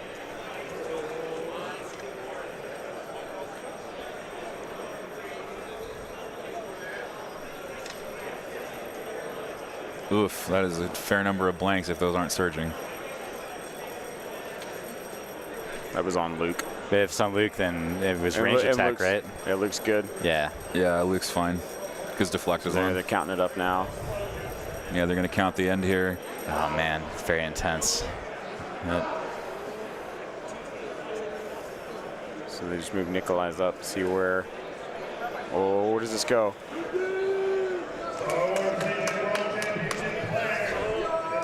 Tugging it out. Bravo. So I think Nikolai winds up winning that. Let's show you here.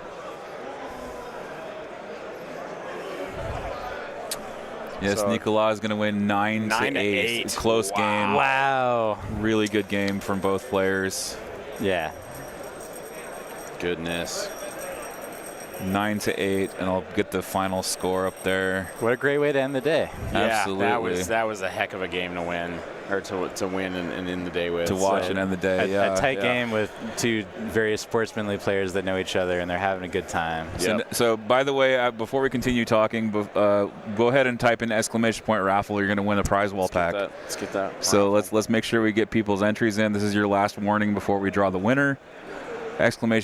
!Raffle in the chat right now to enter into the giveaway. You're going to win most of the prize wall that's available here at AdeptiCon, and we will need your the winner of the address of the winner. Excuse me. Where's that pack? Yeah, where did it go? It's down here actually. Oh, okay, cool. Yeah, they gave us some other stuff too. Okay, well you just leave it there. Yeah, we'll just leave it there. Yeah. !Raffle. But it's got dice. It's got cards. It's got pin, silhouettes, temporary tattoos. Wow. Yeah. It's got stickers. Yeah, if you want to look like Sam with the backhand tats there, you can get yours. It's exactly of that quality. Yep. Yeah. Let's make sure everyone in the chat right now is here and entering the raffle.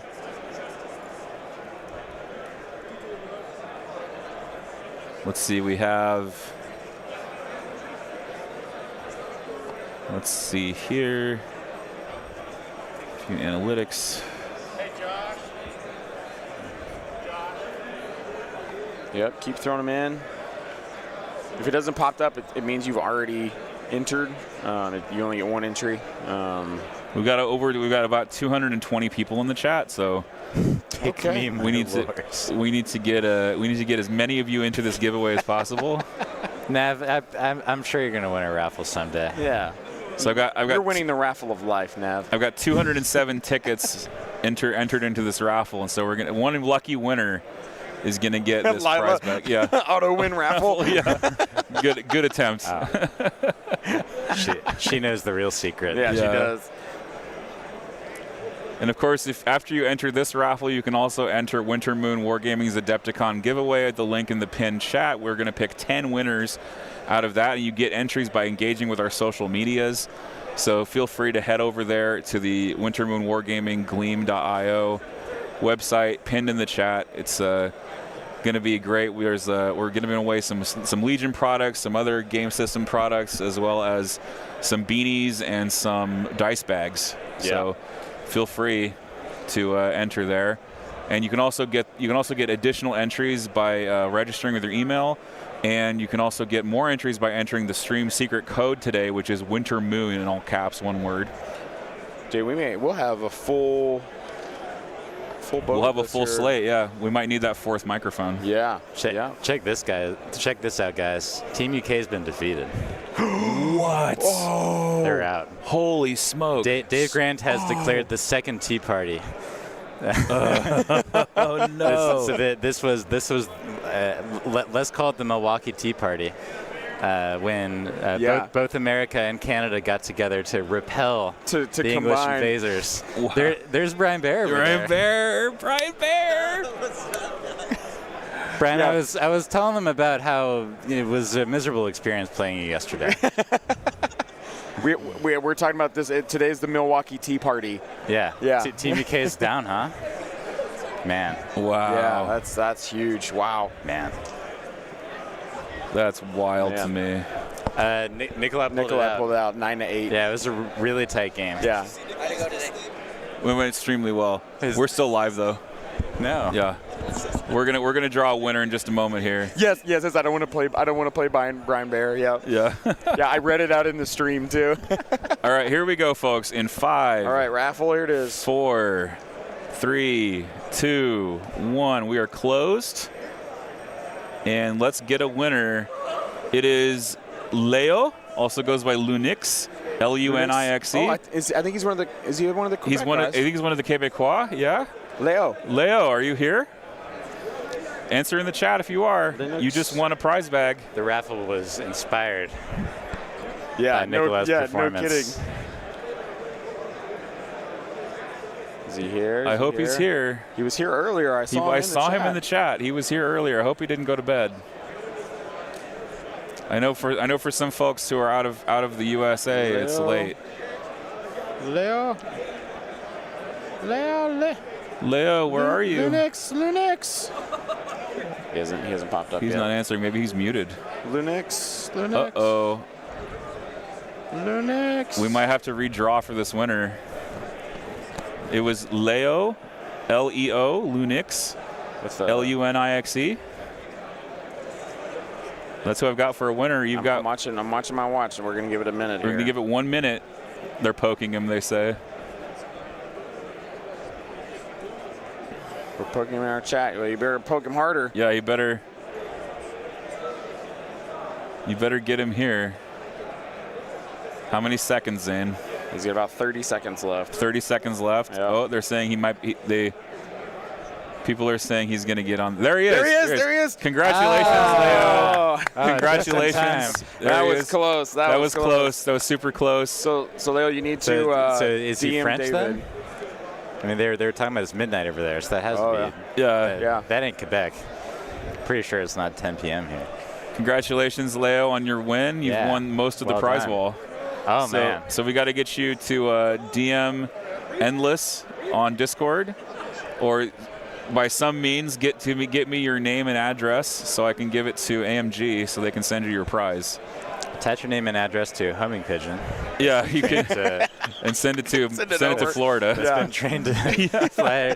Is it still Kissimmee, David? Yeah, still Kissimmee. Yeah, it said train to fly to Kissimmee, Florida. Kissimmee, Florida. Yeah, right next to Medieval Times. Exactly. Yeah, that's where it's. Yeah, I drive by Medieval Times every day. Well, you know, great. my wife and I, whenever we're in Orlando, we go to Medieval Times. Heck yeah. And we eat some chicken by hand. Yes. Yep. We talk about how this does not represent the actual Medieval Times in any way, shape, or form. Well, last year we took the Brits to Medieval Times in Schaumburg. Oh yeah, were they impressed by the realism? Oh, when we walked up, they said it's the most real castle I've ever seen. Oh, it's just like home. Yeah, it was like it looks like it's been power washed yesterday. Yeah. All right, y'all. Thank you so much for being here. I got to do some plugs while I have your attention. So if you liked what you saw today on stream, you can go to ko-fi.com/wintermoonwargaming and support us there. You can go to substack.com, wintermoonwargaming.substack.com, support the blog as well. I highly recommend you do that as a way to support the stream too, because it's all one organization. And if you subscribe on Substack, you're going to get access to all of our written content. So go over there, and you can of course check out the podcast as well with me, Joe, Nathan, and Brian. You can go to our Instagram, wintermoon_wargaming. You can go to our Facebook page, Wintermoon Wargaming. I think that's all I have for plugs. Oh, of course, you can check out That's No Moon, of course, over there on their YouTube channel. The podcast. So I know at least 10% of you who are watching, at least 10% listen from That's No Moon. Thank you so much for being here on the restream. I'm really glad we got the restream working, because otherwise we would miss that 10%. So that's huge that we were able to get restream working. And then so feel free there on Patreon as well if you want to give them a shout. And I think their podcast is anywhere you listen to podcasts. It's anywhere, and so is ours. So like Spotify, Apple, you know, anywhere we listen to podcasts, YouTube if you want to watch video of us talking and interacting. So thanks so much to our audience. Thank you so much to the players. We are going to wrap it up tonight. It is going to be top 8 tomorrow. Top 8. Let's actually announce the top 8 winners. 3 rounds. For 3 rounds? 3 rounds, top 8. Let's find out who got through into top 8. It should be in the standings, right? Oh, in the standings, yeah. So it is going to be from top to bottom. Trent Hale, out of Indiana. Isaiah Zah out of Seattle, Washington. Yeah, that's right. Tom Malakili Vander Velden from Wampa Squadron out of Wisconsin. Tristan Britt Floorbasher out of North Dakota. Brian Bear from the Indy Garrison and Wintermoon Wargaming out of Indiana. Nicolas Bucaille, who you just saw on stream from Les Rancours Perdus from Normandy in France. That's where he says he's from. Nice chopping. Ty Neff, who is from Indiana as well, who was on our air playing double airspeeder, and sliding in 8th place, Austin Miller, Florida Man Legion. Austin Thrilla. Austin Thrilla. How does he keep showing up? Ah, dude, I don't know. What is it about that guy? He knows what he's doing. So that's your top 8 for tomorrow, your top 8 you guys. for tomorrow. All right. We'll be back same time tomorrow. Same time tomorrow. 9 a.m. 9 a.m. Central. That's right. 3 games. 3 games, 1 winner. Yep. Of this whole, one winner takes it all tomorrow, Sunday, here at AdeptiCon 2025. Folks, we'll see you next time. I've been David Endless Zelenka. I've been joined by Zane Hott and Frosty Ferguson. We've been joined by Evan Paul from Notorious Scoundrels and Ollie from That's No Moon. We'll see you tomorrow. Thanks so much for watching. Good night.